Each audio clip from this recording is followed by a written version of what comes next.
Author's Note of Skylark Three. Recording by Richard Kilmer. Skylark Three by Doc Smith. Author's Note. To all profound thinkers in the realms of science who may chance to read Skylark Three, greetings. I have taken certain liberties with several more or less commonly accepted theories, but I assure you that those theories have not been violated altogether in ignorance. Some of them I myself believe sound, others I consider unsound. Still others are out of my line, so that I am not well enough informed upon their basic mathematical foundations to have come to any definite conclusion, one way or the other. Whether or not I consider any theory sound, I did not hesitate to disregard it if its literal application would have interfered with the logical development of the story.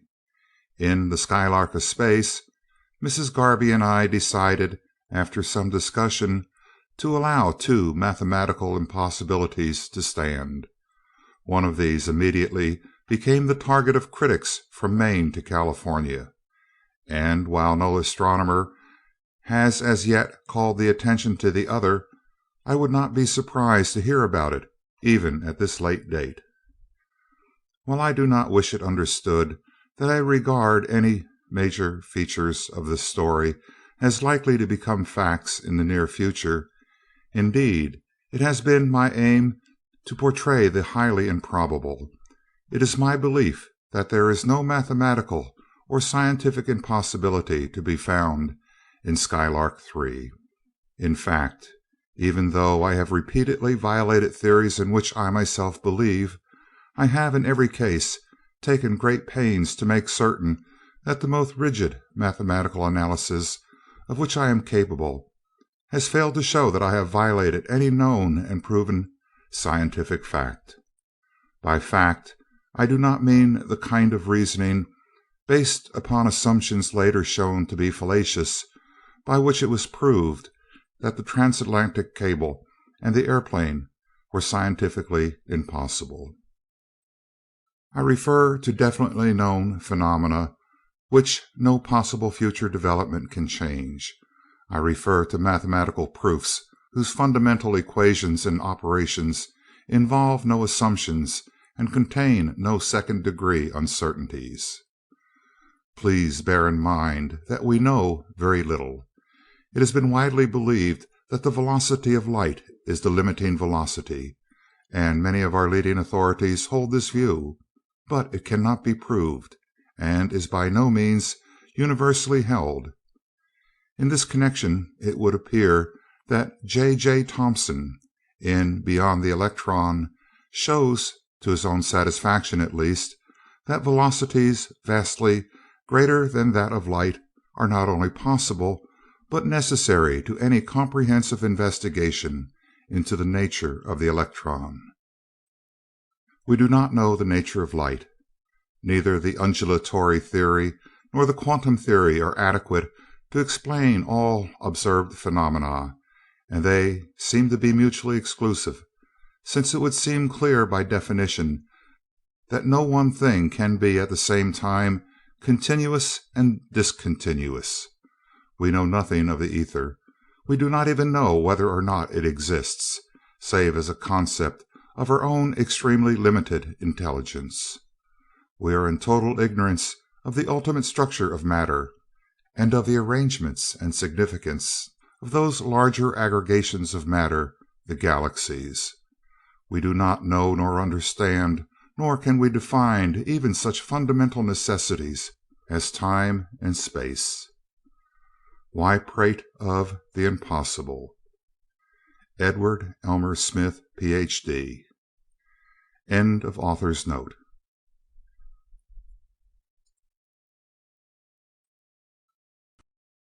Chapter 1 of Skylark Three by Doc Smith. DuQuesne Goes Traveling. In the innermost private office of Steele, Brookings and DuQuesne stared at each other across the massive desk. DuQuesne's voice was cold. His black brows were drawn together. Get this, Brookings, and get it straight. I'm shoving off at 12 o'clock tonight. My advice to you is to lay off Richard Seaton. Absolutely. Don't do a thing. Nothing. Hold everything. Keep on holding it until I get back, no matter how long that may be. DuQuesne shot out in an icy tone. I am very much surprised at your change of front, Doctor. You are the last man I would have expected to be scared off after one engagement. Don't be any more of a fool than you have to, Brookings. There's a lot of difference between scared and knowing when you are simply wasting effort. As you remember, I tried to abduct Mrs. Seaton by picking her off with an attractor from a spaceship. I would have bet that nothing could have stopped me. Well, when they located me, probably with an automatic Osnomian ray detector, and heated me red hot while I was still better than 200 miles up, I knew then and there that they had us stopped, that there was nothing we could do except go back to my plan, abandon the abduction idea, and eventually kill them all. Since my plan would take time, you objected to it and sent an airplane to drop a 500-pound bomb on them. Airplane, bomb, and all simply vanished. It didn't explode, you remember, just flashed into light and disappeared, with scarcely any noise. Then you pulled several more of your fool ideas, such as long-range bombardment and so on. None of them worked. Still, you've got the nerve to think that you can get them with ordinary gunmen. I've drawn you diagrams and shown you figures. I've told you in great detail and in one-syllable words exactly what we're up against. Now I tell you again that they've got something. If you had the brains of a pinhead, you would know that anything I can't do with a spaceship can't be done by a mob of ordinary gangsters. I'm telling you, Brookings, that you can't do it. My way is absolutely the only way that will work. But 5 years, Doctor. I may be back in 6 months, but on a trip of this kind anything can happen. So I'm planning on being gone 5 years. Even that may not be enough. I'm carrying supplies for 10 years, and that box of mine in the vault is not to be opened until 10 years from today. But surely we shall be able to remove the obstructions ourselves in a few weeks. We always have. Oh, quit kidding yourself, Brookings. This is no time for idiocy. You stand just as much chance of killing Seaton. Please, Doctor, please, don't talk like that. Still squeamish, eh? Your pussyfooting always did give me an acute pain. I'm for direct action, word and deed, first, last, and all the time. I repeat, you have exactly as much chance of killing Richard Seaton as a blind kitten has. How do you arrive at that conclusion, Doctor? You seem very fond of belittling our abilities. Personally, I think that we shall be able to obtain our objectives within a few weeks, certainly long before you can possibly return from such an extended trip as you have in mind. And since you are so fond of frankness, I will say that I think that Seaton has you buffaloed, as you call it. 9/10 of these wonderful Osnomian things, I am assured by competent authorities, are scientifically impossible, and I think that the other 1/10 exists only in your imagination. Seaton was lucky in that the airplane bomb was defective and exploded prematurely, and your spaceship got hot because of your injudicious speed through the atmosphere. We shall have everything settled by the time you get back. If you have, I'll make you a present of the controlling interest in steel, and buy myself a chair in some home for feeble-minded old women. Your ignorance and unwillingness to believe any new idea do not change the facts in any particular. Even before they went to Osnome, Seaton was hard to get, as you found out. On that trip he learned so much new stuff that it is now impossible to kill him by any ordinary means. You should realize that fact when he kills every gangster you send against him. At all events, be very, very careful not to kill his wife in any of your attacks, even by accident, until after you have killed him. Such an event would be regrettable, certainly, in that it would remove all possibility of the abduction. It would remove more than that. Remember the explosion in our laboratory that blew an entire mountain into impalpable dust? Draw in your mind a nice vivid picture of one 10 times the size in each of our plants and in this building. I know that you are fool enough to go ahead with your own ideas, in spite of everything I've said, and since I do not yet actually control steel, I can't forbid you to, officially. But you should know that I know what I'm talking about, and I say again that you're going to make an utter fool of yourself, just because you won't believe anything possible that hasn't been done every day for 100 years. I wish that I could make you understand that Seaton and Crane have got something that we haven't, but for the good of our plants and incidentally for your own, please remember one thing, anyway, for if you forget it, we won't have a plant left, and you personally will be blown into a fine red mist. Whatever you start, kill Seaton first, and be absolutely certain that he is definitely, completely, finally, and totally dead before you touch one of Dorothy Seaton's red hairs. As long as you only attack him personally, he won't do anything but kill every man you send against him. If you kill her while he's still alive, though, blooey. And the saturnine scientist waved both hands in an expressive pantomime of wholesale destruction. Probably you are right in that. Brookings paled slightly. Yes, Seaton would do just that. We shall be very careful until after we succeed in removing him. Don't worry, you won't succeed. I shall attend to that detail myself as soon as I get back. Seaton and Crane and their families, the directors and employees of their plants, the banks that by any possibility may harbor their notes or solutions, in short, every person and everything standing between me and a monopoly of X, all shall disappear. That is a terrible program, Doctor. Wouldn't the late Perkins's plan of an abduction such as I have in mind be better, safer, and quicker? Yes, except for the fact that it will not work. I've talked until I'm blue in the face. I've proved to you over and over that you can't abduct her now without first killing him, and that you can't even touch him. My plan is the only one that will work. Seaton isn't the only one who learned anything. I learned a lot myself. I learned one thing in particular. Only 4 other inhabitants of either Earth or Osnome ever had even an inkling of it, and they died with their brains disintegrated beyond reading. That thing is my ace in the hole. I'm going after it. When I get it, and not until then, will I be ready to take the offensive. You intend starting open war upon your return? The war started when I tried to pick off the woman with my attractor. That is why I am leaving at midnight. He always goes to bed at 11:30, and I will be out of range of his object compass before he wakes up. Seaton and I understand each other perfectly. We both know that the next time we meet, one of us is going to be resolved into his component atoms, perhaps into electrons. He doesn't know that he's going to be the one, but I do. My final word to you is to lay off.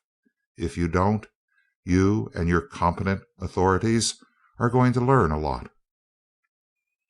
You do not care to inform me more fully as to your destination or your plans?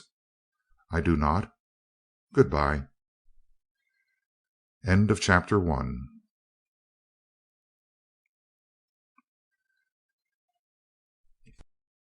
Chapter 2 of Skylark Three by E. Doc Smith. Dunark visits Earth. Martin Crane reclined in a massive chair, the fingers of his right hand lightly touching those of his left, listening attentively. Richard Seaton strode up and down the room before his friend, his unruly brown hair on end, speaking savagely between teeth clenched upon the stem of his reeking, battered briar, brandishing a sheaf of papers. Mart were stuck, stopped dead. If my head wasn't made of solid blue mush, I'd have had a way figured out of this thing before now. But I can't. With that zone of force, the Skylark would have everything imaginable. Without it, we're exactly where we were before. The zone is immense, man terrific. Its possibilities are unthinkable. And I'm so cussed dumb that I can't figure out how to use it intelligently. Can't use it at all, for that matter. By its very nature, it is impenetrable to any form of matter, however applied, and this calc here," slapping viciously the sheath of papers containing his calculations, "shows that it must also be opaque to any wave whatever, propagated through the air or through ether, clear down to cosmic rays. Behind it we would be blind and helpless, so we can't use it at all. It drives me frantic. Think of a barrier of pure force, impalpable, immaterial, and exerted along a geometrical surface of no thickness whatever, and yet actual enough to stop a millikan ray that travels 100,000 light years and then goes through 27 feet of solid lead just like it was so much vacuum. That's what we're up against. However, I'm going to try out that model, Mart, right now. Come on, guys, snap to it. Let's get busy." "You are getting idiotic again, Dick," Crane rejoined calmly, without moving. "You know, even better than I do, that you are playing with the most concentrated essence of energy that the world has ever seen. That zone of force probably can be generated." "Probably nothing," barked Seaton. "It's just as evident a fact as that stool," kicking the unoffending bit of furniture halfway across the room as he spoke. "If you'd let me, I'd have shown it to you yesterday." "Undoubtedly, then, grant that it is impenetrable to all matter and to all known waves. Suppose that it should prove impenetrable also to gravitation and to magnetism. Those phenomena probably depend upon the ether, but we know nothing fundamental of their nature, nor of that of the ether. Therefore your calculations, comprehensive though they are, cannot predict the effect upon them of your zone of force.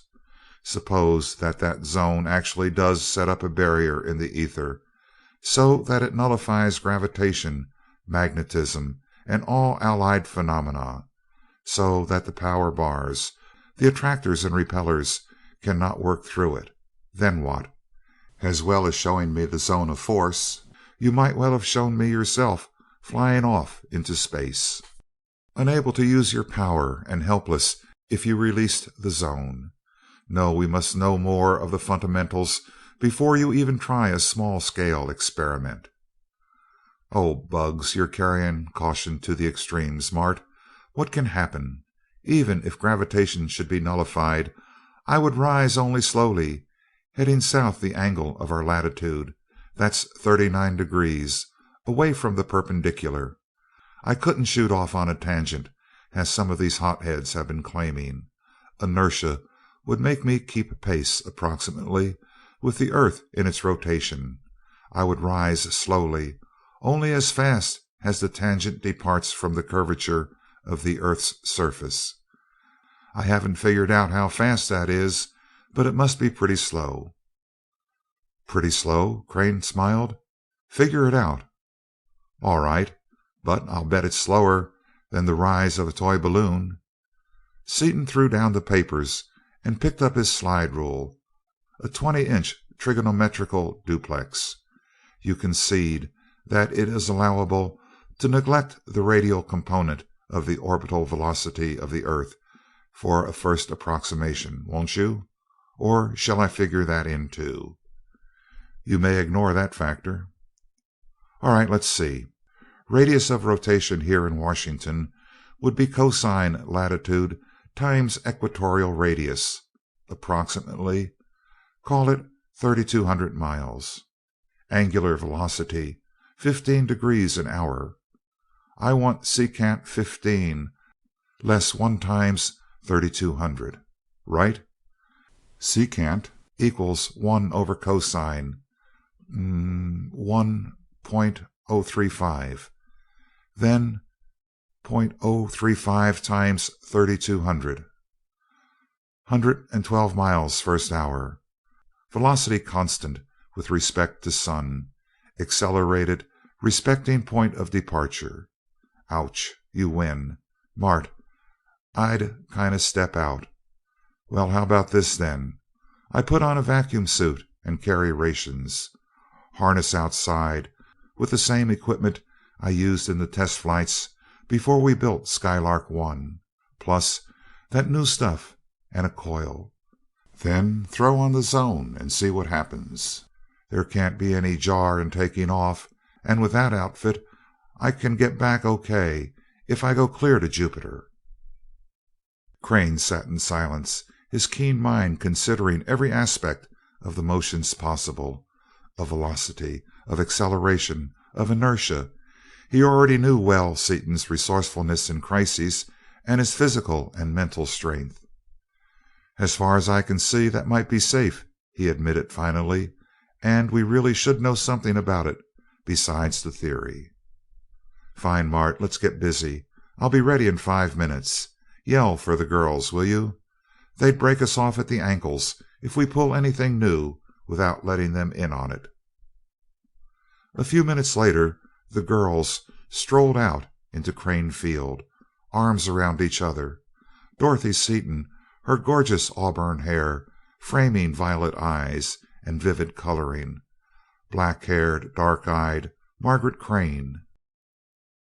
"Brr, it's cold," Dorothy shivered, wrapping her coat more closely about her. "This must be the coldest day Washington has seen for years." "It is cold," Margaret agreed. "I wonder what they are going to do out here, this kind of weather." As she spoke, the two men stepped out of the testing shed, the huge structure that housed their Osnomian-built space cruiser, Skylark Two. Seaton waddled clumsily, wearing as he did a Crane vacuum suit, which, built of fur, canvas, metal, and transparent silica, braced by steel netting and equipped with air tanks and heaters, rendered its wearer independent of outside conditions of temperature and pressure. Outside his suit he wore a heavy harness of leather, buckled about his body, shoulders, and legs, attached to which were numerous knobs, switches, dials, bakelite cases, and other pieces of apparatus. Carried by a strong aluminum framework, in turn supported by the harness, the universal bearing of a small power bar rose directly above his grotesque-looking helmet. "What do you think you're going to do in that thing, Dickie?" Dorothy called. Then, knowing that he could not hear her voice, she turned to Crane. "What are you letting that precious husband of mine do now, Martin? He looks as though he were up to something." While she was speaking, Seaton had snapped the release of his faceplate. "Nothing much, Dottie. Just going to show you all the zone of force. Mart won't let me turn it on unless I get all cocked and primed for a year's journey into space." "Dot, what is that zone of force, anyway?" asked Margaret. "Oh, it's something Dick got into his head during that awful fight they had on Osnome. He hasn't thought of anything else since we got back. You know how the attractors and repellers work? Well, he found out something funny about the way everything acted while the Mardalanians were bombarding them with a certain kind of wavelength. He finally figured out the exact ray that did it, and found out that if it is made strongly enough, it acts as if a repeller and attractor were working together, only so much stronger that nothing can get through the boundary, either way, in fact. It's so strong that it cuts anything in two that's in the way. And the funny thing is, there's nothing there at all, really. But Dick says that the forces meeting there, or something, make it act as though something really important were there. See?" "Uh-huh," asserted Margaret doubtfully, just as Crane finished the final adjustments and moved toward them. A safe distance away from Seaton, he turned and waved his hand. Instantly Seaton disappeared from view, and around the place where he had stood there appeared a shimmering globe some 20 feet in diameter, a globe apparently a perfect spherical mirror, which darted upward and toward the south. After a moment the globe disappeared, and Seaton was again seen. He was now standing upon a hemispherical mass of earth. He darted back toward the group upon the ground, while the mass of earth fell with a crash a quarter of a mile away. High above their heads the mirror again encompassed Seaton, and again shot upward and southward. 5 times this maneuver was repeated before Seaton came down, landing easily in front of them and opening his helmet. "It's just what we thought it was, only worse," he reported tersely. "Can't do a thing with it. Gravitation won't work through it. Bars won't. Nothing will. And dark, dark. Folks, you ain't never seen no darkness, nor heard no silence. It scares me stiff." "Poor little boy afraid of the dark," exclaimed Dorothy. "We saw absolute blackness in space." "Not like this, you didn't. I just saw absolute darkness and heard absolute silence for the first time in my life. I never imagined anything like it. Come on up with me and I'll show it to you." "No, you won't," his wife shrieked as she retreated towards Crane. "Some other time, perhaps." Seaton removed the harness and glanced at the spot from which he had taken off, where now appeared a hemispherical hole in the ground. "Let's see what kind of tracks I left, Mart," and the two men bent over the depression. They saw with astonishment that the cut surface was perfectly smooth, with not even the slightest roughness or irregularity visible. Even the smallest loose grains of sand had been sheared in two along a mathematically exact hemispherical surface by the inconceivable force of that disintegrating copper bar. "Well, that sure wins the—" An alarm bell sounded. Without a glance around, Seaton seized Dorothy and leaped into the testing shed. Dropping her unceremoniously to the floor, he stared through the telescope sight of an enormous ray generator which had automatically aligned itself upon the distant point of liberation of intra-atomic energy, and which had caused the alarm to sound. One hand upon the switch, his face was hard and merciless as he waited to make sure of the identity of the approaching spaceship before he released the frightful power of his generator upon it. "I had been expecting DuQuesne to try again," he gritted, striving to make out the visitor, yet more than 200 miles distant. "He's out to get you, Dot, and this time I'm not just going to warm him up and scare him away as I did last time. This time that misguided mutt's going to get frizzled, right? I can't locate him with this small telescope, Mart. Line him up in the big one and give me the word, will you?" "I see him, Dick, but it's not DuQuesne's ship. It's built of transparent arenak, like the Kondal. Even though it seems impossible, I believe it is the Kondal." "Maybe so, and again, maybe DuQuesne built it or stole it. On second thought, though, I don't believe that DuQuesne would be fool enough to tackle us again in the same way, but I'm taking no chances. Okay, it is the Kondal. I can see Dunark and Sitar myself now." The transparent vessel soon neared the field, and the 4 terrestrials walked out to greet their Osnomian friends. Through the arenak walls they recognized Dunark, Kofedex of Kondal, at the controls, and saw Sitar, his beautiful young queen, lying in one of the seats near the wall. She attempted a friendly greeting, but her face was strained as though she were laboring under a burden too great for her to bear. As they watched, Dunark slipped a helmet over his head and one over Sitar's, pressed a button to open one of the doors, and supported her toward the opening. "They mustn't come out, Dick!" exclaimed Dorothy in dismay. "They'll freeze to death in 5 minutes without any clothes on." "Yes, and Sitar can't stand up under our gravitation either. I doubt if Dunark can for long. and Seaton dashed toward the vessel, motioning the visitors back. But misunderstanding the signal, Dunark came on. As he clambered heavily through the door, he staggered as though under an enormous weight, and Sitar collapsed upon the frozen ground. Trying to help her, half kneeling over her, Dunark struggled, his green skin paling to a yellowish tinge at the touch of the bitter and unexpected cold. Seaton leaped forward and gathered Sitar up in his mighty arms as though she were a child. "Help Dunark back in, Mart," he directed crisply. "Hop in, girls. We've got to take these folks back up where they can live." Seaton shut the door, and as everyone lay flat in the seats, Crane, who had taken the controls, applied one notch of power, and the huge vessel leaped upward.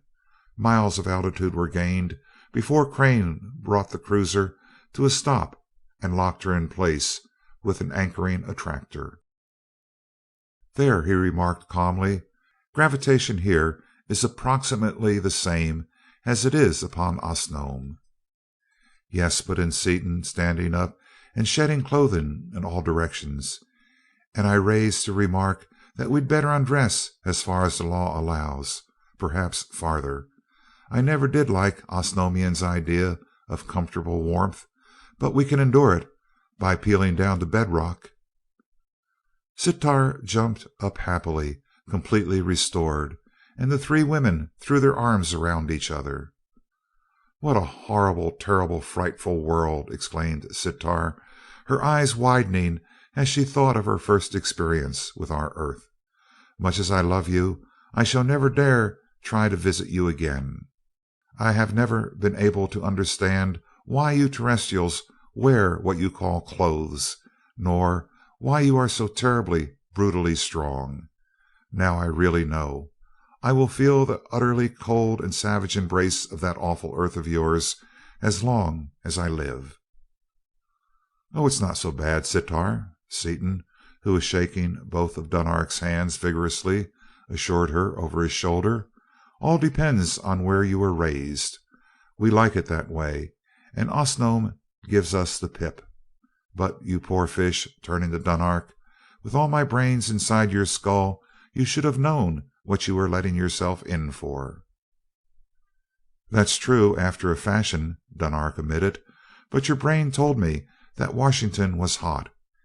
If I'd have thought to recalculate your actual Fahrenheit degrees into our Loro, but that figures only 47, and while very cold, we could have endured it. Wait a minute, I'm getting it. You have what you call seasons. This, then, must be your winter, right?" "Right the first time. That's the way your brain works behind my pan, too. I could figure anything out all right after it happened, but hardly ever beforehand. So I guess I can't blame you much, at that. But what I want to know is, how'd you get here? It would take more than my brains, and you can't see our sun from anywhere near Osnome, even if you knew exactly where to look for it." "Easy. Remember those wrecked instruments you threw out of Skylark One? When we built Skylark Two, having every minute detail of the configuration of Seaton's brain engraved upon his own, Dunark spoke English in Seaton's own characteristic careless fashion. Only when thinking deeply or discussing abstruse matter did Seaton employ the carefully selected and precise phrasing which he knew so well how to use. Well, none of them was beyond repair, and the juice was still on most of them. One was an object compass bearing on Earth. We simply fixed the bearings, put on some minor improvements, and here we are. "Let us all sit down and be comfortable," he continued, changing into the Kondalian tongue without a break, "and I will explain why we have come. We are in most desperate need of two things which you alone can supply: salt and that strange metal X. Salt I know you have in great abundance, but I know that you have very little of the metal. You have only the one compass upon that planet?" "That's all. One is all we set on it. However, we've got close to half a ton of the metal on hand. You can have all you want." "Even if I took it all, which I would not like to do, that would be less than half enough. We must have at least one of your tons, and 2 tons would be better." 2 tons? Holy cat! Are you going to plate a fleet of battle cruisers? "More than that. We must plate an area of copper of some 10,000 square miles, in fact. The very life of our entire race depends upon it. It's this way," he continued, as the 4 Earth beings stared at him in wonder. "Shortly after you left Osnome, we were invaded by the inhabitants of the 3rd planet of our 14th sun. Luckily for us, they landed upon Mardonale, and in less than 2 days there was not a single Osnomian left alive upon that half of the planet. They wiped out our grand fleet in one brief engagement, and it was only the Kondal and a few more like her that enabled us to keep them from crossing the ocean. Even with our full force of these vessels, we cannot defeat them. Our regular Kondalian weapons were useless. We shot explosive copper charges against them of such size as to cause earthquakes all over Osnome, without seriously crippling their defenses. Their offensive weapons are almost irresistible. They have generators that burn arenak as though it were so much paper, and a series of deadly frequencies against which only copper-driven ray screen is effective, and even that does not stand up long." "How come you lasted till now, then?" asked Seaton. "They have nothing like the Skylark, and no knowledge of intra-atomic energy. Therefore their spaceships are of the rocket type, and for that reason they can cross only at the exact time of conjunction, or whatever you call it. No, not conjunction exactly, either, since the 2 planets do not revolve around the same sun, but when they are closest together.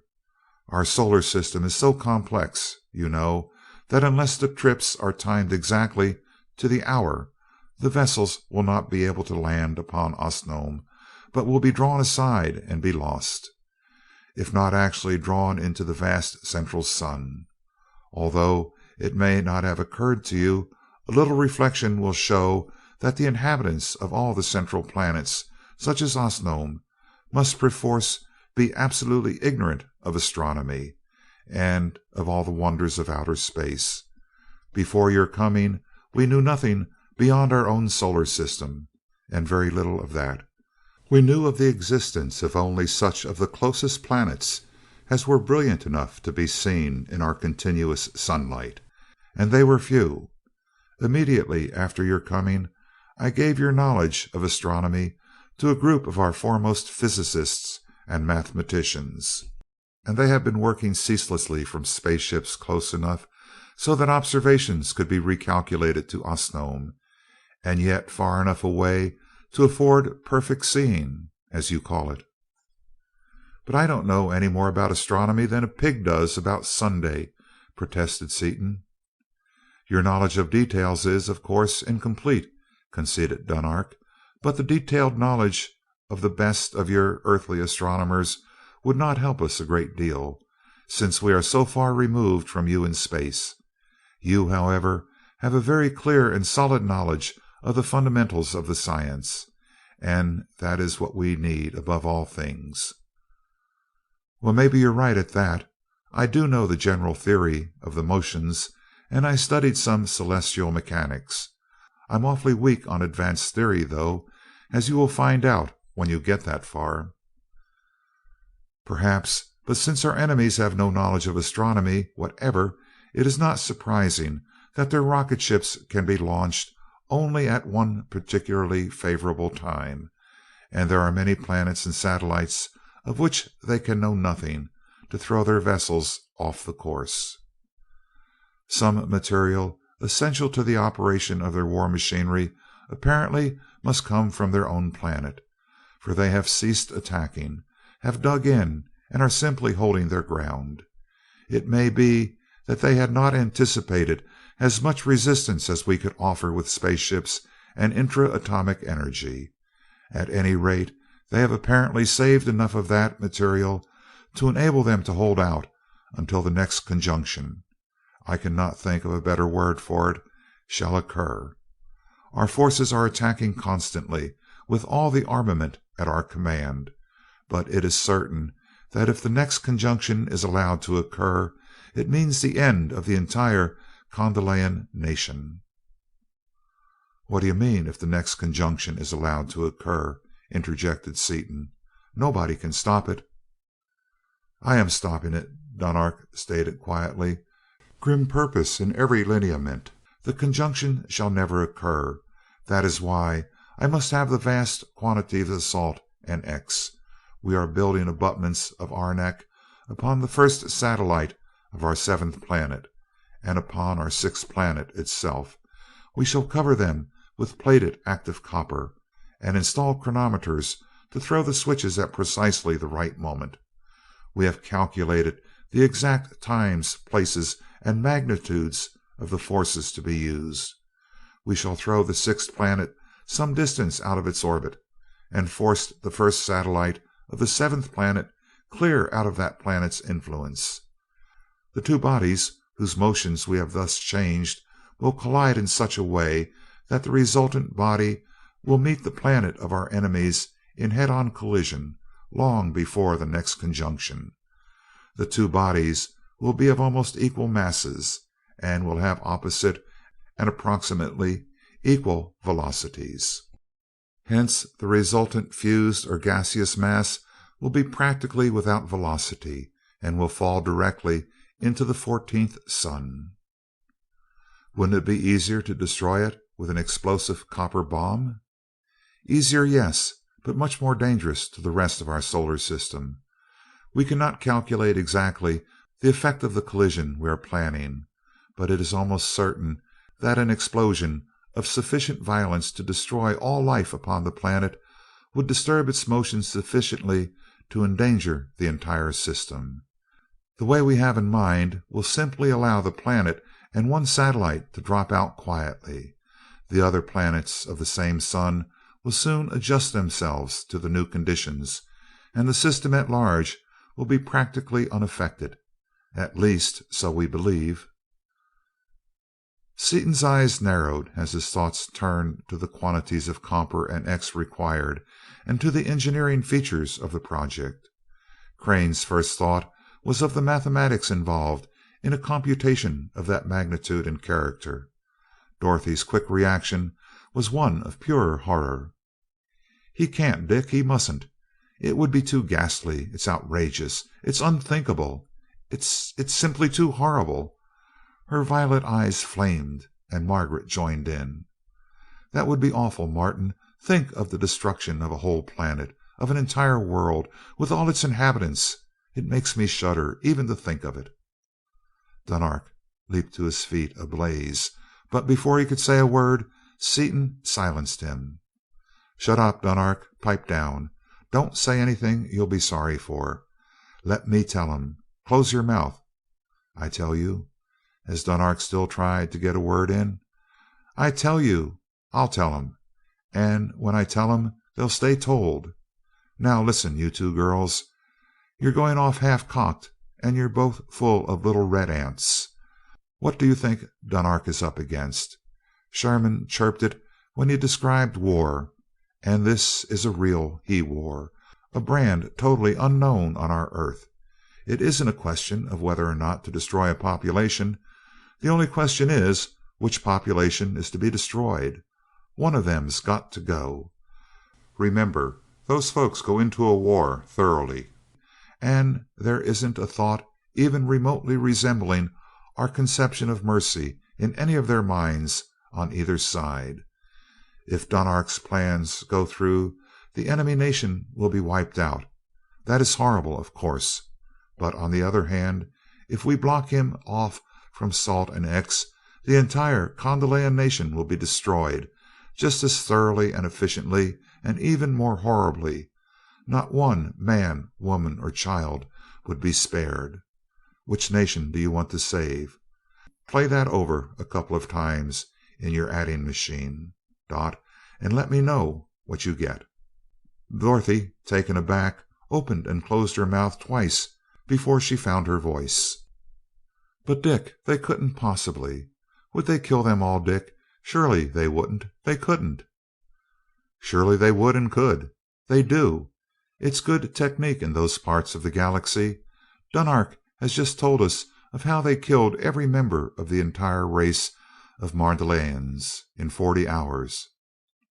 Kondal would go the same way. Don't kid yourself, Dimples. Don't be a child. War up there is no species of pink tea, believe me.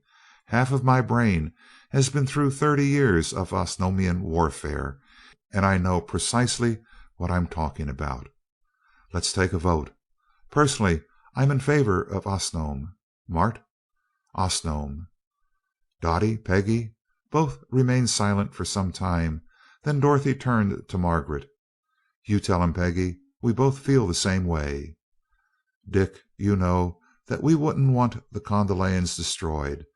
But the other is such an utter Schrecklichkeit. Isn't there some other way out?" "I'm afraid not. But if there is any other possible way out, I'll do my to help find it," he promised.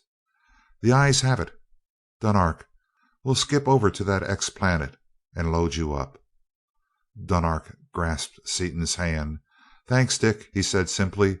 "But before you help me farther, and lest I might be in some degree sailing under false colors, I must tell you that, wearer of the 7 discs though you are, overlord of Osnome though you are, my brain brother though you are, had you decided against me, nothing but my death could have kept me away from that salt and your X compass." "Why, sure," assented Seaton in surprise. "Why not? Fair enough. Anybody would do the same. Don't let that bother you."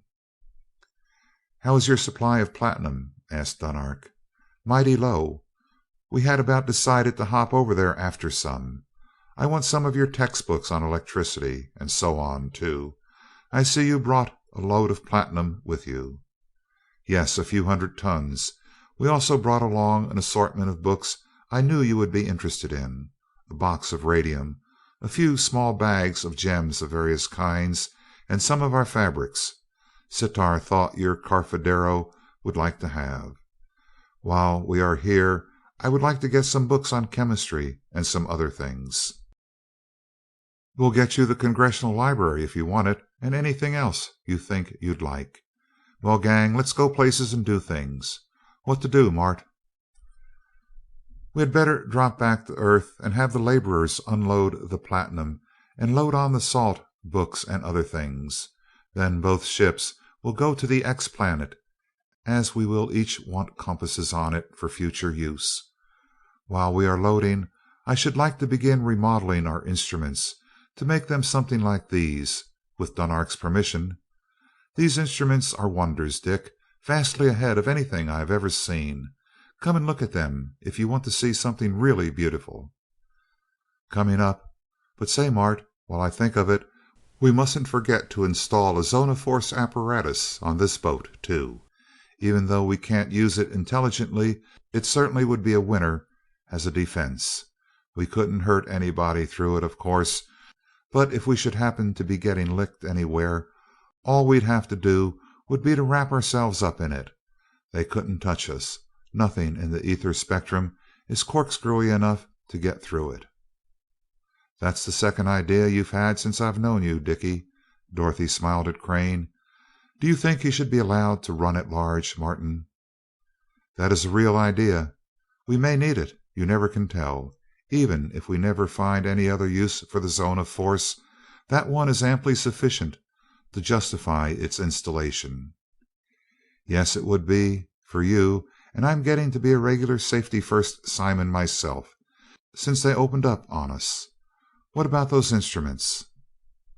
The 3 men gathered around the instrument board, and Dunark explained the changes he had made, and to such men as Seaton and Crane it was soon evident that they were examining an installation embodying sheer perfection of instrumental control, a system which only those wonder instrument makers, the Osnomians, could have devised. The new object compasses were housed in arenak cases after setting, and the housings were then exhausted to the highest attainable vacuum. Oscillation was set up by means of one carefully standardized electrical impulse, instead of by the clumsy finger touch Seaton had used. The bearings, built of arenak and Osnomian jewels, were as strong as the axles of a truck, and yet were almost perfectly frictionless. "I'd like them myself," admitted Dunark. "Without a load the needles will rotate freely more than 1,000 hours on the primary impulse, as against a few minutes in the old type, and under load they are many thousands of times as sensitive." "You're a blinding flash and a deafening report, Ace," declared Seaton enthusiastically. "That compass is as far ahead of my model as the Skylark is ahead of Wright's first glider." The other instruments were no less noteworthy. Dunark had adopted the Perkins telephone system, but had improved it until it was scarcely recognized, and had made it capable of almost unlimited range. Even the guns, heavy rapid firers mounted in spherical bearings in the walls, were aimed and fired by remote control from the board. He had devised full automatic steering controls, and meters and recorders for acceleration, velocity, distance, and flight angle.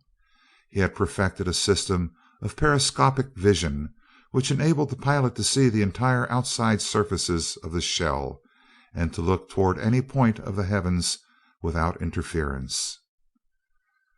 "This kind of takes my eye, too, Prince," Seaton said, as he seated himself, swung a large concave disc in front of him, and experimented with levers and dials.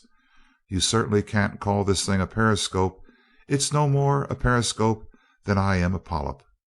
When you look through this plate, it's better than looking out of a window. It subtends more than the angle of vision, so that you can't see anything but out of doors. I thought for a second I was going to fall out. What do you call 'em, Dunark?" "Carloto. That would be in English seeing plate, or rather call it visiplate." "That's a good word, Mart. Take a look if you want to see a set of perfect lenses and prisms." Crane looked into the visiplate and gasped. The vessel had disappeared. He was looking directly down upon the earth below him. "No trace of chromatic, spherical, or astigmatic aberration," he reported in surprise. "The refracting system is invisible. It seems as though nothing intervenes between the eye and the object. You perfected all of these things since we left Osnome, Dunark? You were in a class by yourself. I could not even copy them in less than a month, and I never could have invented them." "I did not do it alone by any means.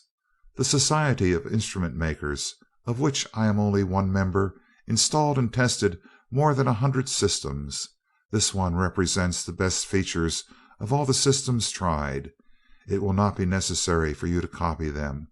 I brought along 2 complete duplicate sets for the Skylark, as well as a dozen or so of the compasses.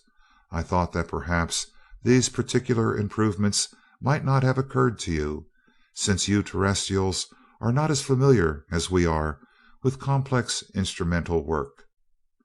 Crane and Seaton spoke together. "That was thoughtful of you, Dunark, and we appreciate it fully. That puts 4 more palms on your croix de guerre, Ace. Thanks a lot." "Say, Dick," called Dorothy from her seat near the wall, "if we're going down to the ground, how about Sitar?" "By lying down and not doing anything, and by staying in the vessel where it is warm, she will be all right for the short time we must stay here," Dunark answered for his wife. "I will help all I can, but I do not know how much that will be." "It isn't so bad lying down," Sitar agreed. "I don't like your Earth a bit, but I can stand it a little while. Anyway, I must stand it, so why worry about it?" "Atta girl," cheered Seaton. "And as for you, Dunark, you'll pass the time just like Sitar does, lying down. If you do much chasing around down there where we live, you're apt to get your lights and liver twisted all out of shape, so you'll stay put, horizontal." We've got enough men around the shop to eat this cargo in 3 hours, let alone unload it.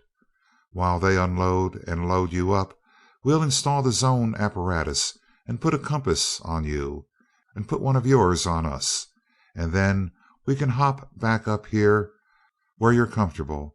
Then, as soon as we can get the Lark ready for the trip, we'll jump up here and be on our way. Everything clear? Cut the rope, Mart. Let the old bucket drop. End of chapter 2.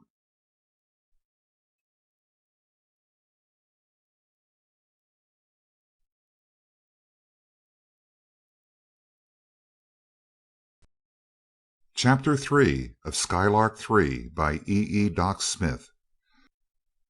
Skylark Two Sets Out. Say, Mart, I just got conscious. It never occurred to me until just now, as Dunark left, that I am as good an instrument maker as Dunark is. The same one, in fact. And I've got a hunch. You know that needle on DuQuesne hasn't been working for quite a while. Well, I don't believe it's out of commission at all. I think he's gone somewhere, so far away that it can't read on him. I'm going to house it in, rejewel it, and find out where he is. An excellent idea. He has even you worrying. And as for myself, worrying? That bird is simply pulling my cork. I'm so scared he'll get Dottie that I'm running around in circles and biting myself in the small of the back. He's got a hen on. You can bet your shirt on that. What gravels me is he's aiming at the girls, not at us or the job. I should say that someone has aimed at you fairly accurately, judging by the number of bullets stopped lately by that arenak armor of yours. I wish that I could take some of the strain, but they are centering all their attacks upon you. Yes, I can't stick my nose outside our yard without somebody throwing lead at it. It's funny, too. You're more important to the power plant than I am. You should know why. They are not afraid of me. While my spirit is willing enough, it was your skill and rapidity with a pistol that frustrated 4 attempts at abduction in as many days. It is positively uncanny the way you explode into action. With all my practice, I didn't even have my pistol out yesterday until it was all over. And besides Prescott's guards, we had 4 policemen with us, detailed to guard us, because of the number of gunmen you had to kill before that. It ain't practice so much, Mart. It's a gift. I've always been fast, and I react automatically. You think first. That's why you're slow. Those cops were funny. They didn't know what it was all about until it was all over, all but calling the wagon. That was the worst yet. One of their slugs struck directly in front of my left eye. It was kind of funny at that, seeing it splash, and I thought I was inside a boiler in a riveting shop when those machine guns cut loose. It was hectic, all right, while it lasted. But one thing I'll tell the attentive world: we're not doing all the worrying. Very few, if any, of the gangsters they send after us are getting back. Wonder what they think when they shoot at us and we don't drop. But I'm afraid I'm beginning to crack, Mart, Seaton went on, his voice becoming grimly earnest. I don't like anything about this whole mess. I don't like all 4 of us wearing armor all the time. I don't like living constantly under guard. I don't like all this killing, and this constant menace of losing Dorothy, if I let her out of my sight for 5 seconds, is driving me mad. To tell you the real truth, I'm devilishly afraid that they'll figure out something that'll work. I could grab off 2 women or kill 2 men if they had armor and guns enough to stock a war. I believe that DuQuesne could too, and the rest of that bunch aren't imbeciles either by any means. I won't feel safe until all 4 of us are in the Skylark and a long way from here. I'm sure glad we're pulling out, and I don't intend to come back until I get a good line on DuQuesne. He's the bird I'm going to get, and get right, and when I get him, I'll tell the cockeyed world he'll stay got. There won't be any 2 atoms of his entire carcass left in the same township. I meant that promise when I gave it to him. He realizes that fully. He knows that it is now definitely either his life or our own, and he is really dangerous. When he took Steel over and opened war upon us, he did it with his eyes wide open. With his ideas, he must have a monopoly of X or nothing, and he knows the only possible way of getting it. However, you and I both know that he would not let either one of us live, even though we surrendered. You chirped it, but the guy's going to find he started something, unless I get paralysis of the intentions. Well, how about turning up a few RPM? We don't want to keep Dunark waiting too long. There is very little to do beyond installing the new instruments, and that is nearly done. We can finish pumping out the compass and route. You have already installed every weapon of offense and defense known to either earthly or Osnomian warfare, including those ray generators and screens you moaned so about not having during the battle over Kondal.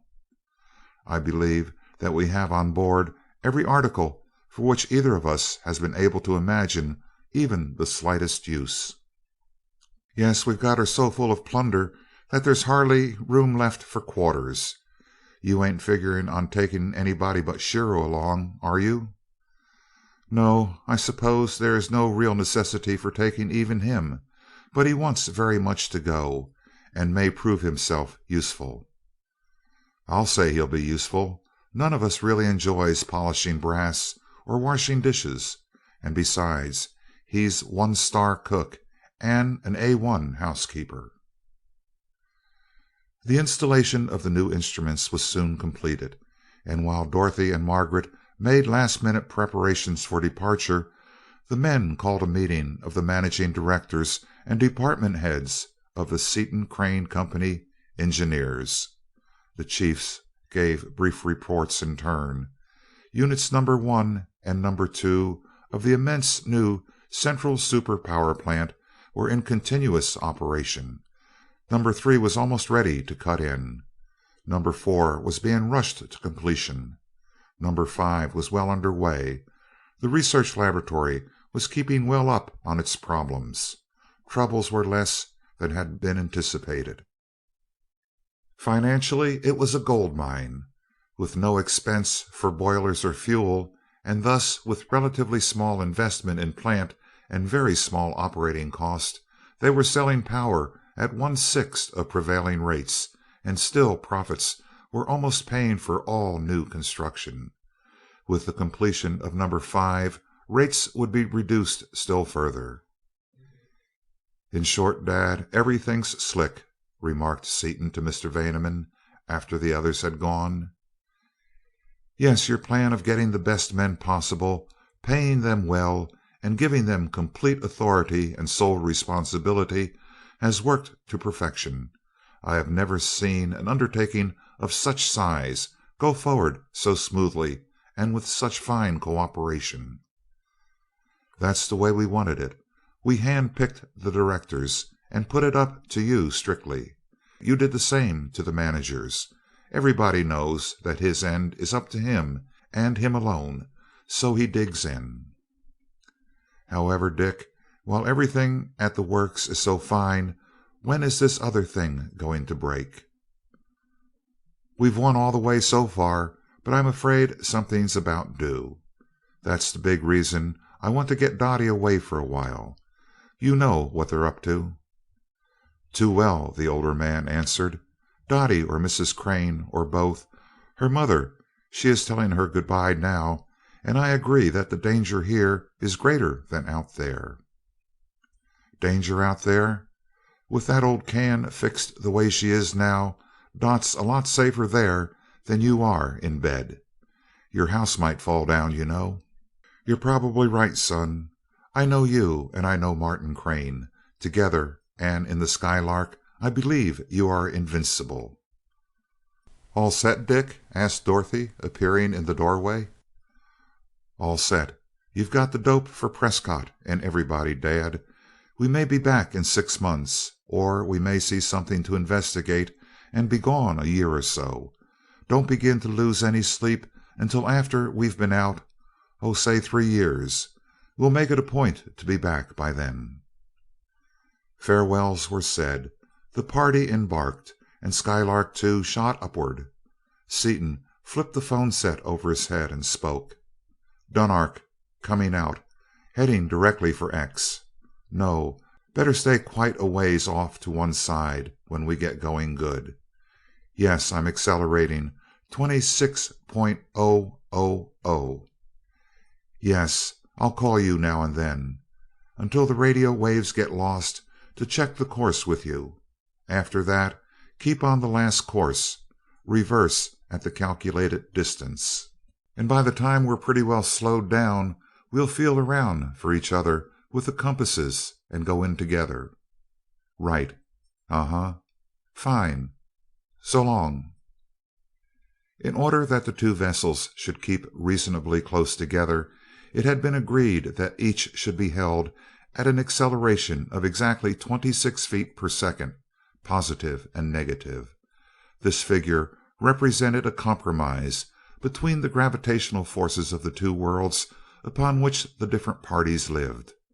While considerably less than the acceleration of gravitation at the surface of the earth, the terrestrials could readily accustom themselves to it, and it was not enough greater than that of Osnome to hamper seriously the activities of the green people.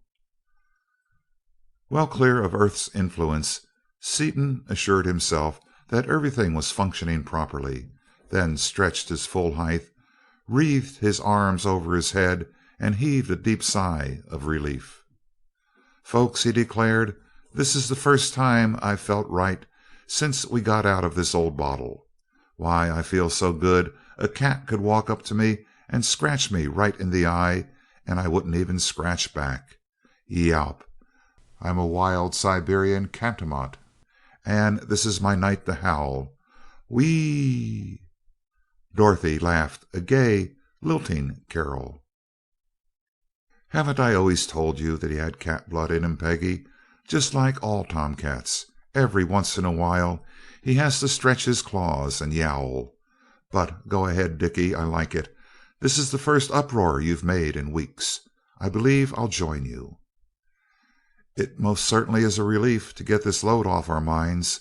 I could do a little ladylike yowling myself," Margaret said, and Crane, lying completely at ease, a thin spiral of smoke curling upward from his cigarette, nodded agreement.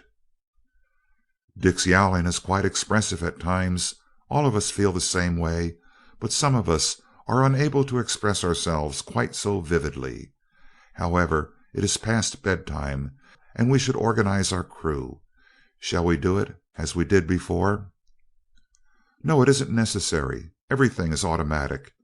The bar is held parallel to the guiding compass, and signal bells ring whenever any of the instruments show a trace of abnormal behavior. Don't forget that there is at least one meter registering and recording every factor of our flight. With this control system we can't get into any such jam as we did last trip." "Surely you are not suggesting that we run all night with no one at the controls?" "Exactly that. A man camping at this board is painting the lily and gilding fine gold. Awake or asleep, nobody needs to be closer to it than is necessary to hear a bell if one should ring, and you can hear them all over the ship. Furthermore, I'll bet a hat we won't hear a signal a week. Simply as added precaution, though, I've run lines so that any time one of these signals lets go, it sounds a buzzer on the head of our beds. So I'm automatically taking the night shift. Remember, Mart, these instruments are thousands of times as sensitive as the keenest human senses. They'll spot trouble long before we could, even if we were looking right at it." "Of course, you understand these instruments much better than I do, as yet. If you trust them, I am perfectly willing to do the same. Good night." Seaton sat down, and Dorothy nestled beside him, her head snuggled into the curve of his shoulder. "Sleepy, Cuddle Pup?" "Heavens, no! I couldn't sleep now, lover. Could you?" "Not any. What's the use?" His arm tightened around her. Apparently motionless to its passengers, the cruiser bored serenely on into space with ever mounting velocity. There was not the faintest sound, not the slightest vibration; only the peculiar violet glow surrounding the shiny copper cylinder in its massive universal bearing gave any indication of the thousands of kilowatts being generated in the mighty intra atomic power plant. Seaton studied it thoughtfully. "You know, if that violet aura and copper bar were a little different in shade and tone and color, they'd just be like your eyes and hair," he remarked finally. "You burn me up, Dick," she retorted, her entrancing low chuckle bubbling through her words. "You do say the weirdest things at times. Possibly they would, and if the moon were made of different stuff than it is, and had a different color, it might be green cheese, too. What say we go over and look at the stars?" "As you were, Rufus," he commanded sternly. "Don't move a millimeter. You're a drive fit right where you are. I'll get you any stars you want, and bring them right in here to you. What constellation would you like? I'll get you the Southern Cross. We never see it in Washington." "No, I want something familiar, the Pleiades or the Big Dipper. No, get me Canis Major. Where Sirius, brightest jewel in the diadem of the firmament, holds sway," she quoted. "There! Thought I'd forgotten all the astronomy you ever taught me, didn't you? Think you can find it?" "Sure. Declination about -20 as I remember it, and right ascension between 6 and 7 hours. Let's see, where would that be from our course?" He thought for a moment, manipulated several levers and dials, snapped off the lights, and swung number 1 exterior visiplate around directly before their eyes. "Oh, this is magnificent, Dick!" she exclaimed. "It's stupendous! It seems as though we were right out there in space itself, not in here at all. It's just too perfectly darn wonderful." Although neither of them was unacquainted with interstellar space, it presents a spectacle that never fails to awe even the most seasoned observer, and no human being had ever before viewed the wonders of space from such a coign of vantage. Thus the two fell silent and awed as they gazed out into the abysmal depths of the interstellar void. The darkness of earthly night is ameliorated by light rays scattered by the atmosphere. The stars twinkle and scintillate, and their light is diffused because of the same medium. But here, what a contrast! They saw the utter, absolute darkness of the complete absence of all light, and upon that indescribable blackness they beheld superimposed the almost unbearable brilliance of enormous suns concentrated into mathematical points, dimensionless.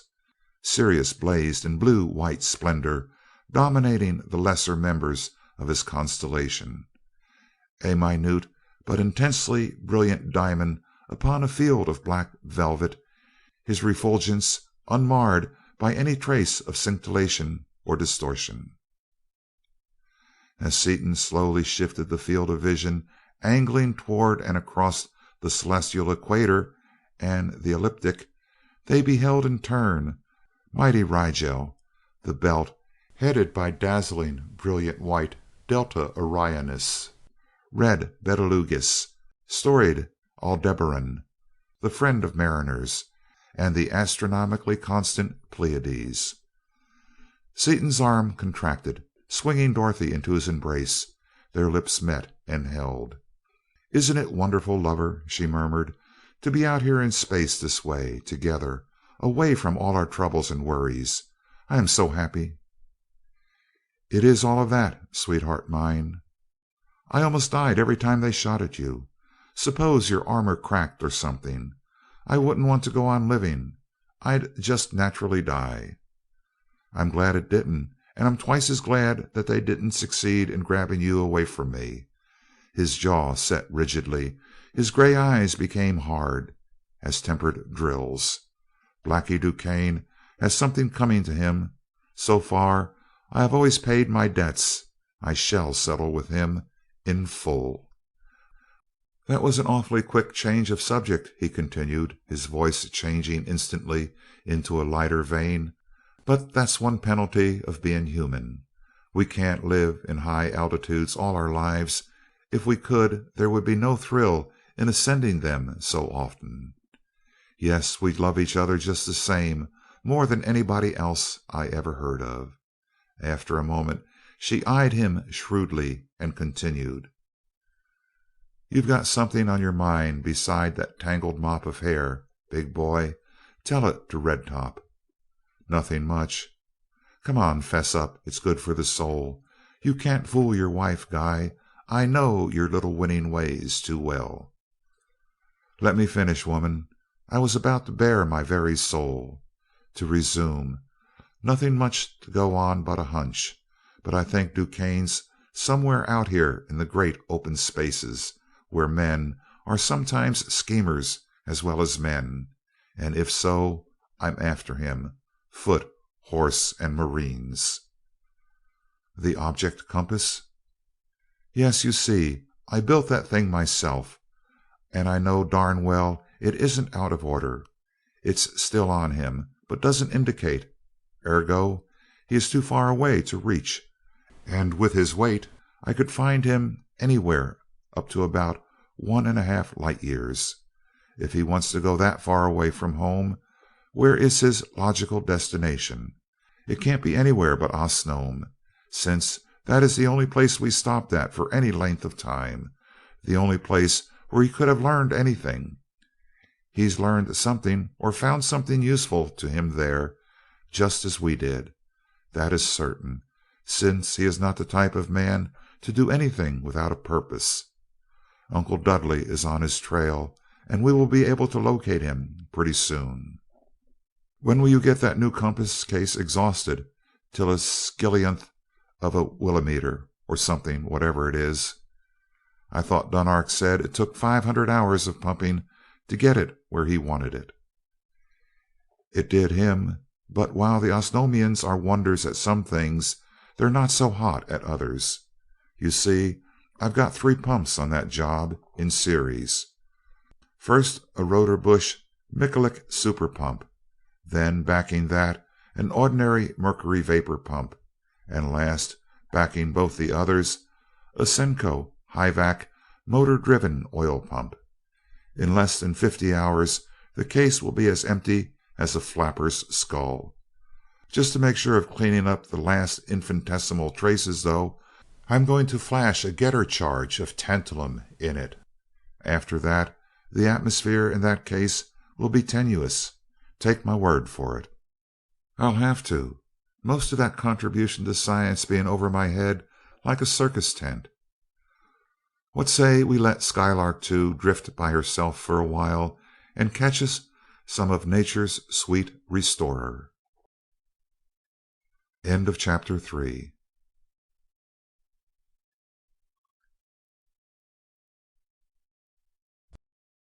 Chapter 4 of Skylark Three by Doc Smith. The zone of force is tested. Seaton strode into the control room with a small oblong box in his hand. Crane was seated at the desk, poring over an abstruse mathematical treatise in science. Margaret was working upon a bit of embroidery. Dorothy, seated upon a cushion on the floor with one foot tucked under her, was reading, her hand straying from time to time to a box of chocolates conveniently near. "Well, this is a peaceful, homelike scene. Too bad to bust it up. Just finished sealing off and flashing out this case, Mart. Going to see if she'll read. Want to take a look?" He placed the compass upon the plane table, so that its final bearing could be read upon the master circles controlled by the gyroscopes, then simultaneously started his stopwatch and pressed the button which caused a minute couple to be applied to the needle. Instantly the needle began to revolve, and for many minutes there was no apparent change in its motion in either the primary or secondary bearings. "Do you suppose it is out of order, after all?" asked Crane, regretfully. "I don't think so," Seaton pondered. "You see, they weren't designed to indicate such distances on such small objects as men, so I threw a million ohms in series with the impulse. That cuts down the free rotation to less than half an hour, and increases the sensitivity to the limit. There, isn't she trying to quit it?" "Yes, it's settling down. It must be on him still." Finally the ultra sensitive needle came to rest. When it had done so, Seaton calculated the distance, read the direction, and made a reading upon Osnome. "He's there all right. Bearings agree, and distances check to within a light year, which is as close as we can hope to check on a small mass such as a man. Well, that's that. Nothing to do about it until after we get there. One sure thing, Mart, we're not coming straight back home from X." "No, an investigation is indicated." "Well, that puts me out of a job. What to do? Don't want to study, like you. Can't crochet, like Peg. Darned if I'll sit cross-legged on a pillow and eat candy, like that Titian blonde over there on the floor. I know what. I'll build me a mechanical educator and teach Shiro to talk English instead of that mess of language he indulges in. How'd that be, Mart?" "Don't do it," put in Dorothy positively. "He's just too perfect the way he is. Especially don't do it if he'd talked the way you do. Or could you teach him to talk the way you write?" "Ouch, that's a dirty dig. However, Mrs. Seaton, I am able and willing to defend my customary mode of speech. You realize that the spoken word is ephemeral, whereas the thought, whose nuances have once been expressed in imperishable print, is not subject to revision. Its crudities can never be remodeled into more subtle, more gracious shading. It is my contention that, due to these inescapable conditions, the mental effort necessitated by the employment of nice distinctions in sense and meaning of words, and a slavish adherence to the dictates of the more precise grammarians, should be reserved for the print." He broke off as Dorothy, in one lithe motion, rose and hurled her pillow at his head. "Choke him, somebody. Perhaps you had better build it, Dick, after all." "I believe that he would like it, Dick. He is trying hard to learn, and the continuous use of a dictionary is undoubtedly a nuisance to him." "I'll ask him. Shiro?" "You have call, sir?" Shiro entered the room from his galley with his unfailing bow. "Yes. How'd you like to learn to talk English like Crane there does, without taking lessons?" Shiro smiled doubtfully, unable to take such a thought seriously. "Yes, it can be done," Crane assured him. "Dr. Seaton can build a machine which will teach you all at once, if you like." "I like, sir, enormously. Yes, sir. I years study and poor, but honorable English extraordinary difference from Nipponese. No can do. Dictionary useful, but," he flipped pages dexterously, "extremely cumbrous. If honorable Seaton can do, shall be extreme gratification." He bowed again, smiled, and went out. "I'll do just that little thing. So long, folks. I'm going up to the shop." Day after day the Skylark plunged through the vast emptiness of the interstellar reaches. At the end of each second she was traveling exactly 26 feet per second faster than she had been at its beginning, and as day after day passed her velocity mounted into figures which became meaningless even when expressed in thousands of miles per second. Still she seemed stationary to her occupants, and only different from a vessel motionless upon the surface of the earth in that objects within her hull had lost 3/16 of their normal weight. Acceleration, too, had its effect. Only the rapidity with which the closer suns and their planets were passed gave any indication of the frightful speed at which they were being hurtled along by the inconceivable power of that disintegrating copper bar. When the vessel was nearly halfway to X, the bar was reversed in order to change the sign of their acceleration, and the hollow sphere spun through an angle of 180 degrees around the motionless cage which housed the enormous gyroscopes. Still apparently motionless and exactly as she had been before, the Skylark was now actually traveling in a direction which seemed down, and with a velocity which was being constantly decreased by the amount of their negative acceleration. A few days after the bar had been reversed, Seaton announced that the mechanical educator was complete, and brought it into the control room. In appearance it was not unlike a large radio set, but it was infinitely more complex. It possessed numerous tubes, kino-lamps, and photoelectric cells, as well as many coils of peculiar design. There were dozens of dials and knobs, and a multiple set of head harnesses. "How can a thing like that possibly work as it does?" asked Crane. "I know that it does work, but I could scarcely believe it, even after it had educated me." "This is nothing like the one Dunark used, Dick," objected Dorothy. "How come?"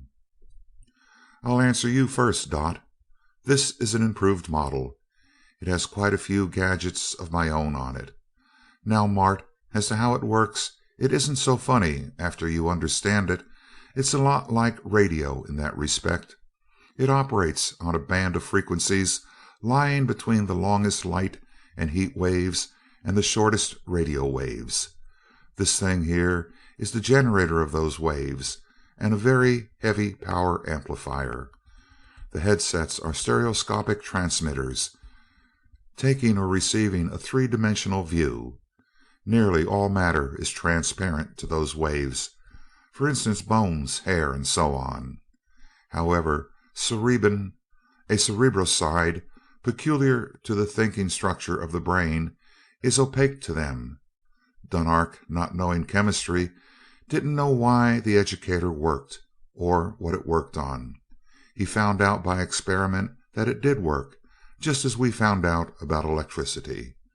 This three-dimensional model or view, or whatever you want to call it, is converted into electricity in the headsets, and the resulting modulated wave goes back to the educator. There it is heterodyned with another wave. This second frequency was found after thousands of trials, and is, I believe, the exact frequency existing in the optic nerves themselves, and sent to the receiving headset. Modulated as it is, and producing a three-dimensional picture, after rectification in the receiver, it reproduces exactly what has been viewed, if due allowance has been made for the size and configuration of the different brains involved in the transfer. You remember a sort of flash, a sensation of seeing something, when the educator worked on you? Well, you did see it, just as though it had been transmitted to the brain by the optic nerve. But everything came at once, so the impression of sight was confused. The result in the brain, however, was clear and permanent. The only drawback is that you haven't the visual memory of what you have learned, and that sometimes makes it hard to use your knowledge. You don't know whether you know anything about a certain subject or not until after you go digging around in your brain looking for it. "I see," said Crane, and Dorothy, the irrepressible, put in, "Just as clear as so much mud. What are the improvements you've added to the original design?" "Well, you see, I had a big advantage in knowing that cerebrin was the substance involved, and with that knowledge I could carry matters considerably farther than Dunark could in his original model. I can transfer the thoughts of somebody else to a third party or to a record. Dunark's machine couldn't work against resistance. If the subject wasn't willing to give up his thoughts, he couldn't get them. This one can take them away by force. In fact, by increasing plate and grid voltage in the amplifier, I can pretty nearly burn out a man's brain. Yesterday I was playing with it, transferring a section of my own brain to a magnetized tape, for a permanent record, you know, and found out that above certain rather low voltages it becomes a form of torture that would make the best efforts of the old Inquisition seem like a petting party. "Did you succeed in the transfer?" Crane was intensely interested. "Sure. Push the button for Shiro and we'll start something." "Put your head against this screen," he directed when Shiro had come in, smiling and bowing as usual. "I've got to caliber your brains to do a good job." The calipering done, he adjusted various dials and clamped the electrodes over his own head and over the heads of Crane and Shiro. "Want to learn Japanese while we're at it, Mart? I'm going to." "Yes, please. I tried to learn it while I was in Japan, but it was altogether too difficult to be worthwhile." Seaton threw in a switch, opened it, depressed two more, opened them, and threw off the power. "All set," he reported crisply, and barked a series of explosive syllables at Shiro, ending upon a rising note. "Yes, sir," answered the Japanese. "You speak Nipponese as though you had never spoken any other tongue. I am very grateful to you, sir, that I may now discard my dictionary." "How about you two girls? Anything you want to learn in a hurry?" "Not me," declared Dorothy emphatically. "That machine is too darn weird to suit me. Besides, if I knew as much about science as you do, we'd probably fight about it." "I do not believe I care to," began Margaret. She was interrupted by the penetrating sound of an alarm bell. "That's a new note," exclaimed Seaton. "I never heard that note before." He stood in surprise at the board, where a brilliant purple light was flashing slowly. "Great cat! That's a purely Osnomian war gadget. Kind of a battleship detector. Shows that there's a boatload of bad news around here somewhere. Grab the visiplates, quick, folks," as he rang Shiro's bell. "I'll take visiplate area 1, dead ahead. Mart, take number 2. Dot 3, peg 4. Shiro 5. Look sharp. Nothing in front. See anything, any of you?" None of them could discover anything amiss, but the purple light continued to flash and the bell to ring. Seaton cut off the bell. "We're almost to X," he thought aloud. "Can't be more than a million miles or so, and we're almost stopped. Wonder if somebody's there ahead of us. Maybe Dunark is doing this, though. I'll call him and see." He threw in a switch and said one word: "Dunark." "Here," came the voice of the Kofedix from the speaker. "Are you generating?" "No, just called to see if you were. What do you make of it?" "Nothing as yet. Better close up." "Yes, edge over this way and I'll come over to meet you. Leave your negative as it is. We'll be stopped directly. Whatever it is, it's dead ahead. It's a long way off yet, but we'd better get organized. Wouldn't talk much either. They may intercept our wave, narrow as it is." "Better yet, shut off your radio entirely. When we get close enough together, we'll use the hand language. You may not know that you know it, but you do. Turn your heaviest searchlight toward me. I'll do the same." There was a click as Dunark's power was shut off abruptly, and Seaton grinned as he cut his own. "That's right, too, folks. In Osnomian battles we always used a sign language when we couldn't hear anything, and that was most of the time. I know it as well as I know English, now that I'm reminded of the fact." He shifted his course to intercept that of the Osnomian vessel. After a time the watchers picked out a minute point of light moving comparatively rapidly against the stars, and knew it to be the searchlight of the Kondal. Soon the two vessels were almost side by side, moving cautiously forward, and Seaton set up a 60-inch parabolic reflector focused upon a coil. As they went on, the purple light continued to flash more and more rapidly, but still nothing was to be seen. "Take number 6 visiplate, will you, Mart? It's telescopic, equivalent to a 20-inch refractor. I'll tell you where to look in a minute. This reflector increases the power of the regular indicators." He studied meters and adjusted dials. "Set on 19 hours 43 minutes and 271 degrees. He's too far away yet to read exactly, but that'll put him in the field of vision." "Is this radiation harmful?" asked Margaret. "Not yet. It's too weak. Pretty soon we may be able to feel it, but I'll throw out a screen against it. When it's strong enough, it's pretty deadly stuff. See anything, Mart?" "I see something, but it's very indistinct. It's moving in sharper now. Yes, it is a spaceship, shaped like a dirigible airship." "See it yet, Dunark?" Seaton signaled. "Just sighted it. Ready to attack?" "I am not. I'm going to run. Let's go, and go fast." Dunark signaled violently, and Seaton shook his head time after time, stubbornly. "A difficulty?" asked Crane. "Yes, he wants to jump on it, but I'm not looking for trouble with any such craft as that. It must be 1,000 feet long, and is certainly neither terrestrial nor Osnomian. I say beat it while we're all in one piece. How about it?" "Absolutely," concurred Crane and both women. The bar was reversed and the Skylark leaped away. The Kondal followed, although the observers could see Dunark was raging. Seaton swung number 6 visiplate around, looked once, and switched on the radio. "Well, Dunark," he said grimly, "you get your wish. That bird is coming out with at least twice the acceleration we could get with both motors full on. He saw us all the time and was waiting for us." "Go on, get away if you can. You can stand a higher acceleration than we can. We'll hold him as long as possible." "I would if it would do any good, but it won't. He's so much faster than we are that he could catch us anyway if he wanted to, no matter how much of a start we had. And it looks now as though he wanted us. Two of us stand a lot better chance than one of licking him, if he's looking for trouble. Spread out a mile or two and pretend this is all the speed we got. What will we give him first?"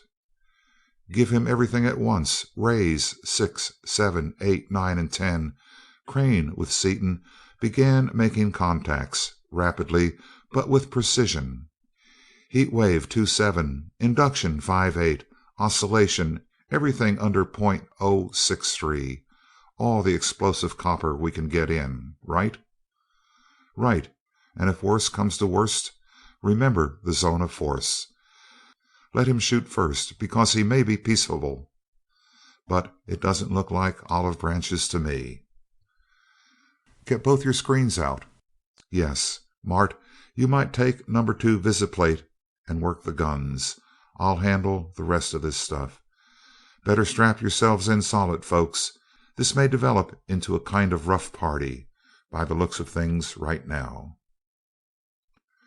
As he spoke, a pyrotechnic display enveloped the entire ship as a radiation from the foreign vessel struck the outer neutralizing screen and dissipated its force harmlessly in the ether.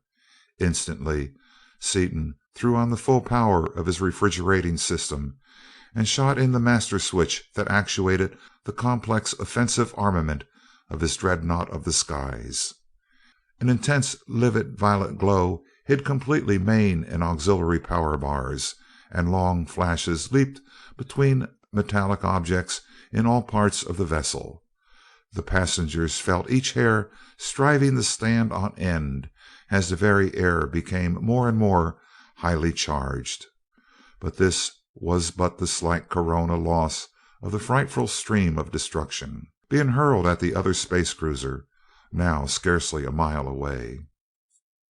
Seaton stared into number 1 visiplate, manipulating levers and dials as he drove the Skylark hither and yon, dodging frantically, the while the automatic focusing devices remained centered upon the enemy and the enormous generators continued to pour forth their deadly frequencies. The bars glowed more fiercely as they were advanced to full working load. The stranger was one blaze of incandescent ionization, but she still fought on, and Seaton noticed that the pyrometers recording the temperature of the shell were mounting rapidly, in spite of the refrigerators. "Dunark, put everything you've got upon one spot, right on the end of his nose."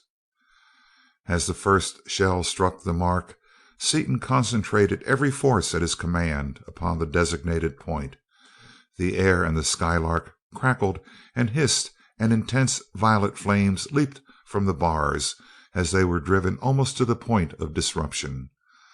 From the forward end of the strange craft there erupted prominence after prominence of searing, unbearable flame as the terrific charges of explosive copper struck the mark and exploded, liberating instantaneously their millions upon millions of kilowatt hours of intra-atomic energy. Each prominence enveloped all three of the fighting vessels and extended for hundreds of miles out into space. But still the enemy warship continued to hurl forth solid and vibratory destruction. A brilliant orange light flared upon the panel, and Seaton gasped as he swung his visiplate upon his defenses, which he had supposed impregnable. His outer screen was already down, although its mighty copper generator was exerting its utmost power. Black areas had already appeared and were spreading rapidly where there should have only been incandescent radiance, and the inner screen was even now radiating far into the ultraviolet, and was certainly doomed. Knowing as he did the stupendous power driving those screens, he knew that there were superhuman and inconceivable forces being directed against them, and his right hand flashed to the switch controlling the zone of force. Fast as he was, much happened in that mere moment that passed before his flying hand could close the switch. In the last infinitesimal instant of time before the zone closed in, a gaping black hole appeared in the incandescence of the inner screen, and a small portion of a ray of energy so stupendous as to be palpable struck like a tangible projectile the exposed flank of the Skylark. Instantly the refractory arenak turned an intense dazzling white, and more than a foot of the 48-inch skin of the vessel melted away like snow before the oxy-acetylene flame, melting and flying away in molten globes and sparkling gases. The refrigerating coils lining the hull were of no avail against the concentrated energy of that titanic thrust. As Seaton shut off his power, intense darkness and utter silence closed in, and he snapped on the lights. "They take one trick," he blazed, his eyes almost emitting sparks, and leaped for the generators. He had forgotten the efforts of the zone of force, however, and only sprawled grotesquely in the air until he floated within reach of a line. "Hold everything, Dick," Crane snapped as Seaton bent over one of the bars. "What are you going to do?" "I'm going to put as heavy bars in these ray generators as they'll stand, and go out and get that bird. We can't lick him with Osnomian rays or with our own explosive copper, but I can carve that sausage into slices with a zone of force, and I'm going to do it." "Steady, old man, take it easy. I see your point. But remember that you must release the zone of force before you can use it as a weapon. Furthermore, you must discover his exact location, and must get close enough to him to use the zone as a weapon, all without its protection. Can those ray screens be made sufficiently powerful to withstand the beam they employed last, even for a second?" "Never thought of that, Mart," Seaton replied, the fire dying out of his eyes. "Wonder how long the battle lasted." 8 2/10 seconds from first to last, but they had had that heat ray in action only a fraction of 1 second when you cut in the zone of force. Either they underestimated our strength at first, or else it required about 8 seconds to tune in their heavy generators. Probably the former. But we've got to do something, man. We just can't sit here and twiddle our thumbs. Why, and why not? That course seems eminently wise and proper. In fact, at present time, thumb twiddling is distinctly indicated. Oh, you're full of little red ants. We can't do a thing with that zone on, and you say just sit here. Suppose they know all about that zone of force. Suppose they can crack it. Suppose they ram us. I shall take up your objections in order. Crane had lighted a cigarette and was smoking meditatively. First, they may or may not know about it. At present, that point is immaterial. Second, whether or not they know about it, it is almost a certainty that they cannot crack it. It has been up for more than 3 minutes, and they have undoubtedly concentrated everything possible upon us during that time. It is still standing. I really expected it to go down in the first few seconds, but now that it has held this long, it will, in all probability, continue to hold indefinitely. Third, they most certainly will not ram us for several reasons. They probably have encountered few, if any, foreign vessels able to stand against them for a minute, and will act accordingly. Then, too, it is probably safe to assume that their vessel is damaged, to some slight extent at least, for I do not believe that any possible armament could withstand the forces you directed against them and escape entirely unscathed. Finally, if they did ram us, what would happen? Would we feel the shock? The barrier in the ether seems impervious, and if so, it could not transmit a blow. I do not see exactly how it would affect the ship dealing the blow. You are the one who works out the new problems in unexplored mathematics. Sometime you must take a few months off and work it out.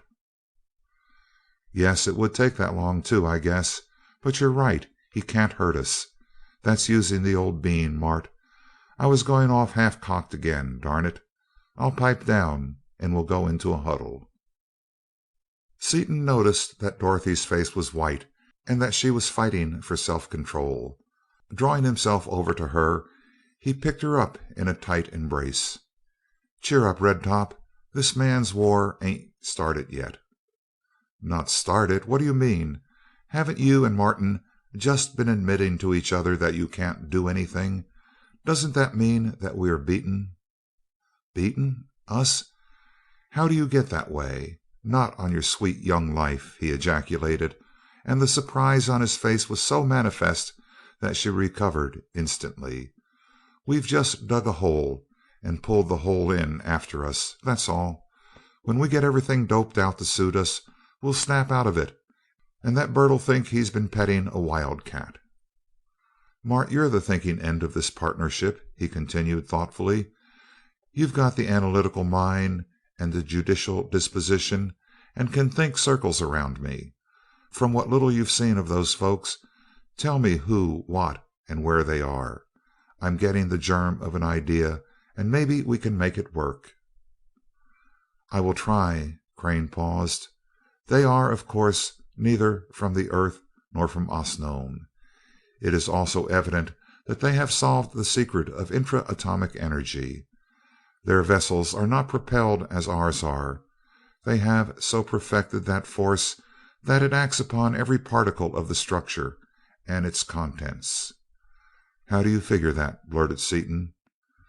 Because of the acceleration they can stand. Nothing, even semi-human, and probably nothing living, could endure it otherwise. Right? Yes, I never thought of that. Furthermore, they are far from home, for if they were from anywhere nearby, the Osnomians would have known them, particularly since it is evident from the size of the vessel that it is not a recent development with them, as it is with us. Since the green system is close to the center of the galaxy, it seems reasonable, as a working hypothesis, to assume that they are from some system far from the center, perhaps close to the outer edge. They are evidently of a high degree of intelligence. They are also highly treacherous and merciless." "Why?" asked Dorothy, who was listening eagerly. "I deduce those characteristics from their unprovoked attack upon peaceful ships, vastly smaller and supposedly of inferior armament, and also from the nature of that attack.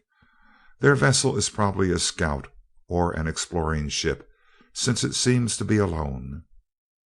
It is not altogether beyond the bounds of reason to imagine it upon a voyage of discovery, in search of new planets to be subjugated and colonized."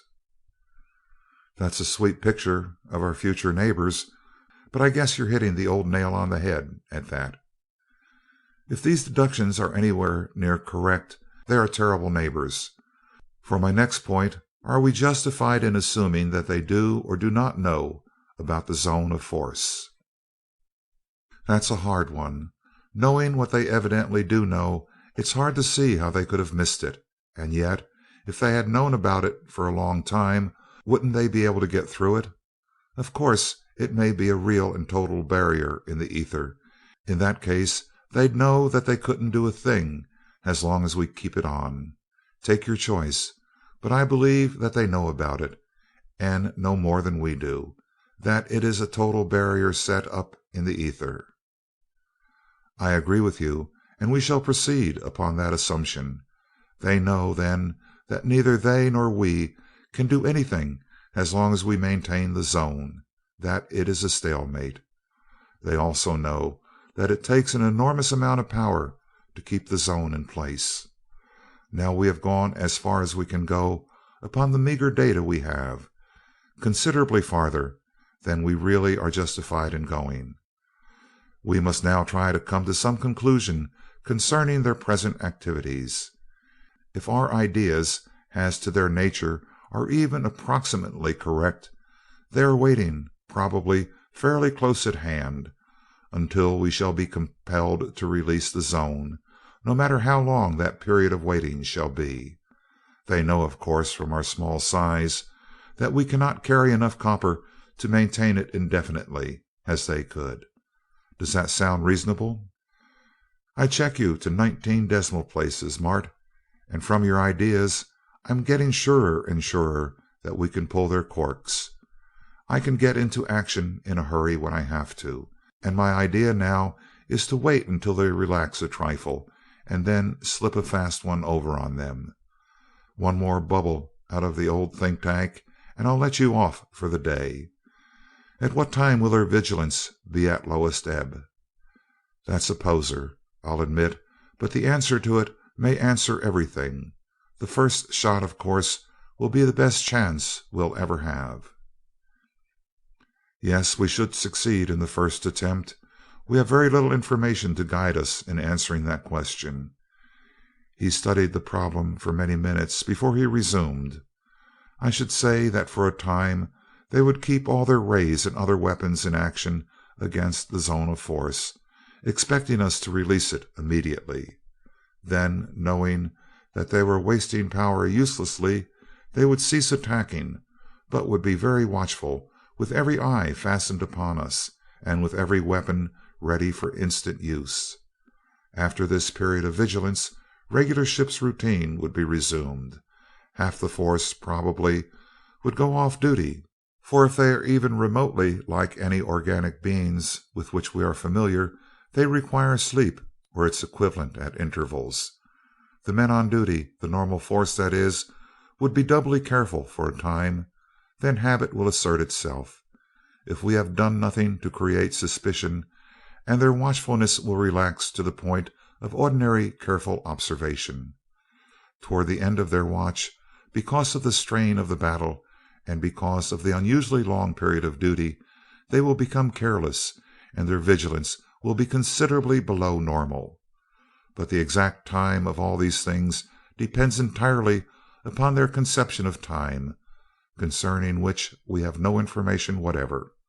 Though it is purely a speculation, based upon earthly and Osnomian experience, I should say that after 12 or 13 hours would come the time for us to make the attack." "That's good enough for me. Fine, Mart, and thanks. You've probably saved the lives of the party. We will now sleep for 11 or 12 hours." "Sleep, Dick? How could you?" Dorothy exclaimed. End of chapter 4.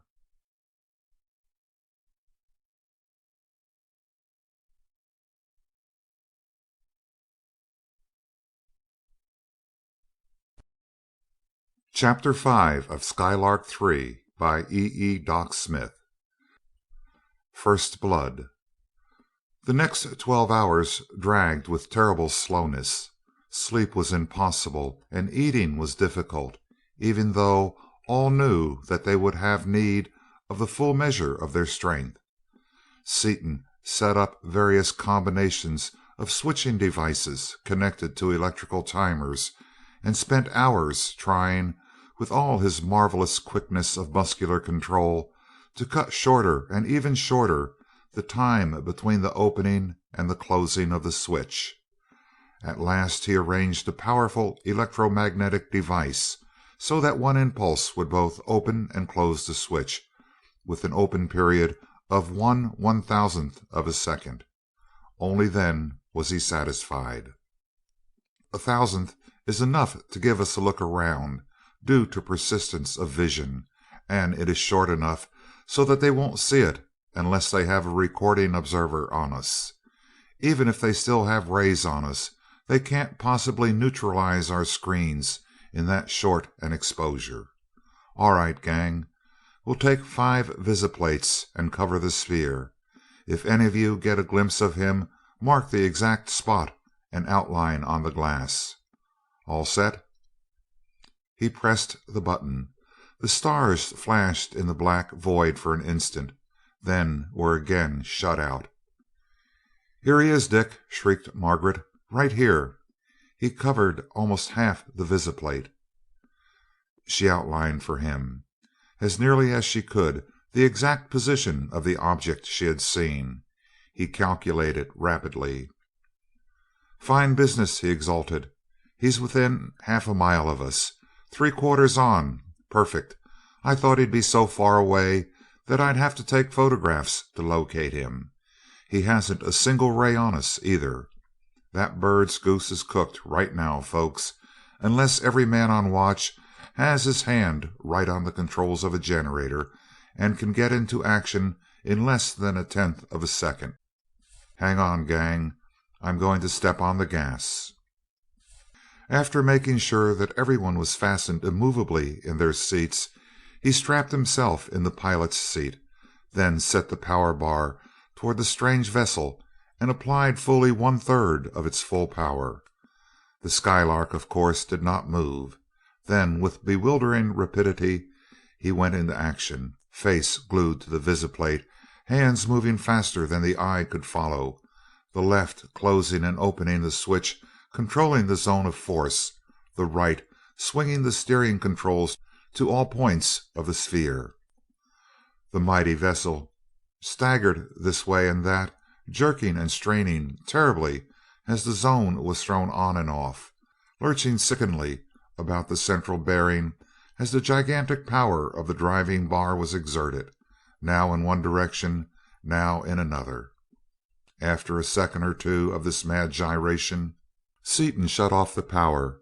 He then released the zone, after assuring himself that both inner and outer screens were operating at the highest possible rating. "There, that'll hold 'em for a while, I guess. This battle was even shorter than the other one, and a lot more decisive. Let's turn on the floodlights and see what the pieces look like." The lights revealed that the zone of force had indeed sliced the enemy vessels into pieces. No fragment was large enough to be navigable or dangerous, and each was sharply cut, as though sheared from its neighbor by some gigantic curved blade. Dorothy sobbed with relief in Seaton's arms as Crane, with one arm around his wife, grasped his hand. "That was flawless, Dick.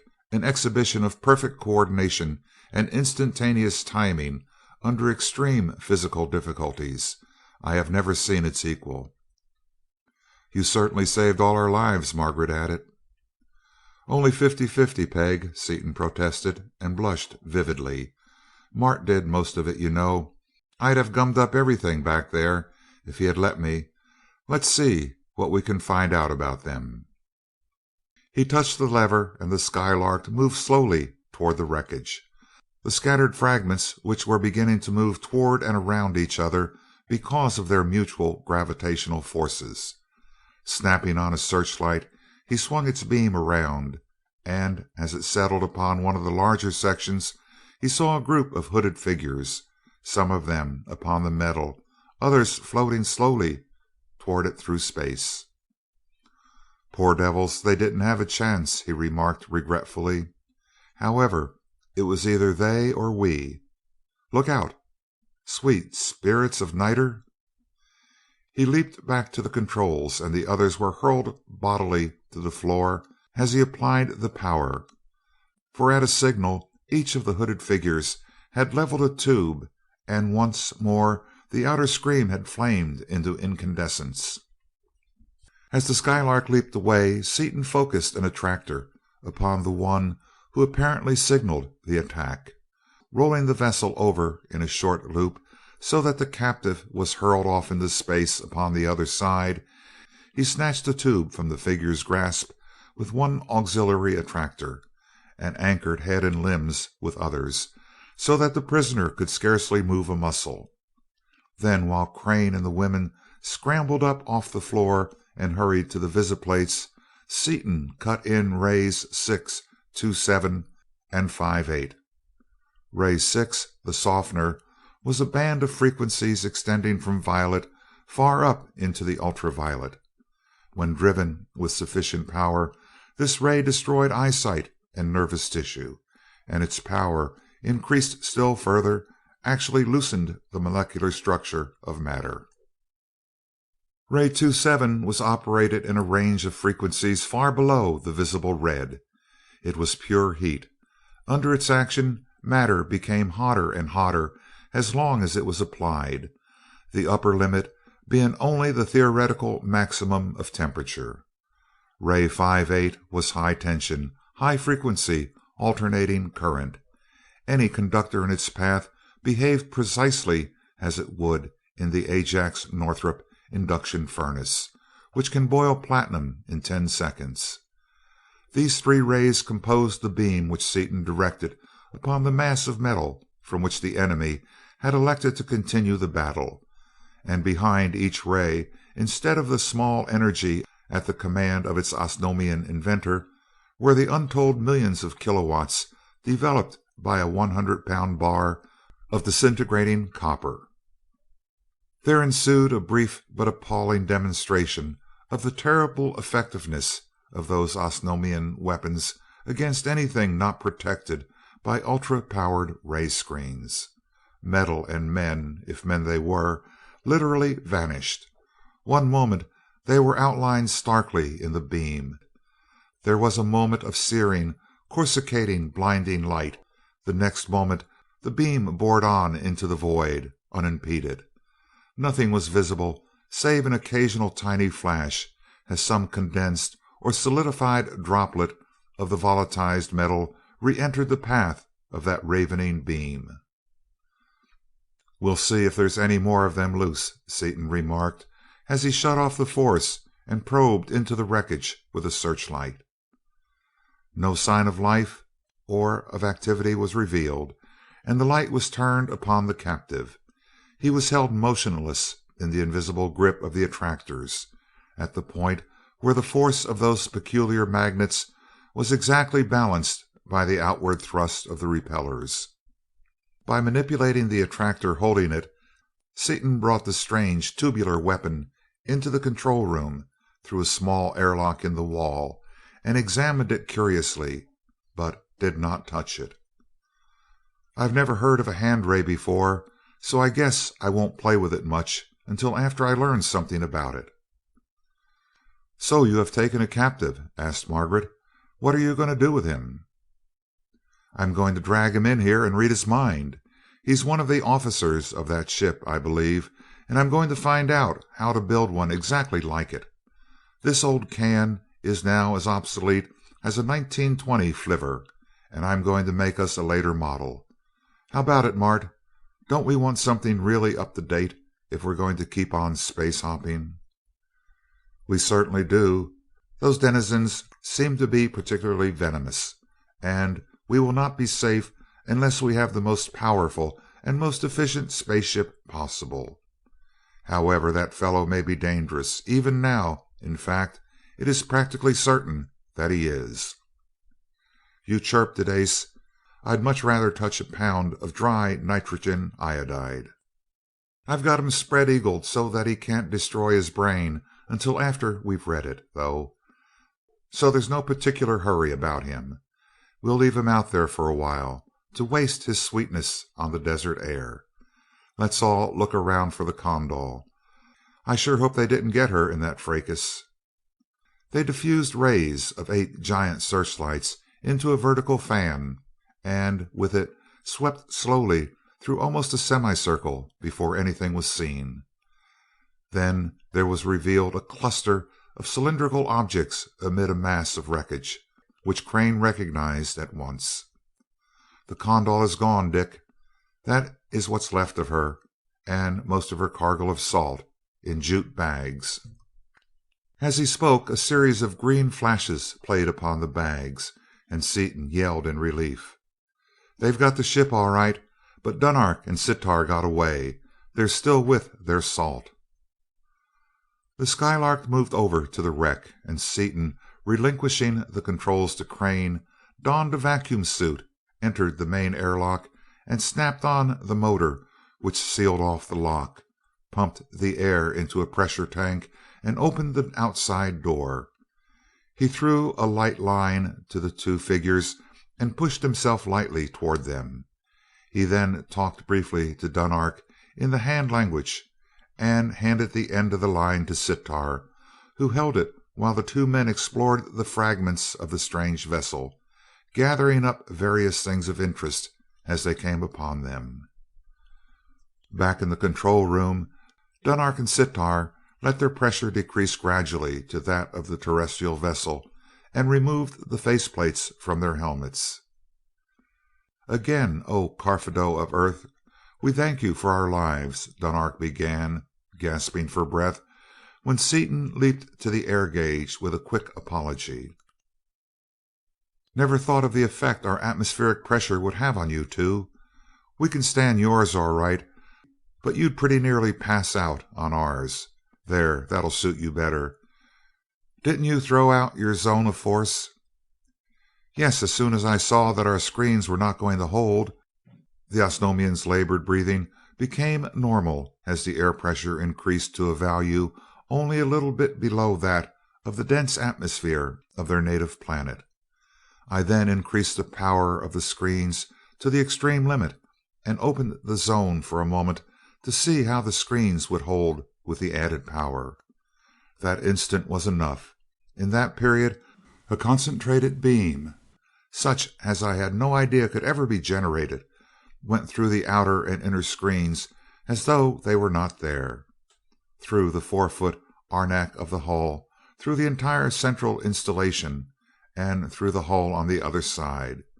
Sitar and I were wearing suits. Say, Mart, that's one bet we overlooked. It's a good idea, too. Those strangers wore them all the time as regular equipment, apparently. Next time we get into a jam, be sure we do it. They might come in handy. Excuse me, Dunark. Go ahead." We had suits on, so as soon as the ray was shut off, which was almost instantly, I phoned the crew to jump, and we leaped out through the hole in the hull. The air rushing out gave us an impetus that carried us many miles out into space, and it required many hours for the slight attraction of the mass here to draw us back to it. We got back just a few minutes ago. That air blast is probably what saved us, as they destroyed our vessel with atomic bombs and hunted down the 4 men of our crew who stayed comparatively close to the scene. They rayed you for about an hour with the most stupendous beam imaginable. No such generators have ever been considered possible of construction, but couldn't make any impression upon you. Then they shut off their power and stood by, waiting. I wasn't looking at you when you released your zone. One moment it was there, and the next the stranger had been cut in pieces. The rest you know. We were sure glad you two got away, Dunark. Well, Mart, what say we drag that guy in and give him the once-over? Seaton swung the attractors, holding the prisoner until they were in line with the main airlock, then reduced the power of the repellers. As he approached the lock, various controls were actuated, and soon the stranger stood in the control room, held immovable against one wall, while Crane, with a .50 caliber elephant gun, stood against the other. Perhaps you girls should go somewhere else, suggested Crane. Not on your life, protested Dorothy, who, eyes wide and flushed with excitement, stood near a door with a heavy automatic pistol in her hand. I wouldn't miss this for a farm. Got 'em solid, declared Seaton, after a careful inspection of the various attractors and repellers he had bearing upon the prisoner. Now let's get him out of that suit. No, better read his air first, temperature and pressure. Might analyze it too. Nothing could be seen of the person of the stranger, since he was encased in vacuum armor, but it was plainly evident that he was very short and immensely broad and thick.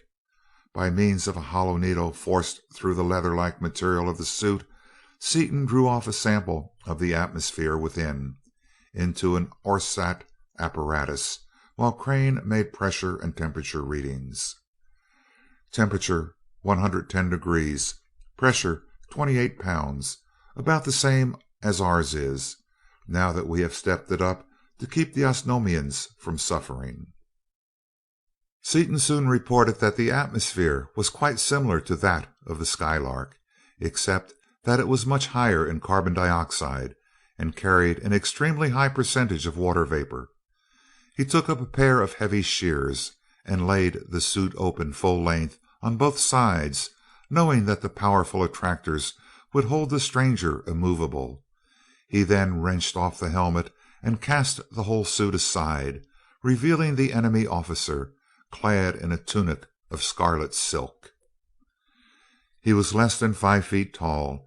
His legs were merely blocks, fully as great in diameter as they were in length, supporting a torso of Herculean dimensions. His arms were as large as a strong man's thighs and hung almost to the floor. His astounding shoulders, fully a yard across, merged into and supported an enormous head. The being possessed recognizable nose, ears, and mouth, and the great domed forehead and a huge cranium bespoke an immense and a highly developed brain. But it was the eyes of this strange creature that fixed and held the attention. Large they were, all black, the dull, opaque, lusterless black of platinum sponge. The pupils were a brighter black, and in them flamed ruby lights, pitiless, mocking, cold. Plainly to be read in those sinister depths were the untold wisdom of unthinkable age, sheer ruthlessness, mighty power, and ferocity unrelieved. His baleful glance swept from one member of the party to another, and to meet the glare of those eyes was to receive a tangible physical blow. It was actually ponderable force, that of embodied hardness and ruthlessness incarnate, generated in that merciless brain and hurled forth through those flame-shot Stygian orbs. "If you don't need us for anything, Dick, I think Peggy and I will go upstairs." Dorothy broke the long silence. "Good idea, Dot. This isn't going to be pretty to watch, or to do either, for that matter." "If I stay here another moment I'll see that thing as long as I live, and I might be very ill. Good bye." And heartless and bloodthirsty Osnomian though she was, Sitar had gone to join the two terrestrial women. "I didn't want to say much before the girls, but I want to check a couple of ideas with you. Don't you think it's a safe bet that this bird reported back to his headquarters?" "I have been thinking that very thing." Crane spoke gravely. and Dunark nodded agreement. Any race capable of developing such a vessel as this would almost certainly have developed systems of communication in proportion. "That's the way I doped it out, and that's why I'm going to read his mind, if I have to burn out his brain to do it. We've got to know how far away from home he is, whether he has turned in any report about us, and all about it. Also, I'm going to get the plans, power, and armament of their most modern ships, if he knows them, so that your gang, Dunark, can build us one like them. Because the next boat that tackles us will be warned, and we won't be able to take it by surprise. We won't stand a chance in the Skylark. With a ship like theirs, however, we can run or we can fight if we have to. Any other ideas, fellows?" As neither Crane nor Dunark had any other suggestions to offer, Seaton brought out the mechanical educator, watching the creature's eyes narrowly. As he placed one headset over that motionless head, the captive sneered in pure contempt. But when the case was opened and the array of tubes and transformers was revealed, that expression disappeared, and when he added a super-power stage by cutting in a heavy-duty transformer and a 5 kilowatt transmitting tube, Seaton thought that he saw an instantaneous suppressed flicker of doubt or fear. That headset thing was child's play to him, but he doesn't like the looks of this other stuff at all. I don't blame him a bit, but I wouldn't like to be on the receiving end of this hookup myself. I'm going to put him on the recorder and on the visualizer," Seaton continued as he connected spools of wire and tape, lamps and lenses in an intricate system and donned a headset. "I'd hate to have much of that brain in my own skull, afraid I'd bite myself. I'm just going to look on, and when I see anything I want, I'll grab it and put it into my own brain. I'm starting off easy, not using the big tube." He closed several switches, lights flashed, and the wires and tapes began to feed through the magnets. "Well, I've got his language, folks, and he seems to want me to have it. It's got a lot of stuff in it that I can't understand yet, though, so guess I'll give him some English." He changed several connections, and the captive spoke in a profoundly deep bass voice. "You may as well discontinue your attempt, for you will gain no information from me. That machine of yours was out of date with us thousands of years ago." "Save your breath or talk sense," said Seaton coldly. "I gave you English so that you can give me the information I want. You already know what it is. When you get ready to talk, say so, or throw it on the screen of your own accord. If you don't, I'll put on enough voltage to burn your brain out. Remember, I can read your dead brain as well as though it were alive, but I want your thoughts as well as your knowledge, and I'm going to have them. If you give them voluntarily, I will tinker up a lifeboat that you can navigate back to your own world and let you go. If you resist, I intend getting them anyway, and you shall not leave this vessel alive. You may take your choice." "You are childish, and that machine is impotent against my will. I could have defied it 100 years ago, when I was barely a grown man. Know you, American, that we supermen of the Fenachrone are as far above any of the other and lesser breeds of beings who spawn in their millions, in their countless myriads of races, upon the numberless planets of the universe, as you are above the inert metal from which this your ship was built. The universe is ours, and in due course we shall take it, just as in due course I shall take this vessel. Do your worst. I shall not speak." The creature's eyes flamed, hurling a wave of hypnotic command through Seaton's eyes and deep into his brain.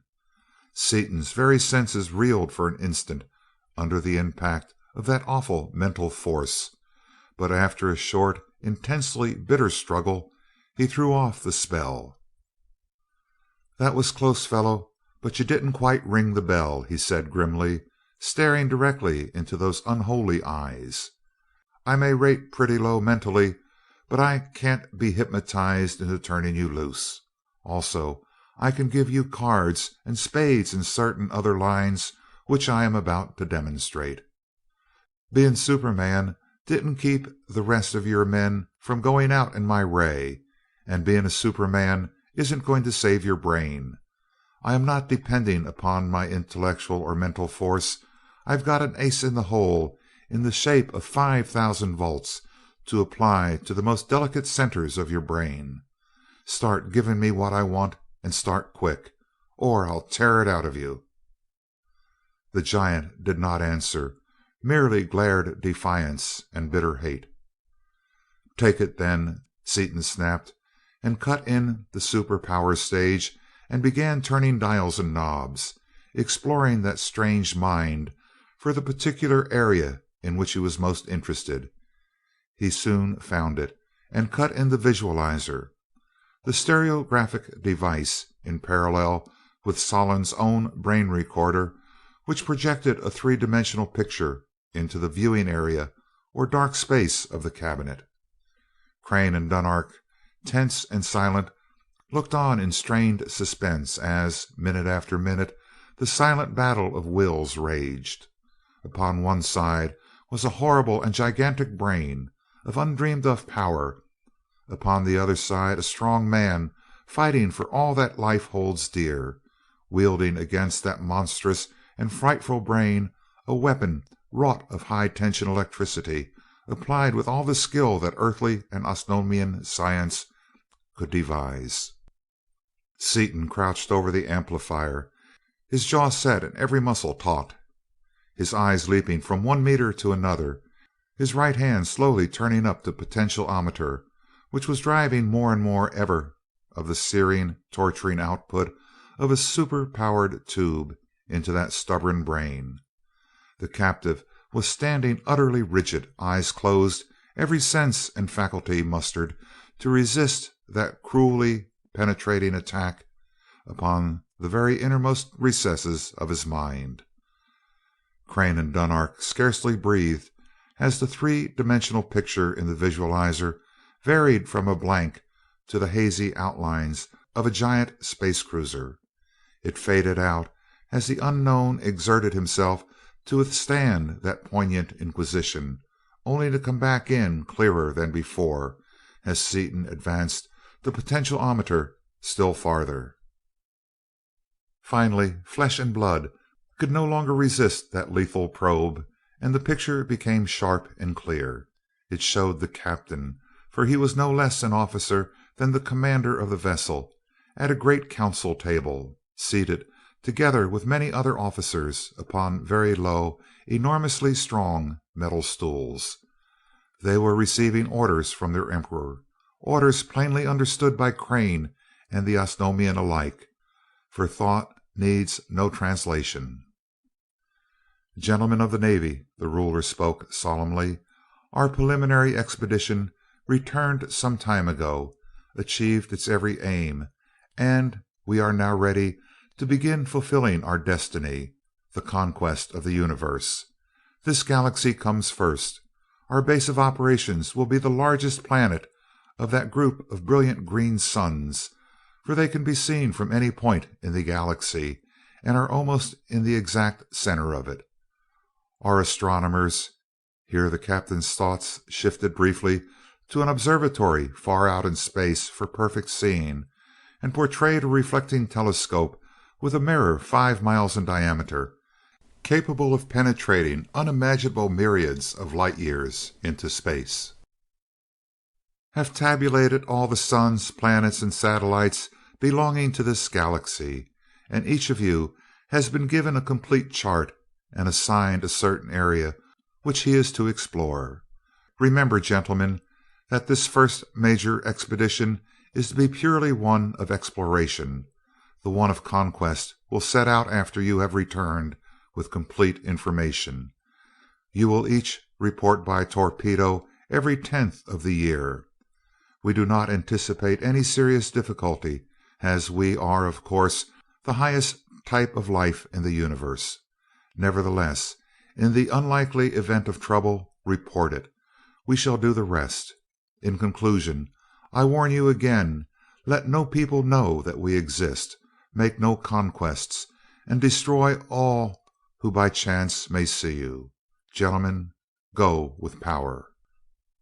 The captain embarked in a small airboat and was shot to his vessel. He took his station at an immense control board, and the warship shot off instantly with unthinkable velocity and with not the slightest physical shock. At this point, Seaton made the captain take them all over the ship. They noted its construction, its power plant, its controls. Every minute detail of structure, operation, and maintenance was taken from the captain's mind and was both recorded and visualized. The journey seemed to be a very long one, but finally the cluster of green suns became visible, and the Fenachrone began to explore the solar systems in the area assigned to that particular vessel. Hardly had the survey started, however, when two globular space cruisers were detected and located. The captain stopped the ship briefly, then attacked. They watched the attack and saw the destruction of the Kondal. They looked on while the captain read the brain of one of Dunark's crew, gleaning from it all the facts concerning the two spaceships, and thought with him that the two absentees from the Kondal would drift back in a few hours and would be disposed of in due course. They learned that these things were automatically impressed upon the torpedo next to issue, as was every detail of everything that happened in and around the vessel. They watched him impress a thought of his own upon the record. The inhabitants of Planet 3 of Sun 6 473 Pilarone show unusual development and may cause trouble, as they have already brought knowledge of the metal of power and the impenetrable shield to the central system, which is to be our base. Recommend volatilization of this planet by vessel sent on special mission. They saw the reign of the Skylark. They sensed him issue commands. Ray it for a time. He will probably open the shield for a moment, as the other one did. Then, after a time, skipped over by the mind under examination. Cease raying. No use wasting power. He must open eventually, as he runs out of power. Stand by and destroy him when he opens. The scene shifted. The captain was asleep and was awakened by an alarm gong, only to find himself floating in a mass of wreckage. Making his way to the fragment of his vessel containing the torpedo port, he released the messenger, which flew with ever-increasing velocity back to the capital city of the Fenachrone, carrying with it a record of everything that had happened. "That's what I want," thought Seaton. "Those torpedoes went home fast. I want to know how far they have to go and how long it'll take 'em to get there. You know what distance a parsec is, since it is purely a mathematical concept, and you must have a watch or some similar instrument with which we can translate your years into hours. I don't want to have to kill you, fellow, and if you give up even now, I'll spare you. I'll get it anyway, you know, and you also know that a few 100 volts more will kill you." They saw the thought received and saw it answered. "You shall learn no more. This is the most important of all, and I shall hold it to disintegration and beyond." Seaton advanced the potentiometer still farther, and the brain picture waxed and waned, strengthened and faded. Finally, however, it was revealed by flashes that the torpedo had about 155,000 parsecs to go, and that it would take 2/10 of a year to make the journey. That the warships which would come in answer to the message were as fast as the torpedo. That he did indeed have in his suit a watch, a device of 7 dials, each turning 10 times as fast as its successor, and the one turn of the slowest dial measured 1 year of his time. Seaton instantly threw off his headset and opened the power switch. "Grab a stopwatch, quick, Mart," he called out as he leaped to the discarded vacuum suit and searched out the peculiar timepiece. They noted the exact time consumed by one complete revolution of the dials, and calculated rapidly. "Better than I thought!" exclaimed Seaton. "That makes his year about 410 of our days. That gives us 82 days before the torpedo gets there. Longer than I dared hope. We've got to fight, too, not run. They figure on getting the Skylark, then volatilizing our world. Well, we can take time enough to grab off an absolutely complete record of this guy's brain. We'll need it for what's coming, and I'm going to get it, if I have to kill him to do it." He resumed his place at the educator, turned on the power, and a shadow passed over his face. "Poor devil, he's conked out. Couldn't stand the gaff," he remarked, half regretfully.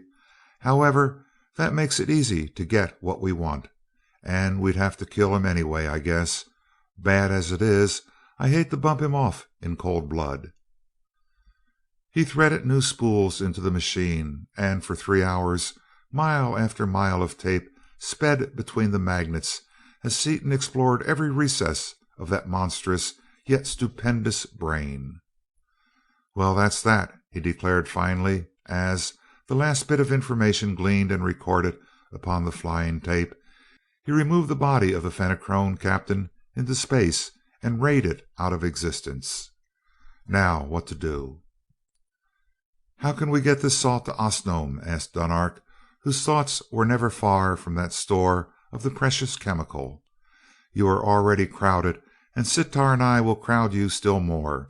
You have no room for additional cargo, and yet much valuable time would be lost in going to Osnome for another vessel." "Yes, and we've got to get a lot of X, too. Guess we'll have to take time to get another vessel. I'd like to drag in the pieces of that ship, too. His instruments and a lot of the parts could be used." "Why not do it all at once?" suggested Crane. "We can start the whole mass toward Osnome by drawing it behind us until such a velocity has been attained that it will reach there at the desired time. We could then go to X and overtake this material near the green system." "Right you are, Ace. That's a sound idea. But say, Dunark, it wouldn't be good technique for you to eat our food for any length of time. While we're figuring this out, you'd better hop over there and bring over enough to last you two until we get you home. Give it to Shiro. After a couple of lessons, you'll find he'll be as good as any of your cooks."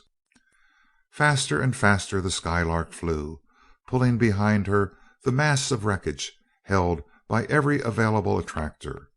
When the calculated velocity had been attained, the attractors were shut off, and the vessel darted away toward the planet, still in the Carboniferous age, which possessed at least one solid ledge of metallic X, the rarest of all earthly metals. As the automatic controls held the cruiser upon her course, the 6 wanderers sat long in discussion as to what should be done, what could be done to avert the threatened destruction of all the civilization of the galaxy, except the monstrous and unspeakable culture of Fenachrone. Nearing their destination, Seaton rose to his feet. "Well, folks, it's like this. We've got our backs to the wall. Dunark has troubles of his own. If the third planet doesn't get him, the Fenachrone will, and the third planet is the more pressing danger. That lets him out. We've got nearly 6 months before the Fenachrone can get back here." "But how can they possibly find us, or wherever we'll be by that time?" Dick asked Dorothy. "The battle was a long way from here." "With that much start they probably couldn't find us," Seaton replied soberly. "It's the world I'm thinking about. They've got to be stopped, and stopped cold, and we've got only 6 months to do it in. Osnome's got the best tools and the fastest workmen I know of." His voice died away in thought. "That sort of thing is in your department, Dick." Crane was calm and judicial as always. "I will, of course, do anything I can, but you probably have a plan of campaign already laid out." "After a fashion. We've got to find out how to work through this zone of force or we're sunk without a trace. Even with rays, screens, and ships equal to theirs, We couldn't keep them from sending a vessel to destroy the Earth, and they'd probably get us too, eventually. They've got a lot of stuff we don't know about. Of course, since I took only one man's mind. While he was a very able man, he didn't know all that all the rest of them do, any more than any one man has all the earthly science knowledge. Absolutely, our only chance is to control that zone. It's the only thing they haven't got. Of course, it may be impossible, but I won't believe that until I've exhausted a lot of possibilities. Dunark, can you spare a crew to build us a duplicate of the Phrenic ship, besides those you are going to build for yourself? Certainly, I will be only too glad to do so. Well then, while Dunark is doing that, I suggest that we go to this third planet, abduct a few of their leading scientists and read their minds. Then do the same, visiting every other highly advanced planet we can locate. There is a good chance that, by combining the best points of the warfares of many worlds, we can evolve something that will enable us to turn back these invaders. Why not send a copper torpedo to destroy their entire planet? Suggested Dunark. Won't work. Their detecting screens would locate it 1,000 million miles off in space, and they would ray it. With a zone of force that would get through their screens, that would be the first thing I'd do. You see, every thought comes back to that zone. We've got to get through it some way. The course alarm sounded, and they saw that a planet lay directly in their path. It was X, and enough negative acceleration was applied to make an easy landing possible. Isn't it going to be a long, slow job, chopping off 2 tons of that metal and fighting away those terrible animals besides? Asked Margaret. It'll take about 1/1,000,000th of a second, Peg. I'm going to bite it off with the zone, just as I took that bite out of our field. The rotation of the planet will throw us away from the surface. Then we'll release the zone and drag our prey off with us. See? The Skylark descended rapidly toward that well-remembered ledge of metal to which the object compass had led them. "This is exactly where we landed before," Margaret commented in surprise, and Dorothy added, "Yes, and there's that horrible tree that ate that dinosaur, or whatever it was. I thought you blew it up for me, Dick." "I did, Dottie. Blew it into atoms. Must be a good location for coniferous trees, and they must grow awfully fast, too. As to it being the same place, Peg, sure it is. That's what the object compasses are for." Everything appeared as it had been at the time of their first visit. The rank carboniferous vegetation, intensely, vividly green, was motionless in the still, hot, heavy air. The living nightmares inhabiting that primitive world were lying in the cooler depths of the jungle, sheltering from the torrid rays of that strange and fervent sun. "How about it, Dot? Want to see some of your little friends again? If you do, I'll give them a shot and bring them out." "Heavens, no. I saw them once. If I never see them again, that will be 20 minutes too soon." "All right. We'll grab us a piece of this ledge and beat it." Seaton lowered the vessel to the ledge, focused the main anchoring attractor upon it, and threw on the zone of force. Almost immediately he released the zone, pointed the bar parallel to the compass bearing upon Osnome, and slowly applied the power. "How much did you take away?" asked Dunark in amazement. "It looks bigger than the Skylark." "It is, considerably bigger. Thought we might as well take enough while we're here, so I set the zone for a 75-foot radius. It's probably of the order of magnitude of 500,000 tons, since that stuff weighs more than half a ton to the cubic foot. However, we can handle it as easily as we could a smaller bite, and that much mass will help us hold that other stuff together when we catch up with it." The voyage to Osnome was uneventful. They overtook the wreckage, true to schedule, as they were approaching the green system, and attached it to the mass of metal behind them by means of attractors. "Where will we land this junk, Dunark?" asked Seaton, as Osnome grew large beneath them. "We'll hold this lump of metal and the fragments of the ship carrying the salt, and we'll be able to hold some of the most important of the other stuff, but a lot of it is bound to get away from us, and the Lord help anybody who's under it when it comes down. You might yell for help, and say you might ask somebody to have the astronomical data ready for us as soon as we land." "The parade ground will be empty now, so we will land there," Dunark replied. "We should be able to land everything in a field of that size, I should think." He touched the sender at his belt, and in the general code notified the city of their arrival and warned everyone to keep away from the parade ground.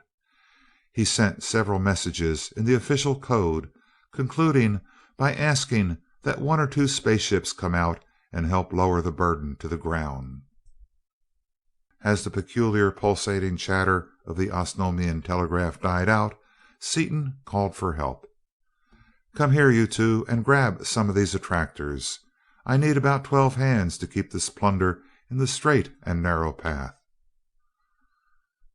The course had been carefully laid, with allowances for the various velocities and forces involved, to follow the easiest path to the Condolian parade ground. The hemisphere of X and the fragment of the condol which bore the salt were held immovably in place by the main attractor and one auxiliary, and many other auxiliaries held sections of the Fenachrone vessel. However, the resistance of the air seriously affected the trajectory of many of the irregularly shaped smaller masses of metal, and all three men were kept busy flicking attractors right and left, capturing those strays which threatened to veer off into the streets or upon the buildings of the Condolian capital city, and shifting from one piece to another so that none should fall freely. Two sister ships of the Condor appeared as if by magic in answer to Dunark's call, and their attractors aided greatly in handling the unruly collection of wreckage. A few of the smaller sections and a shower of debris fell clear, however, in spite of all efforts, and their approach was heralded by a meteoric display unprecedented in that world of continuous daylight.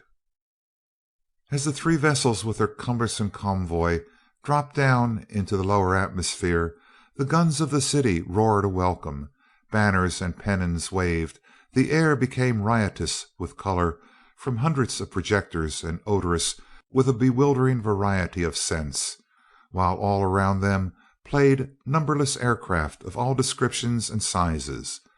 The space below them was carefully avoided, but on all sides and above them the air was so full that it seemed marvelous that no collision occurred. Tiny one-man helicopters, little more than single chairs flying about, beautiful pleasure planes soaring and wheeling, immense multiplane liners and giant helicopter freighters, everything in the air found occasion to fly as near as possible to the Skylark in order to dip their flags in salute to Dunark, their Kofedix, and to Seaton, the wearer of the 7 discs, their revered overlord. Finally the freight was landed without serious mishap, and the Skylark leaped to the landing dock upon the palace roof, where the royal family and many nobles were waiting, in full panoply of glittering harness.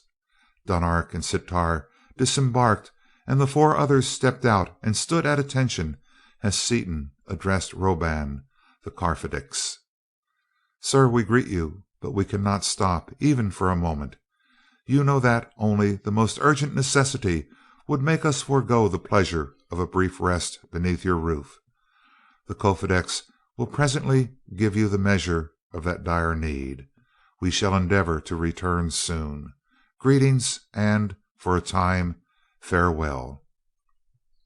"Overlord, we greet you, and trust that soon we may entertain you and profit from your companionship. For what you have done, we thank you. May the great First Cause smile upon you until you return. Farewell." End of chapter 5.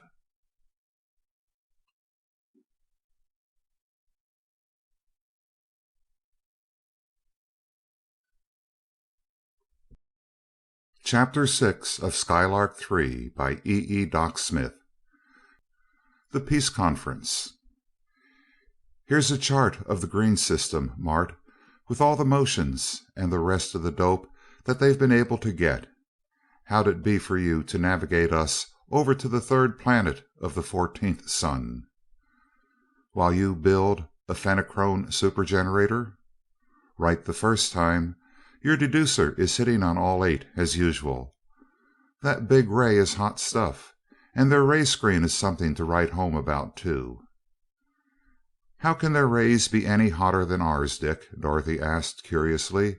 I thought you said we had the very last word in rays.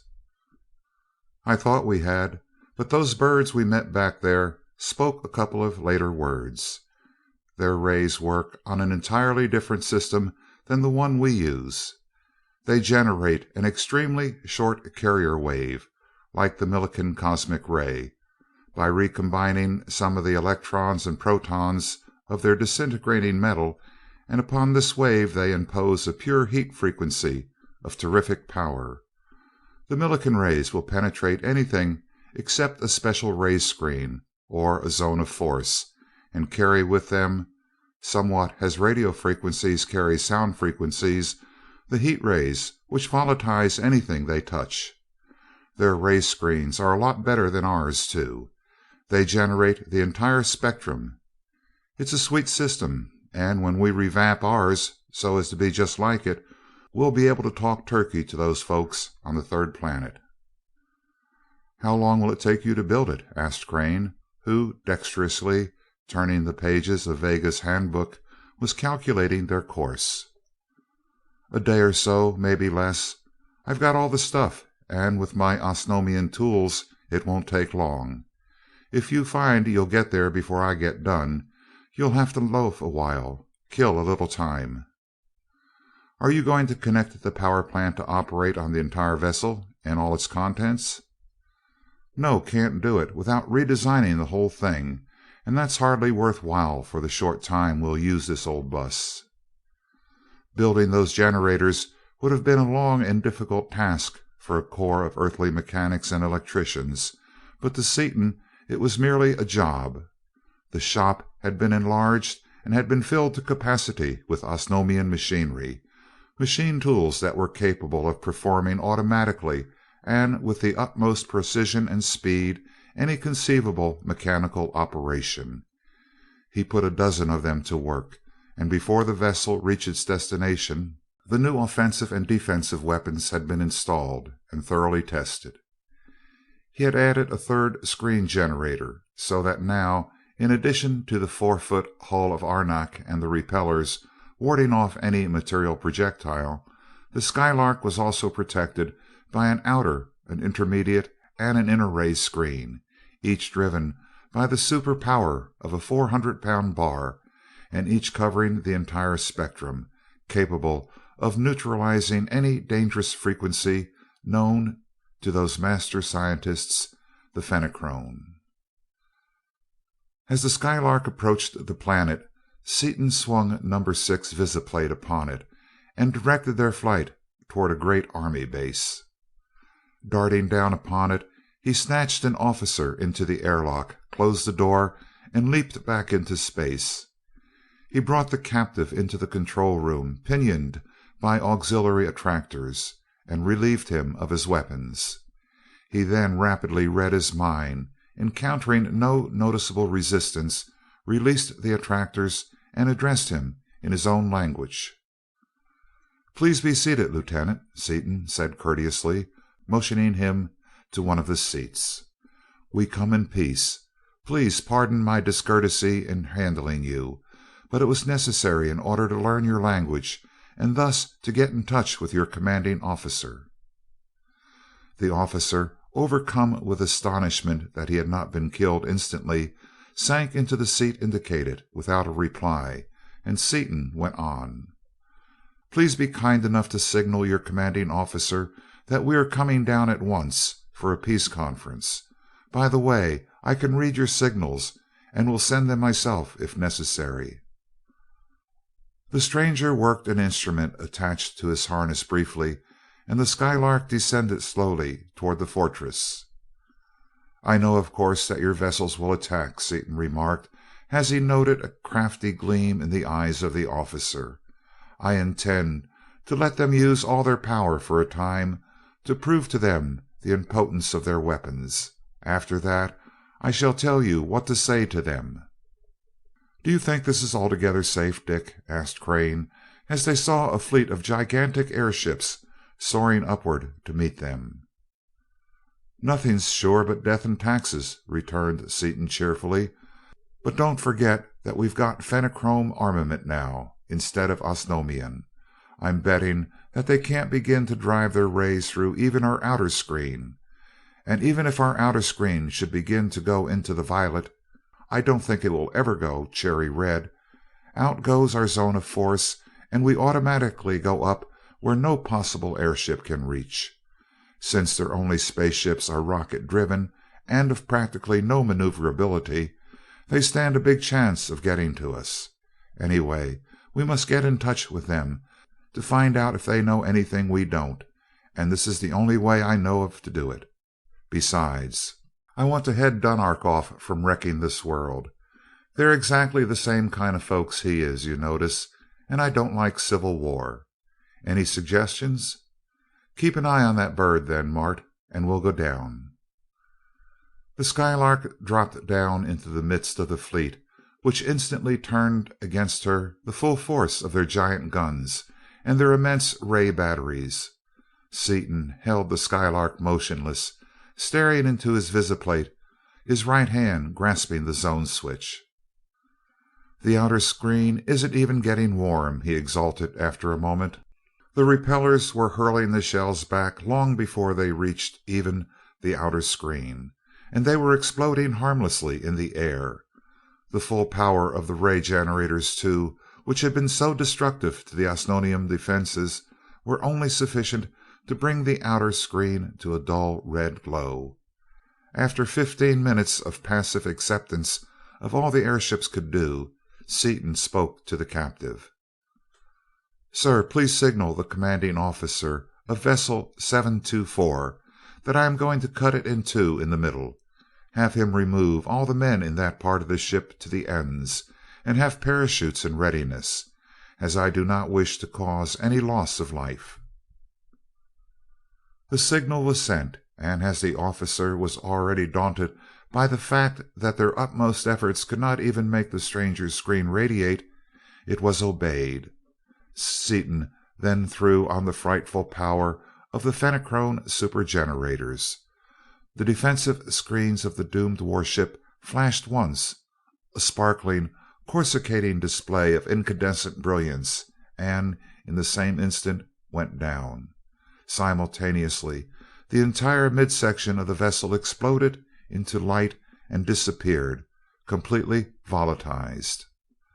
"Sir, please signal the entire fleet to cease action and to follow me down. If they do not do so, I will destroy the rest of them." The Skylark dropped to the ground, followed by the fleet of warships, who settled in a ring about her, inactive but ready. "Will you please loan me your sending instrument, sir?" Seaton asked. "From this point on I can carry on negotiations better direct rather than through you." The lieutenant found his voice as he surrendered the instrument. "Sir, are you the overlord of Osnome of whom we have heard? We had supposed that one was a mythical character, but you must be he. No one else would spare lives that he could take, and the overlord is the only being reputed to have a skin the color of yours." "Yes, Lieutenant, I am the overlord, and I have decided to become the overlord of the entire green system, as well as Osnome." He then sent out a call to the commander-in-chief of all the armies of the planet, informing him that he was coming to visit him at once, and the Skylark tore through the air to the capital city. No sooner had the earthly vessel alighted upon the palace grounds than she was surrounded by a ring of warships, who, however, made no offensive move. Seaton again used the telegraph. "Commander-in-chief of the armed forces of the planet Urvania, greetings from the overlord of this solar system. I invite you to come into my vessel, unarmed and alone, for a conference. I come in peace, and peace or war, as you decide, no harm shall come to you until after you have returned to your own command. Think well before you reply." "If I refuse?" "I shall destroy one of the vessels surrounding me, and shall continue to destroy them one every 10 seconds until you agree to come. If you still do not agree, I shall destroy all the armed forces upon this planet, then destroy all your people who are at present upon Osnome. I wish to avoid bloodshed and destruction, but I can and I will do as I have said." "I will come." The general came out upon the field unarmed, escorted by a company of soldiers. 100 feet from the vessel he halted the guards, and came on alone, erect and soldierly. Seaton met him at the door and invited him to be seated. "What can you have to say to me?" the general demanded, disregarding the invitation. "Many things. First, let me say that you are not only a brave man, you are a wise general. Your visit to me proves it." "It is a sign of weakness, but I believed when I heard those reports, and still believe, that a refusal would have resulted in heavy loss of our men," was the general's reply. "It would have," said Seaton. "I repeat that your act was not weakness, but wisdom. The second thing I have to say is that I had not planned on taking any active part in the management of things, either upon Osnome or upon this planet, until I learned of a catastrophe that is threatening all the civilization in this galaxy, thus threatening my own distant world as well as those of this solar system. Third, only by superior force can I make either your race or the Osnomians listen to reason sufficiently to unite against a common foe. You have been reared in unreasoning hatred for so many generations that your minds are warped. For that reason I have assumed control of this entire system, and shall give you your choice between cooperating with us or being rendered incapable of molesting us while our attention is occupied by this threatened invasion." "We will have no traffic with the enemy whatever," said the general. "This is final." "You just think so. Here is a mathematical statement of what is going to happen to your world unless I intervene." He handed the general a drawing of Dunark's plan and described it in detail. "This is the answer of the Osnomians to your invasion of their planet. I do not want this world destroyed, but if you refuse to make common cause with us against a common foe, it may be necessary. Have you forces at your command sufficient to frustrate this plan?" "No, but I cannot really believe that such a deflection of celestial bodies is possible. Possible or not, you realize that I could not yield to empty threats." "Of course not," said Seaton, "but you are wise enough to refuse to sacrifice a few ships and men in a useless struggle against my overwhelming armament. Therefore, you are certainly wise enough to refuse to sacrifice your entire race. However, before you come to any definite conclusion, I will show you what threatens the galaxy." He handed the other a headset and ran through the section of the record showing the plans of the invaders. He then ran a few sections showing the irresistible power at the command of the Fenachrone. "This is what awaits us all unless we combine against them." "What are your requirements?" the general asked. "I request immediate withdrawal of all your armed forces now upon Osnome, and full cooperation with me in this coming war against the invaders. In return, I will give you the secrets I have just given the Osnomians, the power and the offensive and defensive weapons of this vessel." "The Osnomians are now building vessels such as this one?" asked the general. "They are building vessels 100 times the size of this one, with the same armament."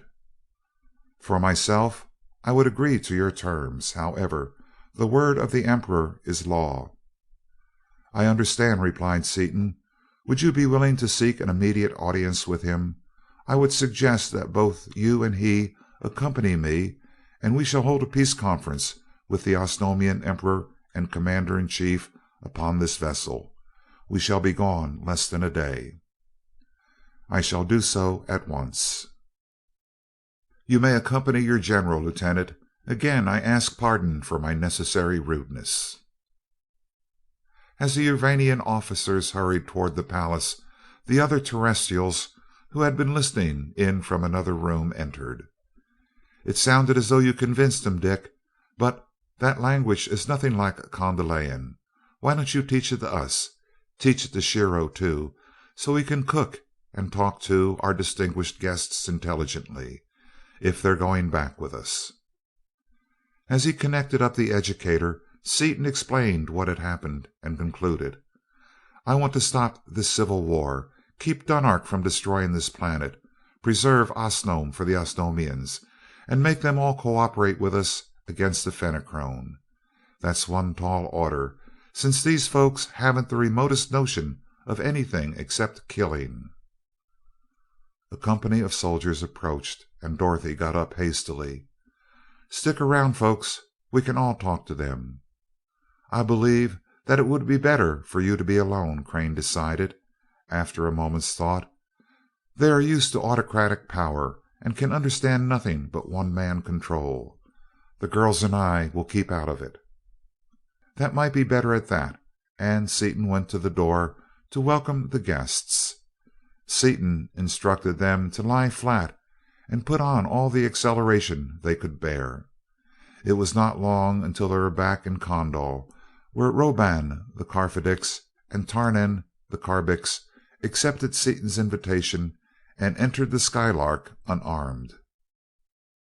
Back out in space, the vessel stationary, Seaton introduced the emperors and commanders in chief to each other, introductions which were acknowledged almost imperceptibly. He then gave each a headset and ran the complete record of the Fenachrone brain. "Stop!" shouted Roban after only a moment. "Would you, the overlord of Osnome, reveal such secrets as this to the arch enemies of Osnome?" "I would. I have taken over the overlordship of the entire green system for the duration of this emergency, and I do not want two of its planets engaged in a civil war." The record finished, Seaton tried for some time to bring the four green warriors to his way of thinking, but in vain. Roban and Tarnan remained contemptuous. They would have thrown themselves upon him but for the knowledge that no 50 unarmed men of the green race could have overcome his strength, to them supernatural. The two Urvanians were equally obdurate. This soft earth being had given them everything. They had given him nothing, and would give him nothing. Finally Seaton rose to his full height and stared at them in turn, wrath and determination blazing in his eyes. "I have brought you four together here in a neutral vessel in neutral space to bring about peace between you. I have shown you the benefits to be derived from the peaceful pursuit of science, knowledge, and power, instead of continuing this utter economic waste of continual war. You all close your senses to reason. You of Osnome accuse me of being an ingrate and a traitor, and you of Urvania consider me a soft-headed, sentimental weakling who may safely be disregarded, all because I think the welfare of the numberless people of the universe more important than your narrow-minded, stubborn, selfish vanity. Think what you please. If brute force is your only logic, know now that I can and will use brute force. Here are the 7 discs," and he placed the bracelet upon Roban's knee. "If you four leaders are short-sighted enough to place your petty enmity before the good of all civilization, I am done with you forever. I have deliberately given Urvanians precisely the same information that I have given the Osnomians, no more, no less. I have given neither of you all that I know, and I shall know much more than I do now before the time of the conquest shall have arrived. Unless you 4 men here and now renounce this war and agree to a perpetual peace between your worlds, I shall leave you to your mutual destruction. You do not yet realize the power of the weapons I have given you. When you do realize it, you will know that mutual destruction is inevitable if you continue this internecine war. I shall continue upon other worlds my search for the one secret standing between me and a complete mastery of power. That I shall find that secret I am confident, and having found it, I shall, without your aid, destroy the Fenachrone. You have several times remarked with sneers that you are not to be swayed by empty threats. What I am about to say is no empty threat. It is a most solemn promise, given by one who has both the will and the power to fulfill his every given word. Now listen carefully to this, my final utterance. If you continue this warfare, and if the victor should not be utterly destroyed in its course, I swear as I stand here by the first great cause that I shall myself wipe out every trace of the surviving nation as soon as the Fenachrone shall have been obliterated. Work with each other and me, and we all may live. Fight on, and both your nations to the last person will most certainly die. Decide now which it is to be. I have spoken." Roban took up the bracelet and clasped it again about Seaton's arm, saying, "You are more than ever our overlord. You are wiser than are we, and stronger. Issue your commands, and they shall be obeyed." "Why did you not say those things first, overlord?" asked the Urvanian emperor as he saluted and smiled. "We could not in honor submit to a weakling, no matter what the fate in store. Having convinced us of your strength, there can be no disgrace in fighting beneath your screens. An armlet of 7 symbols shall be cast and ready for you when you next visit us. Roban of Osnome, you are my brother." The 2 emperors saluted each other and stared eye to eye for a long moment, and Seaton knew that the perpetual peace had been signed. Then all 4 spoke in unison. "Overlord, we await your commands." "Dunark of Osnome is already informed as to what Osnome is to do. Say to him that it will not be necessary for him to build the vessel for me. The Urvanians will do that. Urvan of Urvania, you will accompany Roban to Osnome, where you 2 will order instant cessation of hostilities. Osnome has many ships of this type, and upon some of them you will return your every soldier and engine of war to your own planet. As soon as possible you will build for me a vessel like that of the Fenachrone, except that it shall be 10 times as large in every dimension, and except that every instrument, control, and weapon is to be left out." "Left out? It shall be so built, but of what use will it be?" "The empty spaces shall be filled after I have returned from my quest. You will build this vessel of Dagal. You will also instruct the Osnomian commander in the manufacture of that metal, which is so much more resistant than their arenak." "But, overlord, we have—" "I have just brought immense stores of the precious chemical and of the metal of power to Osnome. They will share it with you. I also advise you to build for yourselves many ships like those of the Fenachrone, with which to do battle with the invaders, in case I should fail in my quest. You will, of course, see to it that there will be a corps of your most efficient mechanics and artisans within call at all times, in case I should return and have sudden need for them. All these things shall be done."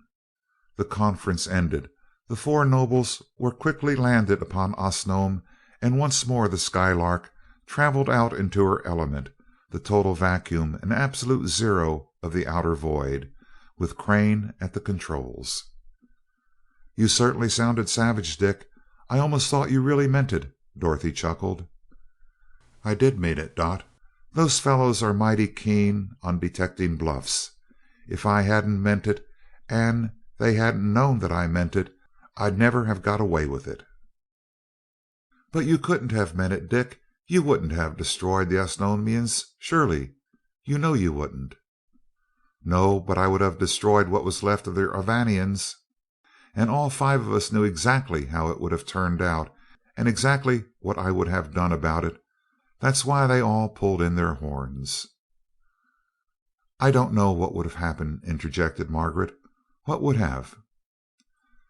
"With this new stuff, the Urvanians would have wiped the Osnomians out.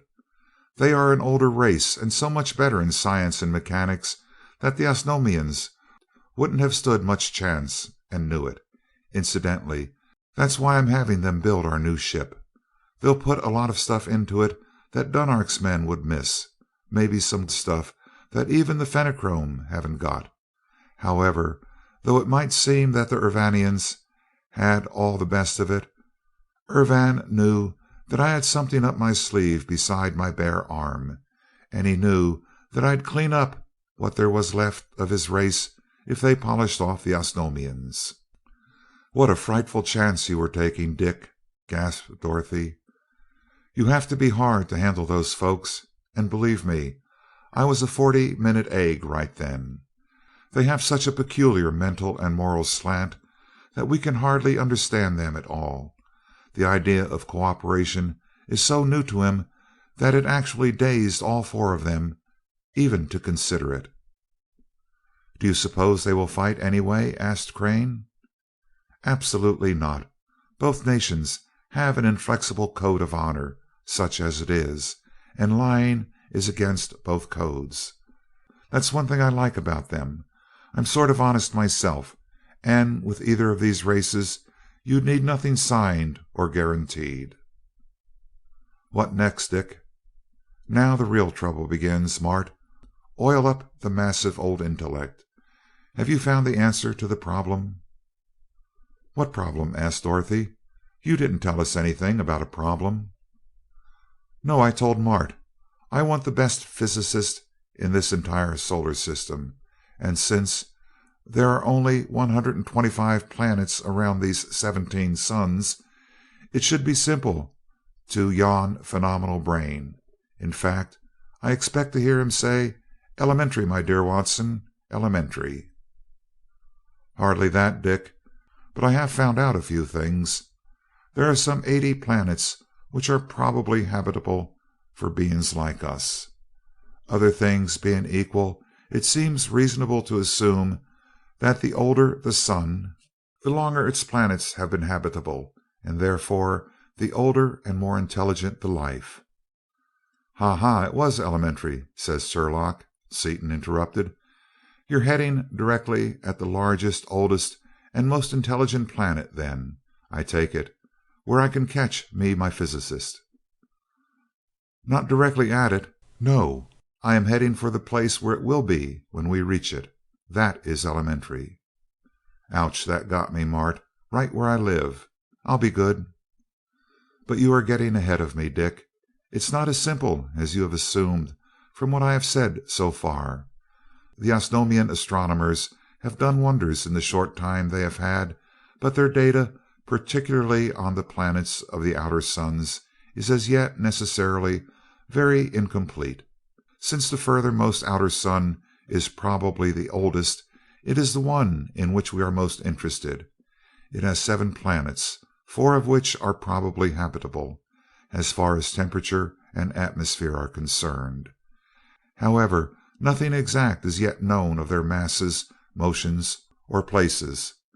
Therefore, I have laid our course to intercept the closest one to us, as nearly as I can from what meager data we have. If it should prove to be inhabited by intelligent beings, they can probably give us more exact information concerning their neighboring planets. That is the best I can do." "That's a darn fine best, old top. Narrowing down to 4 from 125. Well, until we get there, what to do? Let's sing us a song to keep our fearless quartet in good voice." "Before you do anything," said Margaret seriously, "I would like to know if you really think there is a chance of defeating those monsters." "In all seriousness, I do. In fact, I am quite confident of it. If we had 2 years, I know we could lick them cold, and by stepping on the gas, I believe we can get the dope in less than the 6 months we have to work in." "I know that you are serious, Dick. Now you know that I do not want to discourage anyone, but I can see small basis for optimism." Crane spoke slowly and thoughtfully. "I hope you will be able to control the zone of force, but you are not studying it yourself. You seem to be certain that somewhere in this system there is a race who already knows all about it. I would like to know your reasons for thinking that such a race exists." "They may not be upon this system. They may have been outsiders, as we are. But I have reason for believing them to be natives of this system, since they were green. You are as familiar with Osnomian mythology as I am. You girls in particular have read Osnomian legends to Osnomian children for hours. Also, identically the same legends prevailed upon Urvania. I read them in that lieutenant's brain. In fact, I looked for them. You also know that every folk legend has some basis, however tenuous in fact. Now, Dottie, tell about the battle of the gods when Osnome was a pup." "The gods came down from the sky," Dorothy recited. "They were green, as were men. They wore invisible armor of polished metal which appeared and disappeared. They stayed inside the armor and fought outside it with swords and lances of fire. Men who fought against them cut them through and through with swords, and they stuck the men with lances of flame so that they were stunned. So the gods fought in days long gone and vanished in their invisible armor. And—" "That's enough," interrupted Seaton. "The little red-haired girl has her lesson perfectly. Get it, Mart?" "No, I cannot say that I do." "Why, it doesn't even make sense!" exclaimed Margaret. "All right, I'll elucidate. Listen," and Seaton's voice grew tense with earnestness. "Visitors came down out of space. They were green. They wore zone of force, which they flashed on and off. They stayed inside the zones and projected their images outside, and used rays through the zones. Men who fought against the images cut them through and through with swords, but could not harm them, since they were not actual substance. And the images directed rays against the men so that they were stunned. So the visitors fought in days long gone and vanished in their zones of force. How does that sound?" "You have the most stupendous imagination the world has ever seen, but there may be some slight basis of fact there, after all," said Crane slowly. "I'm convinced of it, for one reason in particular. Notice that it says specifically that the visitors stunned the natives. Now that thought is absolutely foreign to all Osnomian nature. When they strike, they kill, and always have.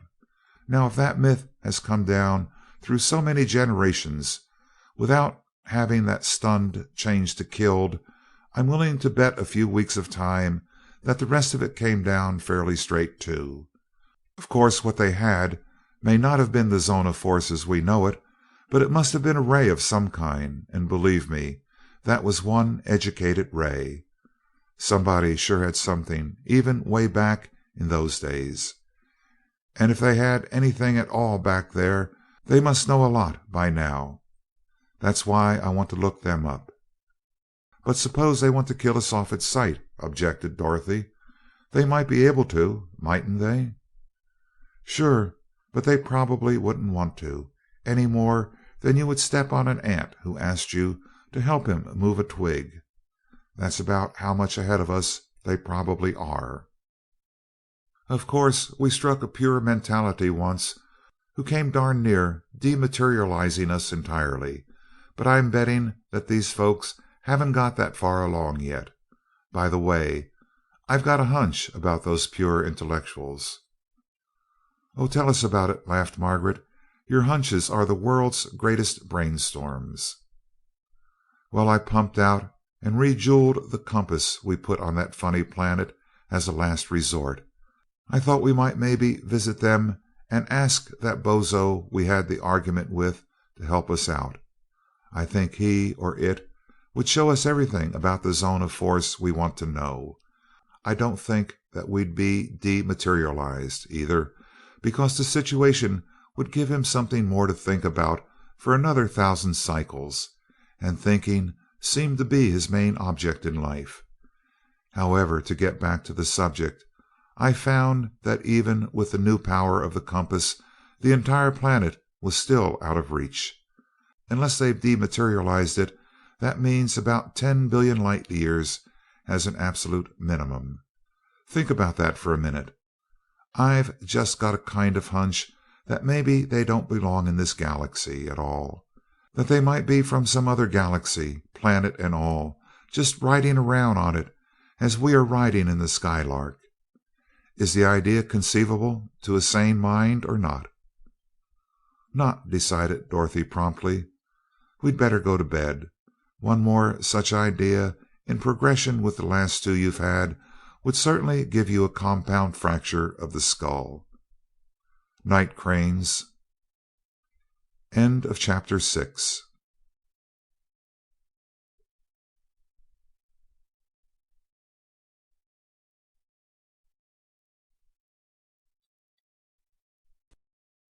Chapter 7 of Skylark Three by Doc Smith. DuQuesne's Voyage. Far from our solar system, a cigar-shaped space car slackened its terrific acceleration to a point at which human beings could walk, and two men got up, exercised vigorously to restore the circulation to their numbed bodies, and went into the galley to prepare their meal, the first since leaving the earth some 8 hours or more before. Because of the long and arduous journey he had decided upon, DuQuesne had had to abandon his custom of working alone, and had studied all the available men with great care before selecting his companion and relief pilot. He had finally chosen Baby Doll Loring, so called because of his curly yellow hair, his pink and white complexion, his guileless blue eyes, his slight form of rather less than medium height. But never did outward attributes more belie the inner man. The yellow curls covered a brain agile, keen, and hard. The girlish complexion neither paled nor reddened under stress.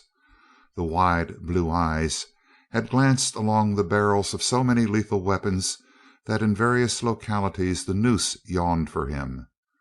The slender body was built of rawhide and whalebone, and responded instantly to the dictates of that ruthless brain. Under the protection of steel he flourished, and in return for that protection he performed quietly and with neatness and dispatch such odd jobs as were in his line, with which he was commissioned. When they were seated at an excellent breakfast of ham and eggs, buttered toast, and strong aromatic coffee, DuQuesne broke the long silence. "Do you want to know where we are?" "I'd say we were a long way from home, by the way this elevator of yours has been climbing all night." "We are a good many million miles from Earth, and we are getting farther away at the rate that would have to be measured in millions of miles per second." DuQuesne, watching the other narrowly as he made this startling announcement, and remembering the effect of a similar one upon Perkins, saw with approval that the coffee cup in mid-air did not pause or waver in its course. Loring noted the bouquet of his beverage and took an appreciative sip before he replied: "You certainly can make coffee, Doctor, and good coffee is 9/10 of a good breakfast. As to where we are, that's all right with me. I can stand it if you can." "Don't you want to know where we're going and why?" "I've been thinking about that. Before we started I didn't want to know anything, because what a man doesn't know he can't be accused of spilling in case of a leak. Now that we are on our way, though, Maybe I should know enough about things to act intelligently if something unforeseen should develop. If you'd rather keep it dark and give me orders when necessary, that's all right with me, too. It's your party, you know. I brought you along because one man can't stay on duty 24 hours a day continuously. Since you are in as deep as you can get, and since this trip is dangerous, you should know everything there is to know. You are one of the higher ups now, anyway, and we understand each other thoroughly, I believe. I believe so. Back in the bow control room, DuQuesne applied more power, but not enough to render movement impossible. You don't have to drive her as hard all the way, then, as you did last night? No, I'm out of range of Seaton's instrument now, and we don't have to kill ourselves. High acceleration is punishment for anyone, and we must keep ourselves fit. To begin with, I suppose that you are curious about that object compass. That and other things. An object compass is a needle of specially treated copper, so activated that it points always toward one certain object, after being once set upon it. Seaton undoubtedly has one upon me, but sensitive as they are, they can't hold on a mass as small as a man at this distance. That's why we left at midnight, after he had gone to bed, so that we'd be out of range before he woke up. I wanted to lose him, as he might interfere if he knew where I was going. Now I'll go back to the beginning and tell you the whole story. Tersely but vividly he recounted the tale of the interstellar cruise, the voyage of the Skylark of Space. When he had finished, Loring smoked for a few minutes in silence. There's a lot of stuff there that's hard to understand all at once. Do you mind if I ask a few foolish questions to get things straightened out in my mind? Go ahead, ask as many as you want to. It's hard to understand a lot of that Osnomian stuff. A man can't get it all at once. Osnome is so far away. How are you going to find it? With one object compass I mentioned. I had planned on navigating from notes I took on the trip back to Earth, but it wasn't necessary. They tried to keep me from finding out anything, but I learned all about the compasses, built a few of them in their own shop, and set one on Osnome. I had it, among other things, in my pocket when I landed. In fact, the control of that explosive copper bullet is the only thing they had that I wasn't able to get, and I'll get that on this trip. What is that arenak armor they're wearing? Arenak is a synthetic metal, almost perfectly transparent. It has practically the same refractive index as air, therefore it is, to all intents and purposes, invisible. It's about 500 times as strong as chrome vanadium steel, and even when you got it to the yield point it doesn't break, but stretches out and snaps back like rubber, with the strength unimpaired. It's the most wonderful thing I saw on the whole trip. They make complete suits of it. Of course they aren't very comfortable, but since they are only 1/10 of an inch, they can be worn. 1/10 of an inch of that stuff will stop a steel-nosed machine-gun bullet? Stop it?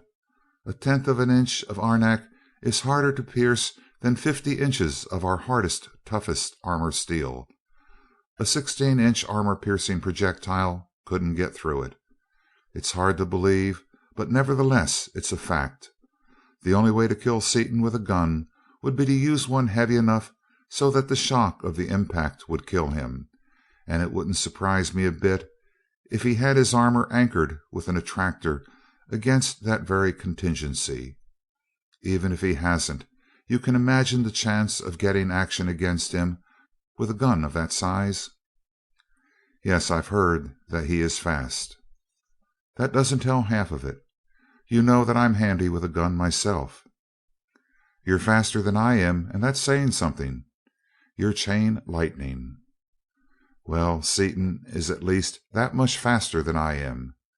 You've never seen him work. I have. On that Osnomian dock he shot twice before I started, and shot twice to my once from then on. I must have been shooting a quarter of a second after he had his side all cleared up. To make it worse, I missed once with my left hand. He didn't. There's absolutely no use tackling Richard Seaton without an Osnomian ray generator or something better. But as you know, Brookings always has been and always will be a fool. He wouldn't believe anything new until after he has actually been shown. Well, I imagine he will be shown plenty by this evening. Well, I'll never tackle him with heat. How does he get that way? He's naturally fast, and has practiced sleight of hand ever since he was a kid. He was one of the best amateur magicians in the country, and I will say that his ability along that line has come in handy for him more than once. I see where you're right in wanting to get something, since we have only ordinary weapons, and they have all that stuff. This trip is to get a little something for ourselves, I take it. Exactly. And you know enough now to understand what we are out here to get for ourselves. You have guessed that we are headed for Osnome. I suspected it. However, if you were going only to Osnome, you would have gone alone, so I also suspect that that's only half of it. I have no idea what it is, but you've got something else on your mind. You're right. I knew you were keen. When I was on Osnome, I found out something that only 4 other men, all dead, ever knew. There is a race of men far ahead of the Osnomians in science, particularly in warfare. They live a long way beyond Osnome. It is my plan to steal an Osnomian airship and mount all its ray screens, generators, guns, and everything else upon this ship, or else convert their vessel into a spaceship. Instead of using their ordinary power, however, we will do as Seaton did and use intra-atomic power, which is practically infinite. Then we'll have everything Seaton's got. But that isn't enough. I want enough more than he's got to wipe him out. Therefore, after we get a ship armed to suit us, we'll visit this strange planet, and either come to terms with them or else steal the ship from them. Then we'll have their stuff and that of the Osnomians, as well as our own. Seaton won't last long after that. Do you mind if I ask how you got that dope? Not at all. Except when right with Seaton, I could do pretty much as I pleased, and I used to take long walks for exercise. The Osnomians tired very easily, being so weak, and because of the light gravity of the planet, I had to do a lot of work or walking to keep in any kind of condition at all. I learned Condelayan quickly and got so friendly with the guards that pretty soon they quit trying to keep me in sight, but waited at the edge of the palace grounds until I came back and joined them. Well, on one trip I was 15 miles or so from the city when an airship crashed down in a woods about a half a mile from me. It was in an uninhabited district, and nobody else saw it. I went over to investigate, thinking probably I could find out something useful. It had the whole front end cut or broken off, and that made me curious, because no imaginable fall will break an arenak hull. I walked in through the hole and saw that it was one of their fighting tenders, a combination warship and repair shop, with all the stuff in it that I've been telling you about. The generators were mostly burned out, and the propelling and lifting motors were out of commission. I prowled around, getting acquainted with it, and found a lot of useful instruments, and, best of all, one of Dunark's new mechanical educators, with complete instructions for its use. Also, I found 3 bodies, and thought I'd try it out. Just a minute. Only 3 bodies on a warship? And what good could a mechanical educator do you if the men were all dead? 3 is all I found then, but there was another one. 3 men and a captain compose an Osnomian crew for any ordinary vessel. Everything is automatic, you know. As for the men being dead, that doesn't make any difference. You can read their brains just the same. if they haven't been dead too long. However, when I tried to read theirs, I found only blanks. Their brains had been destroyed so that nobody could read them. That did look funny, so I ransacked the ship from truck to keelson, and found another body, wearing an air helmet, in a sort of closet off the control room. I put the educator on it. This is getting good. It sounds like a page out of the old Arabian Nights that I used to read when I was a boy. You know, it really isn't surprising that Brookings didn't believe a lot of this stuff. As I have said, a lot of it is hard to understand, but I'm going to show it to you. All that and more. Oh, I believe it all right. After riding in this boat and looking out of the windows, I'll believe anything. Reading a dead man's brain is steep, though. I'll let you do it after we get there. I don't understand exactly how it works myself, but I know how to operate one. Well, I found out that this man's brain was in good shape, and I got a shock when I read it. Here's what he had been through. They had been flying very high on their way to the front when their ship was seized by an invisible force and thrown upward.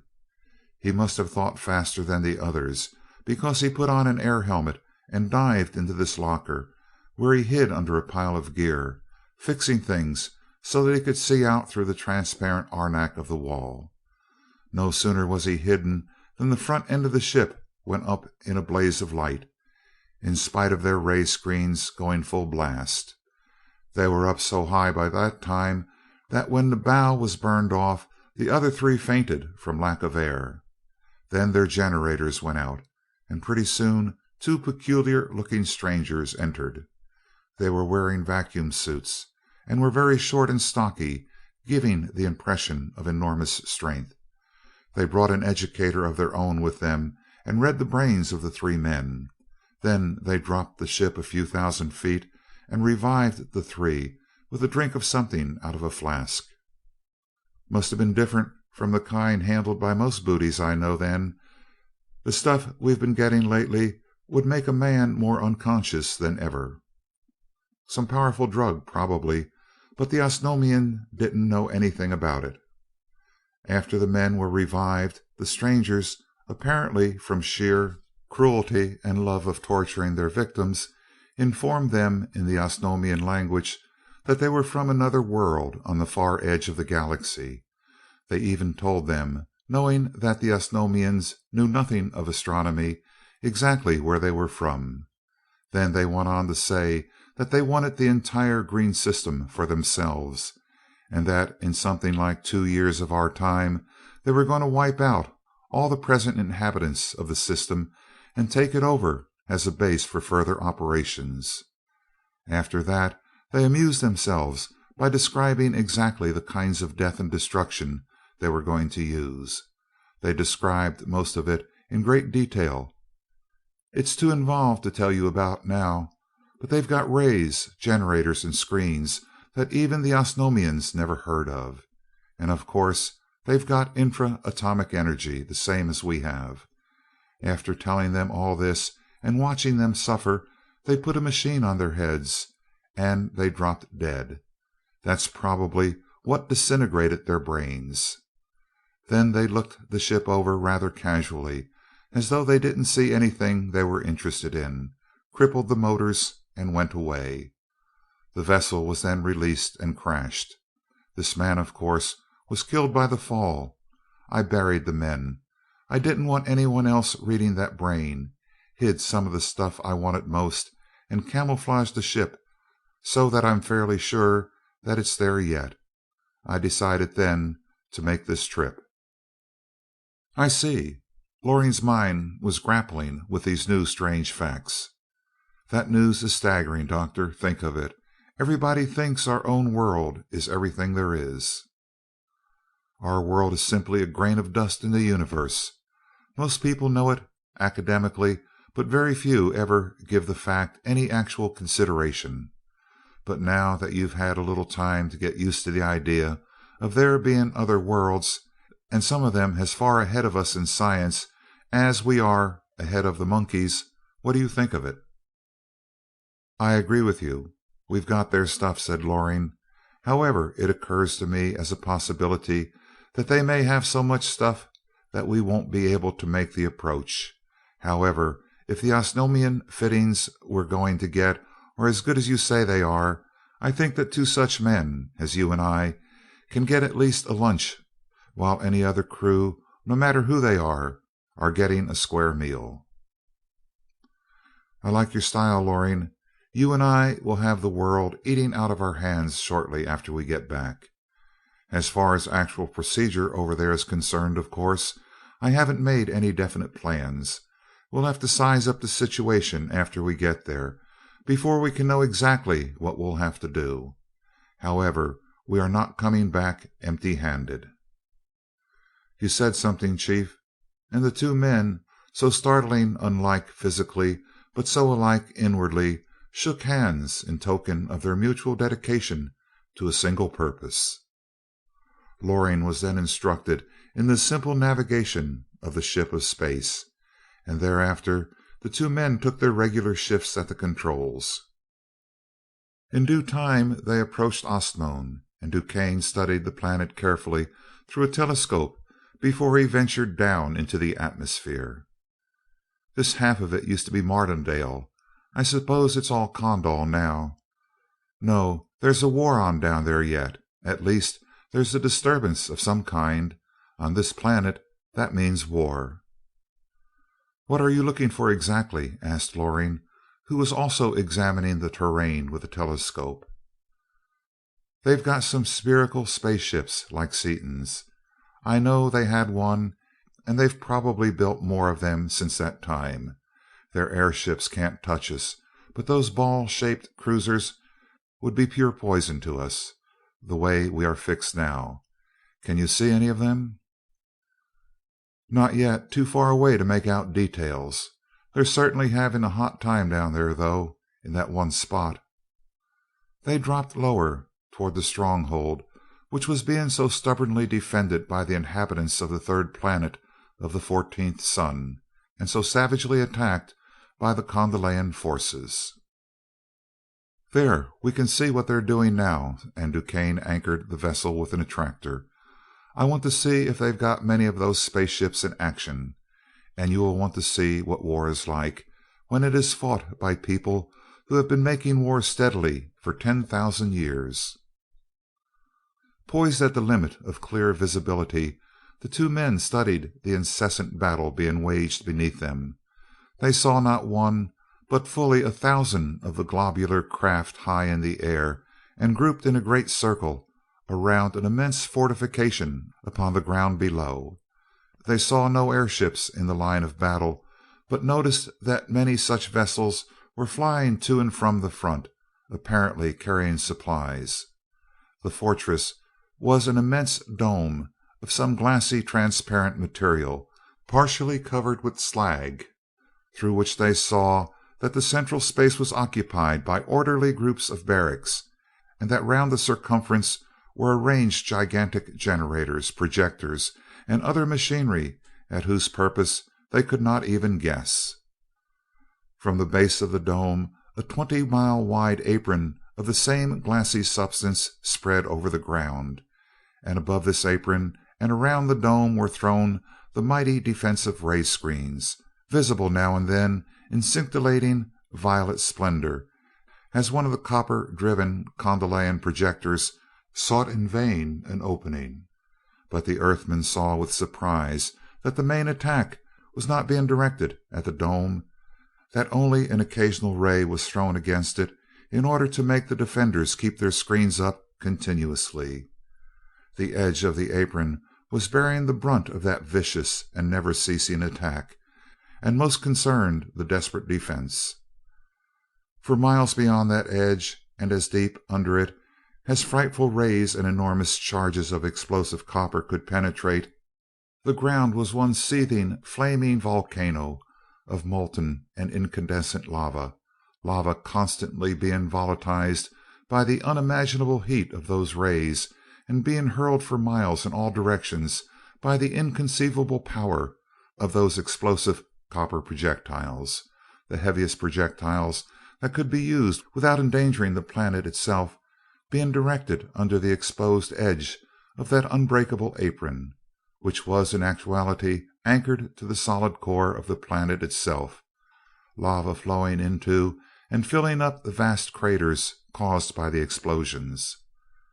The attack seemed fiercest at certain points, perhaps a quarter-mile apart around the circle, and after a time the watchers perceived that at those points, under the edge of the apron, in that indescribable inferno of boiling lava, destructive rays, and disintegrating copper, there were enemy machines at work.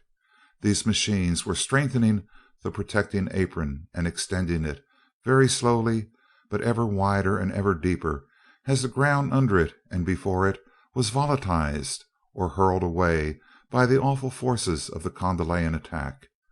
So much destruction had already been wrought that the edge of the apron and its molten moat were already fully a mile below the normal level of that cratered, torn, and tortured plain.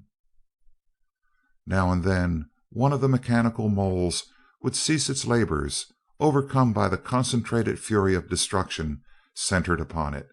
Its shattered remnants would be withdrawn, and shortly repaired or replaced. It would be back at work. But it was not the defenders who had suffered most heavily. The fortress was literally ringed about with the shattered remnants of airships, and the riddled hulls of more than a few of those mighty globular cruisers of the void bore mute testimony to the deadliness and efficiency of the warfare of the invaders. Even as they watched, one of the spheres, unable for some reason to maintain its screens or overcome by the awful forces playing upon it, flared from white into and through the violet, and was hurled upward as though shot from the mouth of some Brobdingnagian howitzer. A door opened, and from its flaming interior 4 figures leaped out into the air, followed by a puff of orange-colored smoke. At the first sign of trouble, the ship next it in line leaped in front of it, and the 4 figures floated gently to the ground, supported by friendly attractors and protected from enemy rays by the bulk and by the screens of the rescuing vessel. 2 great airships soared upward from back of the lines and hauled the disabled vessel to the ground by means of their powerful attractors. The 2 observers saw with amazement that after brief attention from an ant-like ground crew, the original 4 men climbed back into their warship, and she again shot into the fray, apparently as good as ever. "What do you know about that?" exclaimed DuQuesne. "That gives me an idea, Loring. They must get to them that way fairly often, to judge by the teamwork they use when it does happen. How about waiting until they disable another one like that, and then grabbing it while it's in the air, deserted and unable to fight back? One of those ships is worth 1,000 of this one, even if we had everything known to the Osnomians." "That's a real idea. Those boats certainly are brutes for punishment," agreed Loring, and as both men again settled down to watch the battle, he went on: "So this is war out this way. You're right, Seaton. With half this stuff we could whip the combined armies and navies of the world. I don't blame Brookings much, though, at that. Nobody could believe half of this unless they could actually see it, as we are doing." "I can't understand it." DuQuesne frowned as he considered the situation. "The attackers are Kondalians, all right. Those ships are developments of the Skylark. But I don't get that fort at all. Wonder if it can be the strangers are ready. Don't think so. They aren't due for a couple of years yet, and I don't think the Kondalians could stand against them a minute. It must be what is left of Martindale, although I never heard of anything like that. Probably it is some new invention they dug up at the last minute. That's it, I guess." And his brow cleared. It couldn't be anything else. They waited long for the incident to be repeated, and finally their patience was rewarded, when the next vessel was disabled and hurled upward by the concentration of enemy forces DuQuesne darted down, seized it with his most powerful attractor, and whisked it away into space at such a velocity that to the eyes of the Kondalians it simply disappeared. He took the disabled warship far out into space and allowed it to cool off for a long time before deciding that it was safe to board it. Through the transparent walls they could see no sign of life, and DuQuesne donned a vacuum suit and stepped into the airlock.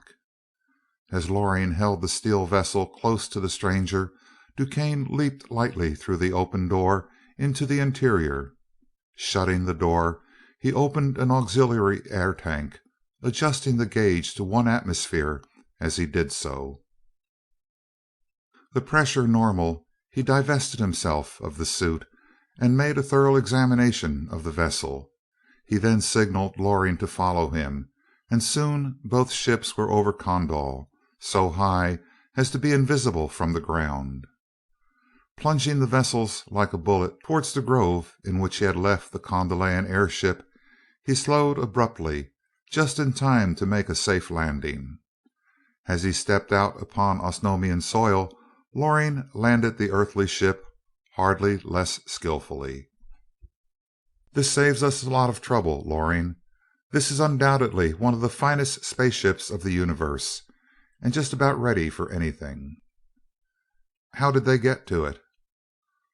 "One of the screen generators apparently weakened a trifle, probably from weeks of continuous use. That let some of the rays come through. Everything got hot, and the crew had to jump or roast.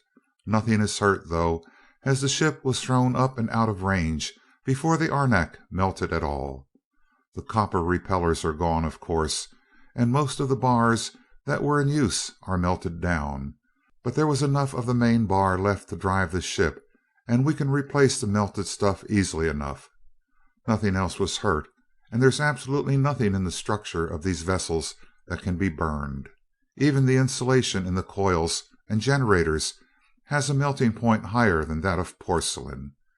And not all the copper was melted either. Some of these storerooms are lined with 2 feet of insulation and are piled full of bars and explosive ammunition." "What was the smoke we saw then?" "That was their food supply. It cooked to an ash, and their water was all boiled away through the safety valves. Those rays certainly can put out a lot of heat in a second or two." "Can the two of us put on those copper repeller bands?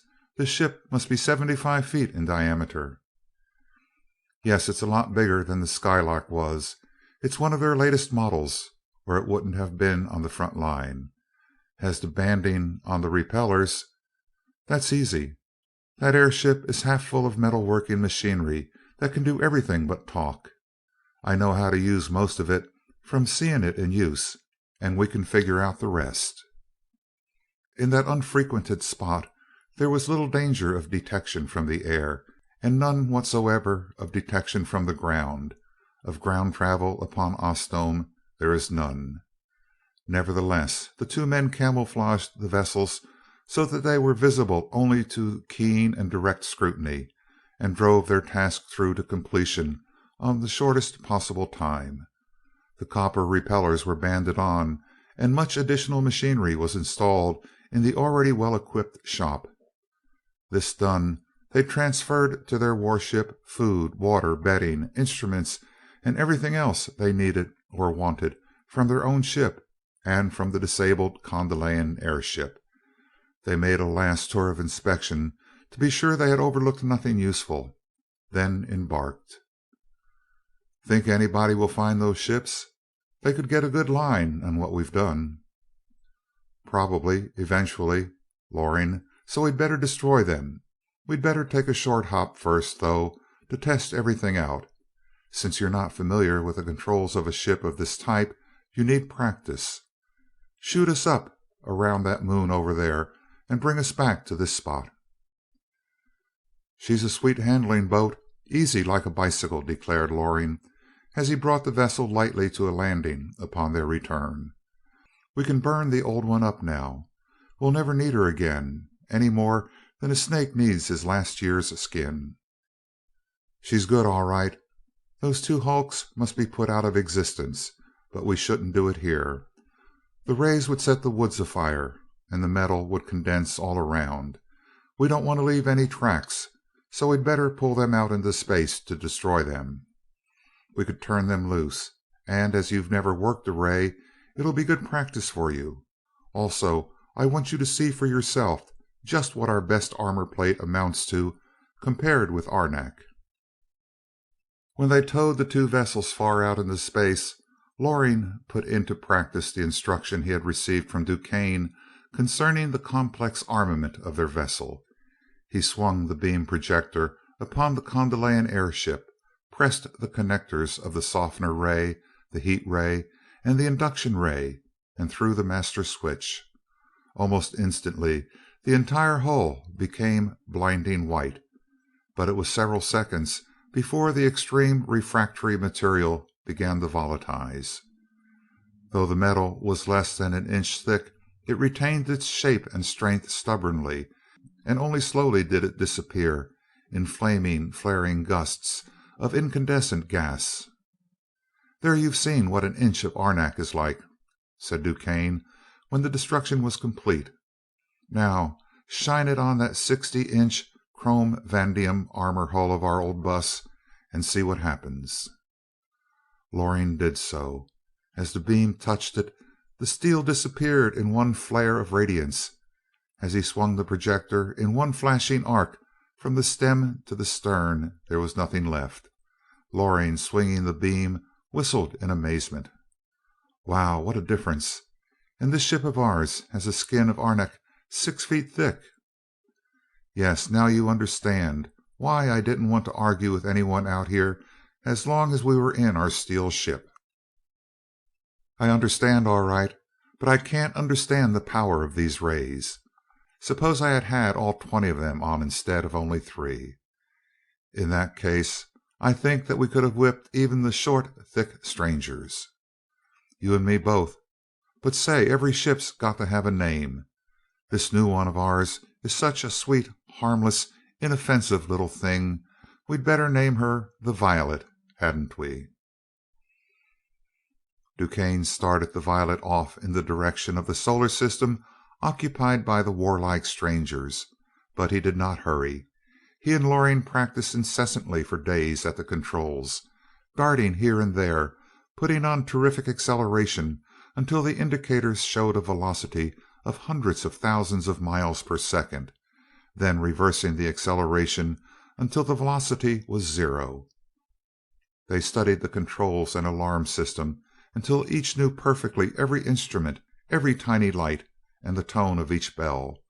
They practiced with the rays, singly and in combination, with the visiplates, and with the many levers and dials, until each one was so familiar with the complex installation that his handling of every control had become automatic. Not until then did DuQuesne give the word to start out in earnest toward their goal, at an unthinkable distance.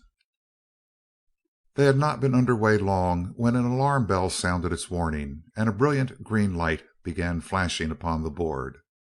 DuQuesne frowned as he reversed the bar. "Outside intra-atomic energy detector. Somebody's using power out here. Direction about dead ahead, straight down. Let's see if we can see anything." He swung number 6, the telescopic visiplate, into connection. After what seemed to them a long time, they saw a sudden sharp flash, apparently an immense distance ahead, and simultaneously 3 more alarm bells rang and 3 colored lights flashed briefly. "Somebody got quite a jolt then. 3 rays in action at once for 3 or 4 seconds," reported DuQuesne as he applied still more negative acceleration. "I'd like to know what this is all about," he exclaimed after a time, as they saw a subdued glow which lasted a minute or two. As the warning light was flashing more and more slowly and with diminishing intensity, the Violet was once more put upon her course. As she proceeded, however, the warnings of the liberation of intra-atomic energy grew stronger and stronger, and both men scanned their path intensely for a sight of the source of the disturbance, while their velocity was cut to only a few hundred miles an hour. Suddenly the indicator swerved and pointed behind them, showing that they had passed the object, whatever it was. DuQuesne instantly applied power and snapped on a small searchlight. "If it's so small that we couldn't see it when we passed it, it's nothing to be afraid of. We'll be able to find it with a light." After some search, they saw an object floating in space, apparently a vacuum suit. "Shall one of us get in the airlock, or shall we bring it in with an attractor?" asked Loring. "An attractor by all means. 2 or 3 of them, in fact, to spread eagle whatever it is. Never take any chances. It's probably an Osnomian, but you never can tell. It may be one of those other people. We know they were around here a few weeks ago, and they're the only ones I know of that have intra-atomic power besides us and the Osnomians." "That's no Osnomian," he continued, as the stranger was drawn into the airlock.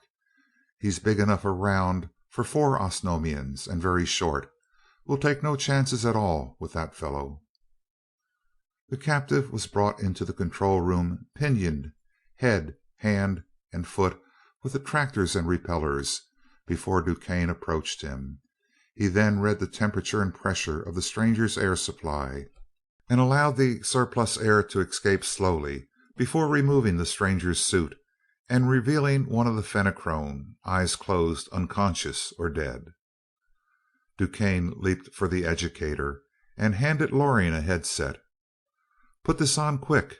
He may be only unconscious, and we might not be able to get a thing from him if he were awake." Loring donned the headset, still staring at the monstrous form with amazement not unmixed with awe, while DuQuesne, paying no attention to anything except the knowledge he was seeking, manipulated the controls of the instrument.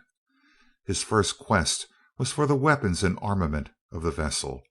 In this he was disappointed, as he learned that the stranger was one of the navigating engineers, and as such had no detailed knowledge of the matters of prime importance to the Inquisitor. He did have a complete knowledge of the marvelous Fenachrone propulsion system, however, and this DuQuesne carefully transferred to his own brain. He then rapidly explored other regions of that fearsome organ of thought. As the gigantic and inhumane brain was spread out before them, DuQuesne and Loring read not only the language, custom, and culture of the Fenachrone, but all their plans for the future as well as the events of the past. Plainly in his mind they perceived how he had been cast adrift in the emptiness of the void. They saw the Fenachrone cruiser lying in wait for the 2 globular vessels. Looking through an extraordinarily powerful telescope with the eyes of their prisoner, they saw them approach, all unsuspecting. DuQuesne recognized all 5 persons in the Skylark, and Dunark and Sitar in the Condor. Such was the unearthly optical instrument, and so clear was the impression upon the mind before him. They saw the attack and the battle. They saw the Skylark throw off her zone of force and attack, saw this one survivor standing directly in line with a huge projector spring, and saw the spring severed by the zone. The free end, under its thousands of pounds of tension, had struck the being upon the side of the head, and the force of the blow, only partially blocked by the heavy helmet, had hurled him out through the yawing gap in the wall and hundreds of miles out into space. Suddenly the clear view of the brain of the Fenachrone became blurred and meaningless, and the flow of knowledge ceased.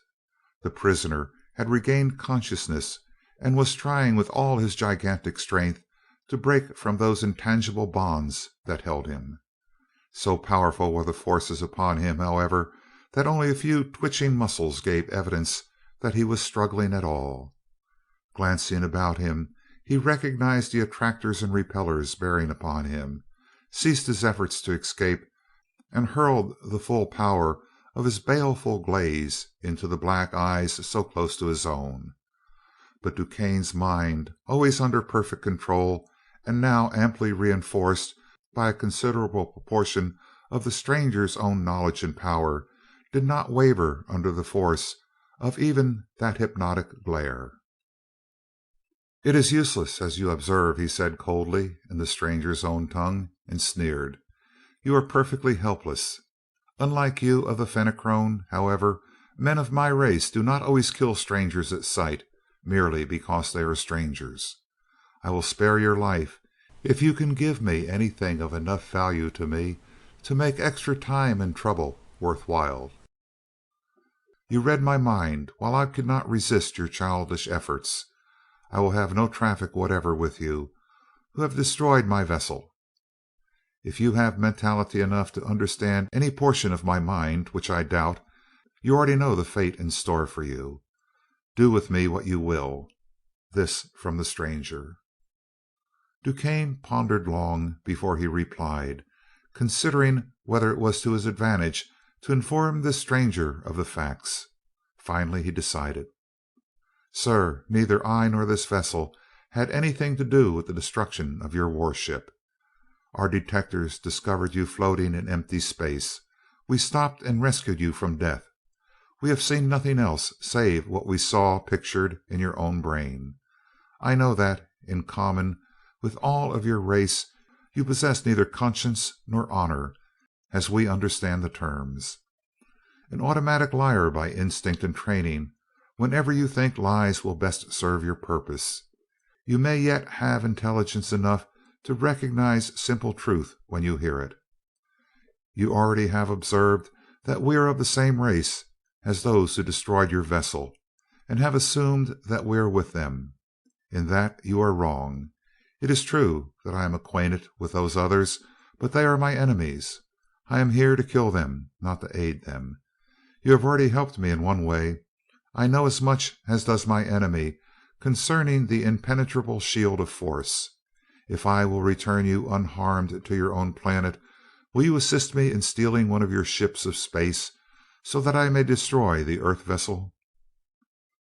The Fenachrone, paying no attention to DuQuesne's barbed comments concerning his honor and veracity, did not hesitate an instant in his reply. "I will not. We supermen of the Fenachrone will allow no vessel of ours, with its secrets unknown to any others of the universe, to fall into the hands of any of the lesser breeds of men." "Well, you didn't try to lie that time, anyway," said DuQuesne. "But think a minute. Seaton, my enemy, already has one of your vessels. Don't think he is too much of a fool to put it back together, and to learn its every secret. Then, too, remember that I have your mind, and can get along without you, even though I am willing to admit that you could be of enough help to me so that I would save your life in exchange for that help. And remember that, superman you may be, your mentality cannot cope with the forces I have bearing upon you. Neither will you, being a superman, enable your body to retain life after I have pushed you through yonder door, dressed as you are, in a silken tunic." "I have the normal love of life," was the reply, "but some things cannot be done, even with life at stake. Stealing a vessel of the Fenachrone is one of those things. I can, however, do this much. If you will return me to my own planet, you two shall be received as guests aboard one of our vessels, and shall be allowed to witness the vengeance of the Fenachrone upon your enemy. Then you shall be returned to your vessel, and allowed to depart unharmed." "Now you are lying by rote. I know just what you'd do," said DuQuesne. "Get that idea out of your head right now. The attractors now holding you will not be released until after you have told all. Then, and only then, will we try to discover a way of returning you to your own world safely, and yet in a manner which will in no way jeopardize my own safety. Incidentally, I warn you that the first sign of an attempt to play false with me in any way will mean your instant death." The prisoner remained silent, analyzing every feature of the situation, and DuQuesne continued coldly: "Here's something else for you to think about. If you are unwilling to help us, what is to prevent me from killing you, and then hunting up Seaton and making peace with him for the duration of this forthcoming war? with the fragments of your vessel, which he has, with my knowledge of your mind, reinforced by your own dead brain, and with the vast resources of all the planets of the green system, there is no doubt that the plans of the Fenachrone will be seriously interfered with. Myriads of your race will certainly lose their lives, and it is quite possible that your entire race would be destroyed. Understand that I care nothing for the green system. You are welcome to it if you do as I ask. If you do not, I shall warn them and help them simply to protect my world, which is now my own personal property. In return for our armament and equipment, you promise not to warn the green system against us? The death of your enemy takes first place in your mind. The stranger spoke thoughtfully. In that I understand your viewpoint thoroughly. But after I have remodeled your power plant into ours and have piloted you to our planet, what assurance have I that you will liberate me, as you have said? None whatever. I have made and am asking no promises, since I cannot expect you to trust me any more than I can trust you. Enough of this argument. I am master here, and I am dictating terms. We can get along without you. Therefore you must decide quickly whether you would rather die suddenly and surely here in space and right now, or help us as I demand and live until you get back home, enjoying meanwhile your life and whatever chance you think you may have of being liberated within the atmosphere of your own planet. "Just a minute, Chief," Loring said in English, his back to the prisoner. "Won't we gain more by killing him and going back to Seaton and the green system, as you suggested?" "No." DuQuesne also turned away to shield his features from the mind-reading gaze of the Fenachrone. "That was pure bluff. I don't want to get within a million miles of Seaton until after we have the armament of this fellow's ships. I couldn't make peace with Seaton now, even if I wanted to, and I haven't the slightest intention of trying. I intend killing him on sight. Here's what we're going to do. First, we'll get what we came after.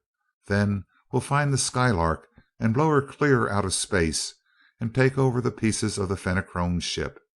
After that, we'll head for the green system, and with their own stuff and what we'll give them, they'll be able to give those fiends a hot reception.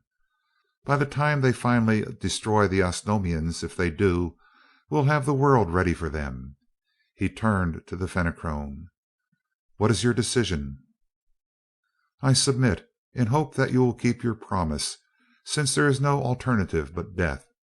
And the awful creature, still loosely held by the attractors and carefully watched by DuQuesne and Loring, fairly tore into the task of rebuilding the Osnomian power plant into the space annihilating drive of the Fenachrone, for he well knew one fact that DuQuesne's hurried inspection had failed to glean from the labyrinthine intricacies of that fearsome brain, that once within the detector screens of that distant solar system these earth beings would be utterly helpless before the forces which would inevitably be turned upon them. Also he realized that time was precious, and resolved to drive the Violet so unmercifully that she would overtake that fleeing torpedo not many hours upon its way, the torpedo bearing news for the first time in Fenachrone history of the overwhelming defeat and capture of one of its mighty engines of interstellar war.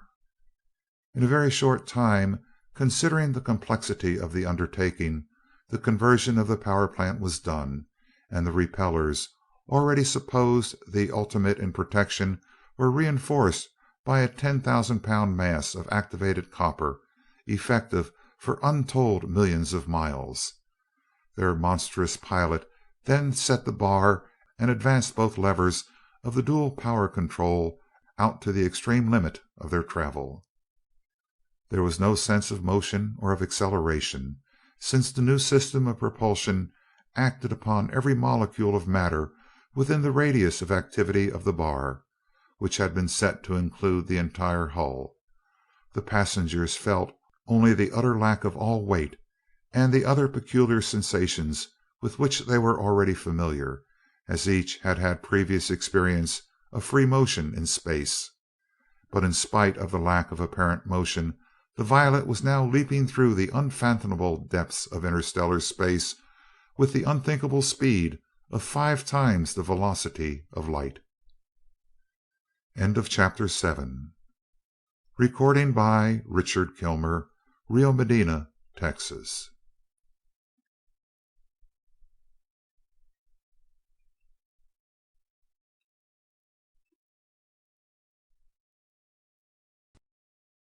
Chapter 8 of Skylark Three by E. Doc Smith. The Porpoise-Men of Dasor.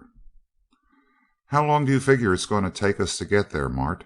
Seaton asked from a corner where he was bending over his apparatus table. "About 3 days at this acceleration. I set it at what I thought the safe maximum for the girls." "Should we increase it?" "Probably not. 3 days isn't bad. Anyway, to save even one day, we'd have to more than double the acceleration, and none of us could do anything, so we'd better let it ride. How are you making it, Peg?" "I'm getting used to weighing a ton now. My knees buckled only once this morning from my forgetting to watch them when I tried to walk. Don't let me interfere, though. If I'm slowing us down, I'll go to bed and stay there." "It hardly pays," said Seaton. "We can use the time to good advantage. Look here, Mart, I've been looking over this stuff I got out of their ship, and here's something I know you'll eat up. They refer to it as a chart, but it's 3-dimensional and almost incredible. I can't say that I understand it, but I get an awful kick out of looking at it.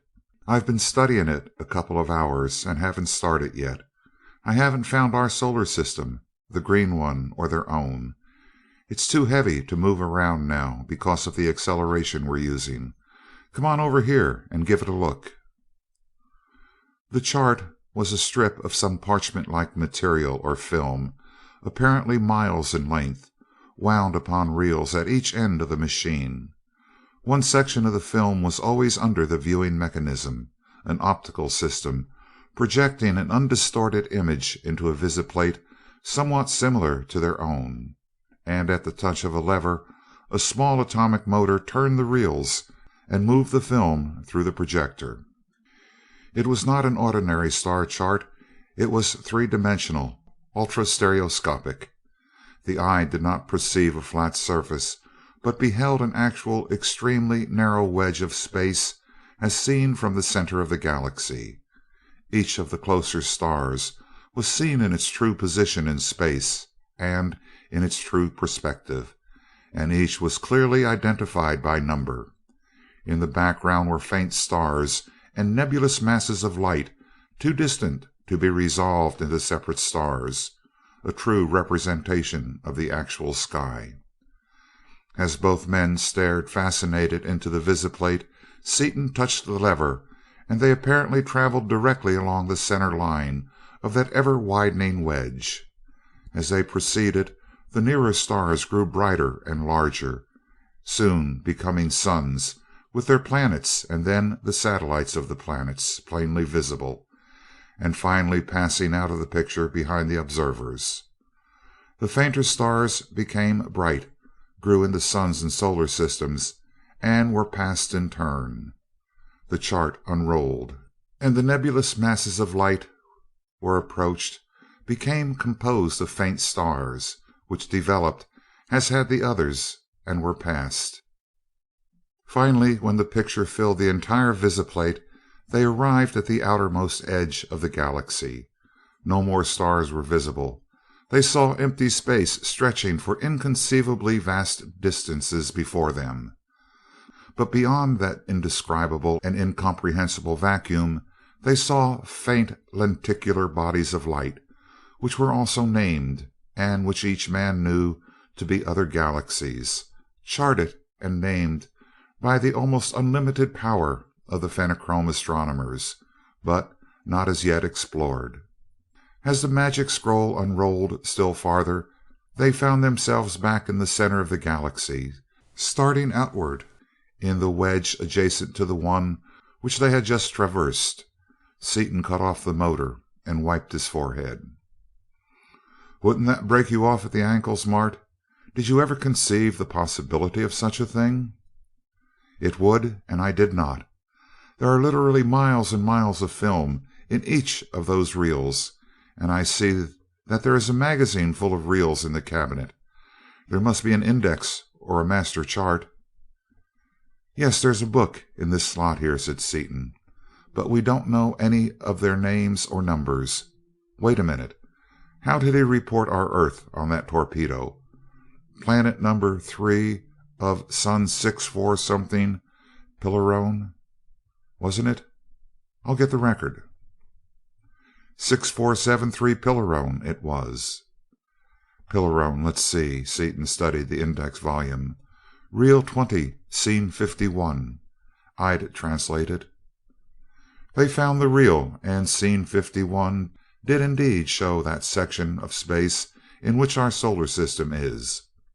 Seaton stopped the chart when star 6473 was at its closest range, and there was our sun, with its 9 planets and their many satellites accurately shown and correctly described.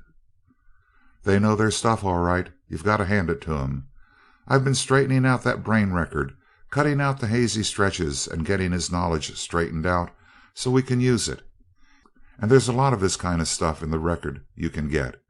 Suppose that you can figure out exactly where he comes from with his dope and with his brain record?" "Certainly. I may be able to get more complete information upon the green system than the Osnomians have, which will be very useful indeed." "You are right. I am intensely interested in this material, and if you do not care particularly about studying it any more at this time, I believe that I should begin to study it now." "Hop to it. I'm going to study that record some more. No human brain can take it all, I'm afraid, especially all at once, but I'm going to kind of peck around the edges and get me some dope that I want pretty badly. We got a lot of stuff from that wampus." About 60 hours out, Dorothy, who had been observing the planet through number 6 visiplate, called Seaton away from the phenochrome brain record upon which he was still concentrating. "Come here a minute, Dickie. Haven't you got that knowledge all packed away in your skull yet?" "I'll say I haven't. That bird's brain would make a dozen of mine, and it was loaded until the scuppers were awash. I'm just nibbling around the edges yet." "I've always heard that the capacity of even the human brain is almost infinite. Isn't that true?" asked Margaret. "Maybe it is, if the knowledge were built up gradually over generations. I think maybe I can get most of this stuff into my peanut brain, so I can use it, but it's going to be an awful job." "Is their brain really as far ahead of ours as I gathered from what I saw of it?" asked Crane. "It sure is," replied Seaton, "as far as knowledge and intelligence are concerned, but they have nothing else in common with us. They don't belong to the genus Homo at all, really.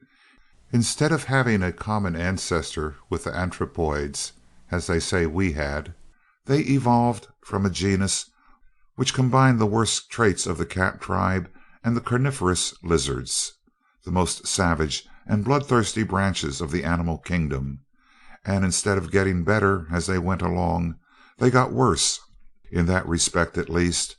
But they sure do know something. When you get a month or so to spare, you want to put on this harness and grab his knowledge. Be very careful to steer clear of his mental traits and so on. Then, when we get back to the earth, we'll simply tear it apart and rebuild it. You'll know what I mean when you get this stuff transplanted into your own skull. But to cut out the lecture, what's on your mind, Dotty Dimple?" "This planet Martin picked out is all wet, literally. The visibility is fine, very few clouds, but this whole half of it is solid ocean.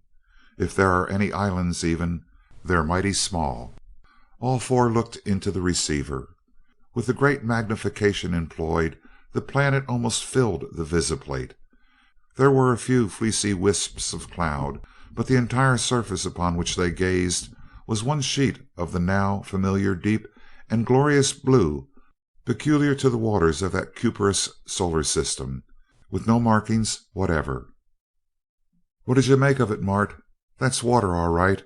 Copper sulfate solution, just like the Osnomian and Urvanian oceans, and nothing else visible. How big would an island have to be for us to see it from here? So much depends upon the contour and nature of the island, that it is hard to say. If it were low and heavily covered with their green-blue vegetation, we might not be able to see even a rather large one, whereas if it were hilly and bare, we could probably see one only a few miles in diameter. Well, one good thing anyway, we're approaching it from the central sun, almost in line with their own sun, so it's daylight all over it. As it turns and we get closer, we'll see what we can see. Better take turns watching it, hadn't we? Asked Seaton. It was decided, and while the Skylark was still some distance away, several small islands became visible, and the period of rotation of the planet was determined to be in the neighborhood of 50 hours. Margaret, then at the controls, picked out the largest island visible and directed the bar toward it. As they dropped down close to their objective, they found that the air was of the same composition as that of Osnome, but had a pressure of 78 centimeters of mercury, and that the surface gravity of the planet was 95 hundredths that of the earth. Fine business, exulted Seaton. Just about like home, but I don't see much of any place to land without getting wet, do you? Those reflectors are probably solar generators, and they cover the whole island except for that lagoon right under us. The island, perhaps 10 miles long and half that in width, was entirely covered with great parabolic reflectors arranged so closely together that little could be seen between them. Each reflector apparently focused upon an object in the center, a helix, which seemed to writhe luridly in that flaming focus, glowing with nacreous, opalescent green light. "Well, nothing much to see there. Let's go down," remarked Seaton, as he shot the Skylark over the edge of the island and down to the surface of the water. But here again nothing was to be seen of the land itself. The wall was one vertical plate of seamless metal, supporting huge metal guides, between which floated metal pontoons. From each of these gigantic metal floats, metal girders and trusses went through slots in the wall into the darkness of the interior. Close scrutiny revealed that the large floats were rising steadily, although very slowly, while smaller floats bobbed up and down upon each passing wave. "Solar generators, tide motors, and wave motors all at once," ejaculated Seaton. "Some power plant, folks. I'm going to take a look at that if I have to drill in with a ray." They circumnavigated the island without revealing any door or other opening. The entire 30 miles was one stupendous battery of generators. Back at the starting point, the Skylark hopped over the structure and down to the surface of the small central lagoon previously noticed. Close to the water it was seen that there was plenty of room for the vessel to move about beneath the roof of the reflectors, and that the island was one solid stand of tide motors. At one end of the lagoon was an open metal structure, the only building visible, and Seaton brought the space cruiser up to it and through the huge opening. For door there was none. The interior of the room was lighted by long tubular lights running around in front of the walls, which were veritable switchboards. Row after row and tier upon tier stood the instruments, plainly electrical meters of enormous capacity and equally plainly in full operation, but no wiring or bus bar could be seen. Before each row of instruments there was a narrow walk, with steps leading down into the water of the lagoon. Every part of the great room was plainly visible. Not a living being was even watching that vast instrument board. "What do you make of it, Dick?" asked Crane slowly. "No wiring, tight beam transmission. The phenochrome do it, with two matched frequency separable units. Millions and millions of kilowatts there, if I'm any judge. Absolutely automatic, too, or else Seaton's voice died away. "Or else what?" asked Dorothy. "Just a hunch. I wouldn't wonder if Hold it, Dickie. Remember, I had to put you to bed after that last hunch you had." "Here it is, anyway, Mart. What would be the logical line of evolution when the planet has become so old that all the land has been eroded to a level below that of the ocean? You picked us out an old one, all right, so old that there's no land left. Would a highly civilized people revert to fish? That seems like a backward move to me, but what other answer is possible? Probably not to true fishes, although they might easily develop some fish-like traits. I do not believe, however, that they would go back to gills or to cold blood." "What are you two saying?" interrupted Margaret. "Do you mean to say that you think fish live here instead of people, and that fish did all this?" as she waved her hand at the complicated machinery about them. "Not fish exactly, no." Crane paused in thought. "Merely a people who have adjusted themselves to their environment through conscious or natural selection. We had a talk about this very thing in our first trip, shortly after I met you. Remember? I commented on the fact that there must be life throughout the universe, much of it that we could not understand. And you replied that there would be no reason to suppose them awful because incomprehensible. That may be the case here." "Well, I'm going to find out," declared Seaton, as he appeared with a box full of coils, tubes, and other apparatus. "How?" asked Dorothy curiously. "Fix me up a detector, and follow up one of those beams. Find its frequency and direction first, you know, then pick it up outside and follow it to where it is going. It'll go through anything, of course, but I can trap off enough of it to follow it, even if it's tight enough to choke itself," said Seaton. "That's one thing I got from that brain record." He worked deftly and rapidly, and soon was rewarded by a flaring crimson color in his detector when it was located in one certain position in front of one of the meters. Noting the bearing on the great circles, he then moved the Skylark along that exact line, over the reflectors, and out beyond the island, where he allowed the vessel to settle directly downwards. "Now, folks, if I've done this just right, we'll get a red flash directly." As he spoke, the detector again burst into crimson light, and he set the bar into the line and applied a little power, keeping the light at its reddest while the other three looked on in fascinated interest. "That beam is on something that's moving, Mart. Can't take my eyes off it for a second or I'll lose it entirely. See where we're going, will you?" "We're about to strike the water," replied Crane quietly. "The water?" exclaimed Margaret. "Fair enough. Why not?" "Oh, that's right. I forgot that the Skylark is as good a submarine as she is an airship." Crane pointed number 6 visiplate directly into the line of flight and started into the dark water. "How deep are we, Mart?" asked Seaton after a time. "Only about 100 feet, and we do not seem to be getting any deeper." "That's good. Afraid this beam might be going to a station on the other side of the planet, through the ground. If so, we'd have to go back and trace another. We can follow it any distance under water, but not through rock. Need a light?" "Not unless we go deeper." For 2 hours Seaton held the detector upon that tight beam of energy, traveling at 100 miles an hour, the highest speed he could use and still hold the beam. "I'd like to be up above watching us. I'll bet we're making the water boil behind us," remarked Dorothy. "Yes, we're kicking up quite a wake, I guess. It sure takes power to drive this old can through this wetness." "Slow down," commanded Crane. "I see a submarine ahead.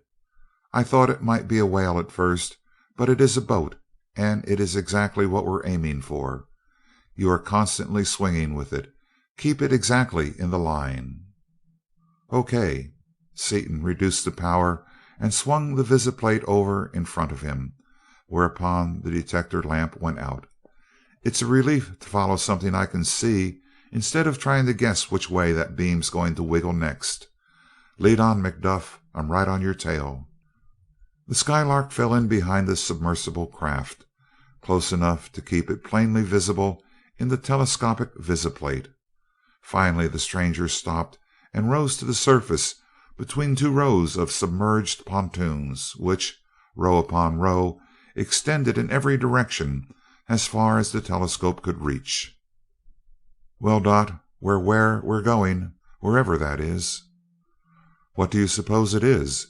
It looks like a floating isle port, like what it told about in that wild story magazine you read so much." "Maybe, but if so they can't be fish," answered Seaton. "Let's go. I want to look it over." And water flew in all directions as the Skylark burst out of the ocean and leaped into the air far above what was in truth a floating city. Rectangular in shape, it appeared to be about 6 miles long and 4 wide. It was roofed with solar generators, like those covering the island just visited, but the machines were not spaced quite so closely together, and there were numerous open lagoons.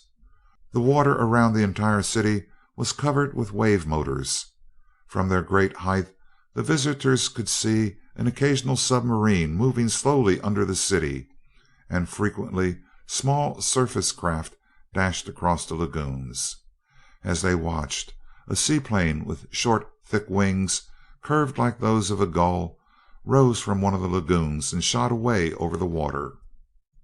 "Quite a place," remarked Seaton as he swung a visiplate upon one of the lagoons. "Submarines, speedboats, and fast seaplanes. Fish or not, they're not so slow. I'm going to grab off one of those folks and see how much they know. Wonder if they're peaceable or warlike." "They look peaceable, but you know the proverb," Crane cautioned his impetuous friend. "Yes, and I'm going to be timid like a mice," Seaton returned, as the Skylark dropped rapidly toward a lagoon near the edge of the island. "You ought to put that in a gag book, Dick," Dorothy chuckled. "You forget about being timid until an hour afterwards. Watch me, Red Top. If they even point a finger at us, I'm going to run 1,000,000 miles a minute." No hostile demonstration was made as they dropped lower and lower, however, and Seaton, with one hand upon the switch actuating the zone of force, slowly lowered the vessel down past the reflectors and to the surface of the water. Through the visiplate he saw the crowd of people coming toward them, some swimming in the lagoon, some walking along narrow runways. They seemed to be of all sizes and unarmed. "I believe they're perfectly peaceable. Just curious, Mart. I've already got the repellers on close range. Believe I'll cut them off altogether." "How about the ray screens?" "All 3 full out. They don't interfere with anything solid, though, and won't hurt anything. They'll stop any ray attack, and this arenak hull will stop anything else we're apt to get there. Watch this board, will you, and I'll see if I can't negotiate with them." Seaton opened the door.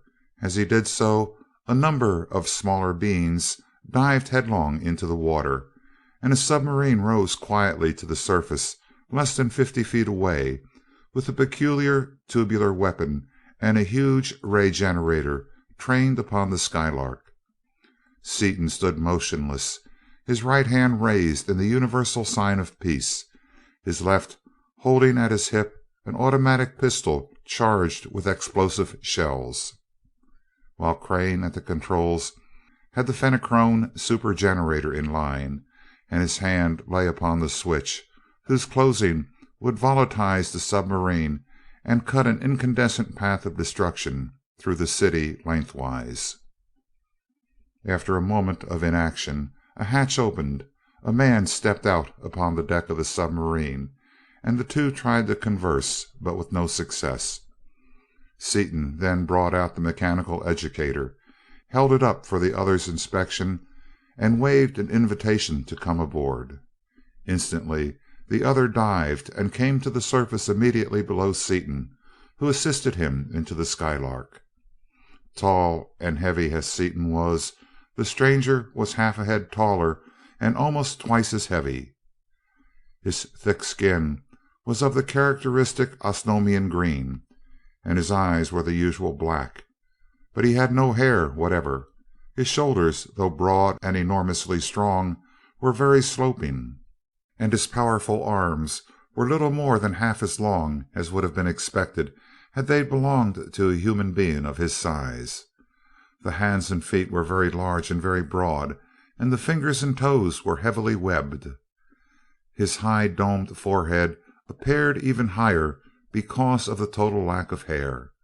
Otherwise his features were regular and well proportioned.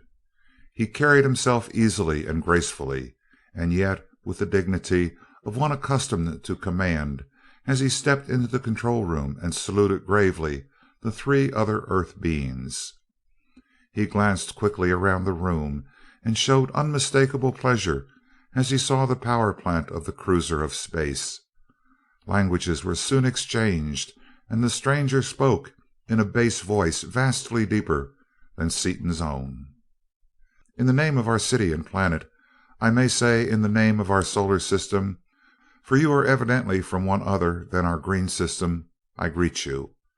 I would offer you refreshment, as is our custom, but I fear that your chemistry is but ill adapted to our customary fare. If there be aught in which we can be of assistance to you, our resources are at your disposal, but before you leave us, I shall wish to ask from you a great gift." "Sir, we thank you.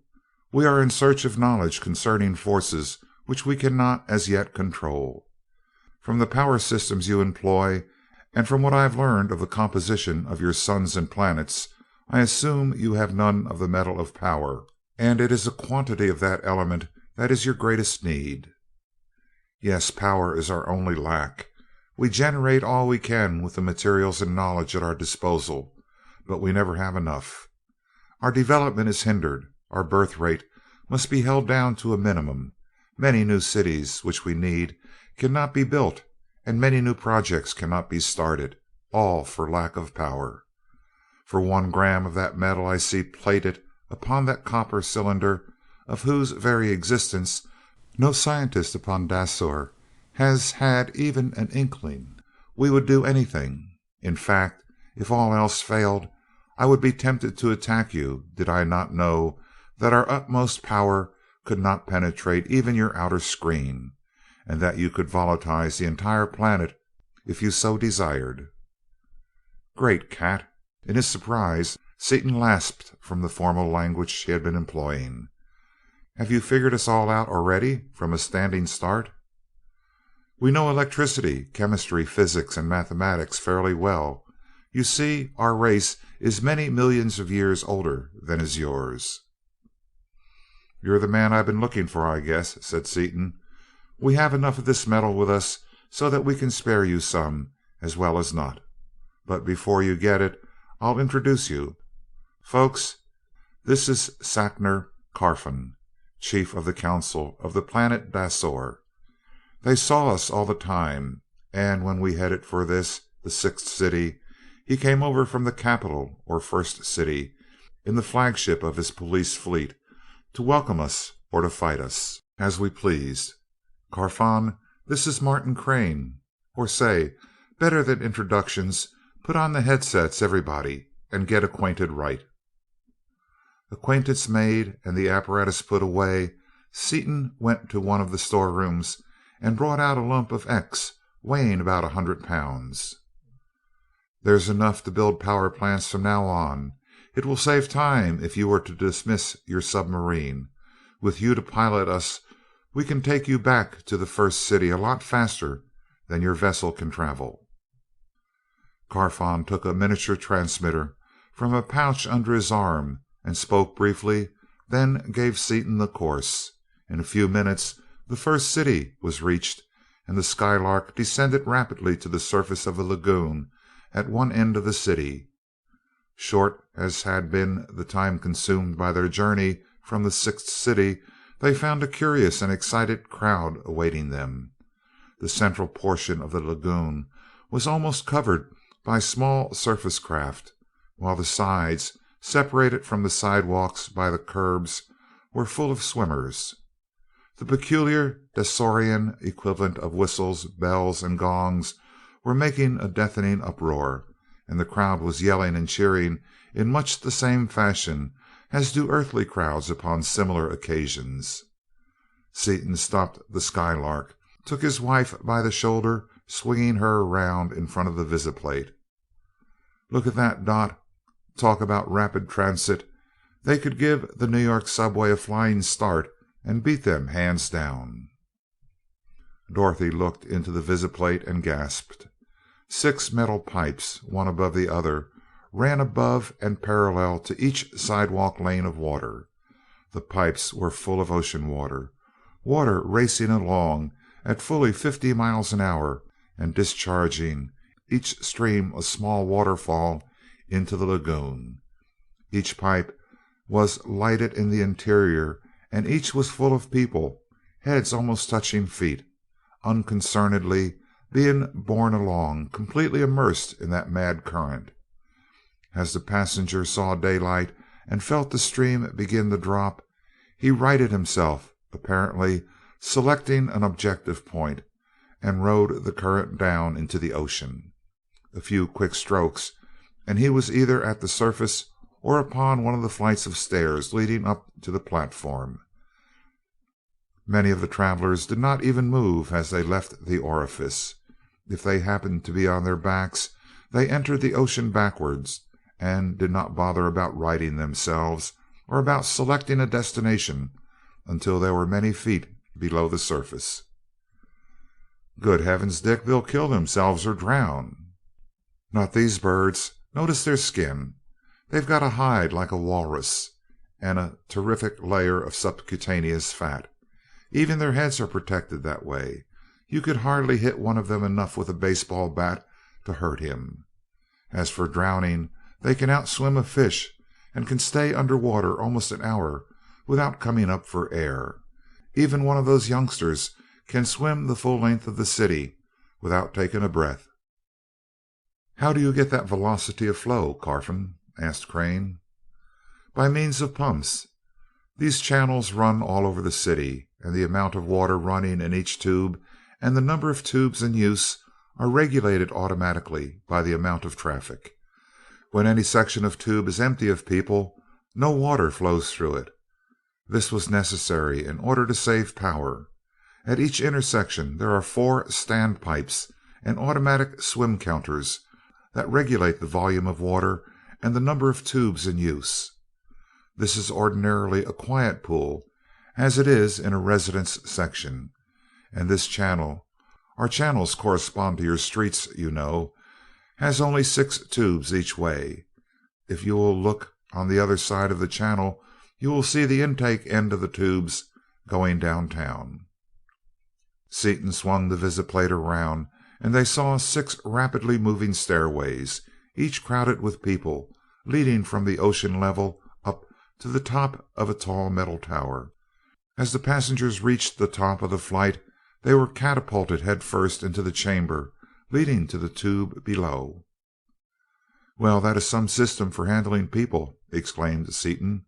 "What's the capacity of the system?" "When running full pressure, 6 tubes will handle 5,000 people a minute. It is only very rarely, on such occasions as this, that they are ever loaded to capacity. Some of the channels in the middle of the city have as many as 20 tubes, so that it is always possible to go from one end of the city to the other in less than 10 minutes. "Don't they ever jam?" asked Dorothy curiously. "I've been lost more than once in the New York subway, and been in some perfectly frightful jams, too, and they weren't moving 10,000 people a minute, either." "No jams have ever occurred. The tubes are perfectly smooth and well lighted, and all turns and intersections are rounded. The controlling machine allows only so many persons to enter any tube.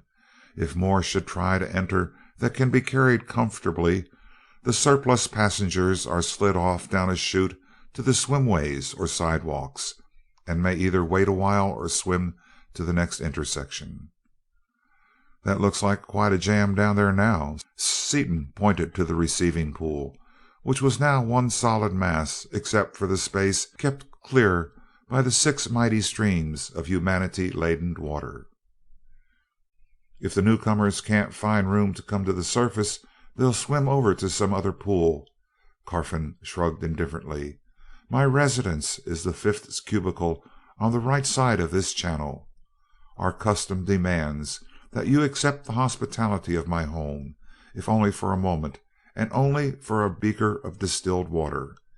An ordinary visitor could be received in my office, but you must enter my home."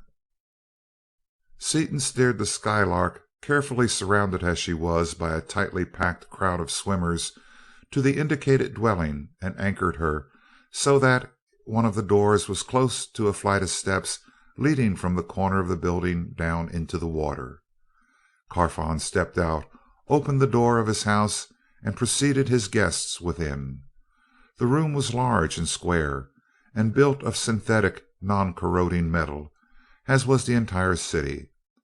The walls were tastefully decorated with striking geometrical designs in many-colored metal, and upon the floor was a softly woven rug.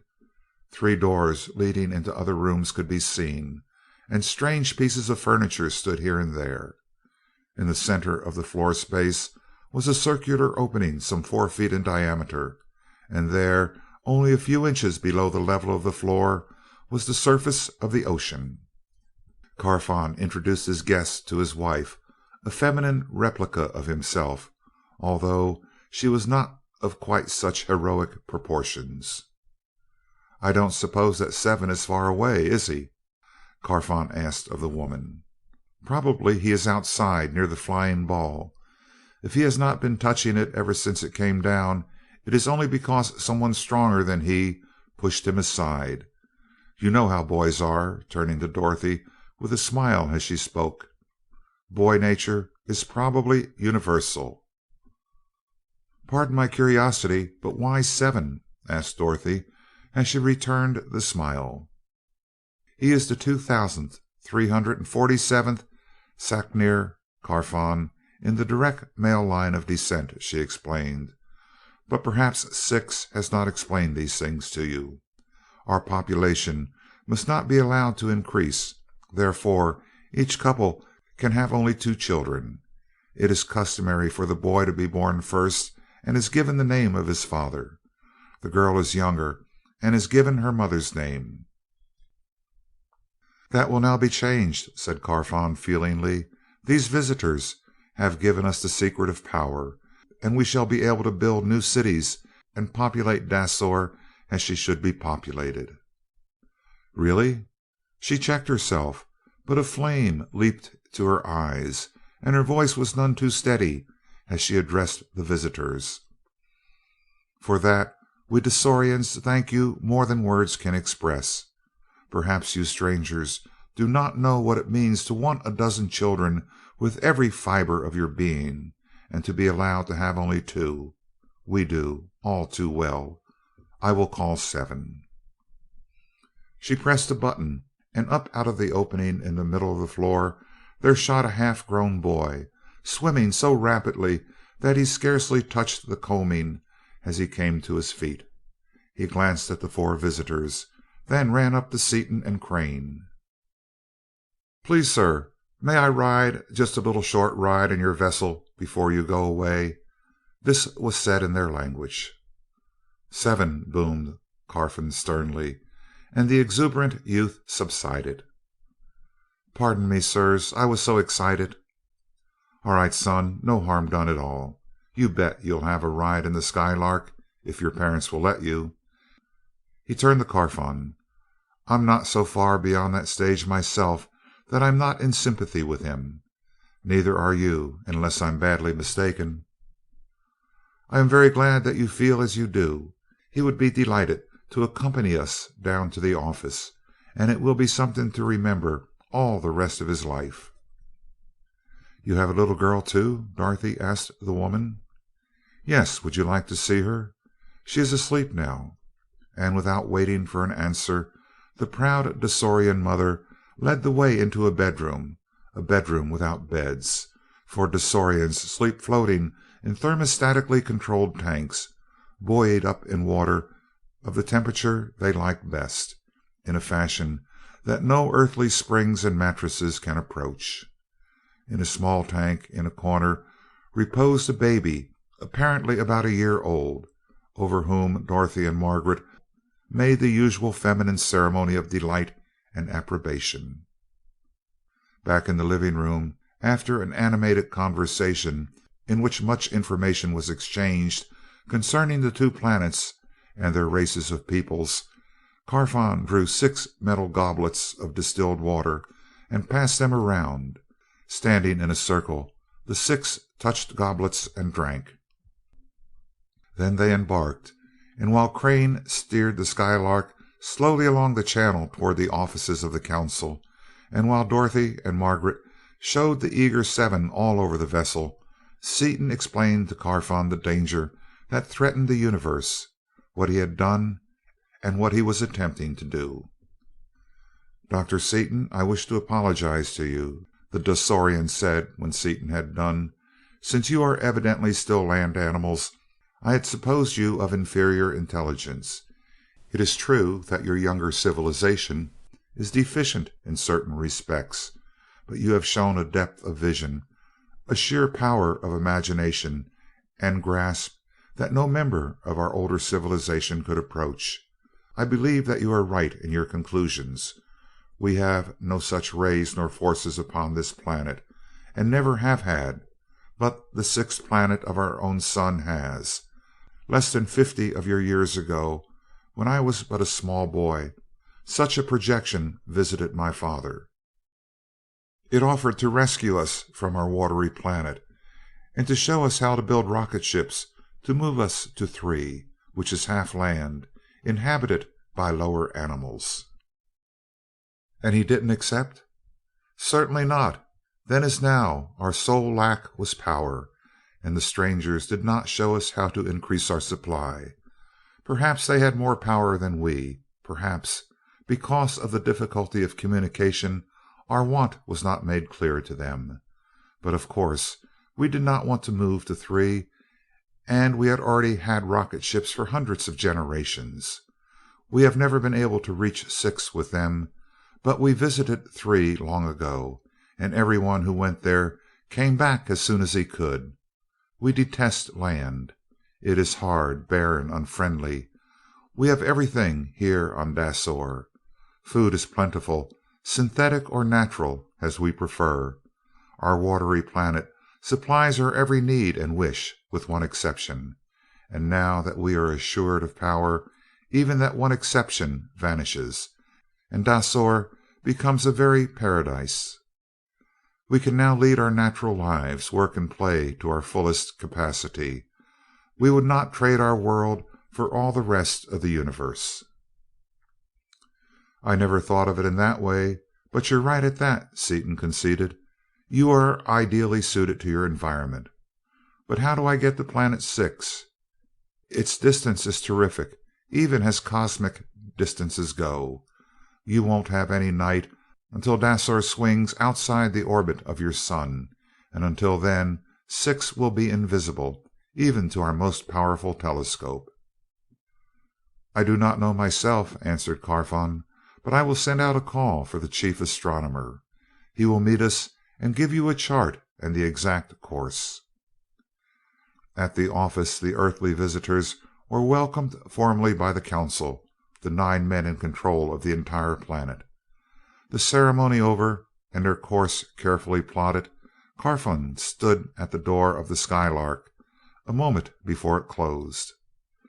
"We thank you with all force, Earthmen, for what you have done for us this day. Please remember and believe that this is no idle word. If we can assist you in any way in this conflict which is to come, the resources of this planet are at your disposal. We join Osnome and the other planets of this system in declaring you, Dr. Seaton, our overlord." End of chapter 8.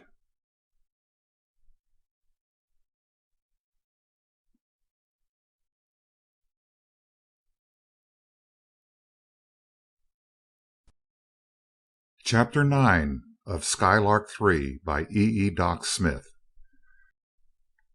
The Welcome to Norlamin. The Skylark was now days upon her way toward the sixth planet. Seaton gave the visiplates and the instrument board his customary careful scrutiny and rejoined the others. "Still talking about the human fish, Dotty Dimple?" he asked, as he stoked his villainous pipe. "Peculiar tribe of porpoises, but I'm strong for 'em. They're most like our own kind of folks, as far as ideas go, of anybody we've seen yet. In fact, they're more like us than a lot of human beings we all know." "I like them immensely." "You couldn't like 'em any other way. Their size." "Terrible, Dick, terrible. Easy as I am, I can't stand for any such joke as that was going to be. But really, I think they're just perfectly fine, in spite of their being so funny looking. Mrs. Carfon was just simply sweet, even if she does look like a walrus, and that cute little seal of a baby was just too perfectly cunning for words. That boy 7 is keen as mustard, too." "He should be," put in Crane dryly. "He probably has as much intelligence now as any one of us." "Do you think so?" asked Margaret. "He acted like any other boy, but he did seem to understand things remarkably well." "He would. They're way ahead of us in most things." Seaton glanced at the two women quizzically and turned to Crane. "And as for their being bald, this was one time, Mart, when those two phenomenal heads of hair our two little girlfriends are so proud of didn't make any kind of hit at all.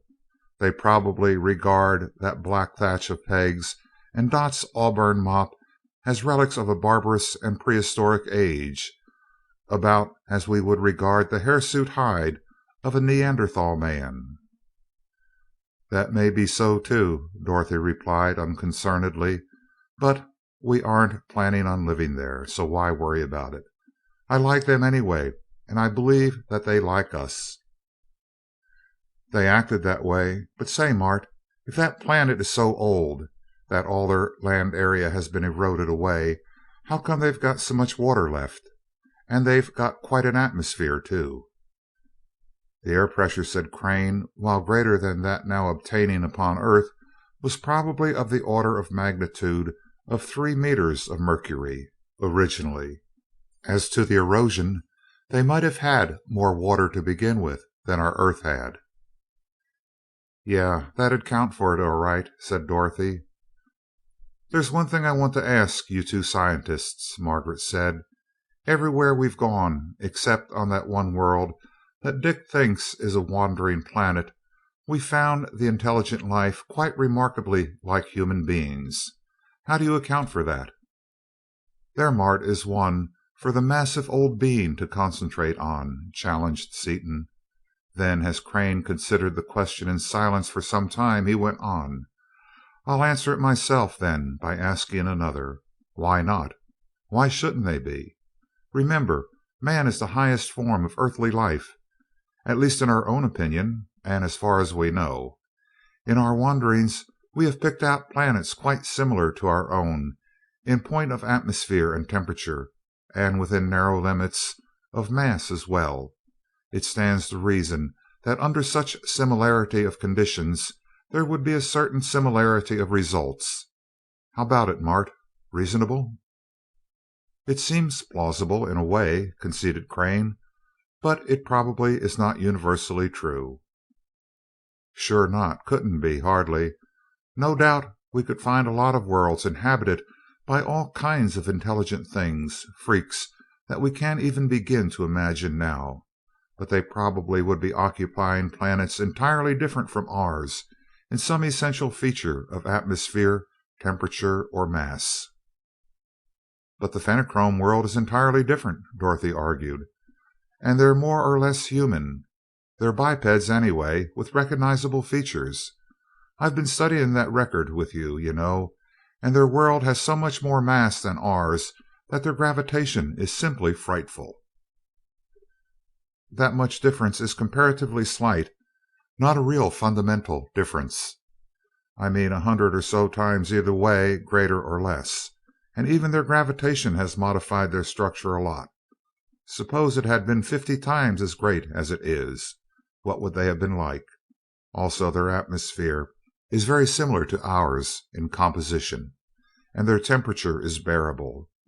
In my opinion, that atmosphere and temperature have more to do with evolution than anything else, and that the mass of the planet runs a poor third. "You may be right," admitted Crane, "but it seems to me that you are arguing from insufficient premises." "Sure I am. Almost no premise at all. I would be just about as well justified in deducing the structure of a range of mountains from a superficial study of 3 pebbles picked up in a creek near them. However, we can get an idea sometime when we have a lot of time." "How?" "Remember that planet we struck on the first trip that had an atmosphere composed mostly of gaseous chlorine? In our ignorance we assumed that life there was impossible and didn't stop. Well, it may be just as well that we didn't. If we go back there, protected as we are with our rays and stuff, it wouldn't surprise me a bit to find life there, and lots of it.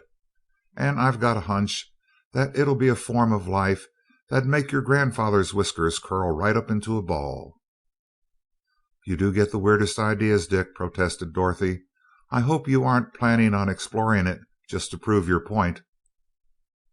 "Never thought of it before. Can't do it now, anyway. Got our hands full already. However, after we get this Fenachrone mess cleaned up, we'll have to do just that little thing, won't we, Mart? As the intellectual guy said while he was insisting upon dematerializing us, science demands it." "By all means.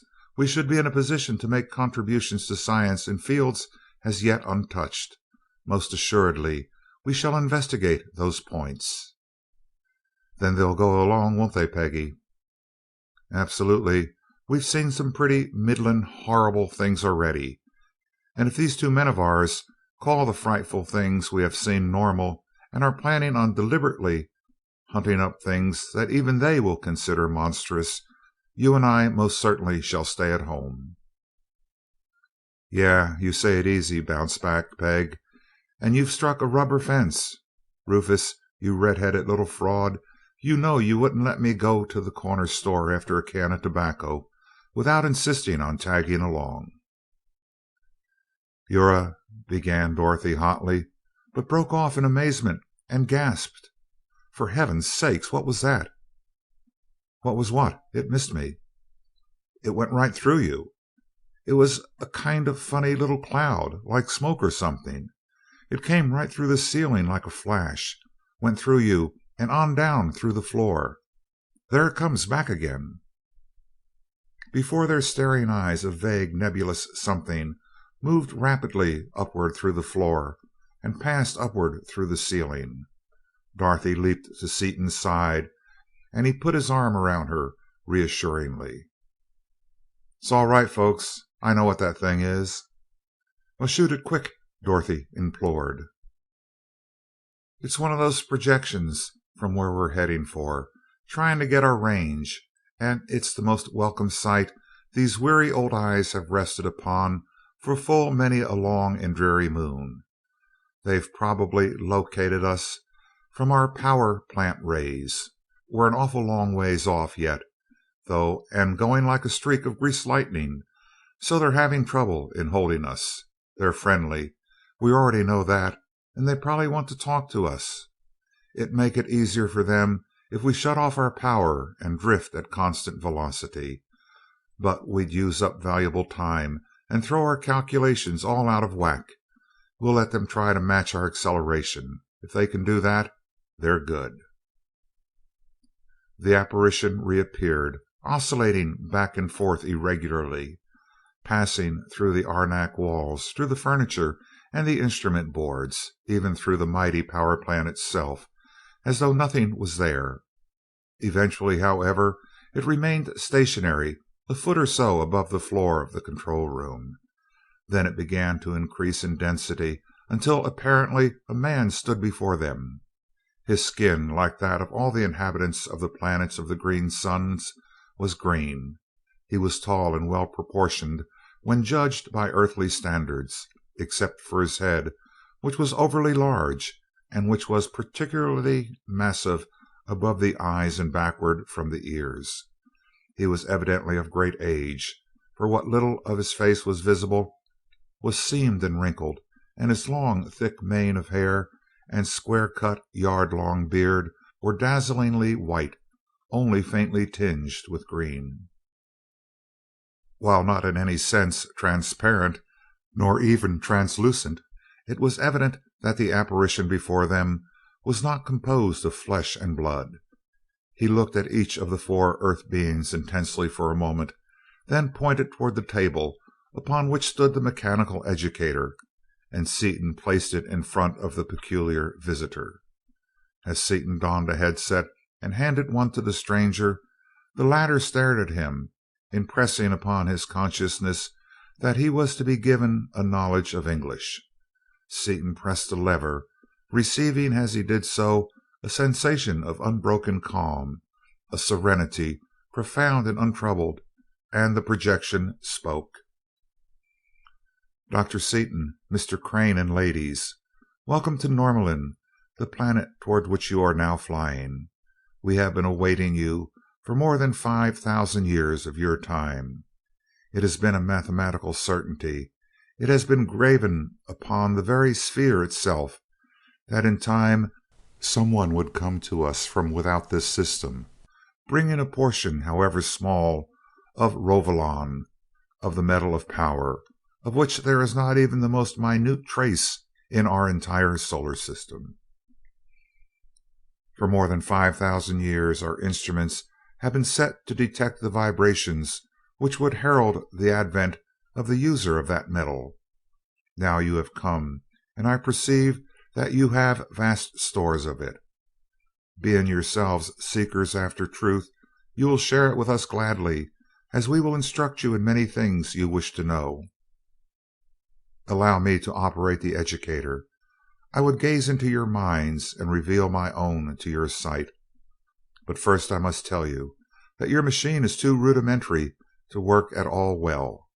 With your permission, I shall make certain minor alterations."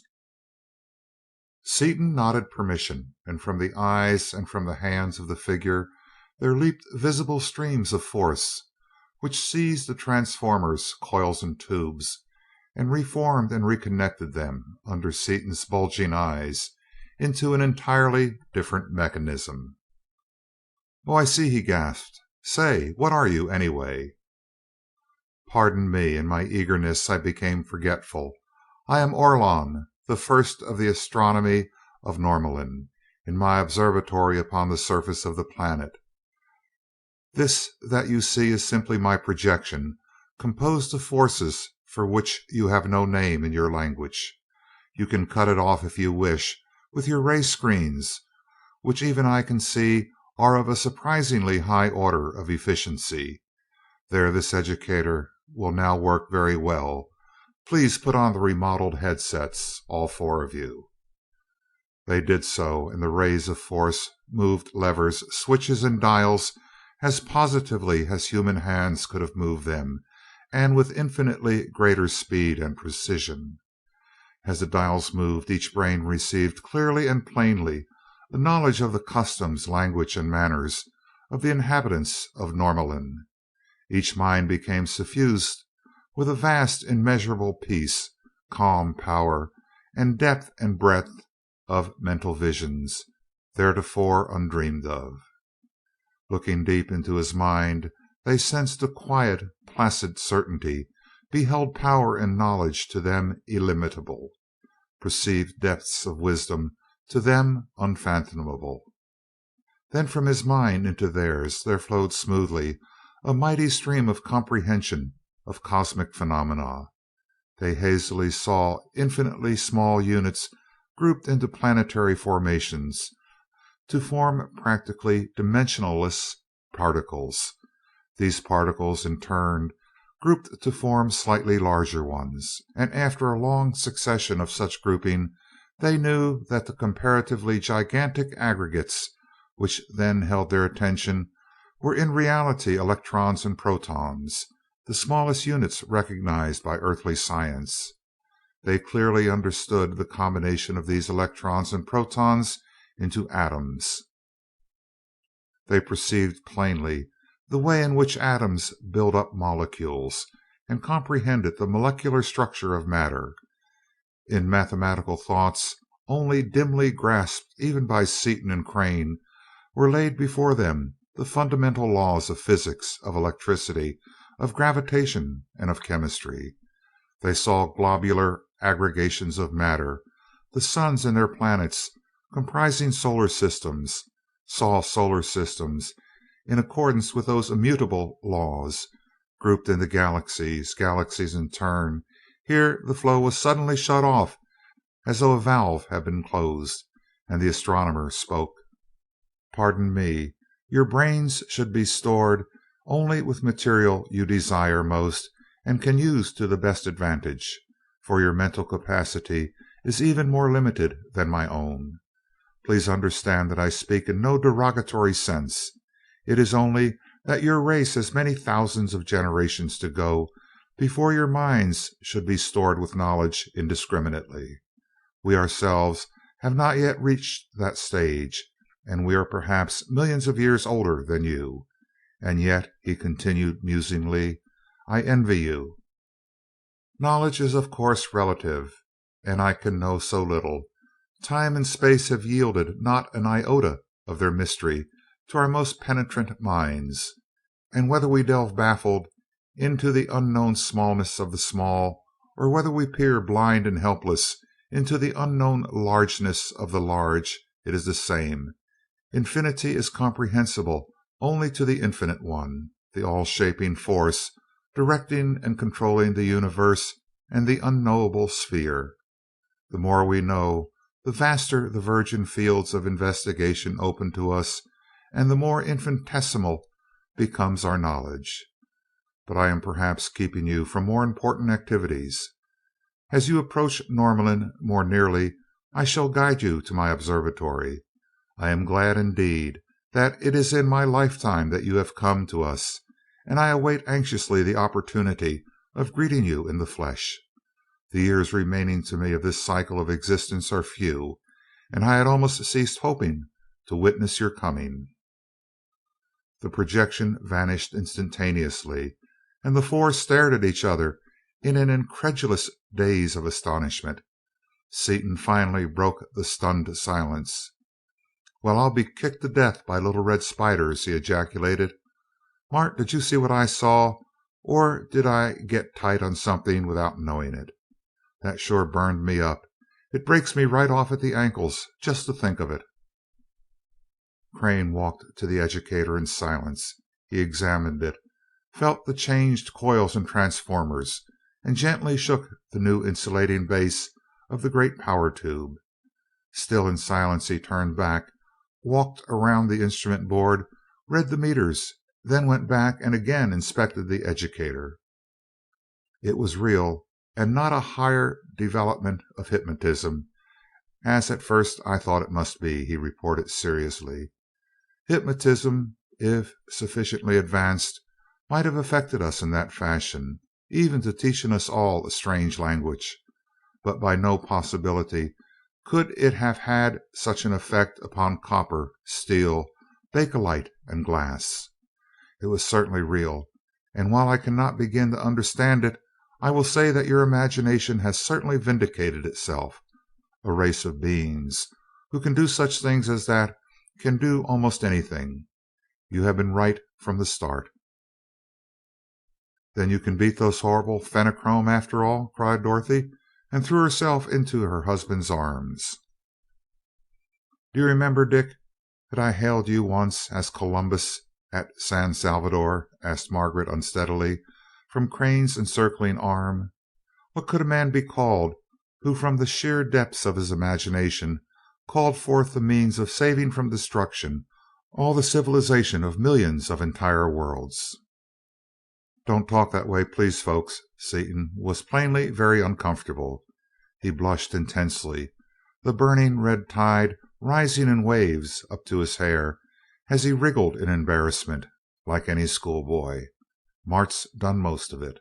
Anyway, you know, and even at that, we ain't out of the woods yet, by 47 rows of apple trees." "You will admit, will you not, that we can see our way out of the woods, at least, and that you yourself feel rather relieved?" asked Crane. "I think we'll be able to pull their corks now, all right, after we get some dope. It's a cinch they've either got the stuff we need or know how to get it, and if that zone is impenetrable, I'll bet they'll be able to dope out something just as good. Relieved? That doesn't tell half of it, Guy. I feel as if I had just pitched off the old man of the sea who's been sitting on my neck. What say you girls get your fiddle and guitar, and we'll sing us a little song? I feel kind of relieved. They had me worried some. It's the first time I felt like singing since we cut that warship up." Dorothy brought out her fiddle, the magnificent Stradivarius, formerly Crane's, which he had given her, Margaret her guitar, and they sang one rollicking number after another. Though by no means a Metropolitan Opera quartet, their voices were all better than mediocre, and they had sung together so much that they harmonized readily. "Why don't you play us some real music, Dottie?" asked Margaret, after a time. "You haven't practiced for ages." "I haven't felt like playing lately, but I do now," and Dorothy stood up and swept the bow over the strings. Doctor of music and violin, an accomplished musician, playing upon one of the finest instruments the world has ever known, she was lifted out of herself by relief from the dread of the Fenachrone invasion, and that splendid violin expressed every subtle nuance of her thought.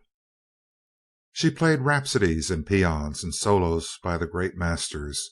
She played vivacious dances, then Taumerei, then Liebestraum. At last she swept into the immortal meditation, and as the last note died away, Seaton held out his arms. "You're a blinding flash and a deafening report, Dottie Dimple, and I love you," he declared, and his eyes and his arms spoke volumes that his light utterance had left unsaid.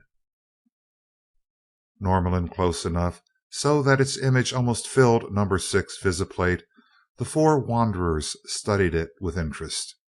Partially obscured by clouds, and with its polar regions two glaring caps of snow, they would be green in a few months, when the planet would swing inside the orbit of its sun around the vast central luminary of that complex solar system.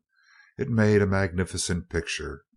They saw sparkling blue oceans and huge green continents of unfamiliar outlines. So terrific was the velocity of the space cruiser that the image grew larger as they watched it, and soon the field of vision could not contain the image of the whole disk. "Well, I expect Orlon will be showing up pretty quick now," remarked Seaton, and it was not long until the projection appeared in the air of the control room. "Hail, Terrestrials," he greeted them. "With your permission, I shall direct your flight." Permission granted, the figure floated across the room to the board, and the ray of force centered to visiplate, changed the direction of the bar a trifle, decreased slightly their negative acceleration, and directed a stream of force upon the steering mechanism. "We shall alight upon the grounds of my observatory upon Norlamin in 7,428 seconds," he announced presently. "The observatory will be on the dark side of Norlamin when we arrive, but I have a force operating upon the steering mechanism which will guide the vessel along the required curved path. I shall remain with you until we land, and we may converse upon any topic of most interest to you." "We've got a topic of interest, all right. That's what we came out here for. But it would take too long to tell you about it. I'll show you." He brought out the magnetic brain record, threaded it into the machine, and handed the astronomer a headset. Orlon put it on, touched the lever, and for an hour there was unbroken silence as the monstrous brain of the menace was studied by the equally capable intellect of the Norlaminian scientist. There was no pause in the motion of the magnetic tape, no repetition. Orlon's brain absorbed the information as fast as it could be sent, and understood that frightful mind in every particular. As the end of the tape was reached and the awful record ended, a shadow passed over Orlon's face. Truly a depraved evolution. It is sad to contemplate such a perversion of a really excellent brain. They have power, even as you have, and they have the will to destroy, which is a thing I cannot understand. However, if it is graven upon the sphere that we are to pass, it means only that upon the next plane we shall continue our searches, let us hope with better tools and with greater understanding than we now possess. "Smatter," snapped Seaton gravely. "Going to take it lying down without putting up any fight at all?" "What can we do?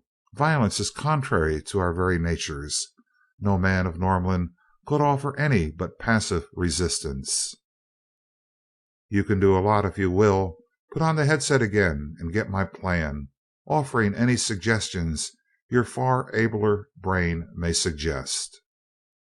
As the human scientist poured his plan of battle into the brain of the astronomer, Orlon's face cleared. "It is graven upon the sphere that the Fenachrone shall pass," he said finally. "What you ask of us we can do. I have only a general knowledge of the rays, as they are not in the province of the Orlon family, but the student Rovol of the family Rovol of rays has all present knowledge of such phenomena. Tomorrow I will bring you together, and I have little doubt that he will be able, with the help of your metal of power, to solve your problem." "I don't quite understand what you said about a whole family studying one subject and yet having only one student in it," said Dorothy in perplexity. "A little explanation is perhaps necessary," replied Orlon. "First you must know that every man of Norlamin is a student, and most of us are students of science. With us labor means mental effort, that is, study. We perform no physical or manual labor save for exercise, as all our mechanical work is done by forces. This state of things having endured for many thousands of years, it long ago became evident that specialization was necessary in order to avoid duplication of effort and to ensure complete coverage of the field. Soon afterward it was discovered that very little progress was being made in any branch, because so much was known that it took practically a lifetime to review that which had already been accomplished, even in a narrow and highly specialized field. Many points were studied for years before it was discovered that the identical work had been done before, and either forgotten or overlooked. To remedy this condition, the mechanical educator had to be developed. Once it was perfected, a new system was begun. One man was assigned to each small subdivision of scientific endeavor, to study it intensively. When he became old, each man chose a successor, usually a son, and transferred his own knowledge to the younger student. He made a complete record of his own brain, in much the same way as you have recorded the brain of the Fenachrone upon your metallic tape. These records are all stored in a great central library as permanent references. All these things being true, now a young person may need only finish an elementary education, just enough to learn to think, which takes only about 25 or 30 years, and then he is ready to begin actual work. When that time comes, he receives in one day all the knowledge of his specialty which has been accumulated by his predecessors during many thousands of years of intensive study. "Whew!" Seaton whistled. "No wonder you folks know something. With that start, I believe I might know something myself. As an astronomer, you may be interested in this star chart and stuff, or do you know all about that already?" "No, the Fenachrone are far ahead of us in that subject, because of their observatories out in open space and because of their gigantic reflectors, which cannot be used through any atmosphere.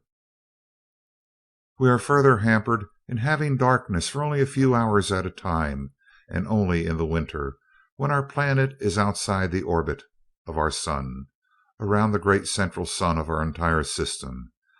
However, with the Rovolon you have brought us, we shall have real observatories far out in space, and for that I personally will be indebted to you more than I can ever express. As for the chart, I hope to have the pleasure of examining it while you are conferring with Rovol of Rays. How many families are working on rays? Just one?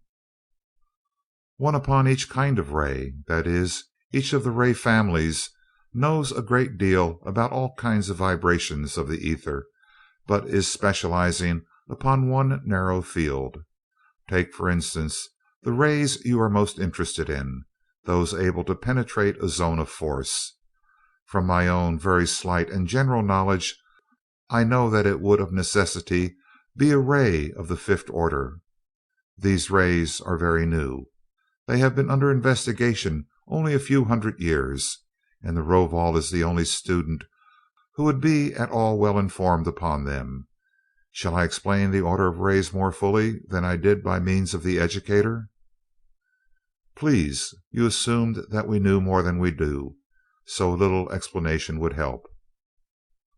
All ordinary vibrations, that is, all molecular and material ones, such as light, heat, electricity, radio, and the like, were arbitrarily called waves of the first order, in order to distinguish them from waves of the second order, which are given off by particles of the second order, which you know as protons and electrons, in their combination to form atoms.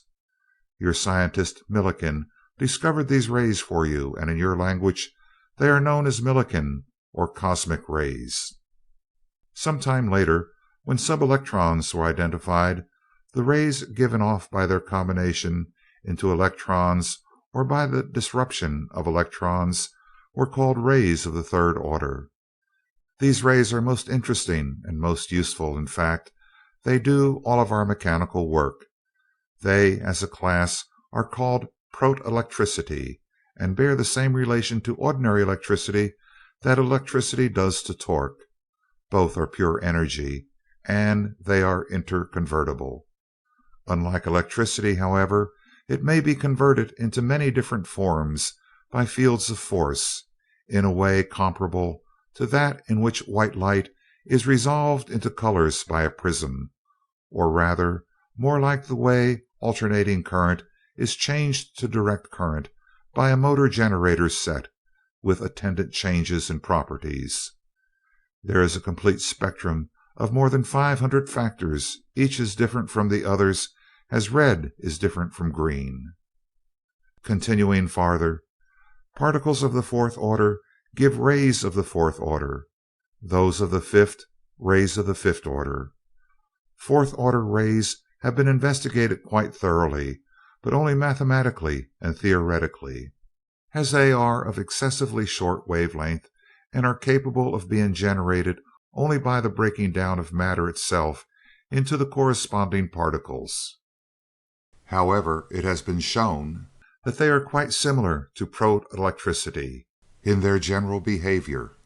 Thus, the power that propels your space vessel, your attractors, your repellers, your object compass, your zone of force, all these things are simply a few of the many hundreds of wave bands of the fourth order, all of which you doubtless would have worked out for yourselves in time. Very little is known, even in theory, of rays of the fifth order, although they have been shown to exist. For a man having no knowledge, you seem to know a lot about rays. How about the fifth order? Is that as far as they go? My knowledge is slight and very general, only such as I must have in order to understand my own subject. The fifth order certainly is not the end. It is probably scarcely a beginning.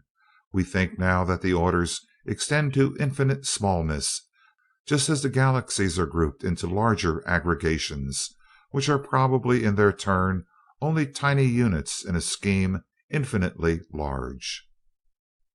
Over 6,000 years ago, the last third order rays were worked out, and certain peculiarities in their behavior led the then Rovol to suspect the existence of the fourth order.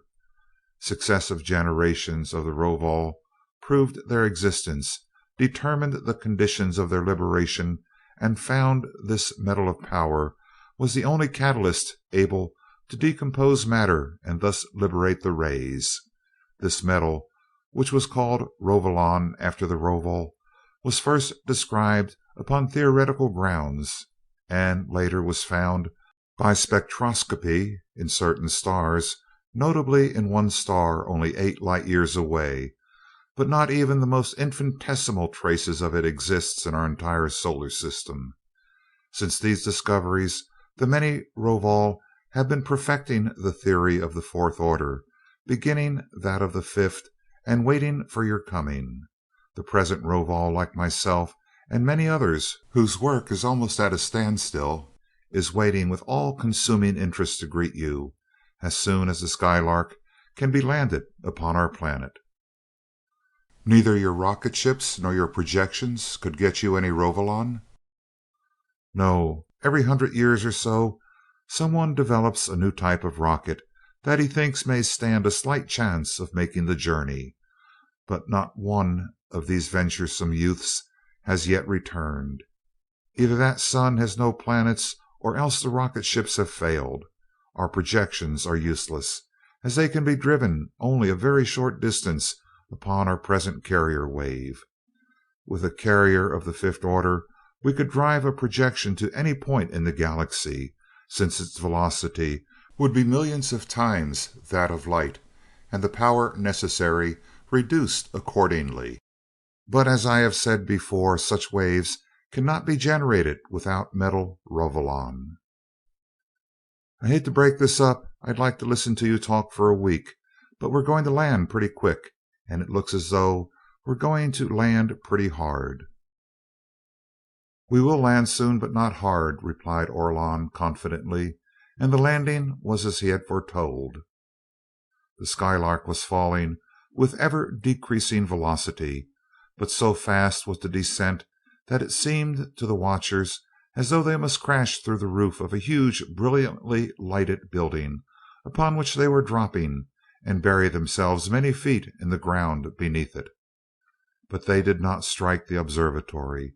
So incredibly accurate were the calculations of the Norlaminian astronomer, and so inhumanly precise were the controls he had set upon their bar, that as they touched the ground, after barely clearing the domed roof, he shut off their power. The passengers felt only a sudden decrease in acceleration, like that following the coming to rest of a rapidly moving elevator after it had completed a downward journey. "I shall join you in person very shortly," Orlon said, and the projection vanished. "Well, we're here, folks, on another new world. Not quite as thrilling as the first one was, is it?" And Seaton stepped toward the door. "How about the air composition, density, gravity, temperature, and so on?" asked Crane. "Perhaps we should make a few tests." "Didn't you get that on the educator? Thought you did. Gravity, a little less than 7/10. Air composition, same as Osnome and Dasor. Pressure, halfway between Earth and Osnome. Temperature, like Osnome most of the time, but fairly comfortable in the winter. Snow now at the poles, but this observatory is only 10 degrees from the equator. They don't wear clothes enough to flag a handcar with here, either, except when they have to. Let's go."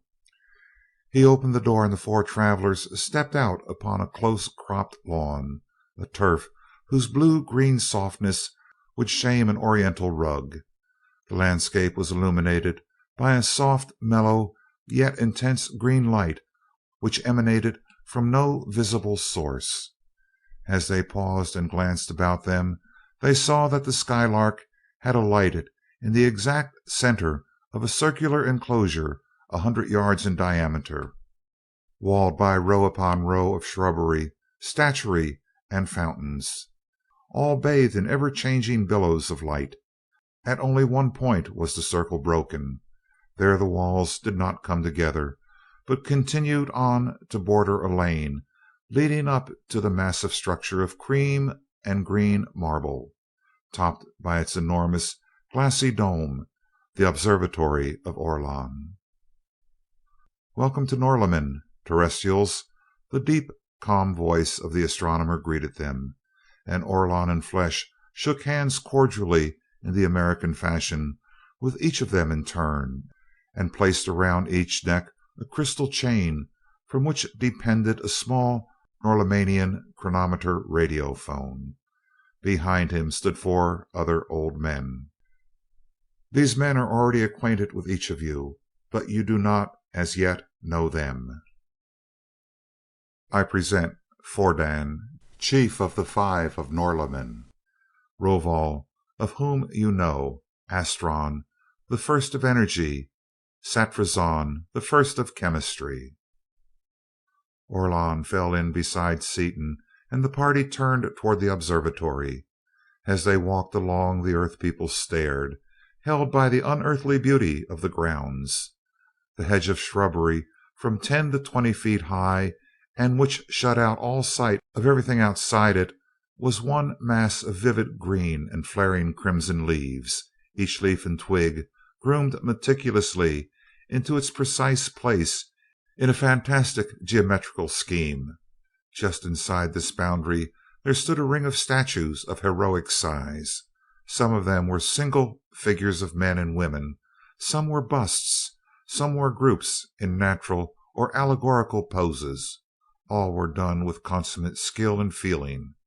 Between the statues there were fountains, magnificent bronze and glass groups of the strange aquatic denizens of this strange planet, bathed in geometrically shaped sprays, screens, and columns of water.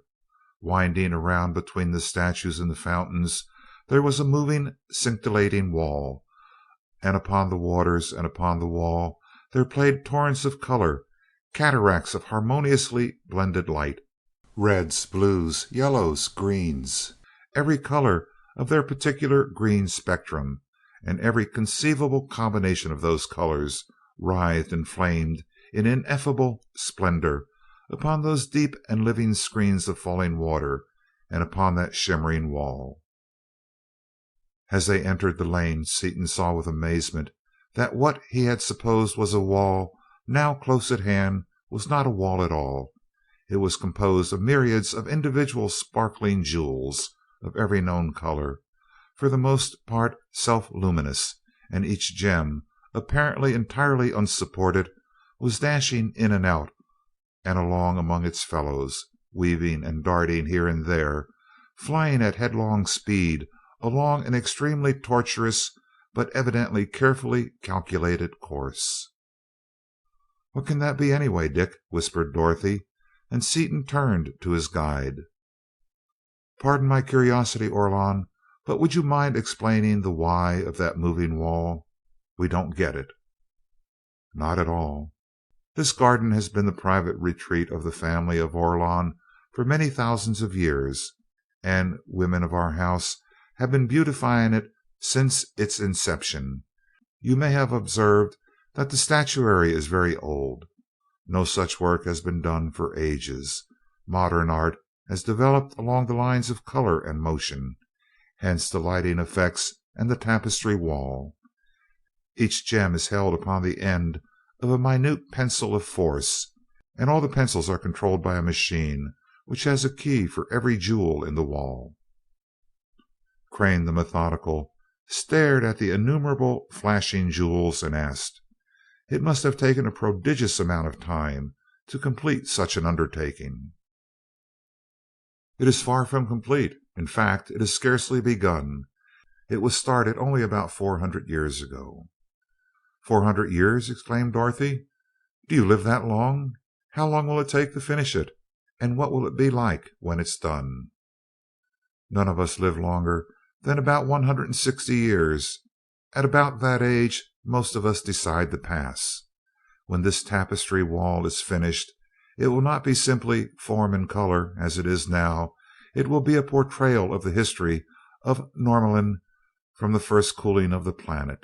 It will, in all probability, require thousands of years for its completion. You see, time is of little importance to us, and workmanship is everything. My companion will continue working upon it until we decide to pass. My son's companion may continue it. In any event, many generations of the women of the Orlon will work upon it until it is complete. When it is done, it will be a thing of beauty as long as Norlamin shall endure. But suppose that your son's wife isn't that kind of artist? Suppose she should want to do music or painting or something else?" asked Dorothy, curiously. "That is quite possible, for fortunately our art is not yet entirely intellectual, as is our music. There are many unfinished artistic projects in the House of Orlon, and if the companion of my son should not find one to her liking, she will be at liberty to continue anything else she may have begun, or to start an entirely new project of her own." "You have a family, then?" asked Margaret. "I'm afraid I didn't understand things very well when you gave them to us over the educator." "I sent things too fast for you, not knowing that your educator was new to you, a thing with which you were not thoroughly familiar. I will therefore explain some things in language, since you are not familiar with the mechanism of thought transference. The five, a self-perpetuating body, do what governing is necessary for the entire planet.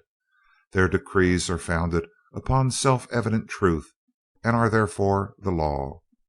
Population is regulated according to the needs of the planet, and since much work is now in progress, an increase in population was recommended by the five. My companion and I, therefore, had 3 children instead of the customary 2. By lot it fell to us to have 2 boys and 1 girl. One of the boys will assume my duties when I pass. The other will take over a part of some branch of science that has grown too complex for one man to handle, as a specialist should. In fact, he has already chosen his specialty and been accepted for it. He is to be the 967th of chemistry, the student of the asymmetric carbon atom, which will thus be his specialty from this time henceforth. It was learned long ago that the most perfect children were born of parents in the full prime of mental life, that is, at 100 years of age. Therefore, with us each generation covers 100 years. The first 25 years of a child's life are spent at home with his parents, during which time he acquires his elementary education in the common schools. Then boys and girls alike move to the country of youth, where they spend another 25 years. There they develop their brains and initiative by conducting any research they choose. Most of us at that age solve all the riddles of the universe, only to discover later that our solutions have been fallacious. However, much really excellent work is done in the country of youth, primarily because of the new and unprejudiced viewpoints of the virgin minds there at work. In that country also each finds his life's companion, the one necessary to round out mere existence into a perfection of living that no person, man or woman, can ever know alone. I need not speak to you of the wonders of love, or the completion and fullness of life that it brings, for all 4 of you, children though you are, know love in full measure. At 50 years of age, the man, now mentally mature, is recalled to his family home, as his father's brain is now losing some of its vigor and keenness. The father then turns over his work to the son by means of the educator, and when the weight of the accumulated knowledge of 100,000 generations of research is impressed upon the son's brain, his play is over. What does the father do then?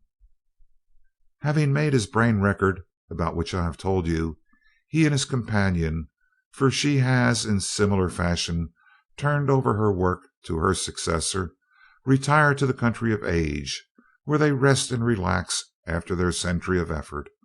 to do whatever they care to do, for as long as they please to do it. Finally, after assuring themselves that all is well with the children, they decide that they are ready for the change. Then, side by side, as they have labored, they pass.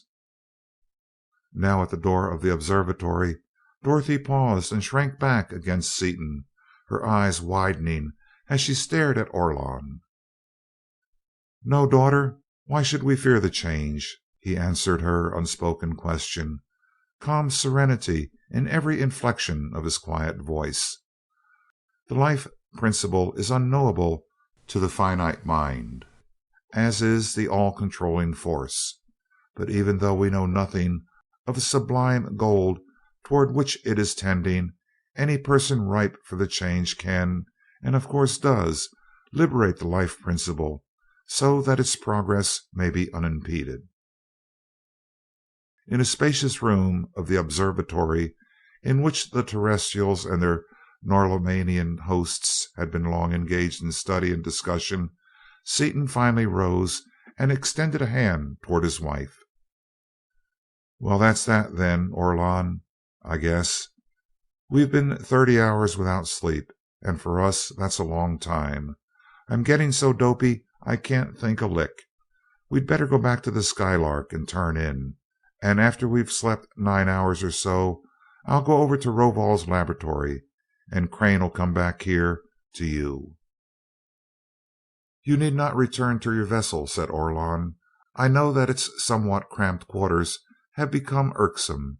Apartments have been prepared here for you.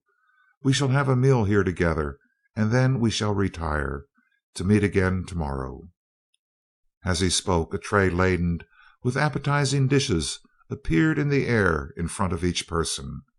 As Seaton resumed his seat, the tray followed him, remaining always in the most convenient position.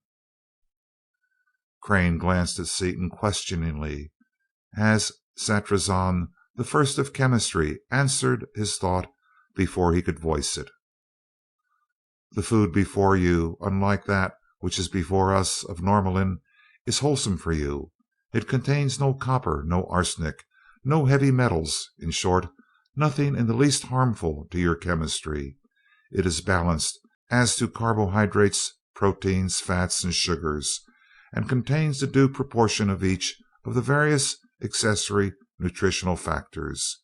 You will also find the flavors are agreeable to each of you." "Synthetic, huh? You've got us analyzed," Seaton stated rather than asked, as with knife and fork he attacked the thick, rare, and beautifully broiled steak which, with its mushrooms and other delicate trimmings, lay upon his rigid although unsupported tray, noticing as he did so that the Norlaminians ate with tools entirely different from those they had supplied to their earthly guests.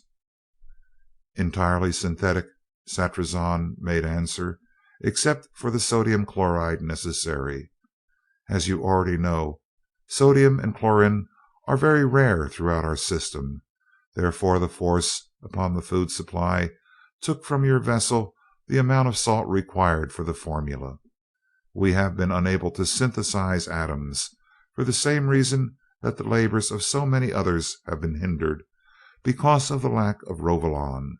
Now, however, my science shall progress as it should, and for that I join with my fellow scientists in giving you thanks for the service you have rendered us."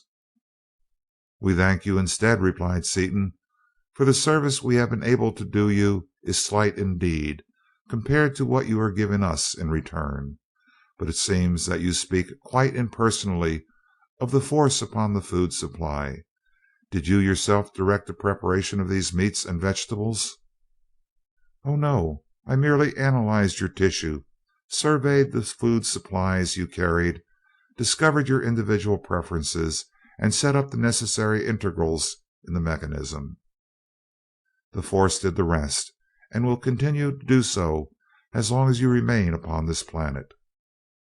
"Fruit salad, always my favorite dish," Dorothy said after a couple of bites, "and this one is just too perfectly divine. It doesn't taste like any other fruit I ever ate, either. I think it must be the same ambrosia that the old pagan gods used to eat." "If all you did was to set up the integrals, how do you know what you are going to have for the next meal?" asked Crane. "We have no idea what the form, flavor, or consistency of any dish will be," was the surprising answer. "We know only that the flavor will be agreeable, and that it will agree with the form and consistency of the substance, and that the composition will be well balanced chemically. You see, all the details of flavor, form, texture, and so on are controlled by a device something like one of your kaleidoscopes. The integrals render impossible any unwholesome, unpleasant, or unbalanced combination of any nature, and everything else is left to the mechanism, which operates upon pure chance." "Some system, I'd rise to remark," and Seaton with the others resumed his vigorous attack upon the long delayed supper. The meal over, the earthly visitors were shown to their rooms, and fell into a deep, dreamless sleep. End of chapter 9.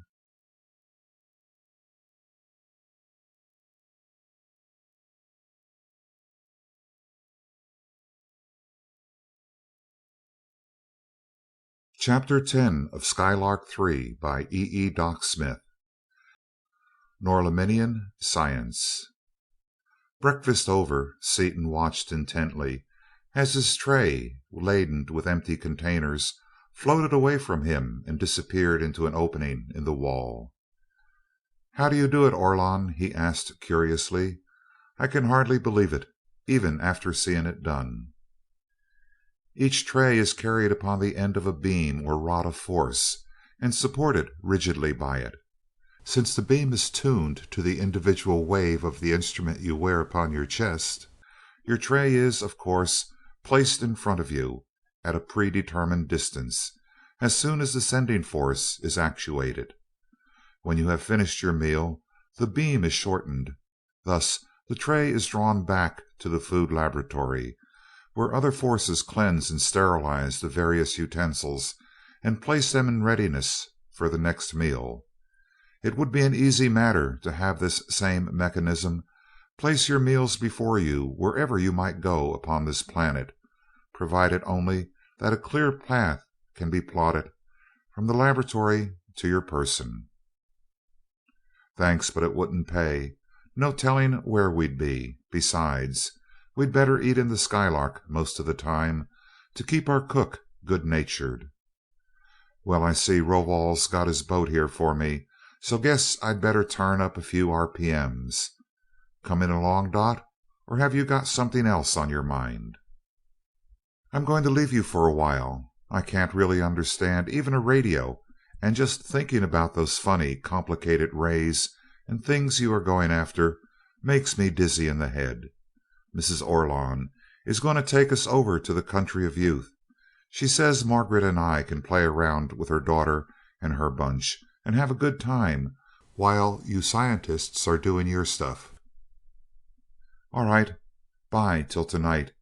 And Seaton stepped out into the grounds, where the first of rays was waiting. The flyer was a torpedo-shaped craft of some transparent, glassy material, completely enclosed except for one circular opening or doorway. From the midsection, which was about 5 feet in diameter and provided with heavily cushioned seats capable of carrying 4 passengers in comfort, the hull tapered down smoothly to a needle point at each end. As Seaton entered and settled himself into the cushions, Rovol touched a lever.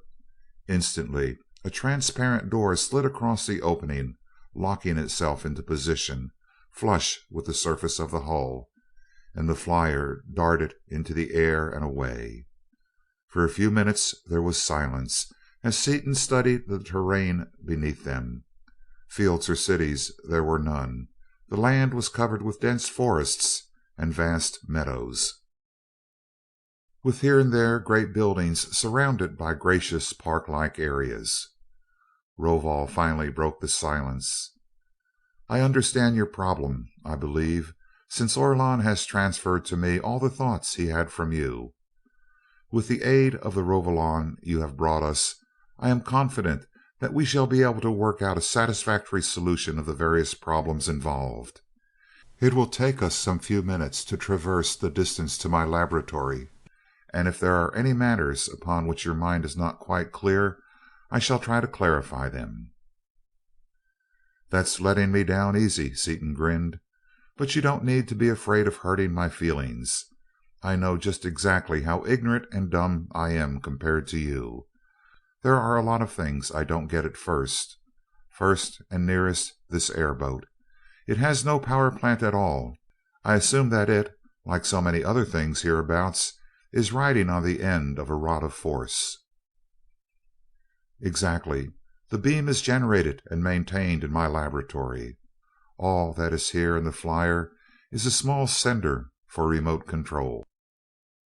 "How do you obtain your power?" asked Seaton. "Solar generators and tide motors? I know that all your work is done by electricity, but Orlon did not inform us as to the sources." "We have not used such inefficient generators for many thousands of years. Long ago it was shown by research that these rays were constantly being generated in abundance in outer space, and that they could be collected upon spherical condensers and transmitted without loss to the surface of the planet by means of matched and synchronized crystals. Several millions of these condensers have been built and thrown out to become tiny satellites of Norlamin." "How did you get them far enough out?" "The first ones were forced out to the required distance by beams of force produced by the conversion of electricity, which was in turn produced from turbines, solar motors, and tide motors.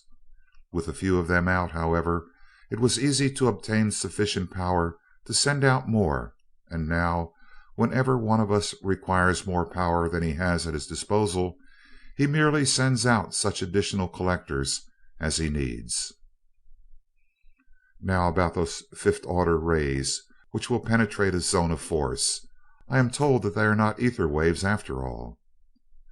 "They are not ether waves. The fourth order rays, of which the theory has been completely worked out, are the shortest vibrations that can be propagated through the ether, for the ether itself is not a continuous medium. We do not know its nature exactly, but it is an actual substance and is composed of discrete particles of the fourth order. Now the zone of force, which is itself a fourth order phenomenon, sets up a condition of stasis in the particles composing the ether. These particles are relatively so coarse that rays and particles of the fifth order will pass through the fixed zone without retardation. Therefore, if there is anything between the particles of the ether, this matter is being debated hotly amongst us at the present time, it must be sub-ether, if I may use that term. We have never been able to investigate any of these things experimentally, not even such a coarse aggregation as is the ether, but now, having Rovolon, it will not be many thousands of years until we shall have extended our knowledge many orders farther in both directions." "Just how will Rovolon help you?" "It will enable us to generate a force of the ninth magnitude.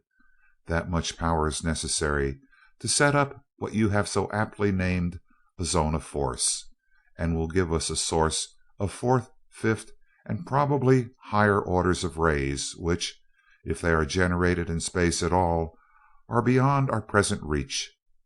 The zone of force is necessary to shield certain items of equipment from ether vibrations, as any such vibration inside the controlling fields of force renders observation or control of the higher orders of rays impossible." "I see. I'm learning something," Seaton replied cordially. "Just as the higher powered a radio set is, the more perfect must be its shielding." "Yes, just a trace of any gas will destroy the usefulness of your most sensitive vacuum tubes. And just as imperfect shielding will allow interfering waves to enter sensitive electrical apparatus, in that same fashion will even the slightest ether vibration interfere with the operation of the extremely sensitive fields and lenses of force which must be used in controlling forces of the higher orders. You haven't tested the theory of the fourth order yet, have you?" "No, but that is unnecessary. The theory of the fourth order is not really theory at all. It is mathematical fact. Although we have never been able to generate them, we know exactly the forces you use in your ship of space, and we can tell you of some thousands of others more or less similar and also highly useful forces which you have not yet discovered, but are allowing to go to waste. We know exactly what they are, how to liberate and control them, and how to use them. In fact, in the work which we are to begin today, we shall use but little ordinary power. Almost all our work will be done by fourth order forces, liberated from copper by means of the Rovolon you have given me. But here we are at my laboratory. You already know that the best way to learn is by doing, and we shall begin at once." The flyer alighted upon a lawn quite similar to the one before the observatory of Orlon, and the scientist led his earthly guest through the main entrance of the imposing structure of vari-colored marble and gleaming metal, and into the vast, glass-lined room that was his laboratory. Great benches lined the walls, and there were hundreds of dials, meters, tubes, transformers, and other instruments whose uses Seaton could not even guess. Rovol first donned a suit of transparent, flexible material of a deep golden color, instructing Seaton to do the same, explaining that much of the work would be with dangerous frequencies and with high pressures, and that the suits were not only absolute insulators against electricity, heat, and sound, but were also ray filters proof against any harmful radiation. As each helmet was equipped with radiophones, conversation was not interfered with in the least. Rovol took up a tiny flash pencil, and with it deftly cut off a bit of Rovolon, almost microscopic in size. This he placed upon a great block of burnished copper, and upon it plate of force. As he manipulated two levers, two more beams of force flattened out the particle of metal, spread it out over the copper, and forced it into the surface of the block until the thin coating was at every point in molecular contact with the copper beneath it. A perfect job of plating, and one done in the twinkling of an eye. He then cut out a piece of the treated copper the size of a pea, and other forces rapidly built around its structure of coils and metallic tubes. This apparatus he suspended in the air at the extremity of a small beam of force. The block of copper was next cut in two, and Rovol's fingers moved rapidly over the keys of a machine which resembled slightly an overgrown and exceedingly complicated bookkeeping machine. Streams and pencils of force flashed and crackled, and Seaton saw raw materials transformed into a complete power plant. In its center, the 200-pound lump of plated copper, where an instant before there had been only empty space upon the massive metal bench. Rovol's hands moved rapidly from keys to dials and back, and suddenly a zone of force as large as a basketball appeared around the apparatus poised in the air. "But it will fly off, and we can't stop it with anything," Seaton protested, and it did indeed dart rapidly upward. The old man shook his head as he manipulated still more controls, and Seaton gasped as 9 stupendous beams of force hurled themselves upon that brilliant spherical mirror of pure energy, seized it in mid-flight, and shaped it resistlessly under his bulging eyes into a complex geometrical figure of precisely the desired form. Lurid violet light filled the room, and Seaton turned towards the bar. That 200-pound mass of copper was shrinking visibly, second by second, so vast were the forces being drawn from it, and the searing, blinding light would have been intolerable but for the protective color filters of his helmet. Tremendous flashes of lightning ripped and tore from the relief points of the bench to the ground rods, which flared at blue-white temperatures under the incessant impacts. Knowing that this corona loss was but an infinitesimal fraction of the power being used, Seaton's very mind staggered as he strove to understand the magnitude of the forces at work upon that stubborn sphere of energy. The aged scientist used no tools whatever, as we understand the term. His laboratory was a powerhouse. At his command were the stupendous forces of a battery of planetoid accumulators, and added to these were the fourth order, ninth magnitude forces of the disintegrating copper bar. Electricity, proto-electricity, and fourth order rays under millions upon millions of kilovolts of pressure leaped to do the bidding of that wonderful brain, stored with the accumulated knowledge of countless thousands of years of scientific research. Watching the ancient physicist work, Seaton compared himself to a schoolboy mixing chemicals indiscriminately and ignorantly, with no knowledge whatever of their properties, occasionally obtaining a reaction by pure chance. Whereas he had worked with intra-atomic energy, schoolboy fashion, the master craftsman before him knew every reagent, every reaction, and worked with known and thoroughly familiar agencies to bring about his exact predetermined ends, just as calmly certain of the results as Seaton himself would have been in his own laboratory, mixing equivalent quantities of solution of barium chloride and of sulfuric acid to obtain a precipitate of barium sulfate. Hour after hour Rovol labored on, oblivious to the passage of time in his zeal of accomplishment, the while carefully instructing Seaton, who watched every step with intense interest and did everything possible for him to do. Bit by bit a towering structure arose in the middle of the laboratory. A metal foundation supported a massive compound bearing, which in turn carried a tubular network of latticed metal, mounted like an immense telescope. Near the upper outer end of this open work tube, a group of 9 forces held the field of force rigidly in place in its axis. At the lower extremity were mounted seats for 2 operators and the control panels necessary for the operation of the intricate system of forces and motors which would actuate and control that gigantic projector.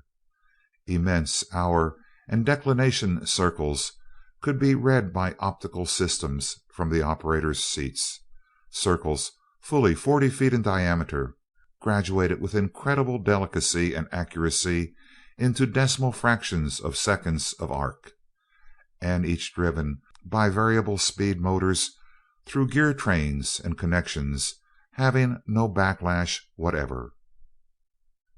While Rovol was working upon one of the last instruments to be installed upon the controlling panel, a mellow note sounded throughout the building, and he immediately ceased his labors and opened the master switches of his power plants. "You've done well, youngster," he congratulated his helper as he began to take off his protective covering. "Without your aid, I could not have accomplished nearly this much during one period of labor. The periods of exercise and of relaxation are at hand, and let us return to the house of Orlon, where we shall gather to relax and to refresh ourselves for the labors of tomorrow." "But it's almost done," protested Seaton. "Let's finish it up and shoot a little juice through it, just to try it out." "There speaks the rashness and impatience of youth," rejoined the scientist, calmly removing the younger man's suit and leading him out to the waiting airboat. "I read in your mind that you're often guilty of laboring continuously until your brain loses its keen edge. Learn now, once and for all, that such conduct is worse than foolish, it is criminal. We have labored the full period. Laboring for more than that length of time without recuperation results in a loss of power, which, if persisted in, wrecks permanent injury to the mind, and by it you gain nothing. We have more than ample time to do that which must be done. The fifth order projector shall be completed before the warning torpedo shall have reached the planet of Fenachrone. Therefore, overexertion is unwarranted. As for testing, know now that only mechanisms built by bunglers require testing. Properly built machines work properly. "But I'd like to see it work just once anyway," lamented Seaton, as the small airship tore through the air on its way back to the observatory. "You must cultivate calmness, my son, and the art of relaxation.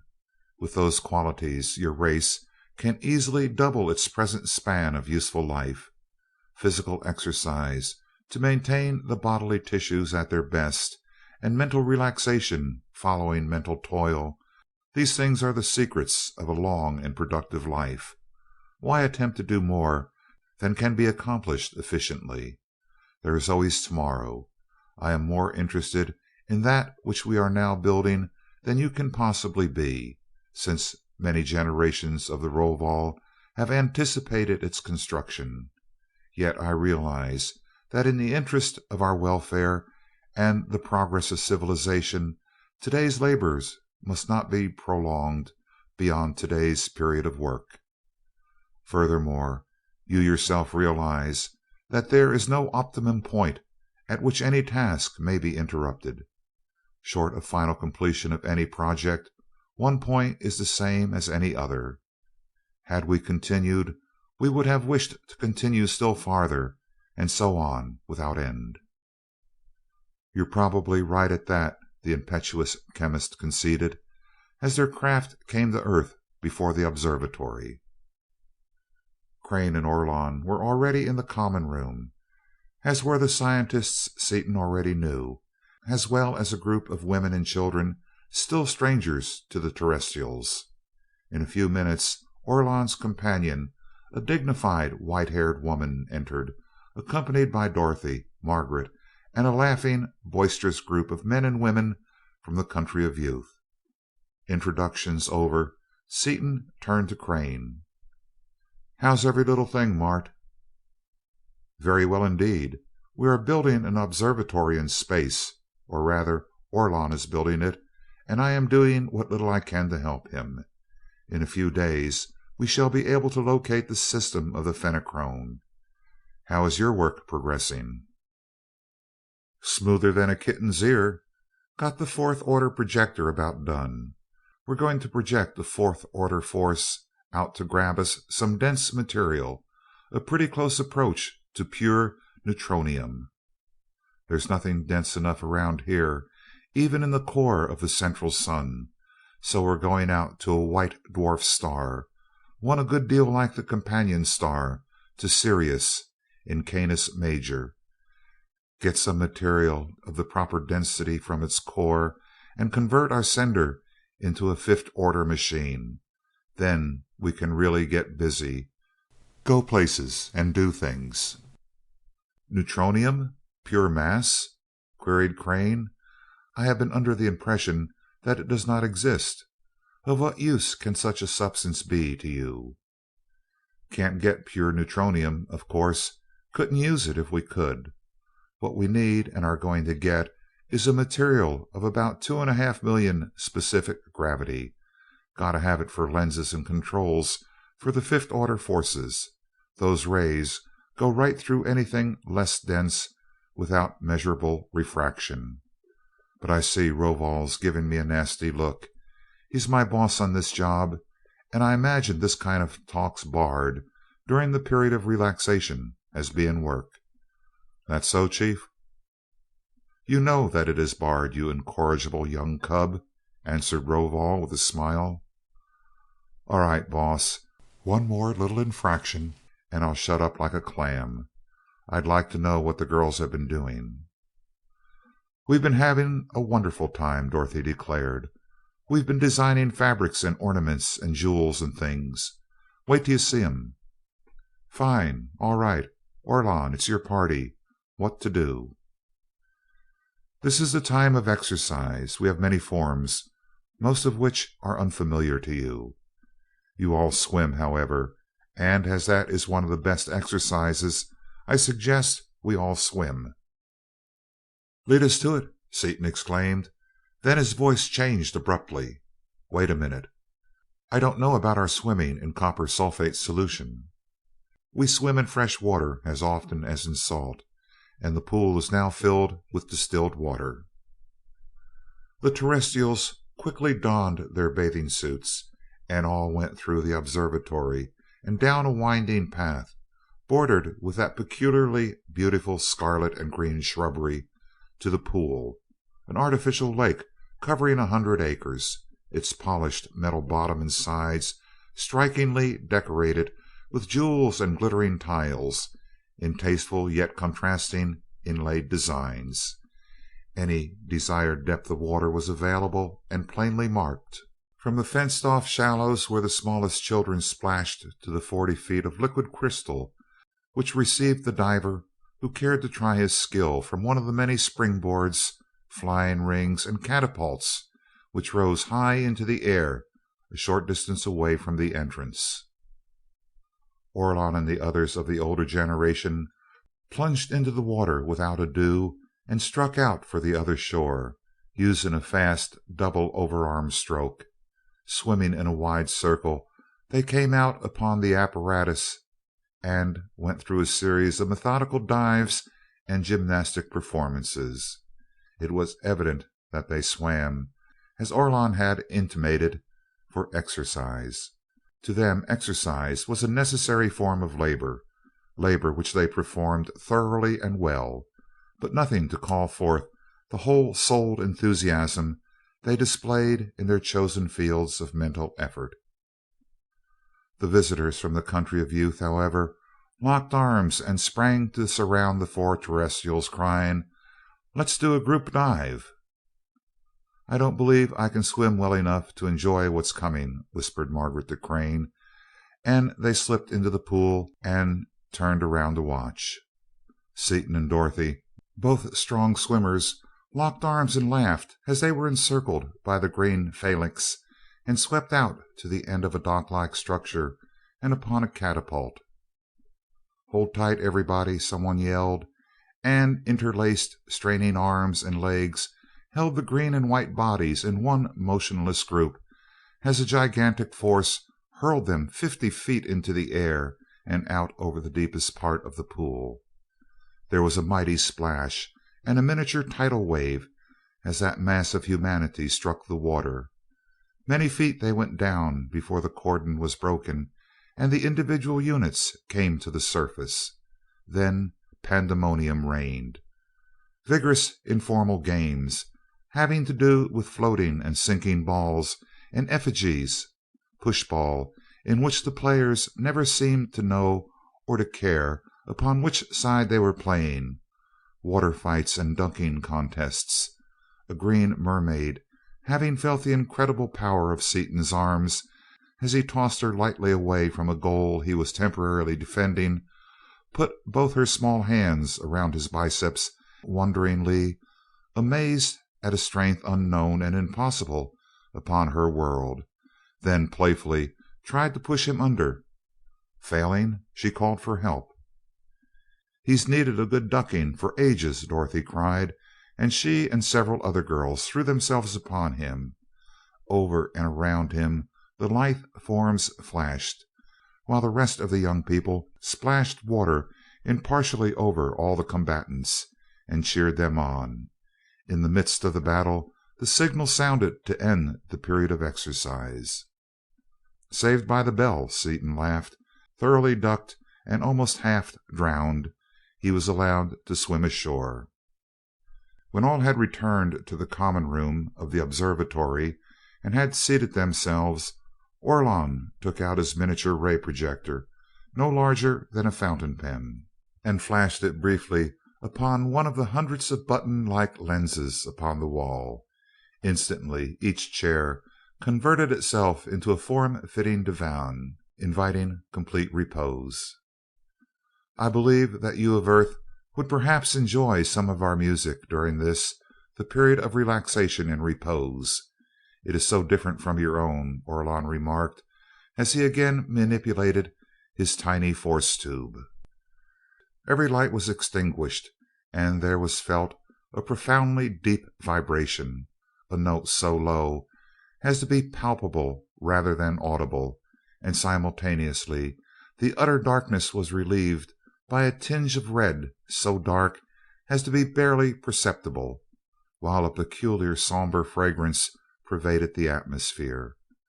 The music rapidly ran the gamut to the limit of audibility, and in the same tempo the lights traversed the visible spectrum and disappeared. Then came a crashing chord and a vivid flare of blended light, ushering in an indescribable symphony of sound and color, accompanied by a slower succession of shifting, blending odors. The quality of tone was now that of a gigantic orchestra, now that of a full brass band, now that of a single unknown instrument, as though the composer had had at his command every overtone capable of being produced by any possible instrument, and with them had woven a veritable tapestry of melody upon an incredibly complex loom of sound. As went the harmony, so the play of light accompanied it. Neither music nor illumination came from any apparent source. They simply pervaded the entire room. When the music was fast, and certain passages were of a rapidity impossible for any human fingers to attain, the lights flashed in vivid tiny pencils, intersecting each other in sharply drawn, brilliant figures, which changed with dizzying speed. When the tempo was slow, the beams were soft and broad, blending into each other to form sinuous, indefinite, writhing patterns, whose very vagueness was infinitely soothing. "What do you think of it, Mrs. Seaton?" Orlon asked. "Marvelous," breathed Dorothy, awed. "I never imagined anything like it. I can't begin to tell you how much I like it. I never dreamed of such absolute perfection of execution, and the way the lighting accompanies the theme is just too perfectly wonderful for words. It was incredibly brilliant." "Brilliant, yes. Perfectly executed, yes. But I notice that you say nothing of depth of feeling or of emotional appeal." Dorothy blushed uncomfortably and started to say something, but Orlon silenced her and continued: "You need not apologize. I had a reason for speaking as I did, for in you I recognize a real musician, and our music is indeed entirely soulless. That is the result of our ancient civilization. We are so old that our music is purely intellectual, entirely mechanical instead of emotional. It is perfect, but, like most of our other arts, it is almost completely without feeling." "But your statues are wonderful." "As I told you, those statues were made myriads of years ago. At that time we also had real music, but unlike statuary, music at that time could not be preserved for posterity. That is another thing you have given us. Attend." At one end of the room, as upon a three-dimensional screen, the four terrestrials saw themselves seated in the control room of the Skylark. They saw and heard Margaret take up her guitar and strike four sonorous chords in A. Then, as if they had been there in person, they heard themselves sing "The Bullfrog" and all the other songs they had sung far off in space. They heard Margaret suggest that Dorothy play some real music, and heard Seaton's comment upon the quartet. "In that, youngster, you were entirely wrong," said Orlon, stopping the reproduction for a moment. "The entire planet was listening to you very attentively, and we were enjoying it as no music has been enjoyed for thousands of years." "The whole planet?" gasped Margaret. "Were you broadcasting it? How could you?" "Easy," grinned Seaton. "They can do almost anything with these rays of theirs." "When you have time, in some period of labor, We would appreciate it very much if you four would sing for us again, would give us more of your vast store of youthful music, for we can now preserve it exactly as it is sung. But much as we enjoy the quartet, Miss Seaton, it was your work upon the violin that took us by storm. Beginning with tomorrow, my companion intends to have you spend as many periods as you will, playing for our records. We shall now have your music." "If you like it so well, would you rather I'd play you something I hadn't played before?" "That is labor. We could not—" "Faugh!" Dorothy interrupted. "Don't you see that I could really play right now with somebody to listen, who really enjoys music, whereas if I tried to play in front of a record I'd be perfectly mechanical?" "'At a girl, Dot. I'll get your fiddle." "Keep your seat, son," instructed Orlon, as the case containing the Stradivarius appeared before Dorothy, borne by a pencil of force. While that temperament is incomprehensible to every one of us, it is undoubtedly true that the artistic mind does work in that manner. We listen. Dorothy swept into the melody in F, and as the poignantly beautiful strains poured forth from that wonderful violin, she knew that she had her audience with her. Though so intellectual that they themselves were incapable of producing music of real depth of feeling, they could understand and could enjoy such music with an appreciation impossible to a people of lesser mental attainments, and their profound enjoyment of her playing, burned into her mind by the telepathic, almost hypnotic power of the Norlaminian mentality, raised her to heights of power she had never before attained. Playing as one inspired, she went through one tremendous solo after another, holding her listeners spellbound, urged on by their intense feeling to carry them further and ever further into the realm of pure emotional harmony. The bell which ordinarily signaled the end of the period of relaxation did not sound. For the first time in thousands of years the planet of Norlamin deserted its rigid schedule of life to listen to one Earthwoman pouring out her very soul upon her incomparable violin. The final note of memories died away in a diminuendo wail, and the musician almost collapsed into Seaton's arms. The profound silence, more impressive far than any possible applause, was soon broken by Dorothy. "There, I'm all right now, Dick. I was about out of control for a minute. I wish they could have had that on a recorder. I'll never be able to play like that again if I live to be 1,000 years old." "It is on record, daughter.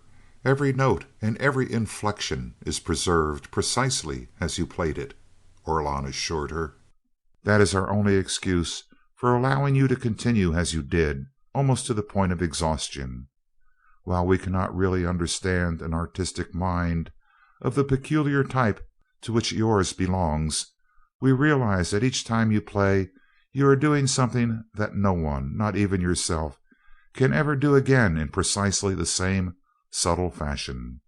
Therefore we allowed, in fact encouraged you to go on as long as that creative impulse should endure, not merely for our pleasure in hearing it, great though that pleasure was, but in the hope that our workers in music could, by careful analysis of your product, determine quantitatively the exact vibrations or overtones which make the difference between emotional and intellectual music." End of chapter 10.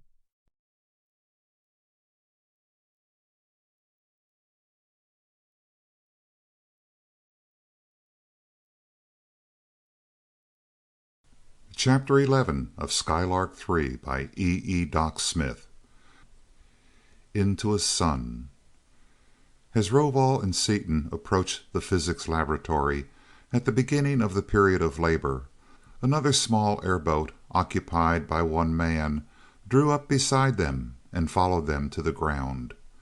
The stranger, another white-bearded ancient, greeted Rovol cordially, and was introduced to Seaton as Castler, the first of mechanism. Truly, this is a high point in the course of Norlaminian Science, my young friend. Castor acknowledged the introduction smilingly. You have enabled us to put into practice many things which our ancestors studied in theory for many a wearisome cycle of time. Turning to Rovol, he went on, I understand that you require a particularly precise directional mechanism. I know well that it must indeed be one of exceeding precision and delicacy, for the controls you yourself have built are able to hold upon any point, however moving, within the limits of our immediate solar system. We require controls a million times as delicate as any I have constructed, said Rovol. Therefore, I have called your surpassing skill into cooperation. It is senseless for me to attempt a task in which I would be doomed to failure. We intend to send out a fifth-order projection, something none of our ancestors ever dreamed of, which, with its inconceivable velocity of propagation, will enable us to explore any region in the galaxy as quickly as we now visit our closest sister planet. Knowing the dimensions of this, our galaxy, you can readily understand the exact degree of precision required to hold upon a point at its outermost edge. Truly a problem worthy of a man's brain, Kastler replied after a moment's thought. Those small circles, pointing to the 40-foot hour and declination circles which Seaton had thought the ultimate in precise measurement of angular magnitudes, are of course useless. I shall have to construct large and accurate circles, and in order to produce the slow and fast motions of the required nature, without creep, slip, play, or backlash, I shall require a pure torque, capable of being increased by infinitesimal increments. Pure torque. He thought deeply for a time, then went on. No gear train or chain mechanism can be built of sufficient tightness, since in any mechanism there is some freedom of motion, however slight, and for this purpose the director must have no freedom of motion whatever. We must have a pure torque, and the only possible force answering our requirement is the 467th band of the fourth order. I shall therefore be compelled to develop that band. The director must of course have a full equatorial mounting, with circles some 250 feet in diameter. Must your projector tube be longer than that for correct design? That length will be ample. The mounting must be capable of rotation through the full circle of arc in either plane, and must be driven in precisely the motion required to neutralize the motion of our planet, which, as you know, is somewhat irregular. Additional fast and slow motions must, of course, be provided to rotate the mechanism upon each graduated circle at will of the operator. It is my idea to make the outer supporting tube quite large, so that you will have full freedom with your inner or projector tube proper. It seems to me that dimensions X37, B42, J867 would perhaps be as good as any. Perfectly satisfactory. You have the apparatus well in mind. These things will consume some time. How soon will you require this mechanism? Asked Kastler. We also have much to do. 2 periods of labor, let us say, or if you require them, 3. It is well. 2 periods will be ample time.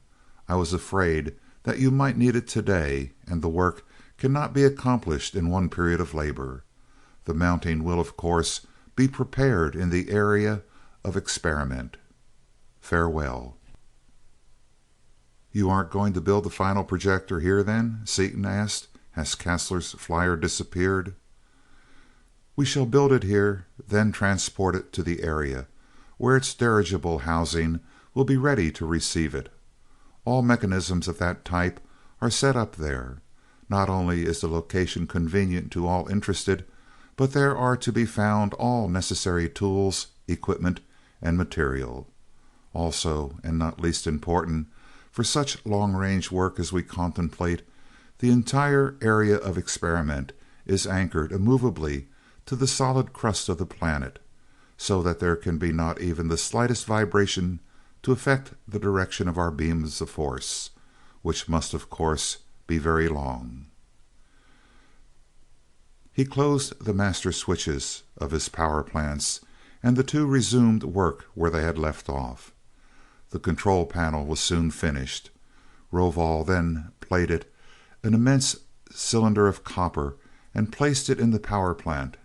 He next set up an entirely new system of refractory relief points and installed additional ground rods, sealed through the floor and extending deep into the ground below, explaining as he worked. "You see, son, we must lose 1/1000th of 1% of our total energy, and provisions must be made for its dissipation in order to avoid destruction of the laboratory. These air gap resistances are the simplest means of disposing of the wasted power." "I get you, but say, how about disposing of it when we get the thing in a ship out in space? We picked up pretty heavy changes in the Skylark, so heavy that I had to hold up several times in the ionized layer of an atmosphere while they faded, and this outfit will burn up tons of copper where the old ones used ounces. In the projected space vessel we shall install converters to utilize all the energy, so that there will be no loss whatever. Since such converters must be designed and built especially for each installation, and since they require a high degree of precision, it is not worth while to construct them for a purely temporary mechanism such as this one." The walls of the laboratory were opened, ventilating blowers were built, and refrigerating coils were set up everywhere, even in the tubular structure and behind the visiplates. After assuring themselves that everything combustible had been removed, the two scientists put on under their helmets goggles whose protecting lenses could be built up to any desired thickness. Rovol then threw a switch, and a hemisphere of flaming golden radiance surrounded the laboratory and extended for miles upon all sides. "I get most of the stuff you've pulled so far, but why such a light?" asked Seaton. "As a warning. This entire area will be filled with dangerous frequencies, and that light is a warning for all uninsulated persons to give our theater of operations a wide berth." "I see. What next?" "All that remains to be done is to take our lens material and go," replied Rovol, as he took from a cupboard the largest phaeton that Seaton had ever seen. "Oh, that's what you're going to use. You know, I've been wondering about that stuff. I took one back with me to the Earth to experiment on. I gave it everything I could think of and couldn't touch it. I couldn't even make it change its temperature. What is it, anyway?" "It's not matter at all in the ordinary sense of the word. It is almost pure crystallized energy. You have, of course, noticed that it looks transparent, but that it is not.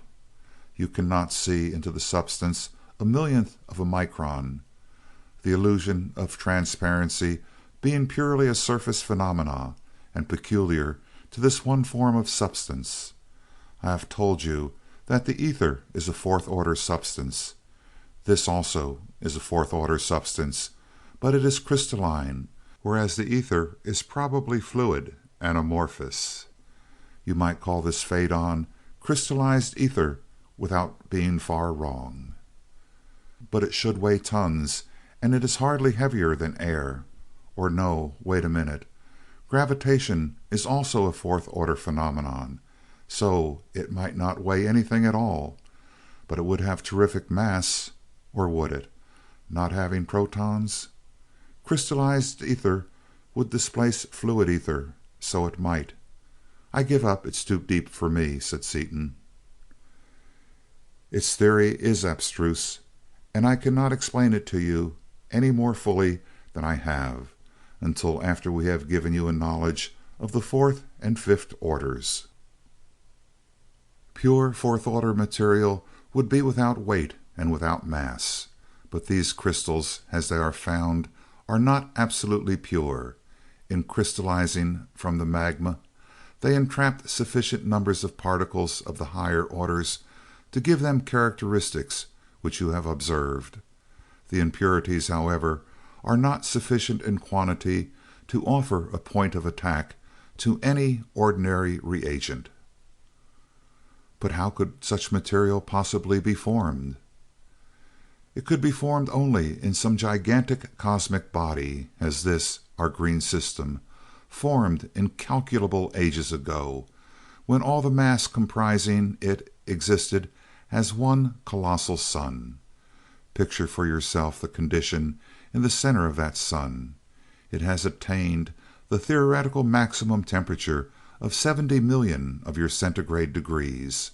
The electrons have been stripped from the protons until the entire central core is one solid ball of neutronium, and can be compressed no more without destruction of the protons themselves.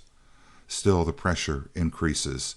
The temperature, already at the theoretical maximum, can no longer increase. What happens? Disruption. Precisely. And just at the instant of disruption, during the very instant of generation of the frightful forces that are to hurl suns, planets, and satellites millions of miles out into space, in that instant of time, as a result of those unimaginable temperatures and pressures, the Phaedon comes into being. It can be formed only by the absolute maximum of temperature and at a pressure which can exist only momentarily, even in the largest conceivable masses. Then how can you make a lens of it? It must be impossible to work it in any way. It cannot be worked in any ordinary way, but we shall take this crystal into the depths of that white dwarf star, into a region in which obtain pressures and temperatures only less than those given its birth. There we shall play forces upon it, which, under those conditions, will be able to work it quite readily. I want to see that. Let's go. They seated themselves at the panels, and Rovol began to manipulate keys, levers, and dials. Instantly, a complex structure of visible force, rods, beams, and flat areas of flaming scarlet energy appeared at the end of the tubular, telescope-like network. Why red? Merely to render them visible. One cannot work well with invisible tools. Hence I have imposed a color light frequency upon the invisible frequencies of the forces. We will have an assortment of colors if you prefer, and as he spoke each ray assumed a different color, so that the end of the projector was almost lost beneath a riot of color. The structure of force, which Seaton knew was the secondary projector, swung around as if sentient, and a lurid green ray extended itself, picked up the Phaedon, and lengthened out, hurling the jewel 1,000 yards out through the open side of the laboratory. Rovol moved more controls, and the structure again righted itself, swinging back into perfect alignment with the tube, and carrying the Phaedon upon its extremity 1,000 yards beyond the roof of the laboratory. We are now ready to start our projection. Be sure your suit and goggles are perfectly tight. We must see what we are doing, so the light rays must be heterodyned upon our carrier wave. Therefore the laboratory and all its neighborhood will be flooded with dangerous frequencies from the sun we are to visit, as well as with those from our own generators. Okay, Chief, all tight here. You say it's 10 light years to that star. How long is it going to take us to get there? About 10 minutes. We could travel that far in less than 10 seconds, but for the fact that we must take the Phaedon with us. Slight as is its mass, it will require much energy in its acceleration. Our projections, of course, have no mass, and will require only the energy of propagation. Rovol flicked a finger.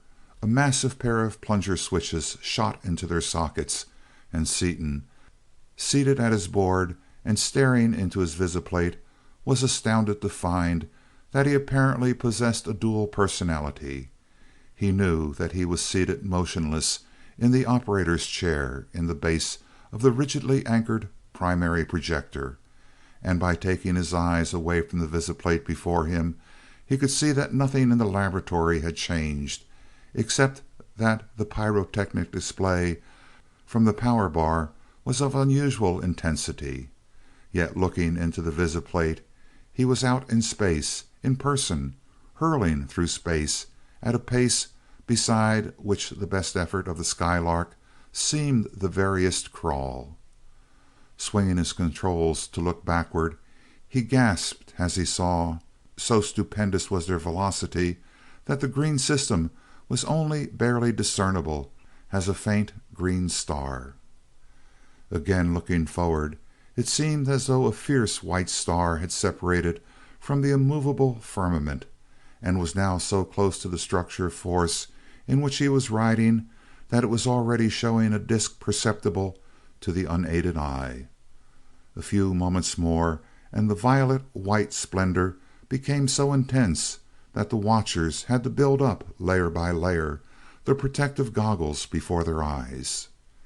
As they approached still closer, falling with their unthinkable velocity into that incandescent inferno, a sight was revealed to their eyes such as man had never before been privileged to gaze upon. They were falling into a white dwarf star, could see everything visible during such an unheard-of journey, and would live to remember what they had seen. They saw the magnificent spectacle of solar prominences shooting hundreds of thousands of miles into space, and directly in their path they saw an immense sunspot, a combined volcanic eruption and cyclonic storm in a gaseous liquid medium of blinding incandescence. "Better dodge that spot, hadn't we, Ace? Mightn't it be generating interfering fourth-order frequencies?" cried Seaton. "It is undoubtedly generating fourth-order rays, but nothing can interfere with us, since we are controlling every component of our beam from Norlamin." Seaton gripped his handrail violently, and involuntarily drew himself together into the smallest possible compass as, with their awful speed unchecked, they plunged through that flaming, incandescent photosphere, and on straight down into the unexplored, unimaginable interior of that frightful and searing orb. Through the protecting goggles, now at a full 4 inches of that peculiar golden shielding metal, Seaton could see the structure of force in which he was, and could also see the Phaedon in outline, as transparent diamonds are visible in equally transparent water. Their apparent motion slowed rapidly, and the material about them thickened and became more and more opaque. The Phaedon drew back toward them until it was actually touching the projector, and eddy currents and stria became visible in the mass about them as their progress grew slower and slower. "'Smatter? Something gone screwy?" demanded Seaton. "Not at all. Everything is working perfectly.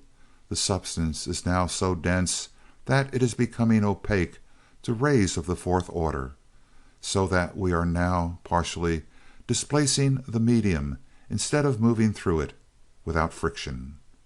At the point where we can barely see to work, that is, when the fourth order rays will be so retarded that they can no longer carry the heterodyned light waves without complete distortion, we shall stop automatically, as the material at that depth will have the required density to refract the fifth-order rays to the correct degree."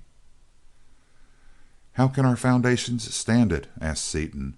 "This stuff must be 100 times as dense as platinum already, and we must be pushing a horrible load in going through it." "We are exerting no force whatever upon our foundations nor upon Norlamin. The force is transmitted without loss from the power plant in our laboratory to this secondary projector here inside the star, where it is liberated in the correct band to pull us through the mass, using all the mass ahead of us as anchorage. When we wish to return, we simply change the pull into a push. Ah, we are now at a standstill. Now comes the most important moment of the entire project. All apparent motion had ceased, and Seaton could see only dimly the outlines of the faidon, now directly before his eyes. The structure of force slowly wrapped around until its front portion held the faidon as in a vise. Rovol pressed the lever, and behind them in the laboratory 4 enormous plunger switches drove home. A plane of pure energy, flaming radiantly even in the indescribable incandescence of the core of that seething star, bisected the faidon neatly, and 10 gigantic beams, 5 on each half of the jewel, rapidly molded 2 sections of a geometrically perfect hollow lens. The 2 sections were then brought together by the closing of the jaws of the mighty vise, their edges in exact alignment. Instantly the plane and the beams of energy became transformed into 2 terrific opposing tubes of force, vibrant, glowing tubes, whose edges in contact coincided with the almost invisible seam between the 2 halves of the lens. Like a welding arc raised to the nth power, these 2 immeasurable and irresistible forces met exactly in opposition, a meeting of such incredible violence that seismic disturbances occurred throughout the entire mass of that dense violet white star. Sunspots of unprecedented size appeared, prominences erupted to hundreds of times their normal distances, and although the 2 scientists deep in the core of that tormented star were unaware of what was happening upon its surface, convulsion after titanic convulsion racked the mighty globe, and enormous masses of molten and gaseous material were riven from it and hurled far out into space, masses which would in time become planets of that youthful and turbulent luminary. Seaton felt his air supply grow hot. Suddenly it became icy cold, and knowing that Rovol had energized the refrigerator system, Seaton turned away from the fascinating welding operation for a quick look around the laboratory. As he did so he realized Rovol's vast knowledge and understood the reason for the new system of relief points and ground rods, as well as the necessity for the all-embracing scheme of refrigeration. Even through the practically opaque goggles he could see that the laboratory was one mass of genuine lightning, not only from the relief points but from every metallic corner and protuberance. The pent-up losses from the disintegrating bar were hurling themselves upon the flaring, blue-white, rapidly volatilizing ground rods, and the very air of the room, renewed second by second though it was by the powerful blowers, was beginning to take on the pearly luster of the highly ionized corona. The bar was plainly visible, a scintillating demon of pure violet radiance, and a momentary spasm of fear seized him as he saw how rapidly that great mass of copper was shrinking. Fear that their power would be exhausted with their task still uncompleted. But the calculations of the aged physicist had been accurate. The lens was completed with some hundreds of pounds of copper to spare, and that geometrical form, with its precious content of semi-neutronium, was following the secondary projector back toward the green system. Rovol left his seat, discarded his armor, and signaled Seaton to do the same. "I've got to hand it to you, Ace. You sure are a blinding flash and a deafening report," Seaton exclaimed, writhing out of his insulating suit. "I feel as though I had been pulled halfway through a knothole and riveted over on both ends. How big a lens did you make anyway? Looked as though it would hold a couple of liters, maybe 3." Its contents are almost exactly 3 liters. 7.5 million kilograms. Say 8,000 tons. Some mass, I'd say, to put into a gallon jug. Of course, being inside the Phaedon, it won't have any weight, but it'll have its full quota of inertia. That's why you're taking so long to bring it in, of course. Yes, the projector will now bring it here into the laboratory without any further attention from us. The period of labor is about to end, and tomorrow we shall find the lens awaiting us when we arrive to begin work. How about cooling it off? It had a temperature of something like 40 million degrees centigrade before you started working on it, and when you got done with it, it was hot. You're forgetting again, son. Remember that the hot, dense material is entirely enclosed in an envelope impervious to all vibrations longer than those of the 5th order. You could put your hand upon it now without receiving any sensation either of heat or of cold. Yeah, that's right, too. I noticed that I could take a Phaedon right out of an electric arc and it wouldn't even be warm. I couldn't explain why it was, but I see now.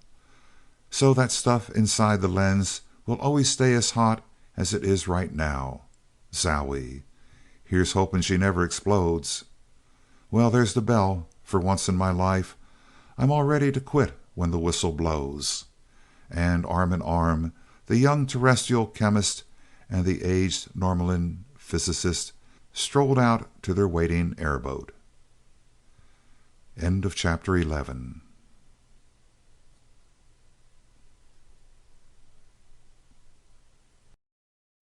Chapter 12 of Skylark Three by Doc Smith. Flying visits via projection. Well, what to do? Asked Seaton as he and Rovol entered the laboratory.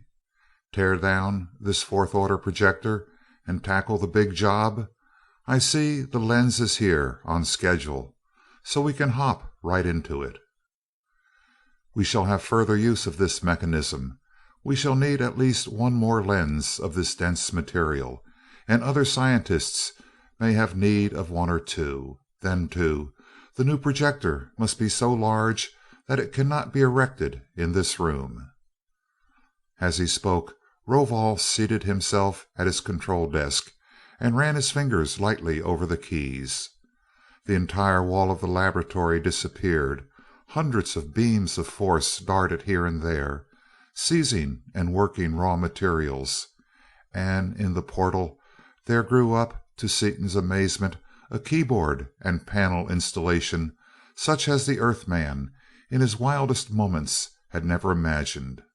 Bank upon bank of typewriter-like keys, row upon rows of keys, pedals, and stops, resembling somewhat those of the console of a gigantic pipe organ, panel upon panel of meters, switches, and dials, all arranged about 2 deeply cushioned chairs and within reach of their occupants. Phew! That looks like the combined mince pie nightmare of a whole flock of linotype operators, pipe organists, and hard-boiled radio hams, exclaimed Seaton when the installation was complete. Now that you've got it, what are you going to do with it? There is not a control system in Norlamin adequate for the task we face, since the problem of the projection of rays of the 5th order has heretofore been of only academic interest. Therefore, it becomes necessary to construct such a control. This mechanism will, I am confident, have a sufficiently wide range of application to perform any operation we shall require of it. It sure looks as though it could do almost anything, provided the man behind it knows how to play a tune on it. If that rumble seat is for me, you'd better count me out right now. I followed you for about 15 seconds, then lost you completely, and now I'm sunk without a trace, said Seaton. That is of course true, and is a point I was careless enough to overlook. Rovol thought for a moment, then got up, crossed the room to his control desk and continued: "We shall dismantle the machine and rebuild it at once." "Oh, no, too much work," protested Seaton. "You've got it about done, haven't you?" "It is hardly started. 200,000 bands of force must be linked to it, each in its proper place, and it is necessary that you should understand thoroughly every detail of this entire projector," Rovol answered. "Why, I'm not ashamed to admit that I haven't got brains enough to understand a thing like that." "You have sufficient brain capacity. It is merely undeveloped. There are two reasons why you must be as familiar with the operation of this mechanism as you are with the operation of one of your earthly automobiles.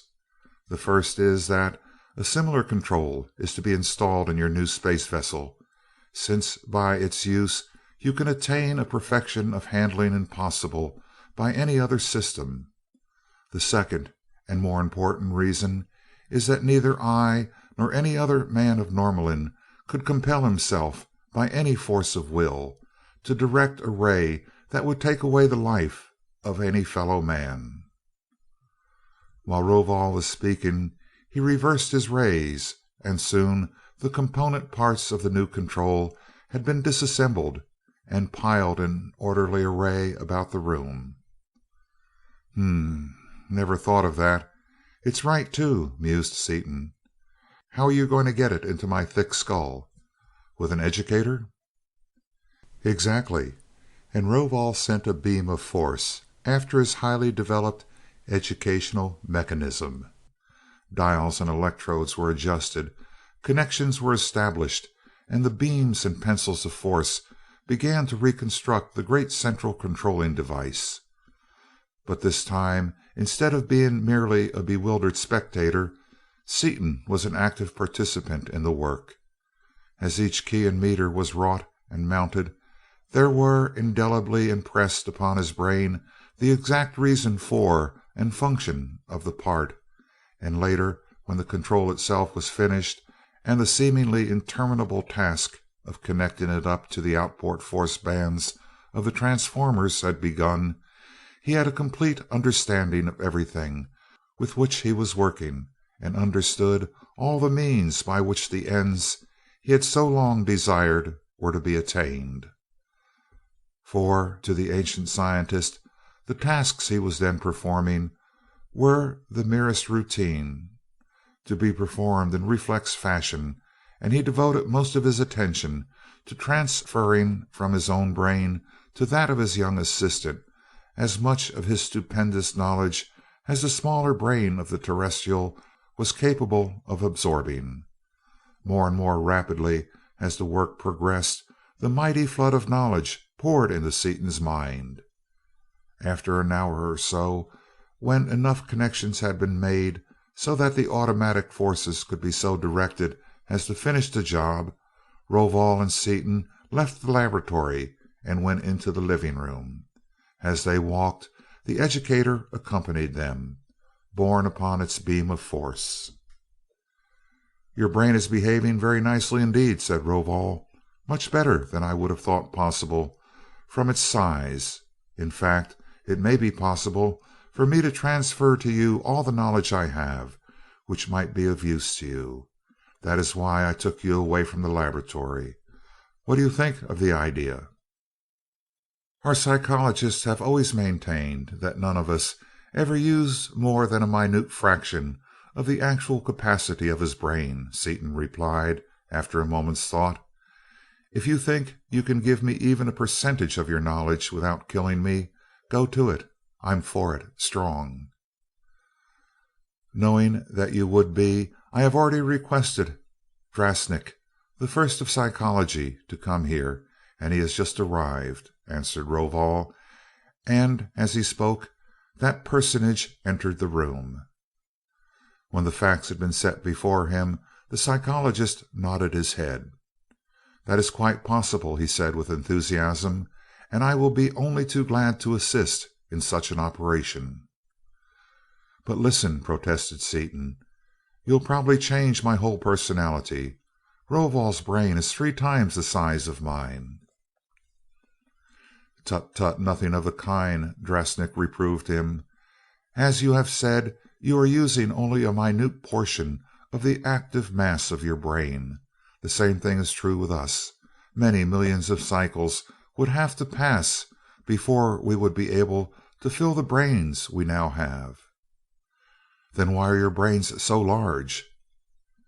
"Merely a provision of nature, that no possible accession of knowledge shall find her storehouse too small," replied Drasnik positively. "Ready?" All three donned the headsets, and a wave of mental force swept into Seaton's mind, a wave of such power that the terrestrial's every sense wilted under the impact. He did not faint, he did not lose consciousness, he simply lost all control of every nerve and every fiber as his entire brain passed into the control of the immense mentality of the first of psychology, and became a purely receptive, plastic medium upon which to impress the knowledge of the aged physicist. Hour after hour the transfer continued, Seaton lying limp as though lifeless, the two Norlaminians tense and rigid, every faculty concentrated upon the ignorant virgin brain exposed to their gaze. Finally the operation was complete, and Seaton, released from the weird hypnotic grip of that stupendous mind, gasped, shook himself, and writhed to his feet. "Great cat!" he exclaimed, his eyes wide with astonishment. "I wouldn't have believed there was as much to know in the entire universe as I know right now, and I know it as well as I ever knew elementary algebra. Thanks, fellows, a million times. But say, did you leave any open spaces for more?" "In one way, I seem to know less than I did before. There's so much more to find out. Can I learn anything more, or did you fill me up to capacity?" The psychologist, who had been listening to the exuberant youth with undisguised pleasure, spoke calmly. "The mere fact that you appreciate your comparative ignorance shows that you are still capable of learning. Your capacity to learn is greater than it ever was before, even though the waste space has been reduced. Much to our surprise, Rovol and I gave you all of his knowledge that would be of any use to you, and some of my own, and still, theoretically, you can add to it more than 9 times the total of your present knowledge." The psychologist departed, and Rovol and Seaton returned to the laboratory, where the forces were still merrily at work. There was nothing that could be done to hasten the connecting, and it was late in the following period of labor before they could begin the actual construction of the projector. Once started, however, it progressed with amazing rapidity. Now, understanding the system, it did not seem strange to Seaton that he should merely actuate a certain combination of forces when he desired a certain operation performed. Nor did it seem unusual or worthy of comment that one flick of his finger over that switchboard would send a force a distance of hundreds of miles to a factory where other forces were busily at work to seize 100 angle bars of transparent purple metal that were to form the backbone of the fifth order projector. Nor did it seem peculiar that the same force, with no further instruction, should bring these 100 bars back to him in a high loop through the atmosphere, should deposit them gently in a convenient space near the site of operations, and then should disappear as though it had never existed. With such tools as that, it was a matter of only a few hours before the projector was done, a task that would have required years of planning and building upon Earth. 250 feet it towered above their heads, a tubular network of braced and latticed bars of purple metal, 50 feet in diameter at the base, and tapering smoothly to a diameter of about 10 feet at the top, built of a metal thousands of times as strong and hard as steel. It was not cumbersome in appearance, and yet was strong enough to be absolutely rigid. 10 enormous supporting forces held the lens of neutronium immovable in the exact center of the upper end. At intervals down the shaft, similar forces held variously shaped lenses and prisms formed from zones of force.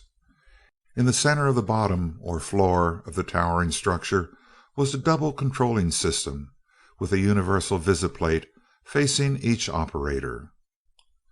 "Well, Rovol, that's that," remarked Seaton as the last connection was made. "What say we hop in and give the baby a ride over to the area of experiment? Cassler must have the mounting done, and we've got time enough left in this period to try her out." "In a moment. I am setting the fourth order projector to go out to that dwarf star after an additional supply of neutronium." Seaton, knowing from the data of their first journey that the controls could be so set as to duplicate their feat in every particular without supervision, stepped into his seat in the new controller, pressed a key, and spoke. "Hi, Dottie, what's on your mind?" "Nothing much," Dorothy's clear voice answered. "Got it done, and can I see it?" "Sure, sit tight, and I'll send a boat after you." As he spoke, Rovol's flyer darted into the air and away, and in 2 minutes it returned, slowing abruptly as it landed.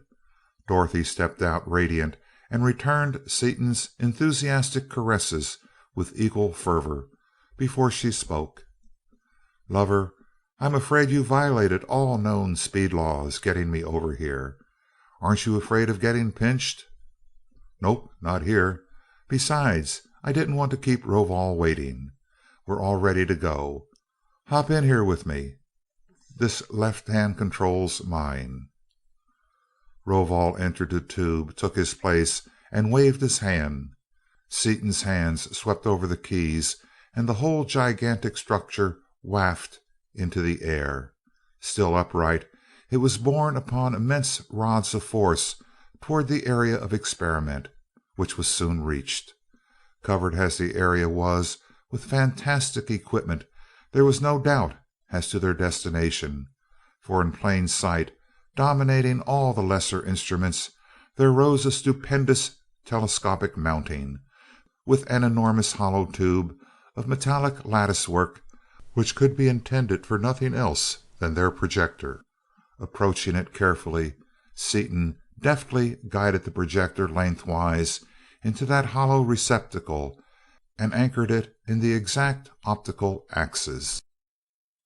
Flashing beams of force made short work of welding the two tubes together immovably with angles and lattices of the same purple metal. The terminals of the variable speed motors were attached to the controllers, and everything was in readiness for the first trial. "What special instructions do we need to run it, if any?" Seaton asked of the first mechanism, who had lifted himself up into the projector. "Very little. This motor governs the hour motion, that one the right ascension. The potentiometers regulate the degree of vernier action.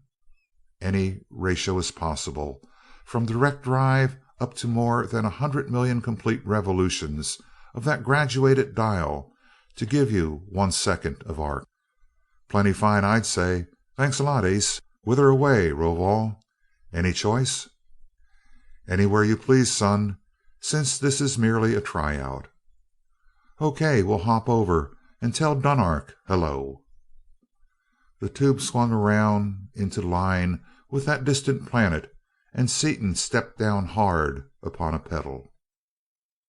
Instantly they seemed infinite myriads of miles out in space, the green system barely visible as a faint green star behind them. "Wow, that ray's fast!" exclaimed the pilot ruefully. "I overshot about 1,000 light years. We'll try again with considerably less power," and he rearranged and reset the dials and meters before him. Adjustment after adjustment and many reductions in power had to be made before the projection ceased leaping millions of miles at a touch, but finally the operators became familiar with the new technique and the ray became manageable. Soon they were hovering above what had been Mardonale, and saw that all signs of warfare had disappeared. Slowly turning the controls, Seaton flashed the projection over the girdling Osnomian sea and guided it through the impregnable metal walls of the palace into the throne room of Roban, where they saw the Emperor, Tarnan, the Karbix, and Dunark in close conference. "Well, here we are," remarked Seaton. "Now we'll put on a little visibility and give the natives a treat." "Shh!" whispered Dorothy. "They'll hear you, Dick. We're intruding shamefully." "No, they won't hear us, because I haven't heterodyned the audio in on the wave yet. And as for intruding, that's exactly what we came over here for." He imposed the audio system upon the inconceivably high frequency of their carrier wave and spoke in the Osnomian tongue.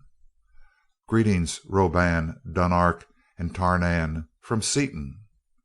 All three jumped to their feet, amazed, staring about the empty room as Seaton went on. "I am not here in person. I am simply sending you my projection. Just a moment and I will put on a little visibility." He brought more forces into play, and the solid images of force appeared in the great hall, images of the three occupants of the controller. Introductions and greetings over, Seaton spoke briefly and to the point. "We've got everything we came after, much more than I had any idea we could get. You need to have no more fear of the Fenachrone. We have found a science superior to theirs. But much remains to be done, and we have none too much time. Therefore I have come to you with certain requests." "The Overlord has but to command," replied Roban.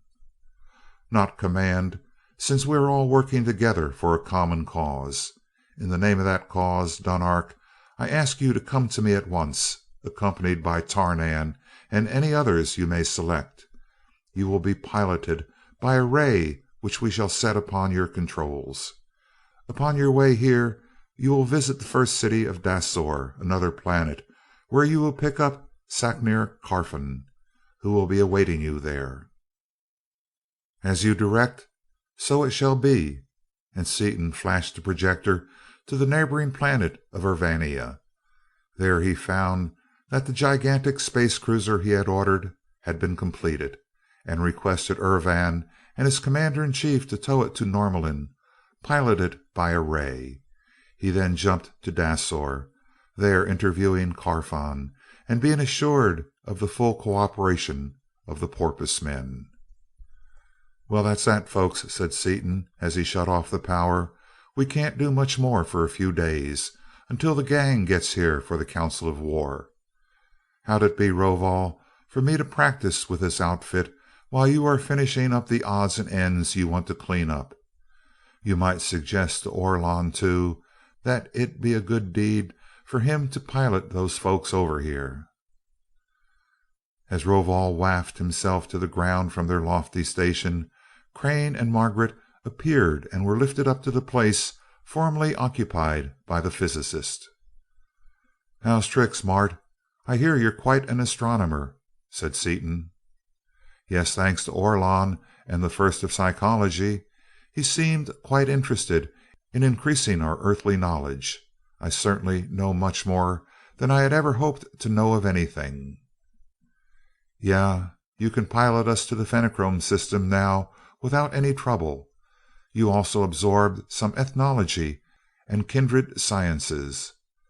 What'd you think? With Dunark and Urvan, do we know enough to go ahead, or should we take a chance on holding things up while we get acquainted with some of the other peoples of these planets of the green system?" "Delay is dangerous, as our time is already short," Crane replied, after a time. "We know enough, I believe, and furthermore, any additional assistance is problematical. In fact, it is more than doubtful. The Norlaminians have surveyed the system rather thoroughly, and no other planet seems to have inhabitants who have even approached the development attained here." "Right, that's the way I dope it, exactly. We'll wait until the gang assembles, then go over the top. In the meantime, I called you over to take a ride in this projector. It's a darb.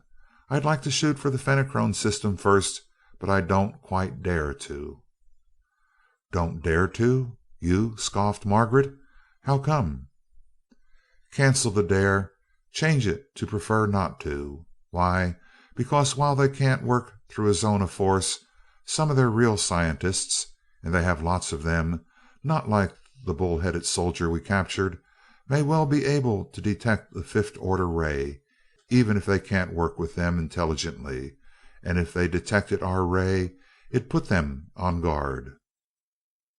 "You are exactly right, Dick," agreed Crane. "And there speaks the Norlaminian physicist, and not my old and reckless playmate, Richard Seaton."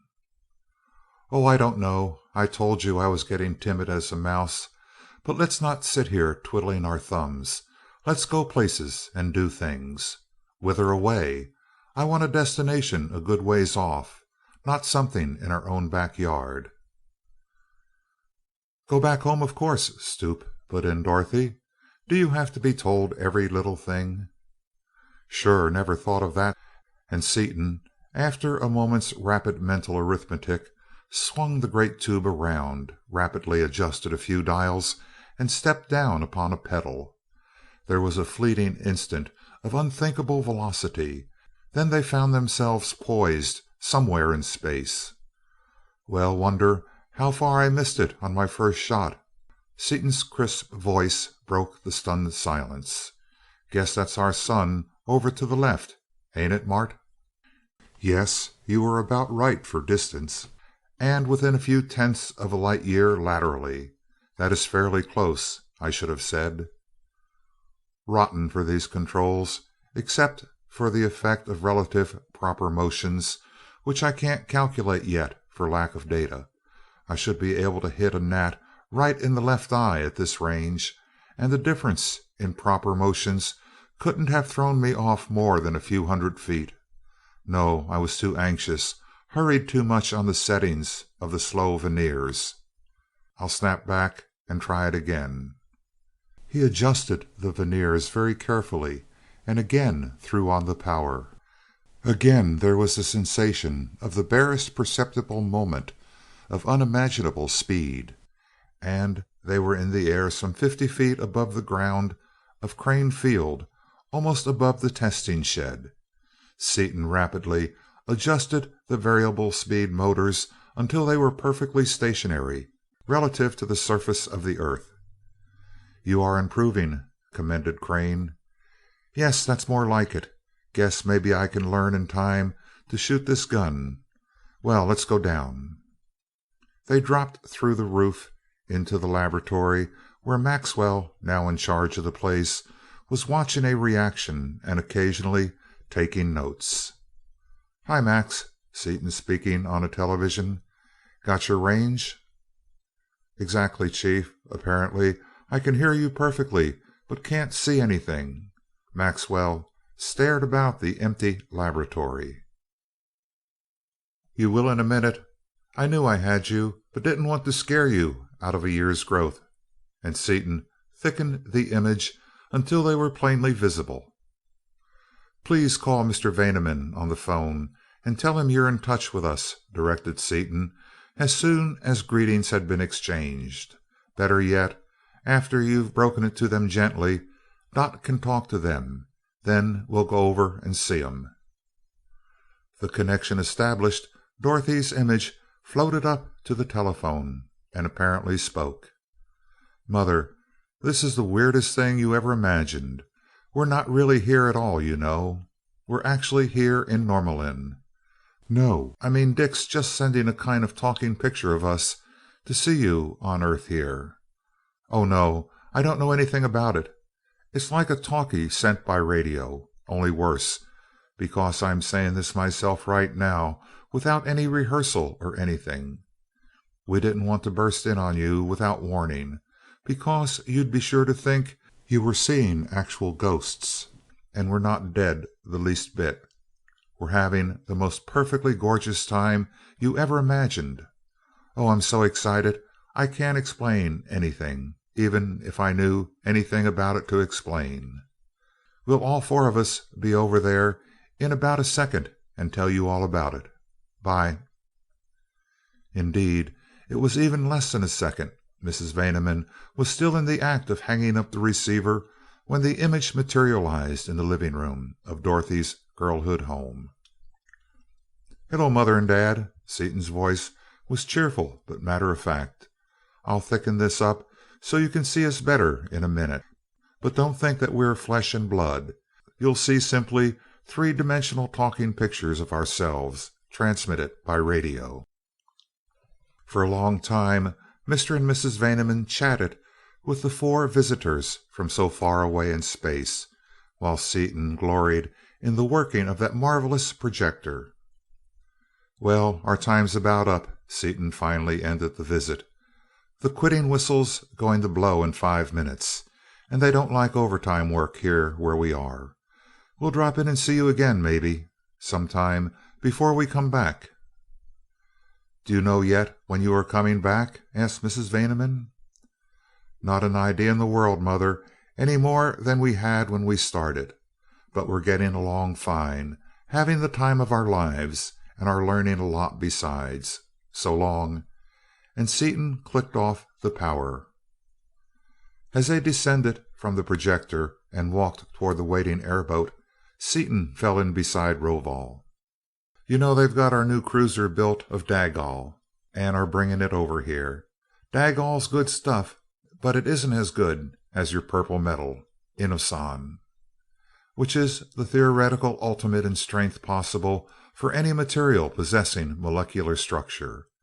Why wouldn't it be a sound idea to flash it into inoson when it gets here?" "That would be an excellent idea, and we shall do so. It also has occurred to me that Cassler of mechanisms, Astron of energy, Satrazon of chemistry, myself, and one or two others should collaborate in installing a very complete fifth-order projector in the new Skylark, as well as any other equipment which may seem desirable. The security of the universe may depend upon the abilities and qualities of you terrestrials and your vessel, and therefore nothing should be left undone which it is possible for us to do."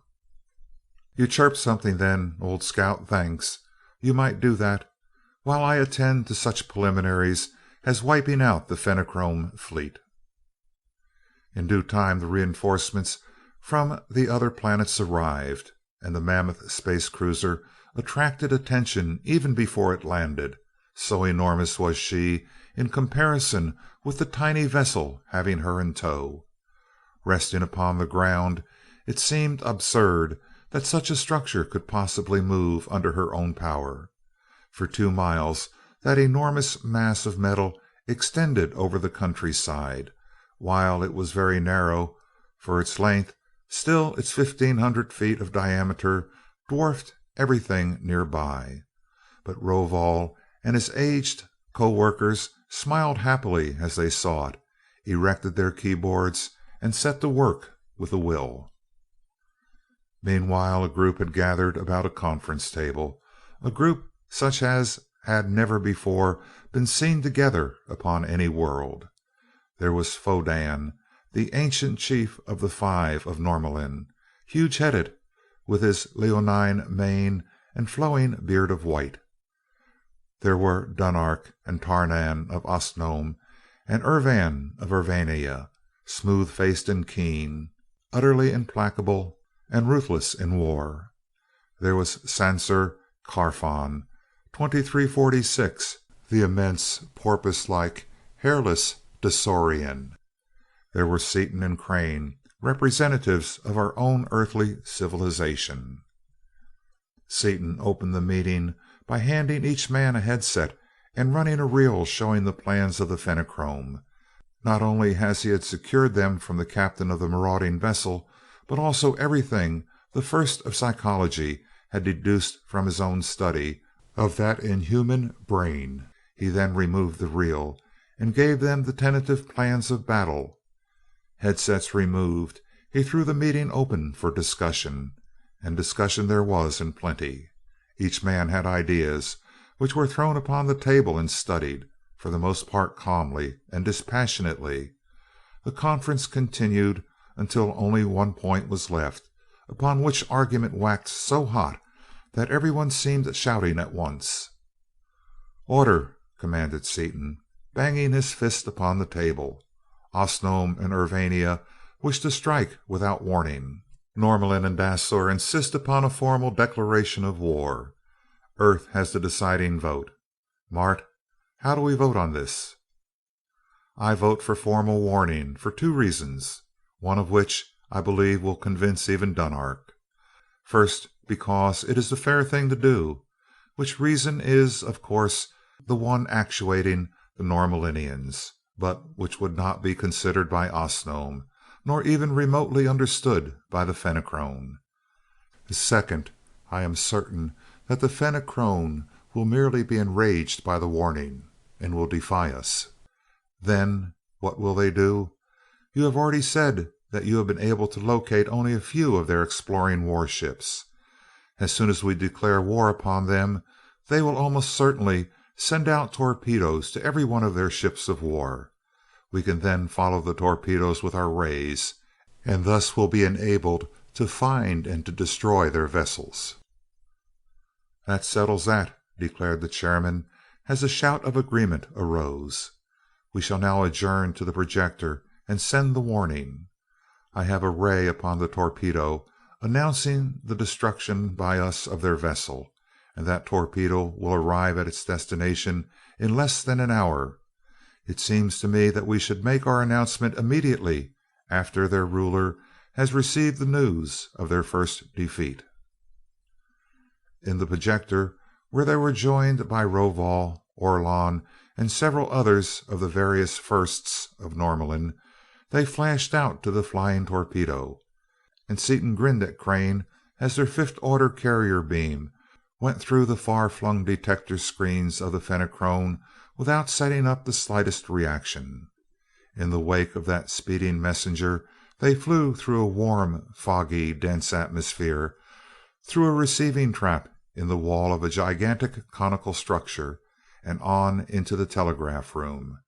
They saw the operator remove spools of tape from the torpedo and attach them to a magnetic sender, heard him speak.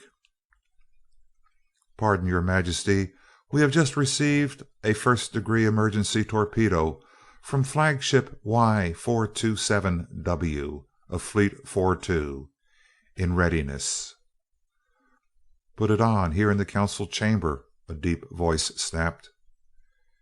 "If he's broadcasting it, we're in for a spell of hunting," Seaton remarked. "Nope, he's putting it on a tight beam. That's fine. We can chase it up," and with a narrow detector beam he traced the invisible transmission beam into the council room. "Funny, this place seems awfully familiar. I swear I'd seen it before, lots of times. Seems like I've been in it more than once," Seaton remarked, puzzled, as he looked around the somber room with its dull paneled metal walls covered with charts, maps, screens, and speakers, and with its low, massive furniture. "Oh, sure, I'm familiar with it from studying the brain of that Fenachrone captain. Well, while his nibs is absorbing the bad news, we'll go over this once more. You, Carfon, having the biggest voice of any of us ever heard uttering intelligible language, are to give the speech. You know about what to say. When I say go ahead, do your stuff. Now, everybody else, listen. While he's talking, I've got to have audio waves heterodyned both ways in the circuit, and they'll be able to hear any noise any of us make. So all of us, except Carfon, want to keep absolutely quiet, no matter what happens or what we see. As soon as he's done, I'll cut off the audio sending and say something to let you know we're off the air. Got it?" "One point has occurred to me about handling the warning," boomed Carfon. "If it should be delivered from apparently empty air directly at those we wish to address, it would give the enemy an insight into our methods, which might be undesirable." "Never thought of that. It sure would, and it would be undesirable," agreed Seaton. "Let's see. We can get away from that by broadcasting it. They have a very complete system of speakers, but no matter how many private band speakers a man may have, he always has one on the general wave, which is used for very important announcements of wide interest. I'll broadcast you on that wave, so that every general wave speaker on the planet will be energized. That way it'll look as if we're shooting from a distance. You might talk accordingly." "If we have a minute more, there's something I would like to ask," Dunark broke the ensuing silence. "Here we are, seeing everything that is happening there. Walls, planets, even suns do not bar our vision because of the fifth order carrier wave. I understand that partially, but how can we see anything there? I always thought that I knew something about rays, but I see that I do not.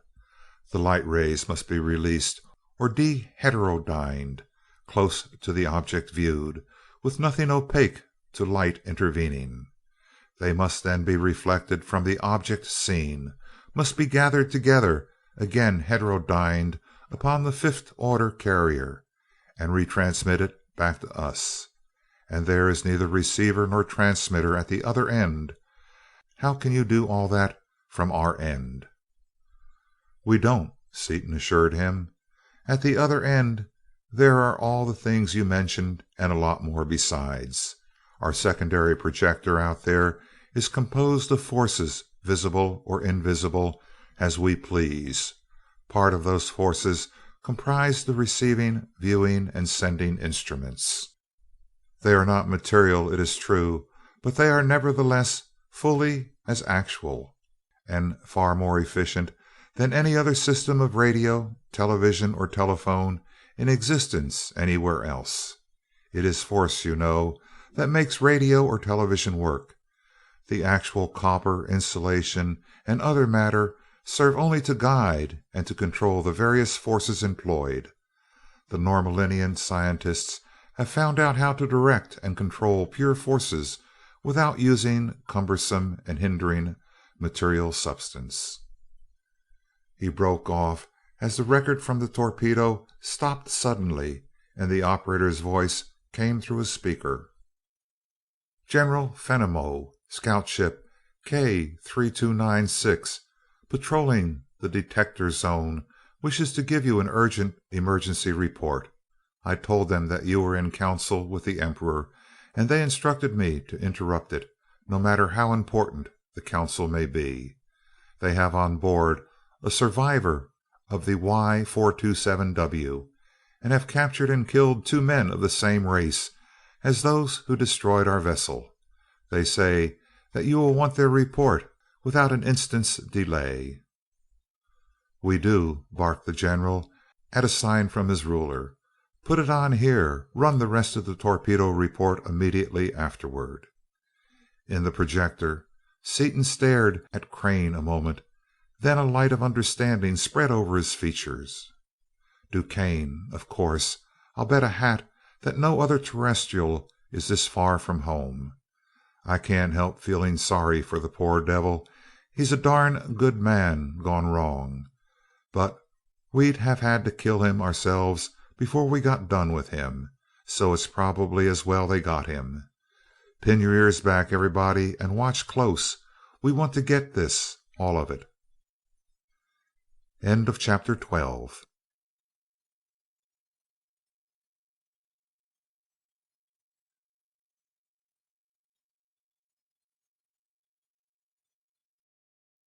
Chapter 13 of Skylark Three by E. Doc Smith. The Declaration of War. The capital city of Fenachrone lay in a jungle plain surrounded by towering hills, a perfect circle of immense diameter, its buildings of uniform height, of identical design, and constructed of the same dull gray translucent metal, were arranged in concentric circles like the annular rings seen upon the stump of a tree. Between each ring of buildings and the one next inside it There were lagoons, lawns, and groves. Lagoons of tepid, sullenly steaming water, lawns which were veritable carpets of lush, rank rushes and of dark mosses, groves of palms, gigantic ferns, bamboos, and numerous tropical growths unknown to earthly botany. At the very edge of the city began jungle, unrelieved and primeval, the impenetrable, unconquerable jungle, possible to only such meteorological conditions as obtained there. Wind there was none, nor sunshine. Only occasionally was the sun of that reeking world visible through the omnipresent fog, a pale, wan disk. Always the atmosphere was one of oppressive, hot, humid vapor.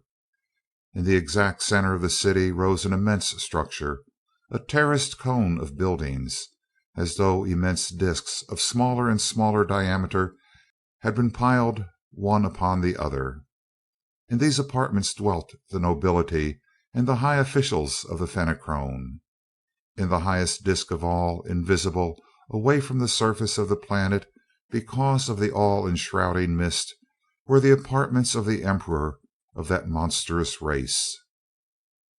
Seated upon low, heavily built metal stools about the great table in the council room were Fenor, emperor of the Fenachrone, Fenimol, his general in command, and the full council of 11 of the planet.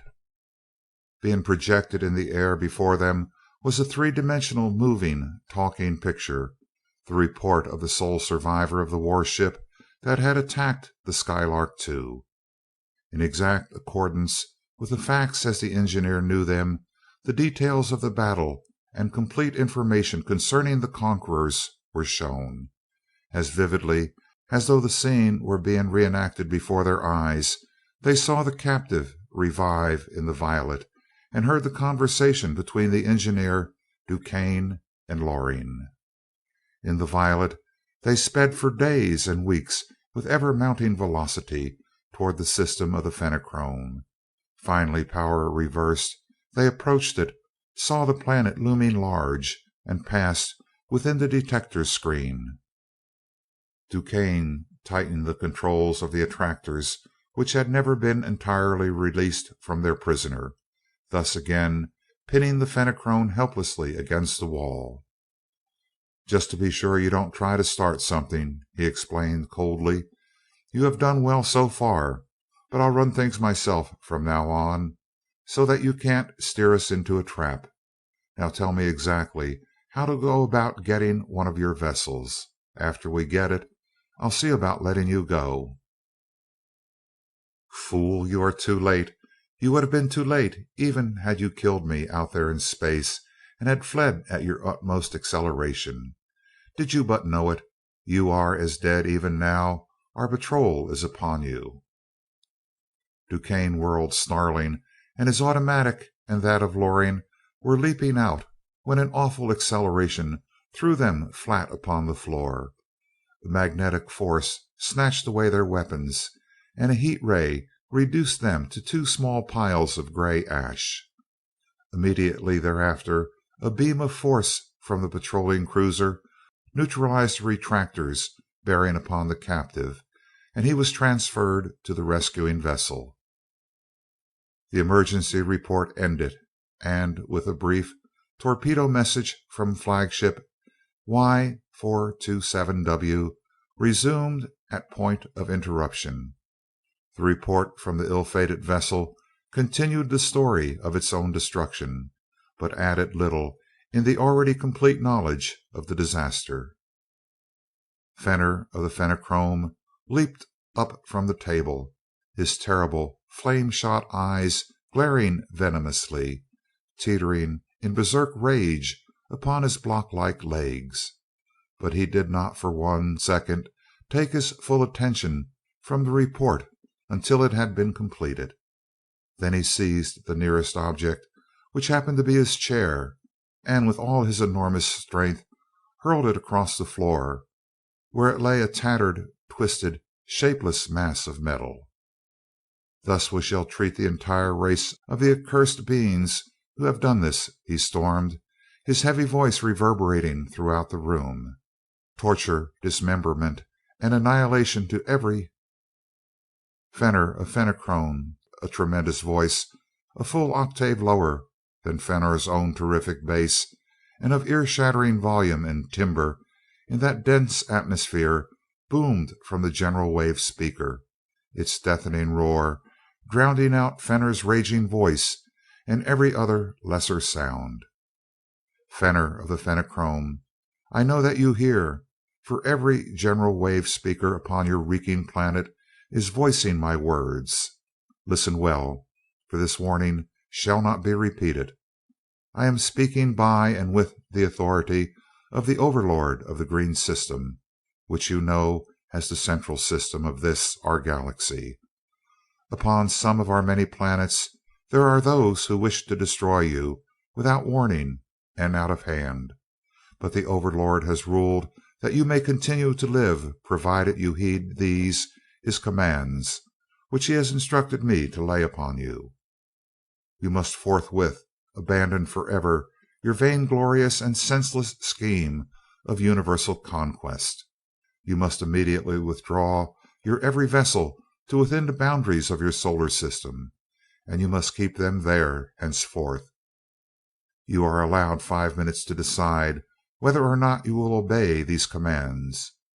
If no answer has been received at the end of the calculated time, the Overlord will know that you have defied him, and your entire race shall perish utterly.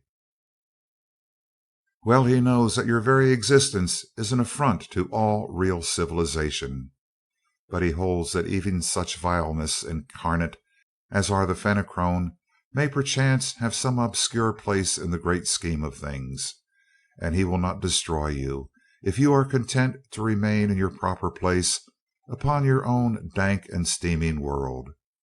Through me, the 2346th Sacner Carfon of Dasor, the Overlord has given you your first, last, and only warning.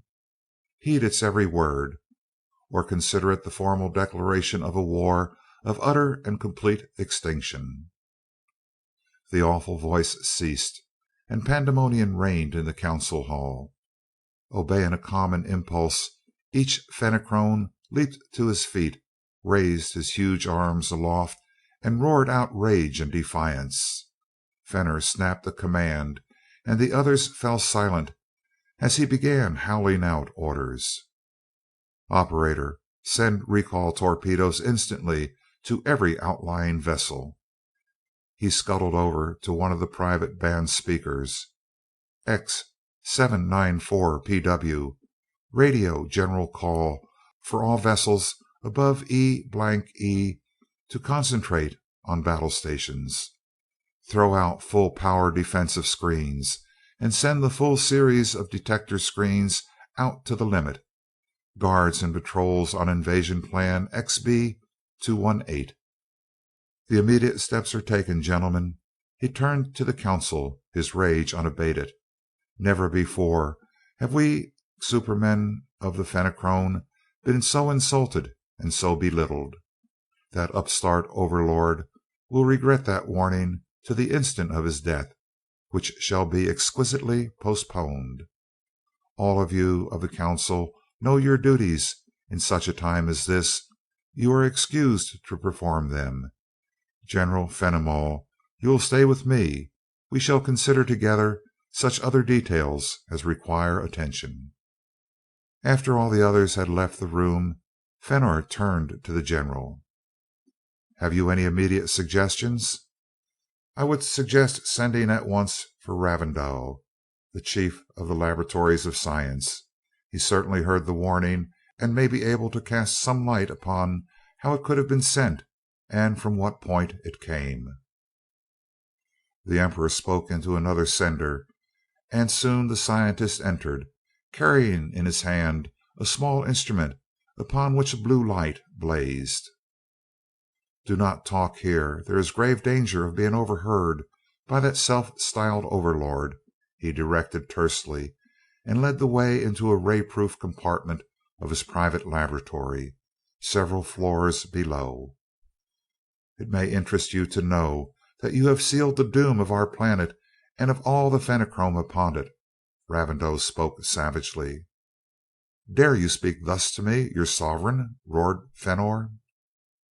"I dare so," replied the other coldly. "When all the civilization of a planet has been given to destruction by the unreasoning stupidity and insatiable rapacity of its royalty, allegiance to such royalty is at an end. Sit down," he thundered, as Fenor sprang to his feet. "You are no longer in your throne room, surrounded by servile guards and by automatic rays. You are in my laboratory, and by a movement of my finger I can hurl you into eternity." The general, aware now that the warning was of much more serious import than he had suspected, broke into the acrimonious debate. "Never mind questions of royalty," he snapped. "The safety of the race is paramount. Am I to understand that the situation is really grave?" "It is worse than grave, it is desperate. The only hope for even ultimate triumph is for as many of us as possible to flee instantly clear out of the galaxy, in the hope that we may escape the certain destruction to be dealt out to us by the overlord of the green system." "You speak folly, surely," returned Fenimol. "Our science must be superior to any other in the universe." "So thought I, until this warning came in and I had an opportunity to study it. Then I knew that we are opposed by a science immeasurably higher than our own." "Such vermin as those two whom our smallest scouts captured without battle, vessel and all? In what respects is their science even comparable to ours?" "Not those vermin, no. The one who calls himself the Overlord, that one is our master.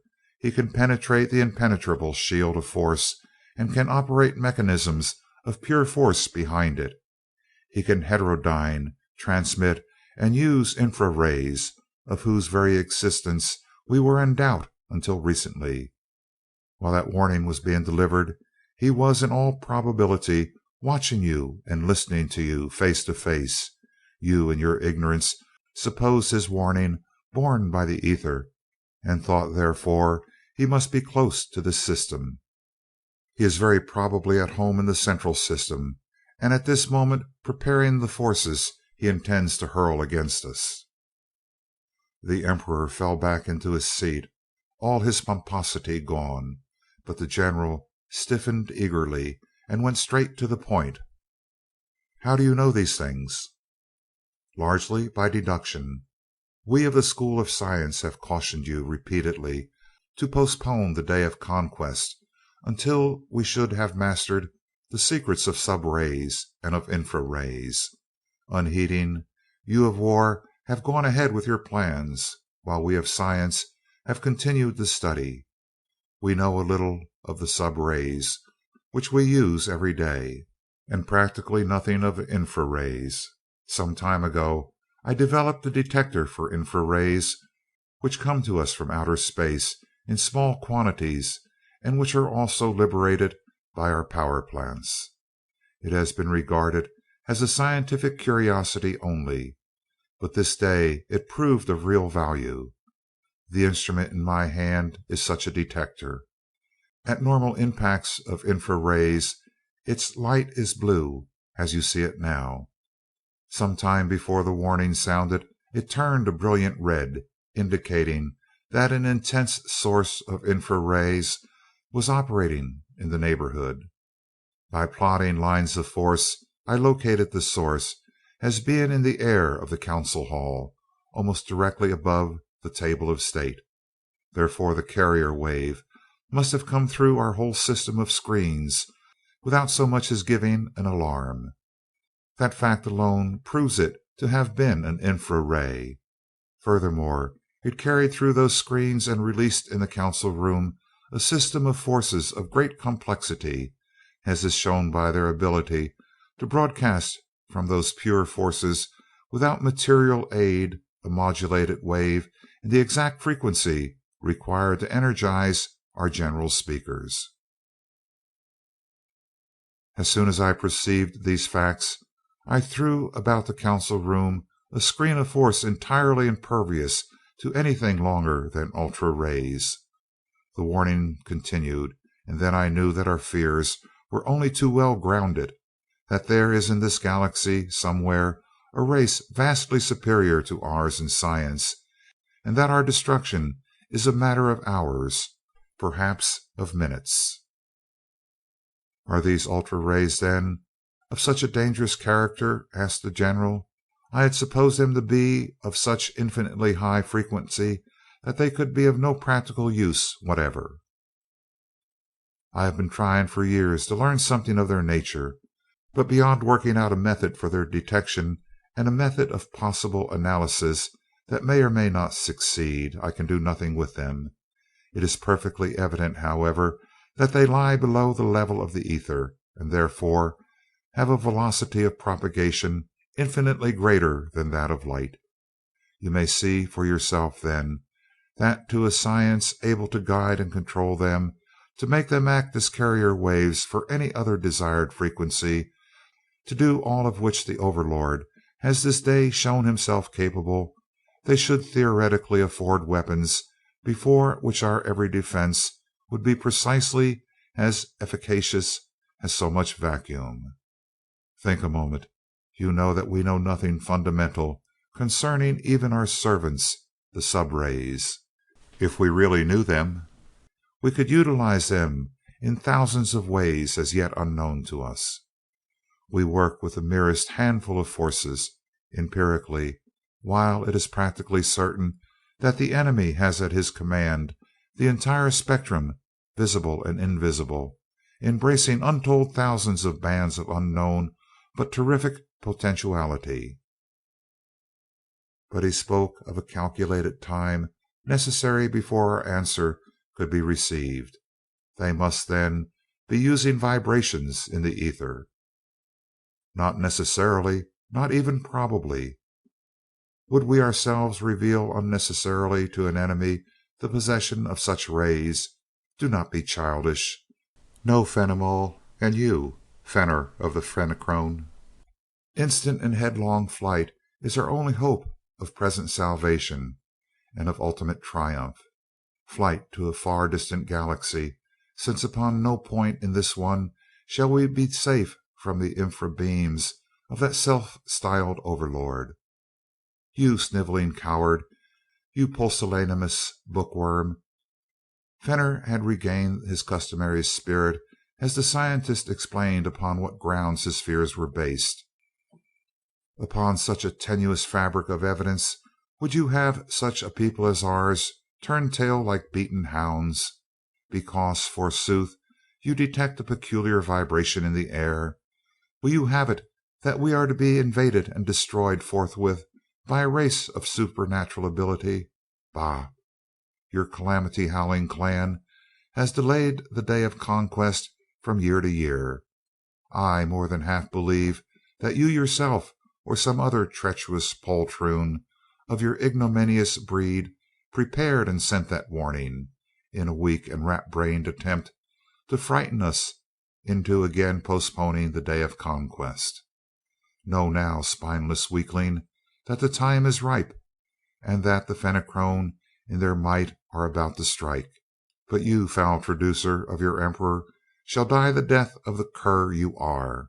The hand within his tunic moved, and a vibrator burst into operation.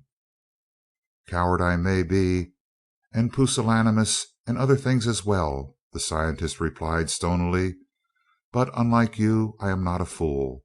These walls, this very atmosphere, are fields of force that will transmit no rays directed by you. You weak-minded scion of a depraved and obscene house, arrogant, overbearing, rapacious, ignorant, your brain is too feeble to realize that you are clutching at the universe hundreds of years before the time has come.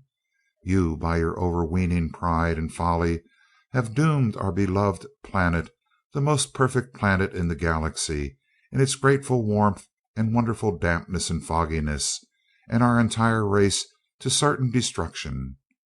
Therefore you, fool and dolt that you are, shall die, for too long already have you ruled." He flicked a finger, and the body of the monarch shuddered as though an intolerable current of electricity had traversed it, collapsed, and lay still. "It was necessary to destroy this that was our ruler," Ravindau explained to the general. "I have long known that you are not in favor of such precipitate action in the conquest. Hence all this talking upon my part. You know that I hold the honor of Fenachrone dear, and that all my plans are for the ultimate triumph of our race." "Yes, and I begin to suspect that those plans have not been made since the warning was received." "My plans have been made for many years, and ever since an immediate conquest was decided upon, I have been assembling and organizing the means to put them into effect. I would have left this planet in any event shortly after the departure of the Grand Fleet upon its final expedition. Fenor's senseless defiance of the Overlord has only made it necessary for me to expedite my leave taking." "What do you intend to do?" "I have a vessel twice as large as the largest warship Fenor boasted, completely provisioned, armed, and powered for a cruise of 100 years at high acceleration. It is hidden in a remote fastness of the jungle. I am placing in that vessel a group of the finest, brainiest, most highly advanced and intelligent of our men and women, with their children. We shall journey at our highest speed to a certain distant galaxy, where we shall seek out a planet similar in atmosphere, temperature, and mass to the one upon which we now dwell. There we shall multiply and continue our studies, and from that planet, in the day when we shall have attained sufficient knowledge, there shall descend upon the central system of this galaxy the vengeance of the Fenachrone. That vengeance will be all the sweeter for the fact that it shall have been delayed." "But how about libraries, apparatus, and equipment? Suppose that we do not live long enough to perfect that knowledge, and with only one vessel and a handful of men we could not cope with that accursed Overlord and his navies of the void." "Libraries are aboard, so are much apparatus and equipment. What we cannot take with us we can build. As for the knowledge I mentioned, it may not be attained in your lifetime, nor in mine. But the racial memory of the Fenachrone is long, as you know, and even if the necessary problems are not solved until our descendants are sufficiently numerous to populate an entire planet, yet will those descendants wreak the vengeance of the Fenachrone upon the races of that hated one, the Overlord, before they go on with the conquest of the universe. Many questions will arise, of course, but they shall be solved. Enough. Time passes rapidly, and all too long I have talked. I am using this time upon you because in my organization there is no soldier, and the Fenachrone of the future will need your great knowledge of warfare. Are you going with us?" "Yes." "Very well." Ravindau led the general through a door and into an airboat lying upon the terrace outside the laboratory. "Drive us at speed to your home, where we shall pick up your family." Fenimol took the controls and laid a ray to his home, a ray serving a double purpose. It held the vessel upon its predetermined course through that thick and sticky fog, and also rendered collision impossible, since any two of these controller rays repelled each other to such a degree that no two vessels could take paths which would bring them together. Some such provision had been found necessary ages ago, for all Fenachrone craft were provided with the same space annihilating drive, to which any comprehensible distance was a journey of a few moments, and at that frightful velocity collision meant annihilation. "I understand that you could not take any one of the military into your confidence until you are ready to put your plans into effect," the general conceded. "How long will it take you to get ready to leave?"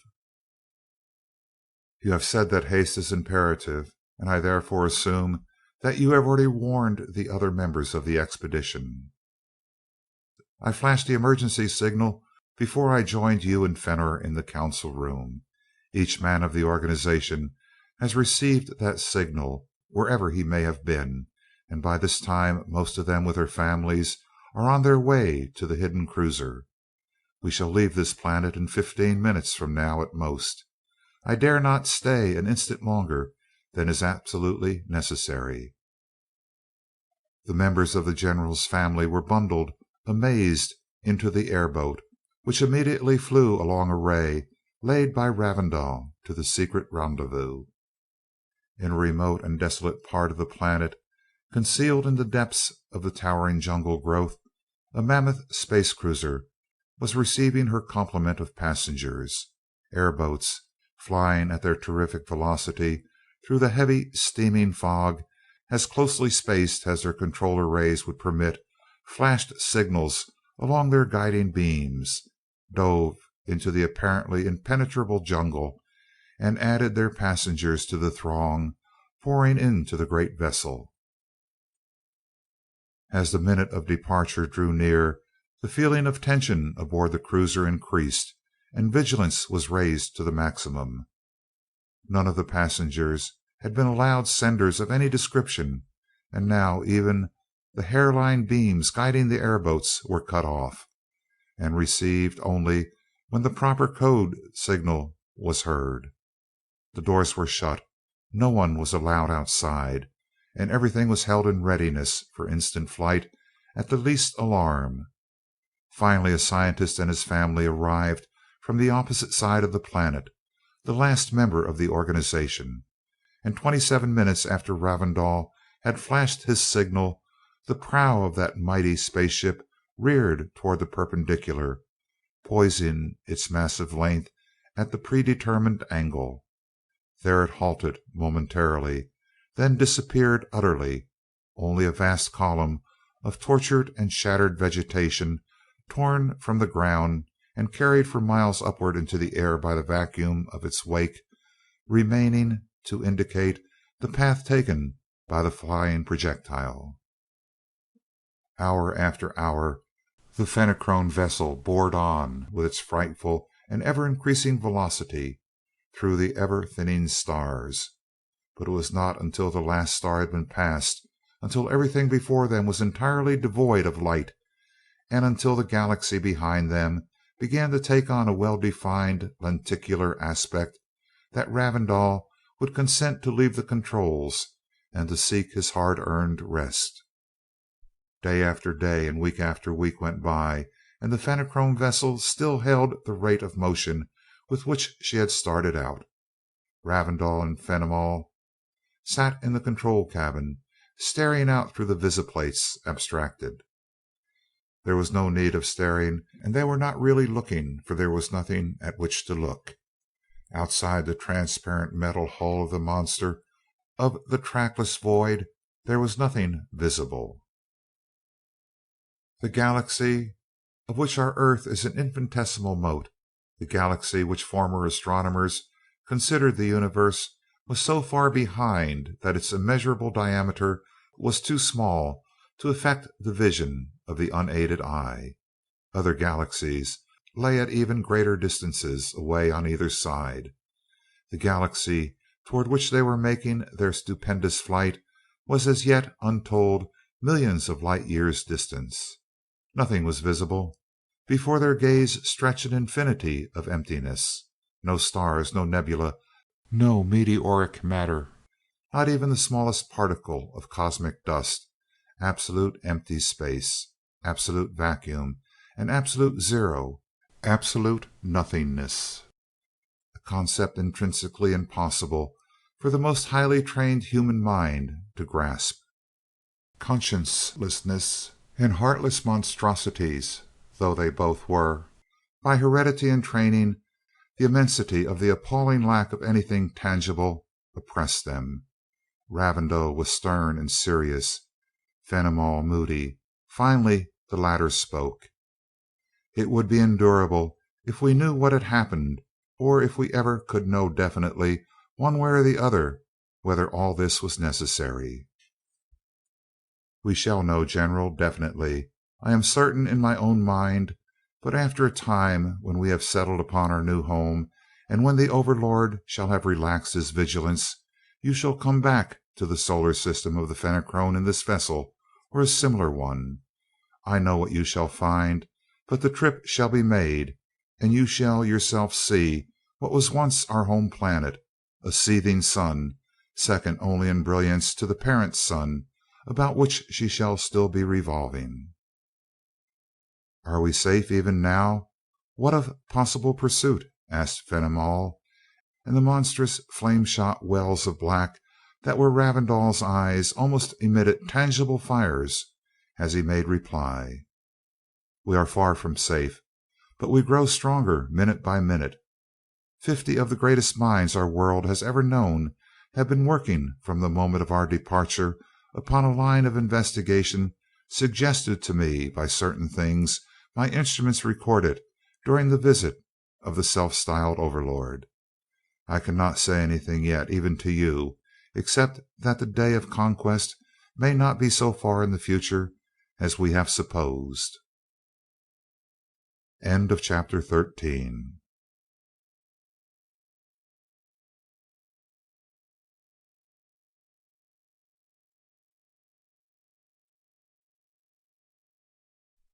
Chapter 14 of Skylark Three by E. Doc Smith.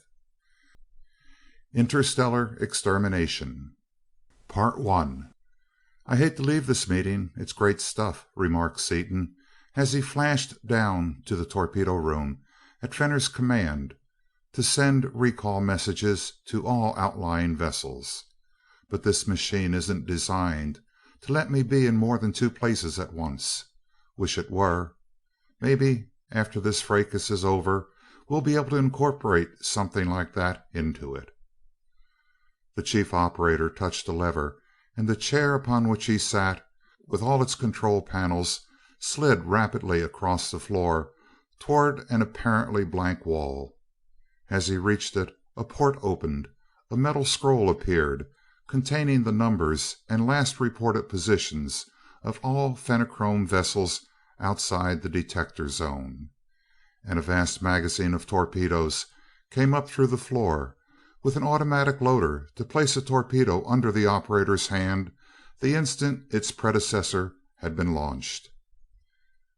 "Get Peg here quick, Mart. We need a stenographer. Till she gets here, see what you can do in getting those first numbers before they roll off the end of the scroll. No, hold it as you were. I've got controls enough to put the whole thing on a recorder, so we can study it at our leisure." Haste was indeed necessary, for the operator worked with uncanny quickness of hand. One fleeting glance at the scroll, a lightning adjustment of dials in the torpedo, a touch upon a tiny button, and a messenger was upon its way. But quick as he was, Seaton's flying fingers kept up with him, and before each torpedo disappeared through the ether gate there was fastened upon it a fifth order tracer ray that would never leave it until the force had been disconnected at the gigantic control board of the Norlaminian projector. 1 flying minute passed, during which 70 torpedoes had been launched, before Seaton spoke. "Wonder how many ships they've got out, anyway. Didn't get any idea from the brain record. Anyway, Rovol, it might be a sound idea for you to install me some more tracer rays on this board. I've got only a couple of hundred. That may not be enough, and I've got both hands full." Rovol seated himself beside the younger man, like one organist joining another at the console of a tremendous organ. Seaton's nimble fingers would flash here and there, depressing keys and manipulating controls until he had exactly the required combination of forces centered upon the torpedo next to issue. He then would press a tiny switch, and upon a panel full of red-topped numbered plungers, the one next in series would drive home, transferring to itself the assembled beam and releasing the keys for the assembly of other forces. Rovol's fingers were also flying, but the forces he directed were seizing and shaping material, as well as other forces. The Norlaminian physicist set up one integral stepped upon a pedal, and a new red-topped stop precisely like the others and numbered in order appeared as though by magic upon the panel at Seaton's left hand. Rovol then leaned back in his seat, but the red-topped stops continued to appear at the rate of exactly 70 per minute upon the panel, which increased its width sufficiently to accommodate another row as soon as a row was completed. Rovol bent a quizzical glance upon the younger scientist, who blushed a fiery red, rapidly set up another integral, then leaned back in his place, while his face burned deeper than before. "That is better, son. Never forget that it is a waste of energy to do the same thing twice with your hands, and that if you know precisely what is to be done, you need not do it with your hands at all. Forces are tireless, and they neither slip nor make mistakes." "Thanks, Rovol. I'll bet this lesson will make it stick in my mind, too." "You are not thoroughly accustomed to using all your knowledge as yet. That will come with practice, however, and in a few weeks you will be as thoroughly at home with forces as I am." "Hope so, Chief, but it looks like a tall order to me." Finally the last torpedo was dispatched, the tube closed, and Seaton moved the projection back up into the council chamber, finding it empty. "Well, the conference is over. Besides, we've got more important fish to fry. War has been declared on both sides, and we've got to get busy. They've got 906 vessels out, and every one of them has got to go to Davy Jones's locker before we can sleep sound of nights. My first job will have to be untangling those 906 forces, getting lines on each one of them, and seeing if I can project straight enough to find the ships before the torpedoes overtake them. Mart, you and Orlon, the astronomer, had better dope out the last reported positions of each of those vessels, so we'll know about where to hunt for them. Rovol, you might send out a detector screen a few light years in diameter, to be sure none of them slips a fast one over on us. By starting it right here and expanding it gradually, you can be sure that no Fenachrone is inside it. Then we'll find a hunk of copper on that planet somewhere, plate it with some of their own X metal, and blow them into Kingdom Come." "May I venture a suggestion?" asked Drasnik, the first of psychology. "Absolutely. Nothing you've said so far has been idle chatter." "You know, of course, that there are real scientists among the Fenachrone, and you yourself have suggested that while they cannot penetrate the zone of force nor use fifth order rays, yet they might know about them in theory, might even be able to know when they were being used, and detect them. In other words, let us assume that such a scientist did detect your rays while you were there a short time ago. What would he do?" "Search me. I bite. What would he do?" "He might do any one of several things, but if I read their nature aright, such a one would gather up a few men and women, as many as he could, and migrate to another planet. For he would of course grasp instantly the fact that you had used fifth order rays as carrier waves, and would be able to deduce your ability to destroy. He would also realize that in the brief time allowed him he could not hope to learn to control those unknown forces, and with his terribly savage and vengeful nature and intense pride of race, he would take every possible step both to perpetuate his race and to obtain revenge. Am I right?" Seaton swung to his controls savagely and manipulated dials and keys rapidly. "Right as rain, Drasnik. There, I've thrown around them a fifth order detector screen that they can't possibly neutralize. Anything that goes out through it will have a tracer slapped onto it. But say, it's been half an hour since war was declared. Suppose we're too late? Maybe some of them have got away already, and if one couple of 'em has beat us to it, we'll have the whole thing to do over again 1,000 years or so from now. You've got the massive intellect, Drasnik. What can we do about it? We can't throw a detector screen all over the galaxy." "I would suggest "Then since you have now guarded against further exodus, it is necessary to destroy the planet for a time. Rovol and his co workers have the other projector nearly done. Let them project me to the world of the Fenachrone, where I shall conduct a thorough mental investigation. By the time you have taken care of the raiding vessels, I believe that I shall have been able to learn everything we need to know." "Fine, hop to it, and may there be lots of bubbles in your think tank. Anybody else know of any other loopholes I've left open?" No other suggestions were made, and each man bent to his particular task. Crane at the star chart of the galaxy, and Orlon at the Fenachrone operator's dispatching scroll, rapidly worked out the approximate positions of the Fenachrone vessels, and marked them with tiny green lights in a vast model of the galaxy which they had already caused forces to erect in the air of the projector's base. It was soon learned that a few of the ships were exploring quite close to their home system, so close that the torpedoes with their unthinkable acceleration would reach them within a few hours. Ascertaining the stop number of the tracer ray upon the torpedo which should first reach its destination, Seaton followed it from the stop upon his panel out to the flying messenger. Now moving with a velocity many times that of light, it was, of course, invisible to direct vision, but to the light waves heterodyned upon the fifth order projector rays, it was as plainly visible as though it were stationary. Lining up the path of the projectile accurately, he then projected himself forward in that exact line, with a flat detector screen thrown out for half a light year upon each side of him. Setting the controls, he flashed ahead, the detector stopping him the instant that the invisible barrier encountered the power plant of the exploring raider. An oscillator sounded a shrill and rising note, and Seaton slowly shifted his controls until he stood in the control room of the enemy vessel. The Fenachrone ship, 1,000 feet long and more than 100 feet in diameter, was tearing through space toward a brilliant blue-white star.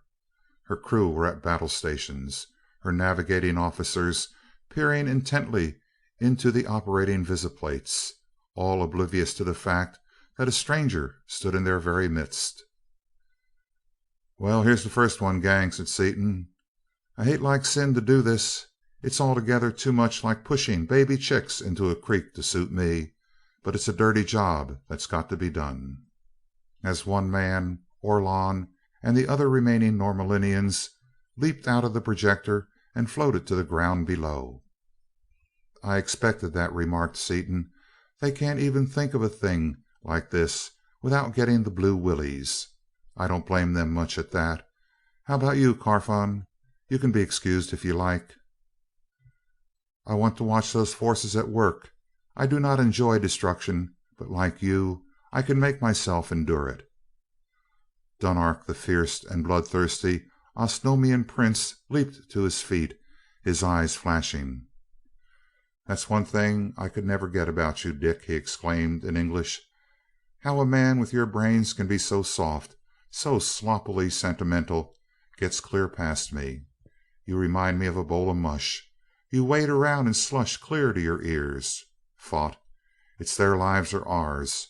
Tell me what button to push, and I'll be only too glad to push it. I wanted to blow up Urbania, and you wouldn't let me. I haven't killed an enemy for ages, and that's my trade. Cut out the sob sister act, and for cat's sakes, let's get busy." "Attaboy, Dunark, that's telling 'em. But it's all right with me. I'll be glad to let you do it. When I say shoot, throw in that plunger there, number 63. Seaton manipulated controls until 2 electrodes of force were clamped in place, one at either end of the huge power bar of the enemy vessel, adjusted rheostats and forces to send a disintegrating current through that massive copper cylinder, and gave the word. Dunark threw in the switch with a vicious thrust, as though it were an actual sword which he was thrusting through the vitals of one of the awesome crew, and the very universe exploded around them, exploded into one mad searing coruscation of blinding, dazzling light as the gigantic cylinder of copper resolved itself instantaneously into the pure energy from which its metal originally had come into being. Seaton and Dunark staggered back from the visiplates, blinded by the intolerable glare of light, and even Crane, working at his model of the galaxy, blinked at the intensity of the radiation. Many minutes passed before the two men could see through their tortured eyes. "Zowie, that was fierce!" exclaimed Seaton, when a slowly returning perception of things other than dizzy spirals and balls of flames assured him that his eyesight was not permanently gone. "It's nothing but my own fool carelessness, too. I should have known that with all the light frequencies in heterodyne for visibility, enough of that same stuff would leak through to make strong medicine on these visiplates. For I knew that the bar weighed 100 tons and would liberate energy enough to volatilize our Earth and blow the byproducts clear to Arcturus. How are you coming, Dunark? See anything yet?" "Coming along O.K. now, I guess. But I thought for a few minutes I'd been bloody well jobbed." "I'll do better next time. I'll cut out the visible spectrum before the flash and convert and reconvert the infrared. That'll let us see what happens without the direct effect of the glare. Won't burn our eyes out. What's my force number on the next nearest one, Mart?" "29." Seaton fastened a detector ray upon stop 29 of the tracer ray panel and followed its beam of force out to the torpedo hastening upon its way toward the next doomed cruiser.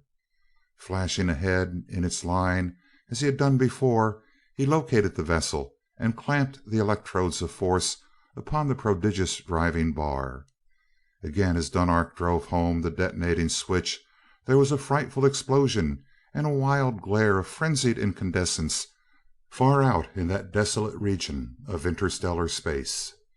But this time the eyes behind the visiplates were not torn by the high frequencies. Everything that happened was plainly visible. One instant there was an immense space cruiser boring on through the void upon its horrid mission, with its full complement of the hellish Fenachrone performing their routine tasks. The next instant there was a flash of light extending for thousands upon untold thousands of miles in every direction. The flare of light vanished as rapidly as it had appeared, instantaneously, and throughout the entire neighborhood of the place where the Fenachrone cruiser had been, there was nothing. Not a plate nor girder, not a fragment, not the most minute particle or droplet of disrupted metal, nor of condensed vapor. So terrific, so incredibly and incomprehensibly vast were the forces liberated by that mass of copper in its instantaneous decomposition, that every atom of substance in that great vessel had gone with the power bar, had been resolved into radiations which would at some distant time and in some far off solitude unite with other radiations again to form matter, and thus obey nature's immutable cyclic law. Thus vessel after vessel was destroyed of that haughty fleet, which until now had never suffered a reverse, and a little green light in the galactic model winked out and flashed back in rosy pink as each menace was removed. In a few hours the space surrounding the system of the Fenachrone was clear. Then progress slackened as it became harder and harder to locate each vessel as the distance between it and its torpedo increased. Time after time Seaton would stab forward with his detector screen, extended to its utmost possible spread upon the most carefully plotted prolongation of the line of the torpedo's flight, only to have that projection flash far beyond the vessel's furthest possible position without a reaction from the far-flung screen. Then he would go back to the torpedo, make a minute alteration in his line, and again flash forward, only to miss it again. Finally, after 30 fruitless attempts to bring his detector screen into contact with the nearest Fenachrone ship, he gave up the attempt, rammed his battered reeking briar full of the rank blend that was his favorite smoke, and strode up and down the floor of the projector base, his eyes unseeing, his hands jammed deep into his pockets, his jaw thrust forward, clamped upon the stem of his pipe, emitting dense blue clouds of strangling vapor. "The Mastro is thinking, I perceive," remarked Dorothy sweetly, entering the projector from an airboat. "You must all be blind, I guess. You no hear the bell blow? What? I've come after you. It's time to eat." "'Atta girl, Dot. Never miss the eats. Thanks." And Seaton put his problem away with a perceptible effort. "This is going to be a job, Mart." He went back to it as soon as they were seated in the airboat, flying toward home. "I can nail them with an increasing shift in azimuth up to about 30,000 light years, but after that it gets awfully hard to get the right shift, and up around 100,000 it seems to be darn near impossible. Gets to be pure guesswork. It can't be the controls, because they can hold a point rigidly at 500,000. Of course, we've got a pretty short back line to sight on, but the shift is more than 100 times as great as the possible error in backsight could account for, and there's apparently nothing either regular or systematic about it that I can figure out. But I don't know. Space is curved in the fourth dimension, of course. I wonder if... He fell silent, and Crane made a rapid signal to Dorothy, who was opening her mouth to say something.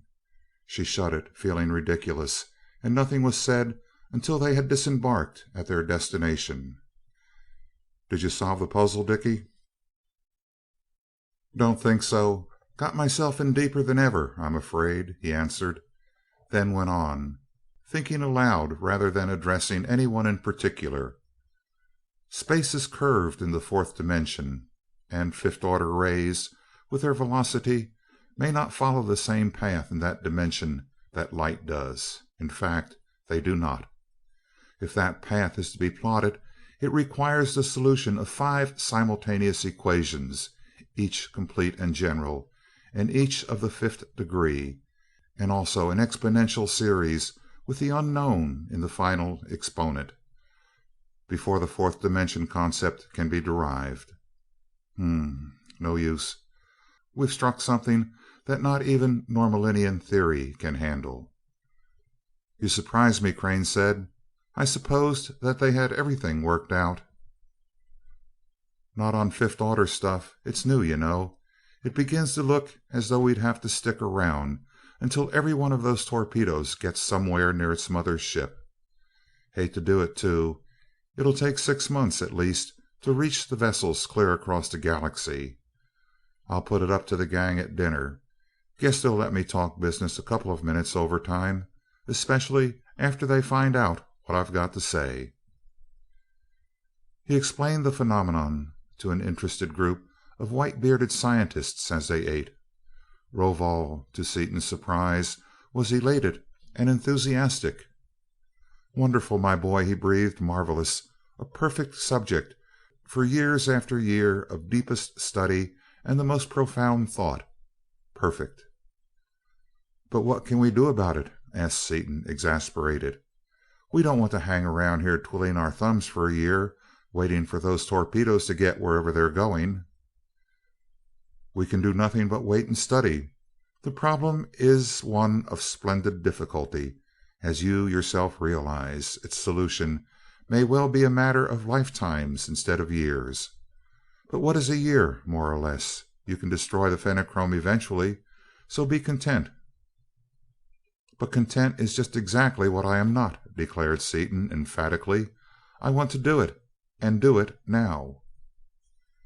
"Perhaps I might volunteer a suggestion," said Cassler diffidently, and as both Rovol and Seaton looked at him in surprise, he went on. "Do not misunderstand me. I do not mean concerning the mathematical problem in discussion, about which I am entirely ignorant. But has it occurred to you that those torpedoes are not intelligent entities acting upon their own volition and steering themselves as a result of their own ordered mental processes? No, they are mechanisms in my own province, and I venture to say with the utmost confidence that they are guided to their destinations by streamers of force of some nature, emanating from the vessels upon whose tracks they are." "Nobody Holmes is right!" exclaimed Seaton, tapping his temple with an admonitory forefinger. "'S right, Ace. I thought maybe I'd quit using my head for nothing but a hat rack now, but I guess that's all it's good for yet. Thanks a lot for the idea. That gives me something I can get my teeth into, and now that Rovol's got a problem to work on for the next century or so, everybody's happy." "How does that help matters?" asked Crane in wonder. "Of course, it is not surprising that no lines of force were visible, but I thought that your detector screens would have found them if any such guiding beams had been present." "The ordinary bands, if of sufficient power, yes. But there are many possible tracer rays not reactive to a screen such as I was using. It was very light and weak, designed for terrific velocities and for instantaneous automatic arrest when in contact with the enormous forces of a power bar. It wouldn't react at all to the minute energy of the kind of beams they'd be most likely to use for that work. Kastler's certainly right. They're steering their torpedoes with tracer rays of almost infinitesimal power amplified in the torpedoes themselves. That's the way I'd do it myself. It may take a little while to rig up the apparatus, but we'll get it, and then we'll run those birds ragged, so fast that their ankles'll catch fire, and won't need the fourth dimensional correction after all." When the bell announced the beginning of the following period of labor, Seaton and his co-workers were in the area of experiment, waiting, and the work was soon under way. "How are you going about this, Dick?" asked Crane. "Going to examine the nose of one of those torpedoes first, and see what it actually works on. Then build me a tracer detector that'll pick it up at high velocity. Beats the band, doesn't it, that neither Rovol nor I, who should have thought of it first, ever did see anything as plain as that those things are following a ray?" "That is easily explained, and is no more than natural. Both of you were not only devoting all your thoughts to the curvature of space, but were also too close to the problem, like the man in the woods who cannot see the forest because of the trees." "Yeah, maybe something in that too, plain enough when Castor showed it to us," said Seaton. While he was talking, Seaton had projected himself into the torpedo he had lined up so many times the previous day. With the automatic motions set to hold him stationary in the tiny instrument compartment of the craft, now traveling at a velocity many times that of light, he set to work.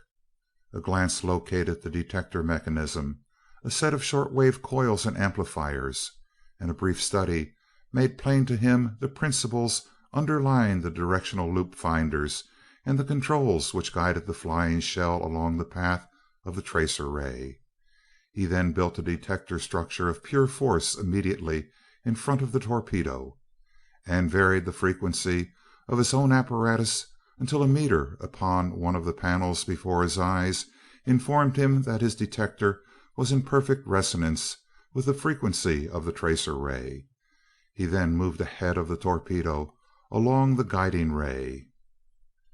"Guiding it, huh?" Dunark congratulated him. "Kind of. My directors out there aren't quite so hot, though. I'm a trifle shy on control somewhere, so much so that if I put on anywhere near full velocity I lose the ray. I think I can clear that up with a little experimenting, though." He fingered controls lightly, depressed a few more keys, and set one vernier, already at a ratio of 1,000,000 to 1, down to 10,000,000. He then stepped up his velocity, and found that the guides worked well up to a speed much greater than any ever reached by Fenachrone vessels or torpedoes, but failed utterly to hold the ray at anything approaching the full velocity possible to his fifth order projector. After hours and days of work and study, in the course of which hundreds of Fenachrone vessels were destroyed, after employing all the resources of his mind, now stored with the knowledge of rays accumulated by hundreds of generations of highly trained research specialists in rays, he became convinced that it was an inherent impossibility to trace any ether wave with the velocity he desired. "Can't be done, I guess, Mart," he confessed ruefully. "You see, it works fine up to a certain point, but beyond that, nothing doing. I've just found out why, and in doing so, I think I've made a contribution to science. At velocities well below that of light, light waves are shifted a minute amount, you know. At the velocity of light, and up to the velocity not even approached by the Fenachrone vessels on their longest trips, the distortion is still not serious. No matter how fast we want to travel in the Skylark, I think I can guarantee that we will still be able to see things. That is to be expected from the generally accepted idea that the apparent velocity of any ether vibration is independent of the velocity of either source or receiver. However, that relationship fails at velocities far below that of fifth-order rays. At only a very small fraction of that speed, the tracers I am following are so badly distorted that they disappear altogether, and I have to distort them backwards. That wouldn't be too bad, but when I get up to about 1% of the velocity I want to use, I can't calculate a force that will operate to distort them back into recognizable waveforms. That's another problem for Rovol to chew on for another 100 years. That will, of course, slow up the work of clearing the galaxy of the Fenachrone. But at the same time I see nothing about which to be alarmed," Crane replied. "You are working very much faster than you could have done by waiting for the torpedoes to arrive. The present condition is very satisfactory, I should say," and he waved his hand at the galactic model, in nearly three-fourths of whose volume the green lights had been replaced by pink ones.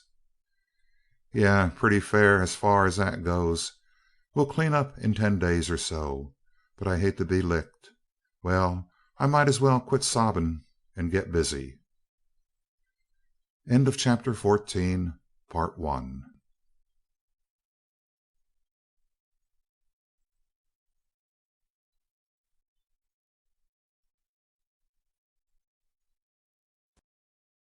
Chapter 14 of Skylark Three by E. Doc Smith. Interstellar Extermination, Part 2.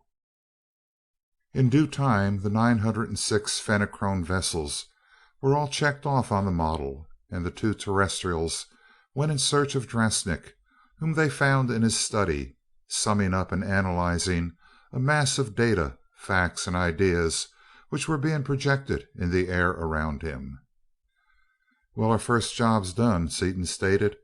"What do you know that you feel like passing around?" "My investigation is practically complete," replied the first of psychology gravely. "I have explored many Fenachrone minds, and without exception I have found them chambers of horror of a kind unimaginable to one of us. However, you are not interested in their psychology, but in facts bearing upon your problem. While such facts were scarce, I did discover a few interesting items. I spied upon them in public and in their most private haunts. I analyzed them individually and collectively, and from the few known facts and from the great deal of guesswork and conjecture there available to me, I have formulated a theory. I shall first give you the known facts. Their scientists cannot direct nor control any ray not propagated through ether, but they can detect one such frequency or band of frequencies which they call infrarays, and which are probably the fifth-order rays, since they lie in the first level below the ether. The detector proper is a type of lamp which gives a blue light at the ordinary intensity of such rays as would come from space or from an ordinary power plant, but gives a red light under strong excitation." "I get that okay," said Seaton. Roval's great-great-great-grandfather had 'em. I know all about 'em." Seaton encouraged Drasnik, who had paused with a questioning glance. "I know exactly how and why such a detector works. We gave them an alarm, all right, even though we were working on a tight beam from here to there. Our secondary projector there was radiating enough to affect every such detector within 1,000 miles." Drasnik continued: "Another significant fact is that a great many persons, I learned of some 500, and there were probably many more, have disappeared without explanation and without leaving a trace, and it seems that they disappeared very shortly after our communication was delivered. One of these was Fenor, the Emperor. His family remain, however, and his son is not only ruling in his stead, but is carrying out his father's policies. The other disappearances were all alike and are peculiar in certain respects. First, every man who vanished belonged to the party of postponement, the minority party of the Fenachrone, who believed that the time for the conquest had not yet come. Second, every one of them was a leader in thought in some field of usefulness, and every such field is represented by at least one disappearance. Even the army, as General Fenimol, the commander-in-chief, and his whole family are among the absentees. Third, and most remarkable, each of the disappearances included an entire family, clear down to children and grandchildren, however young. Another fact is that the Fenachrone Department of Navigation keeps a very close check on all vessels, particularly vessels capable of navigating outer space. Every vessel built must be registered, and its location is always known from its individual tracer ray. No Fenachrone vessel is missing. I also sifted a mass of gossip and conjecture, some of which may bear upon the subject. One belief is that all the persons were put to death by Fenor's secret service, and that the Emperor was assassinated in revenge. The most widespread belief, however, is that they have fled. Some hold that they are in hiding in some remote shelter in the jungle, arguing that the rigid registration of all vessels renders a journey of any great length impossible, and that detector screens would have given warning of any vessel leaving the planet. Others think that persons as powerful as Fenimol and Ravindal could have built any vessel they chose, with neither the knowledge nor the consent of the Department of Navigation, or that they could have stolen a Navy vessel, destroying its records, and that Ravindal certainly could have so neutralized the screens that they would have given no alarm. These believe that the absent ones have migrated to some other solar system or to some other planet of the same sun. One old general loudly gave it as his opinion that the cowardly traitors had probably fled clear out of the galaxy, and that it would be a good thing to send the rest of the party of postponement after them.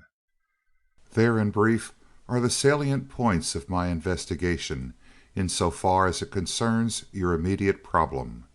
"A good many straws pointing this way and that," commented Seaton.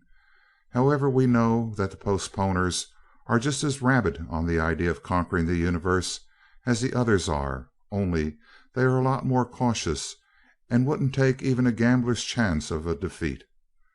But you've formed a theory. What is it, Drasnik?"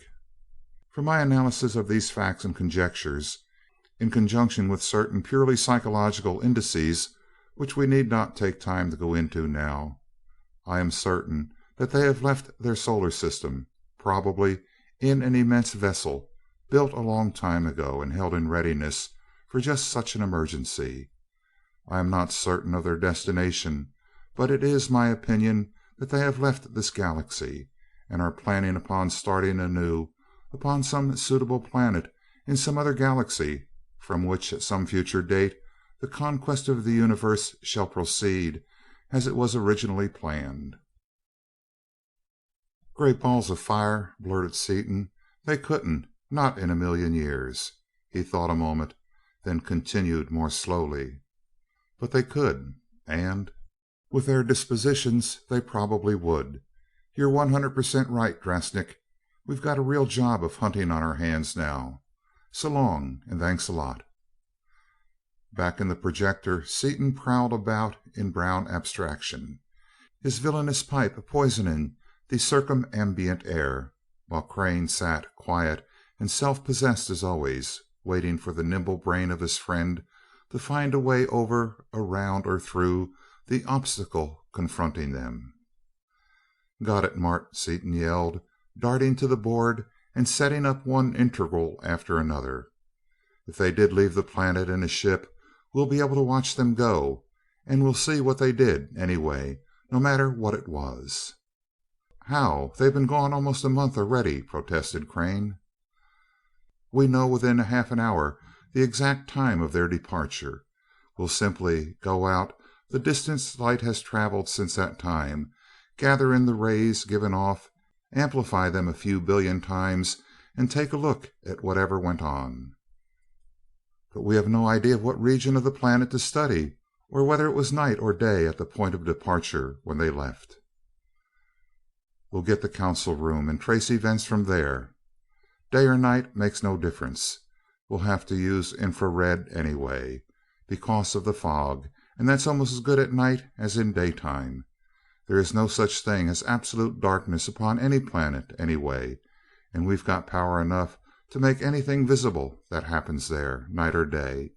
Mart, I've got power enough here to see and photograph the actual construction of the pyramids of Egypt in that same way, and they were built thousands of years ago." "Heavens, what astounding possibilities!" breathed Crane. "Why, you could—" "Yes, I could do a lot of things," Seaton interrupted him rudely, "but right now we've got other fish to fry. I've just got the city we visited at about the time we were there. General Fenimol, who disappeared, must be in the council room down here right now. I'll retard our projection so that time will apparently pass more quickly, and we'll duck down there and see what actually did happen. I can heterodyne, combine, and recombine just as though we were watching the actual scene. It's more complicated, of course, since I have to follow it and amplify it too, but it works out all right." "This is unbelievable, Dick. Think of actually seeing something that really happened in the past." "Yeah, it's kind of strong, all right. As Dot would say, it's just too perfectly darned outrageous. But we're doing it, ain't we? I know just how and why. When we get some time, I'll shoot the method into your brain. Well, here we are." Peering into the visiplates, the two men were poised above the immense central cone of the capital city of the Fenachrone. Viewing with infrared lights as they were, the fog presented no obstacles, and the indescribable beauty of the city of concentric rings and the wonderfully luxuriant jungle growth were clearly visible. They plunged down into the council chamber and saw Fenor, Ravindau, and Fenimol deep in conversation. "With all the other feats of skill and sorcery you have accomplished, why don't you reconstruct their speech also?" asked Crane, with a challenging glance. "Well, old Doubting Thomas, it may not be absolutely impossible, at that. It would mean two projectors, however, due to the difference in speed of sound waves and light waves. Theoretically, sound waves also extend to an infinite distance, but I don't believe that any possible detector and amplifier could reconstruct a voice more than an hour or so after it had spoken. It might, though. We'll have to try it sometime and see. You're fairly good at lip reading, as I remember it. Get as much of it as you can, will you?" As though they were watching the scene itself as it happened, which in a sense they were, they saw everything that had occurred. They saw Fenor die, saw the general's family board the airboat, saw the orderly embarkation of Ravindau's organization. Finally they saw the stupendous take-off of the first intergalactic cruiser, and with that take-off Seaton went into action. Faster and faster he drove the fifth order beam along the track of the fugitive, until a speed was attained beyond which his detecting converters could not hold the ether rays they were following. For many minutes Seaton stared intently into the visiplate, plotting lines and calculating forces. Then he swung around to Crane. "Well, Mart, noble old bean, solving the disappearances was easier than I thought it would be, but the situation as regards wiping out the last of the Fenachrone is getting no better fast. I glean from the instruments that they are heading straight out into space away from the galaxy, and I assume that they are using their utmost acceleration." "I'll say they're traveling. They are out in absolute space, you know, with nothing in the way and with no intentions of reversing their power or slowing down. They must have had absolute top acceleration on every minute since they left. Anyway, they're so far out already that I couldn't hold even a detector on them, let alone a force that I can control. Well, let's snap into it, fellow. On our way." "Just a minute, Dick. Take it easy. What are your plans?" "Plans? Why worry about plans? Blow up that planet before any more of 'em get away, and then chase that boat clear to Andromeda if necessary. Let's go." "Calm down and be reasonable. You are getting hysterical again. They have a maximum acceleration of 5 times the velocity of light. So have we, exactly, since we adopted their own drive. Now, if our acceleration is the same as theirs, and they have a month's start, how long will it take us to catch them?" "Right again, Mart. I sure was going off half cocked again," Seaton conceded ruefully after a moment's thought. "They'd always be going a million or so times as fast as we would be, and getting further ahead of us in geometrical ratio. What's your idea?" "I agree with you that the time has come to destroy the planet of Fenachrone. As for pursuing that vessel through intergalactic space, that is your problem. You must figure out some method of increasing our acceleration. Highly efficient as is this system of propulsion, it seems to me that the knowledge of the Norlaminians should be able to improve it in some detail. Even a slight increase in acceleration would enable us to overtake them eventually." Seaton, no longer impetuous, was thinking deeply. "How far are we apt to have to go?" "Until we get close enough to them to use your rays, say 500,000 light years." "But surely they'll stop sometime." "Of course, but not necessarily for many years. They are powered and provisioned for 100 years, you remember, and are going to a distant galaxy.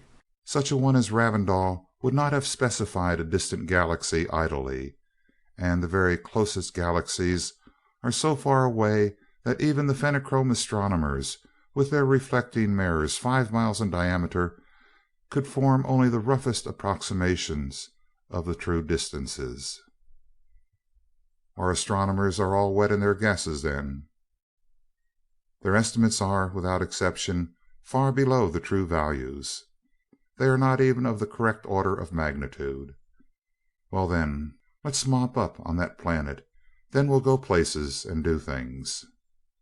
Seaton had already located the magazines in which the power bars of the Fenachrone war vessels were stored, and it was a short task to erect a secondary projector of force in the Fenachrone atmosphere. Working out of that projector, beams of force seized one of the immense cylinders of plated copper and at Seaton's direction transported it rapidly to one of the poles of the planet, where electrodes of force were clamped upon it. In a similar fashion 17 more of the frightful bombs were placed equidistant over the surface of the world of the Fenachrone, so that when they were simultaneously exploded the downward force would be certain to meet sufficient resistance to assure complete demolition of the entire globe.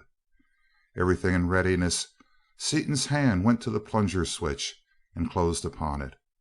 Then, his face white and wet, he dropped his hand. "No use, Mart. I can't do it. It pulls my cork. I know darn well you can't either. I'll yell for help." "Have you got it on the infrared?" asked Dunark calmly, as he shot up into the projector in reply to Seaton's call. "I want to see this, all of it." "It's on. You're welcome to it."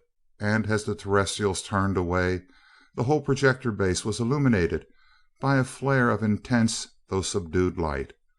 For several minutes Dunark stared into the visiplate, savage satisfaction in every line of his fierce green face as he surveyed the havoc wrought by those 18 enormous charges of incredible explosive.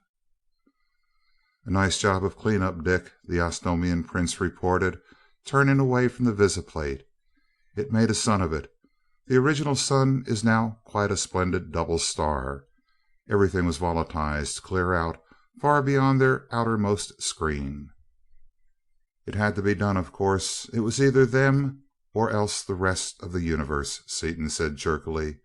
"However, even that fact doesn't make it go down easy. Well, we're done with this projector. From now on it's strictly up to us and Skylark Three. Let's speed it over there and see if they've got her done yet. They were due to finish up today, you know." It was a silent group who embarked in the little airboat. Halfway to their destination, however, Seaton came out of his blue mood with a yell. "Mart, I've got it. We can give the Lark a lot more acceleration than they are getting, and we won't need the assistance of all the mines of Norlamin, either." "How?"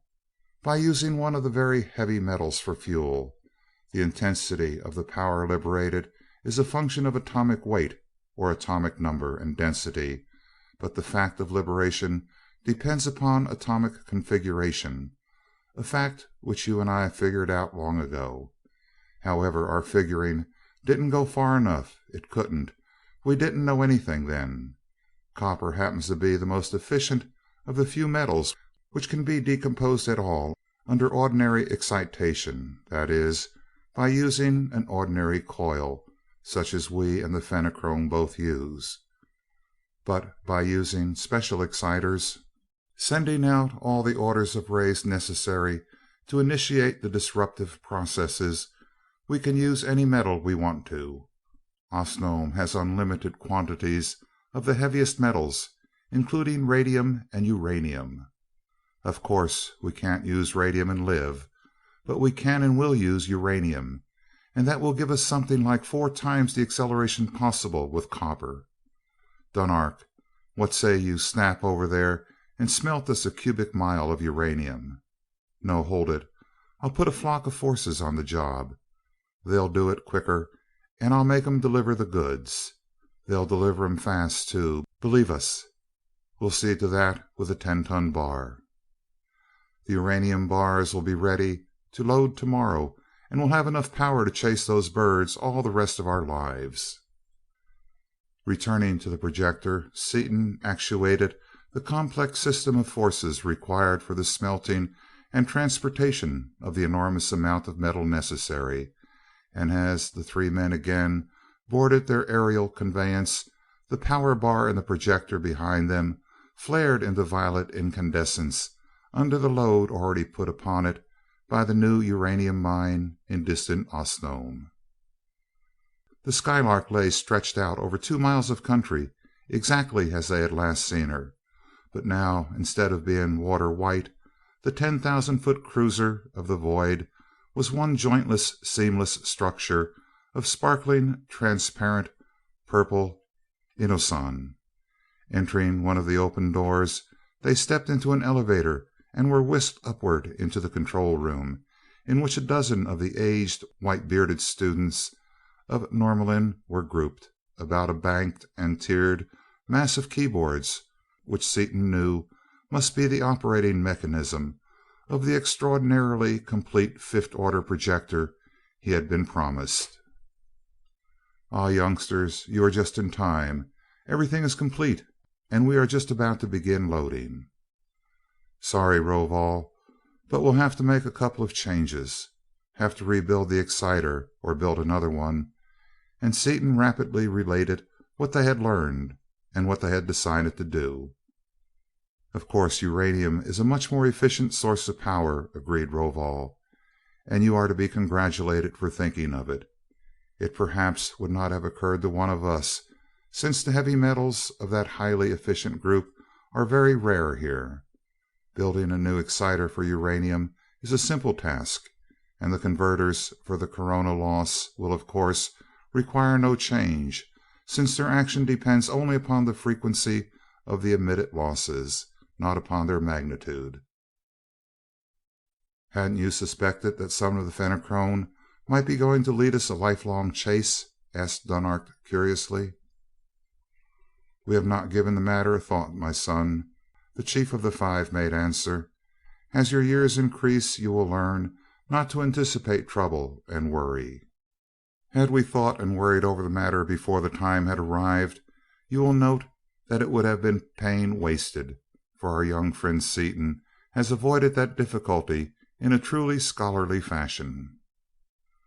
"All set, then, Rovol?" asked Seaton, when the forces flying from the projector had built the compound exciter which would make possible the disruption of the atoms of uranium.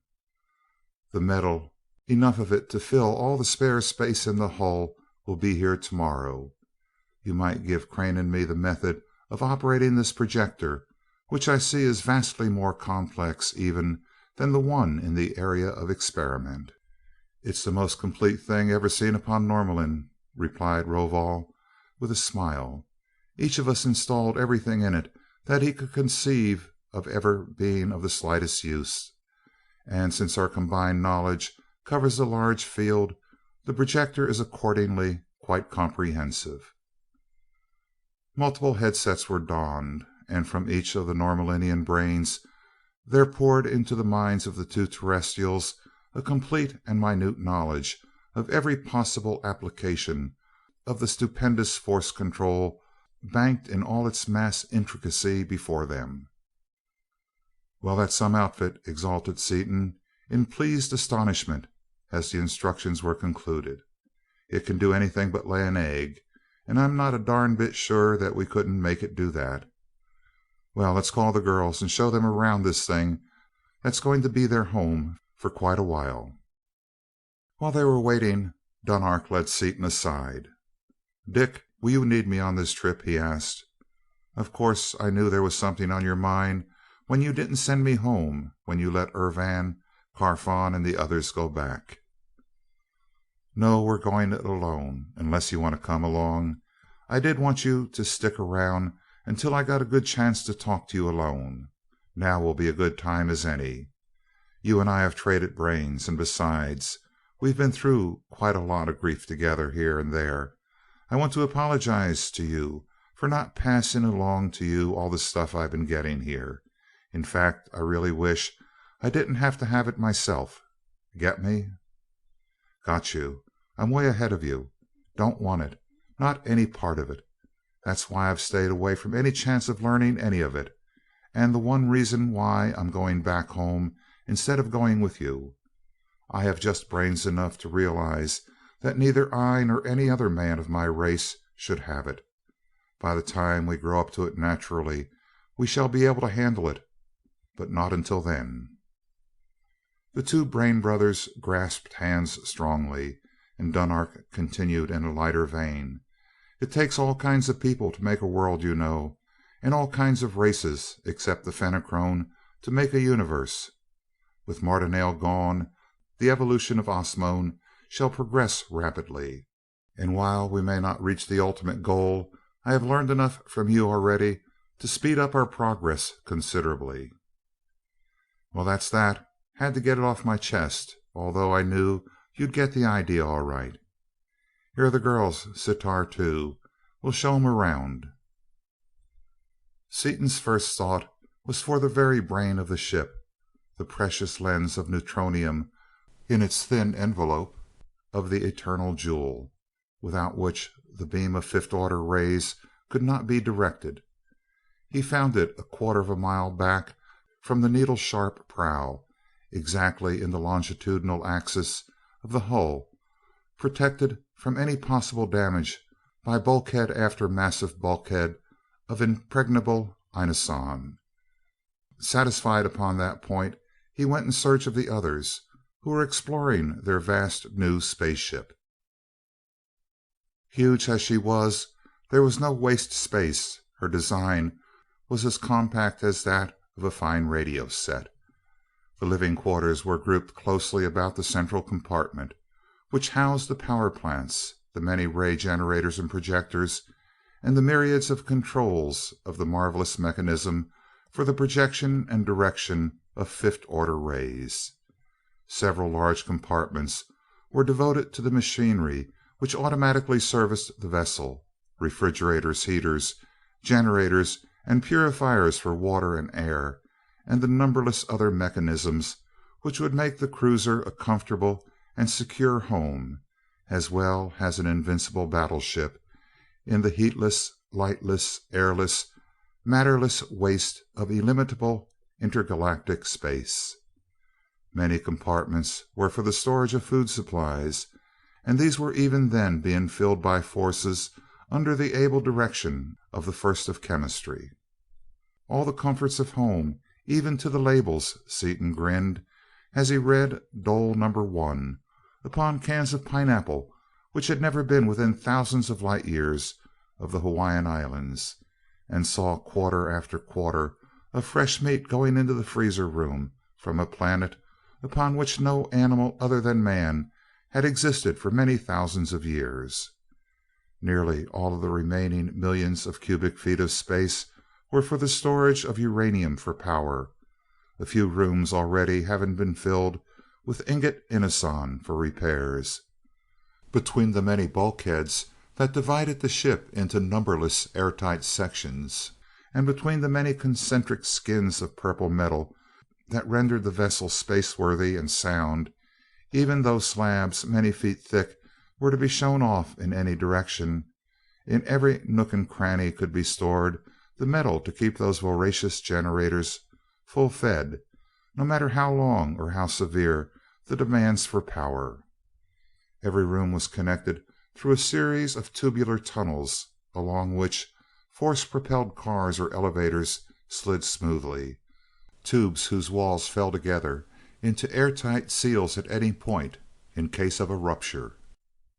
As they made their way back to the great control room of the vessel, they saw something that, because of its small size and clear transparency, they had not previously seen. Below that room, not too near the outer skin, in a specially built spherical launching space, there was Skylark Two, completely equipped and ready for an interstellar journey on her own account. "Why, hello, little stranger," Margaret called. "Rovol, that was a kind thought on your part. Home wouldn't quite be home without our old Skylark, would it, Martin?" "A practical thought as well as a kind one," Crane responded. "We undoubtedly will have occasion to visit places altogether too small for the really enormous bulk of this vessel." "Yes, and who ever heard of a sea-going ship without a small boat?" put in irrepressible Dorothy. "She's just too perfectly kippy for words, sitting up there, isn't she?" End of Chapter 14, Part 2.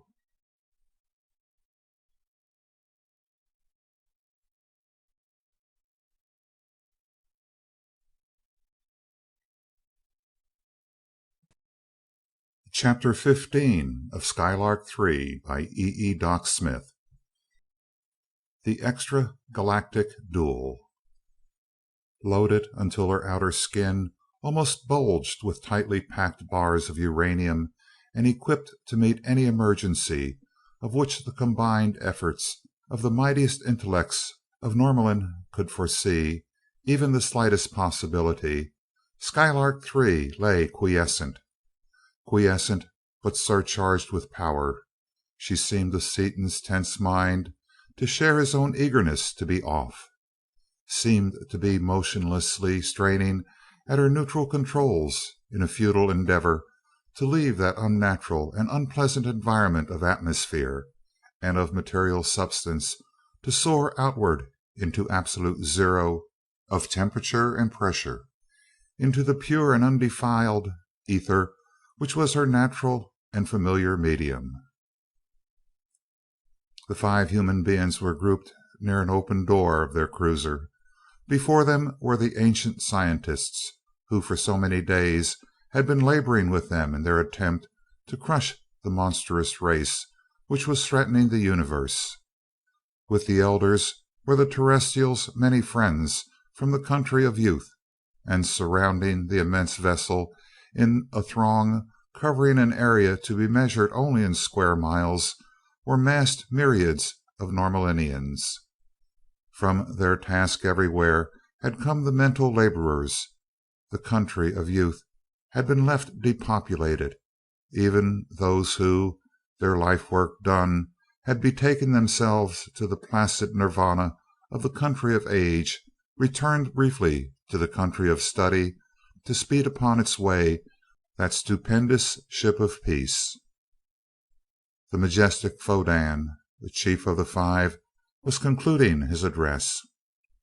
And may the unknowable force direct your minor forces to a successful conclusion of your task.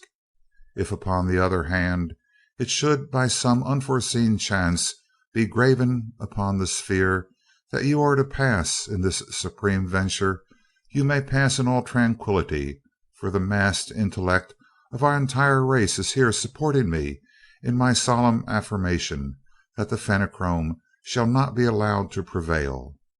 In the name of all Norlamin, I bid you farewell." Crane spoke briefly in reply, and the little group of earthly wanderers stepped into the elevator. As they sped upward toward the control room, door after door shot into place behind them, establishing a manifold seal. Seaton's hand played over the controls, and the great cruiser of the void tilted slowly upward until its narrow prow pointed almost directly into the zenith. Then, very slowly at first, the unimaginable mass of the vessel floated lightly upward, with a slowly increasing velocity. Faster and faster she flew, out beyond the measurable atmosphere, out beyond the outermost limits of the green system. Finally, in interstellar space, Seaton threw out superpowered detectors and repelling screens, anchored himself at the driving console with a force, set the power controls at molecular so that the propulsive force affected alike every molecule of the vessel and its contents, and all sense of weight and acceleration lost. He threw in the plunger switch, which released every iota of the theoretically possible power of the driving mass of uranium. Staring intently into the visiplate, he corrected their course from time to time by minute fractions of a second of arc. Then, satisfied at last, he set the automatic forces which would guide them temporarily out of their course around any obstacle, such as the uncounted thousands of solar systems lying in or near their path. He then removed the restraining forces from his body and legs, and with a small pencil of force wafted himself over to Crane and the two women. "Well, Bunch," he stated, matter of fact, "we're on our way. We'll be this way for some time, so we might as well get used to it. Any little thing you want to talk over?" "How long will it take us to catch 'em?" asked Dorothy. "Traveling this way isn't half as much fun as it is when you let us have some weight to hold us down." "Hard to tell exactly, Dottie. If we had precisely 4 times their acceleration and had started from the same place, we would, of course, overtake them in just the number of days they had the start of us, since the distance covered at any constant positive acceleration is proportional to the square of the time elapsed. However, there are several complicating factors in the actual situation. We started out not only 29 days behind them, but also a matter of 500,000 light years of distance. It will take us quite a while to get to their starting point. I can't tell even that very close, as we will probably have to reduce this acceleration before we get out of the galaxy, in order to give detectors and repellers time to act on stars and other loose impediments. Powerful as those screens are, and fast as they work, there is a limit to the velocity we can use here in this crowded galaxy. Outside it, in free space, of course, we can open her up again. Then, too, our acceleration is not exactly 4 times theirs, only 3.9186. On the other hand, we don't have to catch them to go to work on them. We can operate very nicely at 5,000 light centuries. So there you are. It'll probably be somewhere between 39 and 41 days, but it may be a day or so more or less. "How do you know they are using copper?" asked Margaret. "Maybe their scientists stored up some uranium and know how to use it." "Nope, that's out like a light. First, Mart and I saw only copper bars in their ship. Second, copper is the most efficient metal found in quantity upon their planet. Third, even if they had uranium or any metal of its class, they couldn't use it without a complete knowledge of and ability to handle the fourth and fifth order of rays." "It is your opinion, then, that destroying this last Fenachrone vessel is to prove as simple a matter as did the destruction of the others?" Crane queried pointedly. Never thought about it from that angle at all, Mart.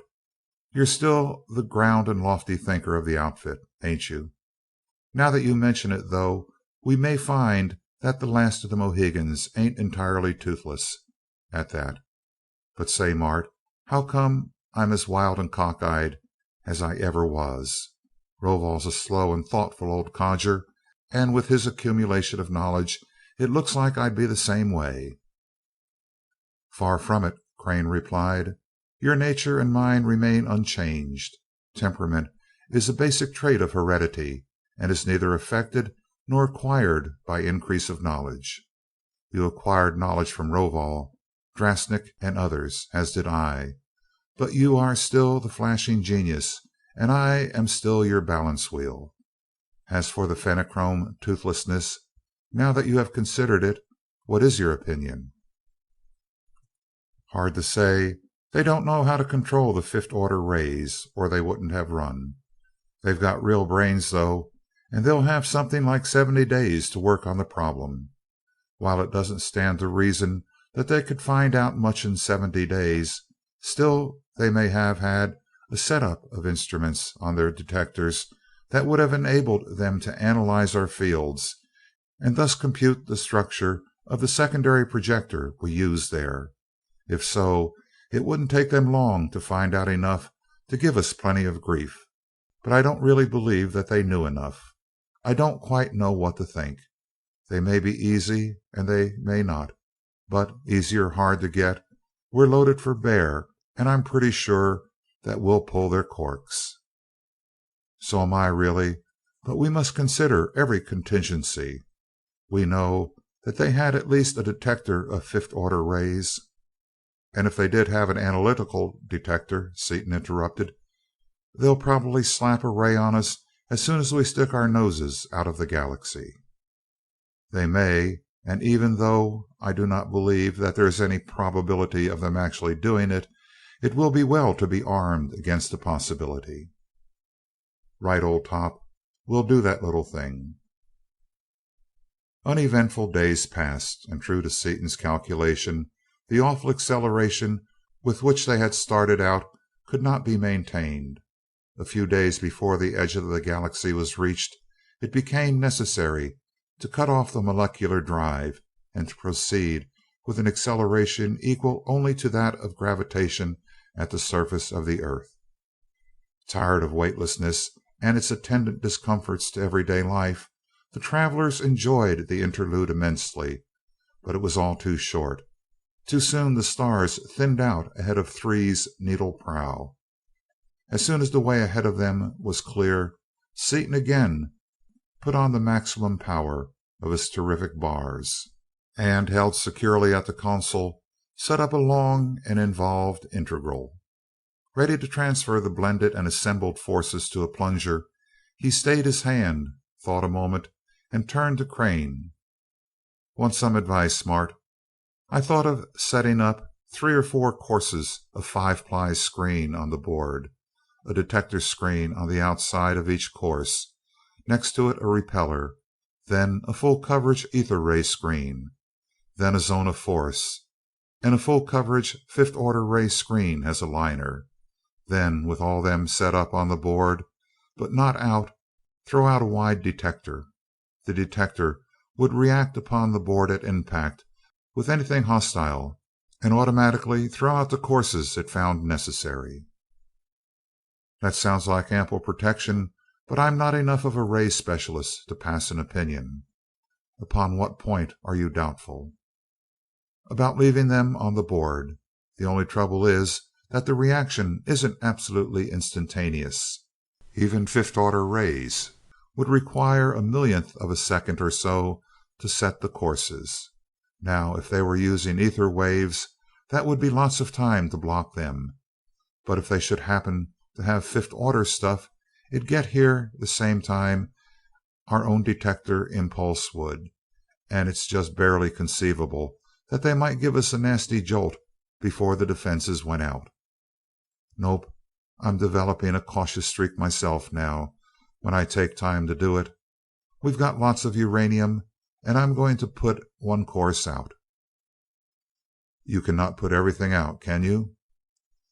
Not quite, but pretty nearly. I'll leave a hole in the ether screen to pass visible light. No, I won't either. You folks can see just as well, even on the direct vision wall plates, with light heterodyned on the fifth. So we'll close all ether bands absolutely. All we'll have to leave open will be one extremely narrow band upon which our projector is operating, and I'll protect that with a detector screen. Also, I'm going to send out all 4 courses instead of only one. Then I'll know we're all right. Suppose they find our one band, narrow as it is. Of course, if that were shut off automatically by the detector, we'd be safe, but would we not be out of control? Not necessarily. I see you didn't get quite all this stuff over the educator. The other projector worked that way, on one fixed band out of the 9,000 odd possible. But this one is an ultra projector, an improvement invented at the last minute. Its carrier wave can be shifted at will from one band of the fifth order to any other one, and I'll bet a hat that's one thing the Fenachrone haven't got. Any other suggestions? All right, let's get busy. A single light, quick-acting detector was sent out ahead of 4 courses of 5-ply screen. Then Seaton's fingers again played over the keys, fabricating a detector screen so tenuous that it would react to nothing weaker than a copper power bar in full operation, and with so nearly absolute zero resistance that it could be driven at the full velocity of his ultra projector. Then, while Crane watched the instruments closely, and while Dorothy and Margaret watched the faces of their husbands with only mild interest, Seaton drove home the plunger that sent that prodigious and ever-widening fan ahead of them with a velocity unthinkable millions of times that of light. For 5 minutes, until the far-flung screen had gone as far as it could be thrown by the utmost power of the uranium bar, the 2 men stared at the unresponsive instruments. Then Seaton shrugged his shoulders. "I had a hunch," he remarked with a grin. "They didn't wait for us a second. 'I don't care for some,' says they. 'I've already had any. They're running in a straight line with full power on, and don't intend to stop or slow down.'" "How do you know?" asked Dorothy. "By the distance? How far away are they?" "I know, Red Top, by what I didn't find out with that screen I just put out. It didn't reach them, and it went so far that the distance is absolutely meaningless, even expressed in parsecs. Well, a stern chase is proverbially a long chase, and I guess this one isn't going to be any exception." Every 8 hours Seaton launched his all-embracing ultra detector, but day after day passed, and the instruments remained motionless after each cast of that gigantic net. For several days the galaxy behind them had been dwindling from a mass of stars down to a huge bright lens, down to a small faint lens, down to a faintly luminous patch. At the previous cast of the detector it had still been visible as a barely perceptible point of light in the highest telescopic power of the visiplate. Now, as Dorothy and Seaton, alone in the control room, stared into that visiplate, everything was blank and black, sheer, indescribable blackness, the utter and absolute absence of everything visible or tangible. "This is awful, Dick. It's just too darn horrible. It simply scares me pea green." She shuddered as she drew herself to him, and he swept both his mighty arms around her in a soul-satisfying embrace. "It's all right, darling. That stuff out there'd scare anybody. I'm scared purple myself. It isn't in any finite mind to understand anything infinite or absolute. There's one redeeming feature, though, Cuddle Pup. We're together." "You chirped it, lover." Dorothy returned his caresses with all her old-time fervor and enthusiasm. "I feel lots better now. If it gets to you that way, too, I know it's perfectly normal. I was beginning to think maybe I was yellow or something. But maybe you're kidding me." She held him off at arm's length, looking deep into his eyes, then, reassured, went back into his arms. "Nope, you feel it too." And her glorious auburn head found its natural resting place in the curve of his mighty shoulder. "Yellow? You?" Seaton pressed his wife closer still and laughed aloud. "Maybe, but so is picric acid, and so is nitroglycerin, and so is pure gold." "Flatterer." Her low, entrancing chuckle bubbled over. "But you know, I just revel in it. I'll kiss you for that." "It is awfully lonesome out here without even a star to look at," she went on after a time, then laughed again. "If the Cranes and Shiro weren't along, we'd really be alone at last, wouldn't we?" "I'd say we would. But that reminds me of something. According to my figures, we might have been able to detect the phenochrome on that last test, but we didn't. Think I'll try 'em again before we turn in." Once more he flung out that tenuous net of force, and as it reached the extreme limit of its travel, the needle of the microammeter flickered slightly, barely moving off its zero mark. "Whee! Whoopee!" he yelled. "Mart, we're on 'em!" "Close?" demanded Crane, hurrying into the control room upon his beam. "Anything but. Barely touched 'em. Current something less than a thousandth of a microampere on a 1,000,000 to 1 step up. However, it proves our ideas are O.K." The next day Skylark Three was running on Eastern Standard Time of the terrestrial United States of America. The two mathematicians covered sheet after sheet of paper with computations and curves.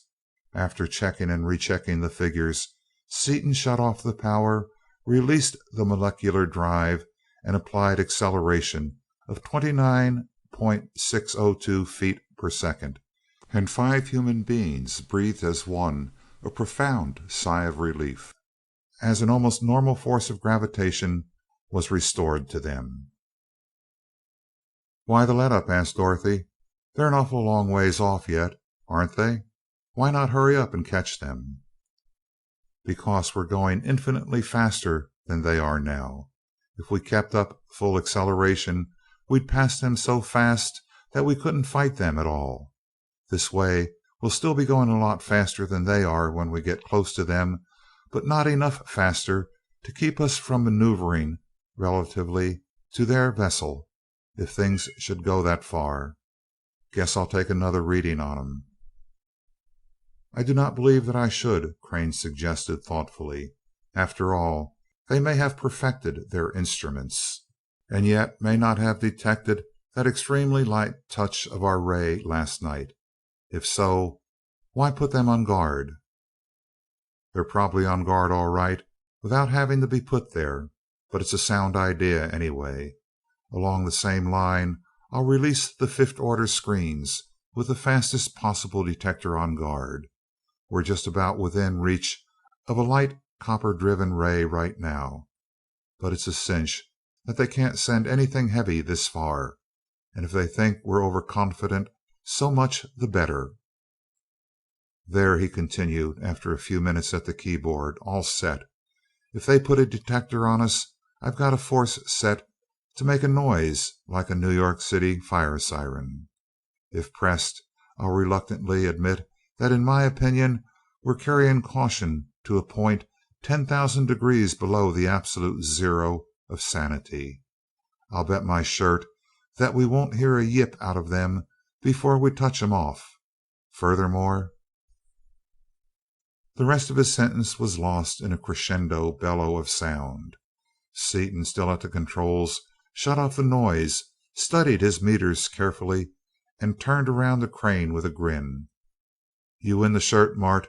I'll give it to you next Wednesday, when my other one comes back from the laundry. It's a fifth order detector ray, coming in beautifully on band 4750, right in the middle of the order." "Aren't you going to put a ray on 'em?" asked Dorothy in surprise. "Nope. What's the use? I can read theirs as well as I could one of my own. Maybe they know that, too. If they don't, we'll let 'em think we're coming along as innocent as Mary's little lamb. So I'll let their ray stay on us.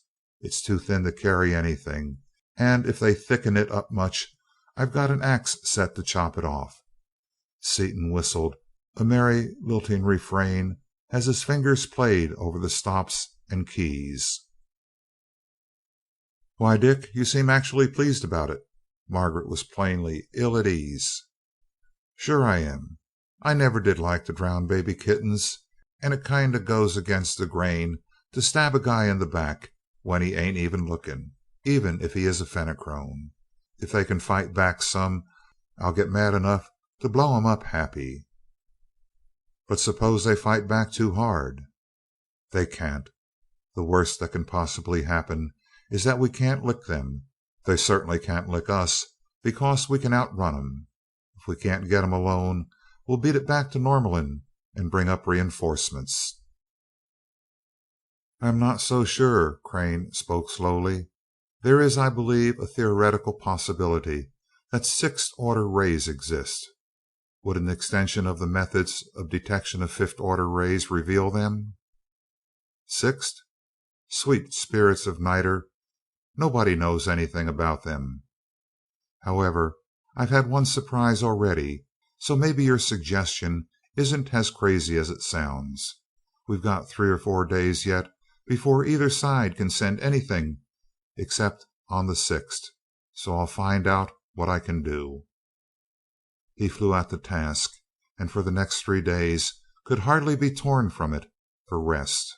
But "Okay, Mart," he finally announced.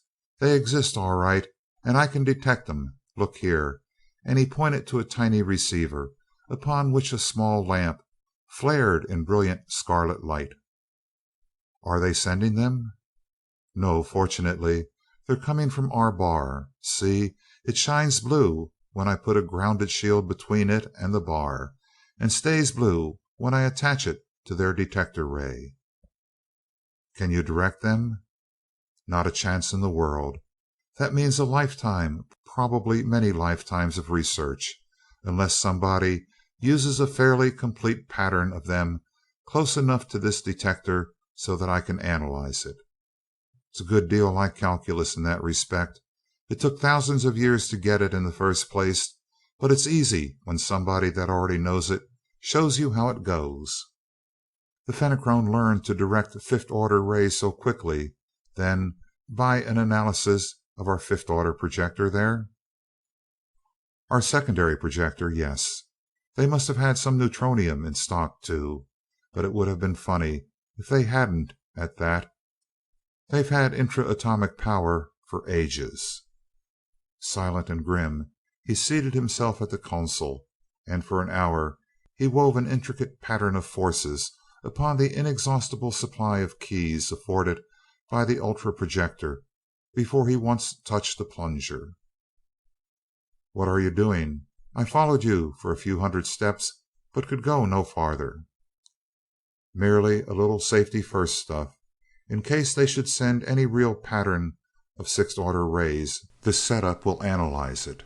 record the complete analysis, throw out a screen against every frequency of the pattern, throw on the molecular drive, and pull us back toward the galaxy at full acceleration, while switching the frequency of our carrier wave 1,000 times a second to keep them from shooting a hot one through our open band.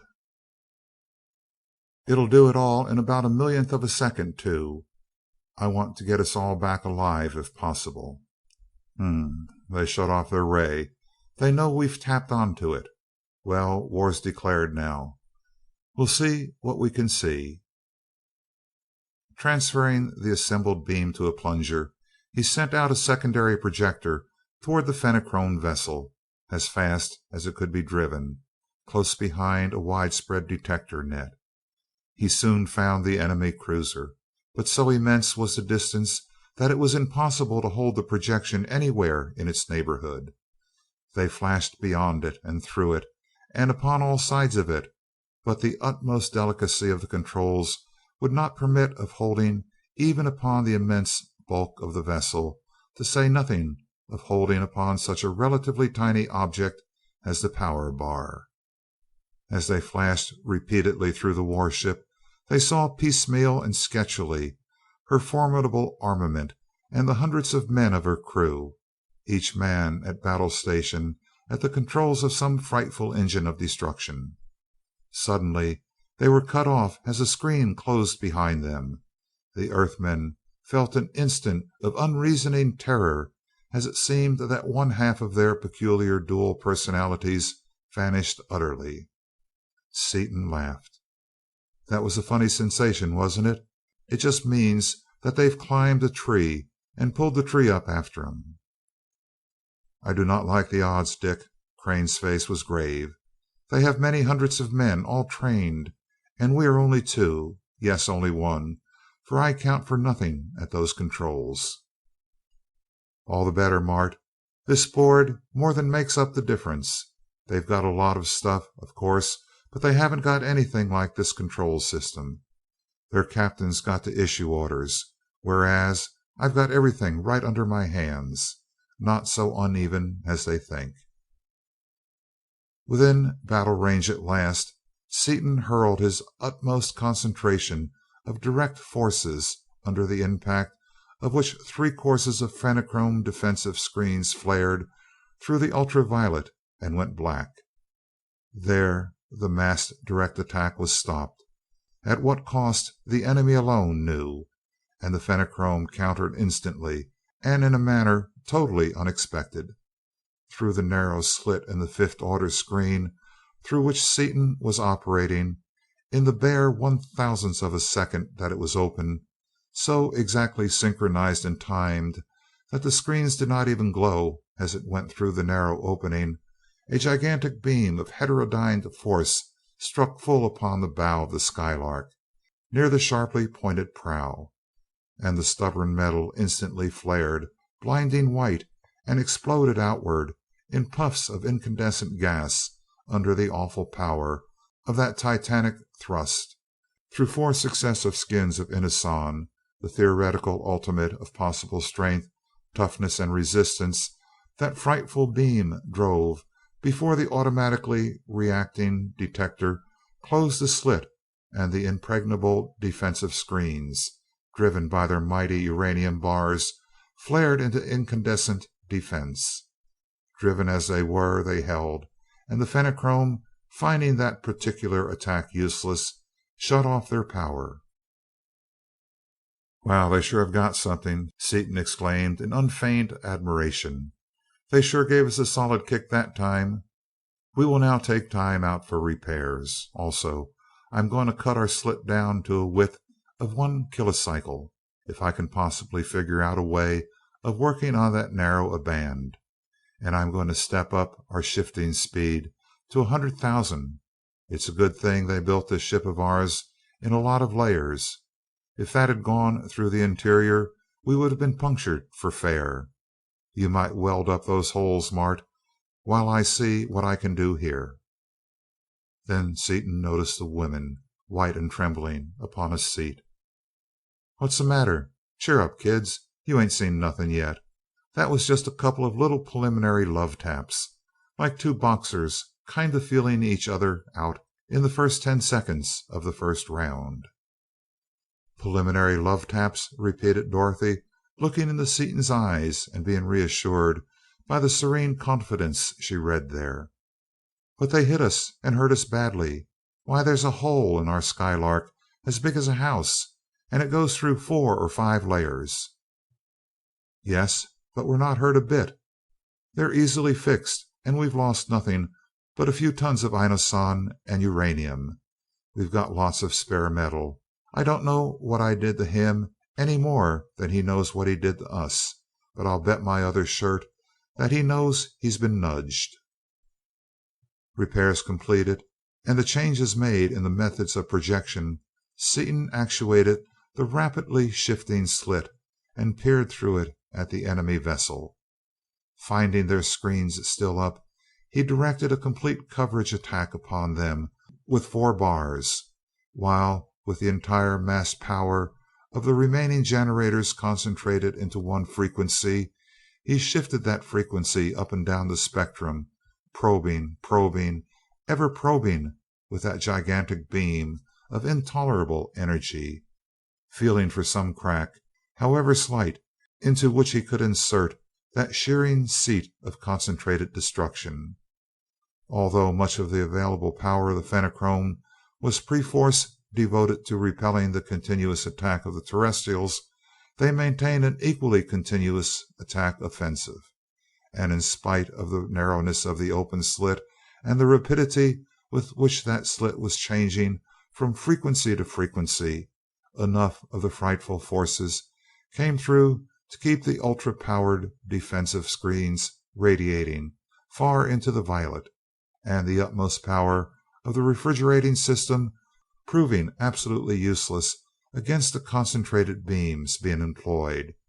Mass after mass of inoson was literally blown from the outer and secondary skins of the Skylark by the comparatively tiny jets of force that leaked through the momentarily open slit from time to time, as exact synchronization was accidentally obtained.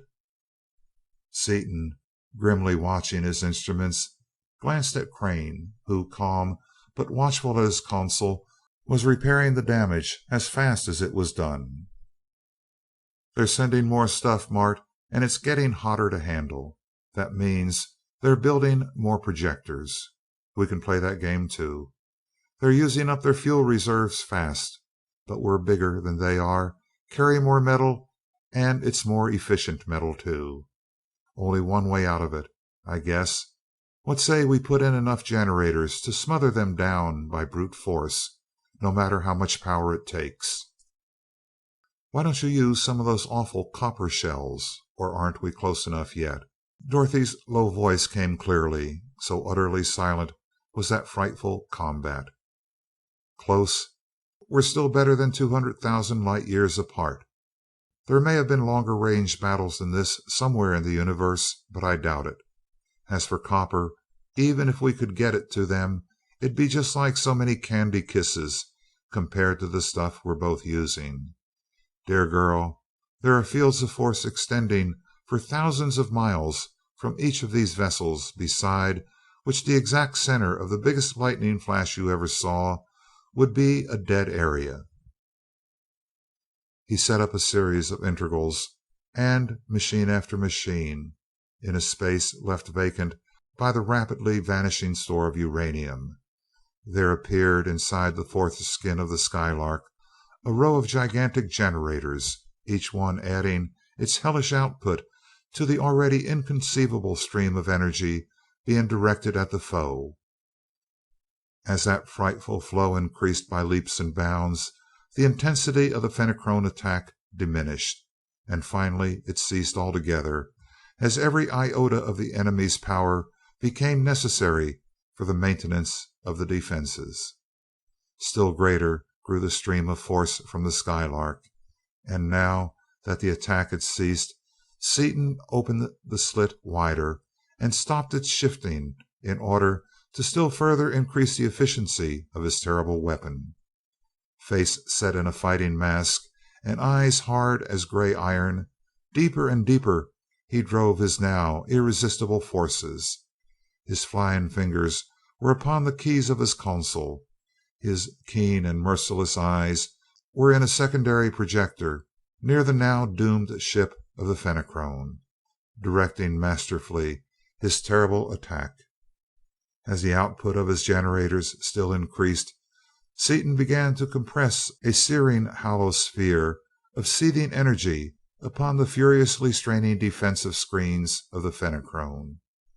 Course after course of the heaviest possible screen was sent out, driven by massed batteries of copper now disintegrating at the rate of tons in every second, only to flare through the ultraviolet and to go down before that dreadful, that irresistible onslaught.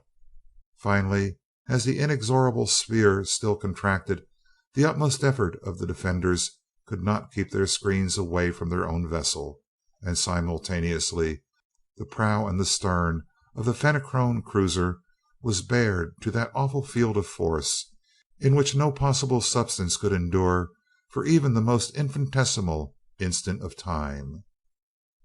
There was a sudden cessation of all resistance, and those titanic forces, all directed inward, converged upon a point with a power behind which there was the inconceivable energy of 400,000 tons of uranium being disintegrated at the highest possible rate, short of instant disruption. In that same instant of collapse, the enormous mass of power copper in the Fenachrone cruiser and the vessel's every atom, alike of structure and contents, also exploded into pure energy at the touch of that unimaginable field of force.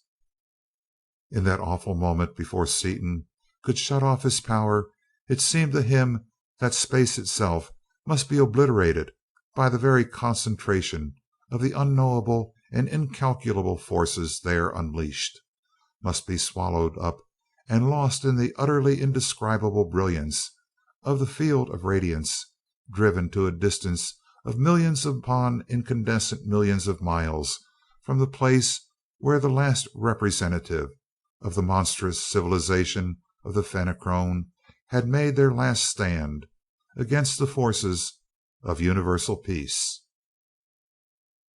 End of chapter 15. Epilogue.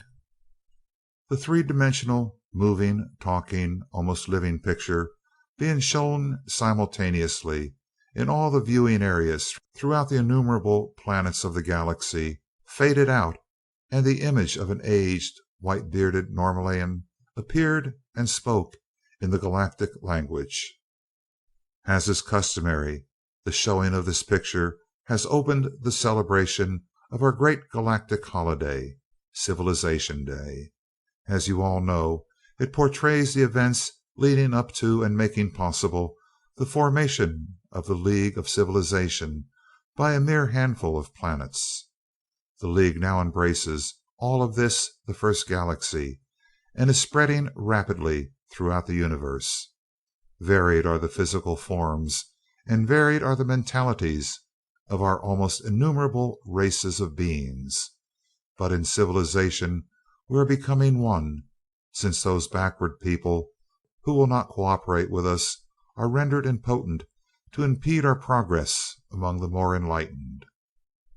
It is peculiarly fitting that the one who has just been chosen to head the Galactic Council, the first person of a race other than one of those of the Central System, to prove himself able to wield justly the vast powers of that office, should be a direct descendant of two of the revered persons whose deeds of olden times we have just witnessed. I present to you my successor as Chief of the Galactic Council, Richard Ballinger Seaton, the 1469th of Earth. End of epilogue. Recording by Richard Kilmer, Rio Medina, Texas. End of Skylark 3 by E. Doc Smith.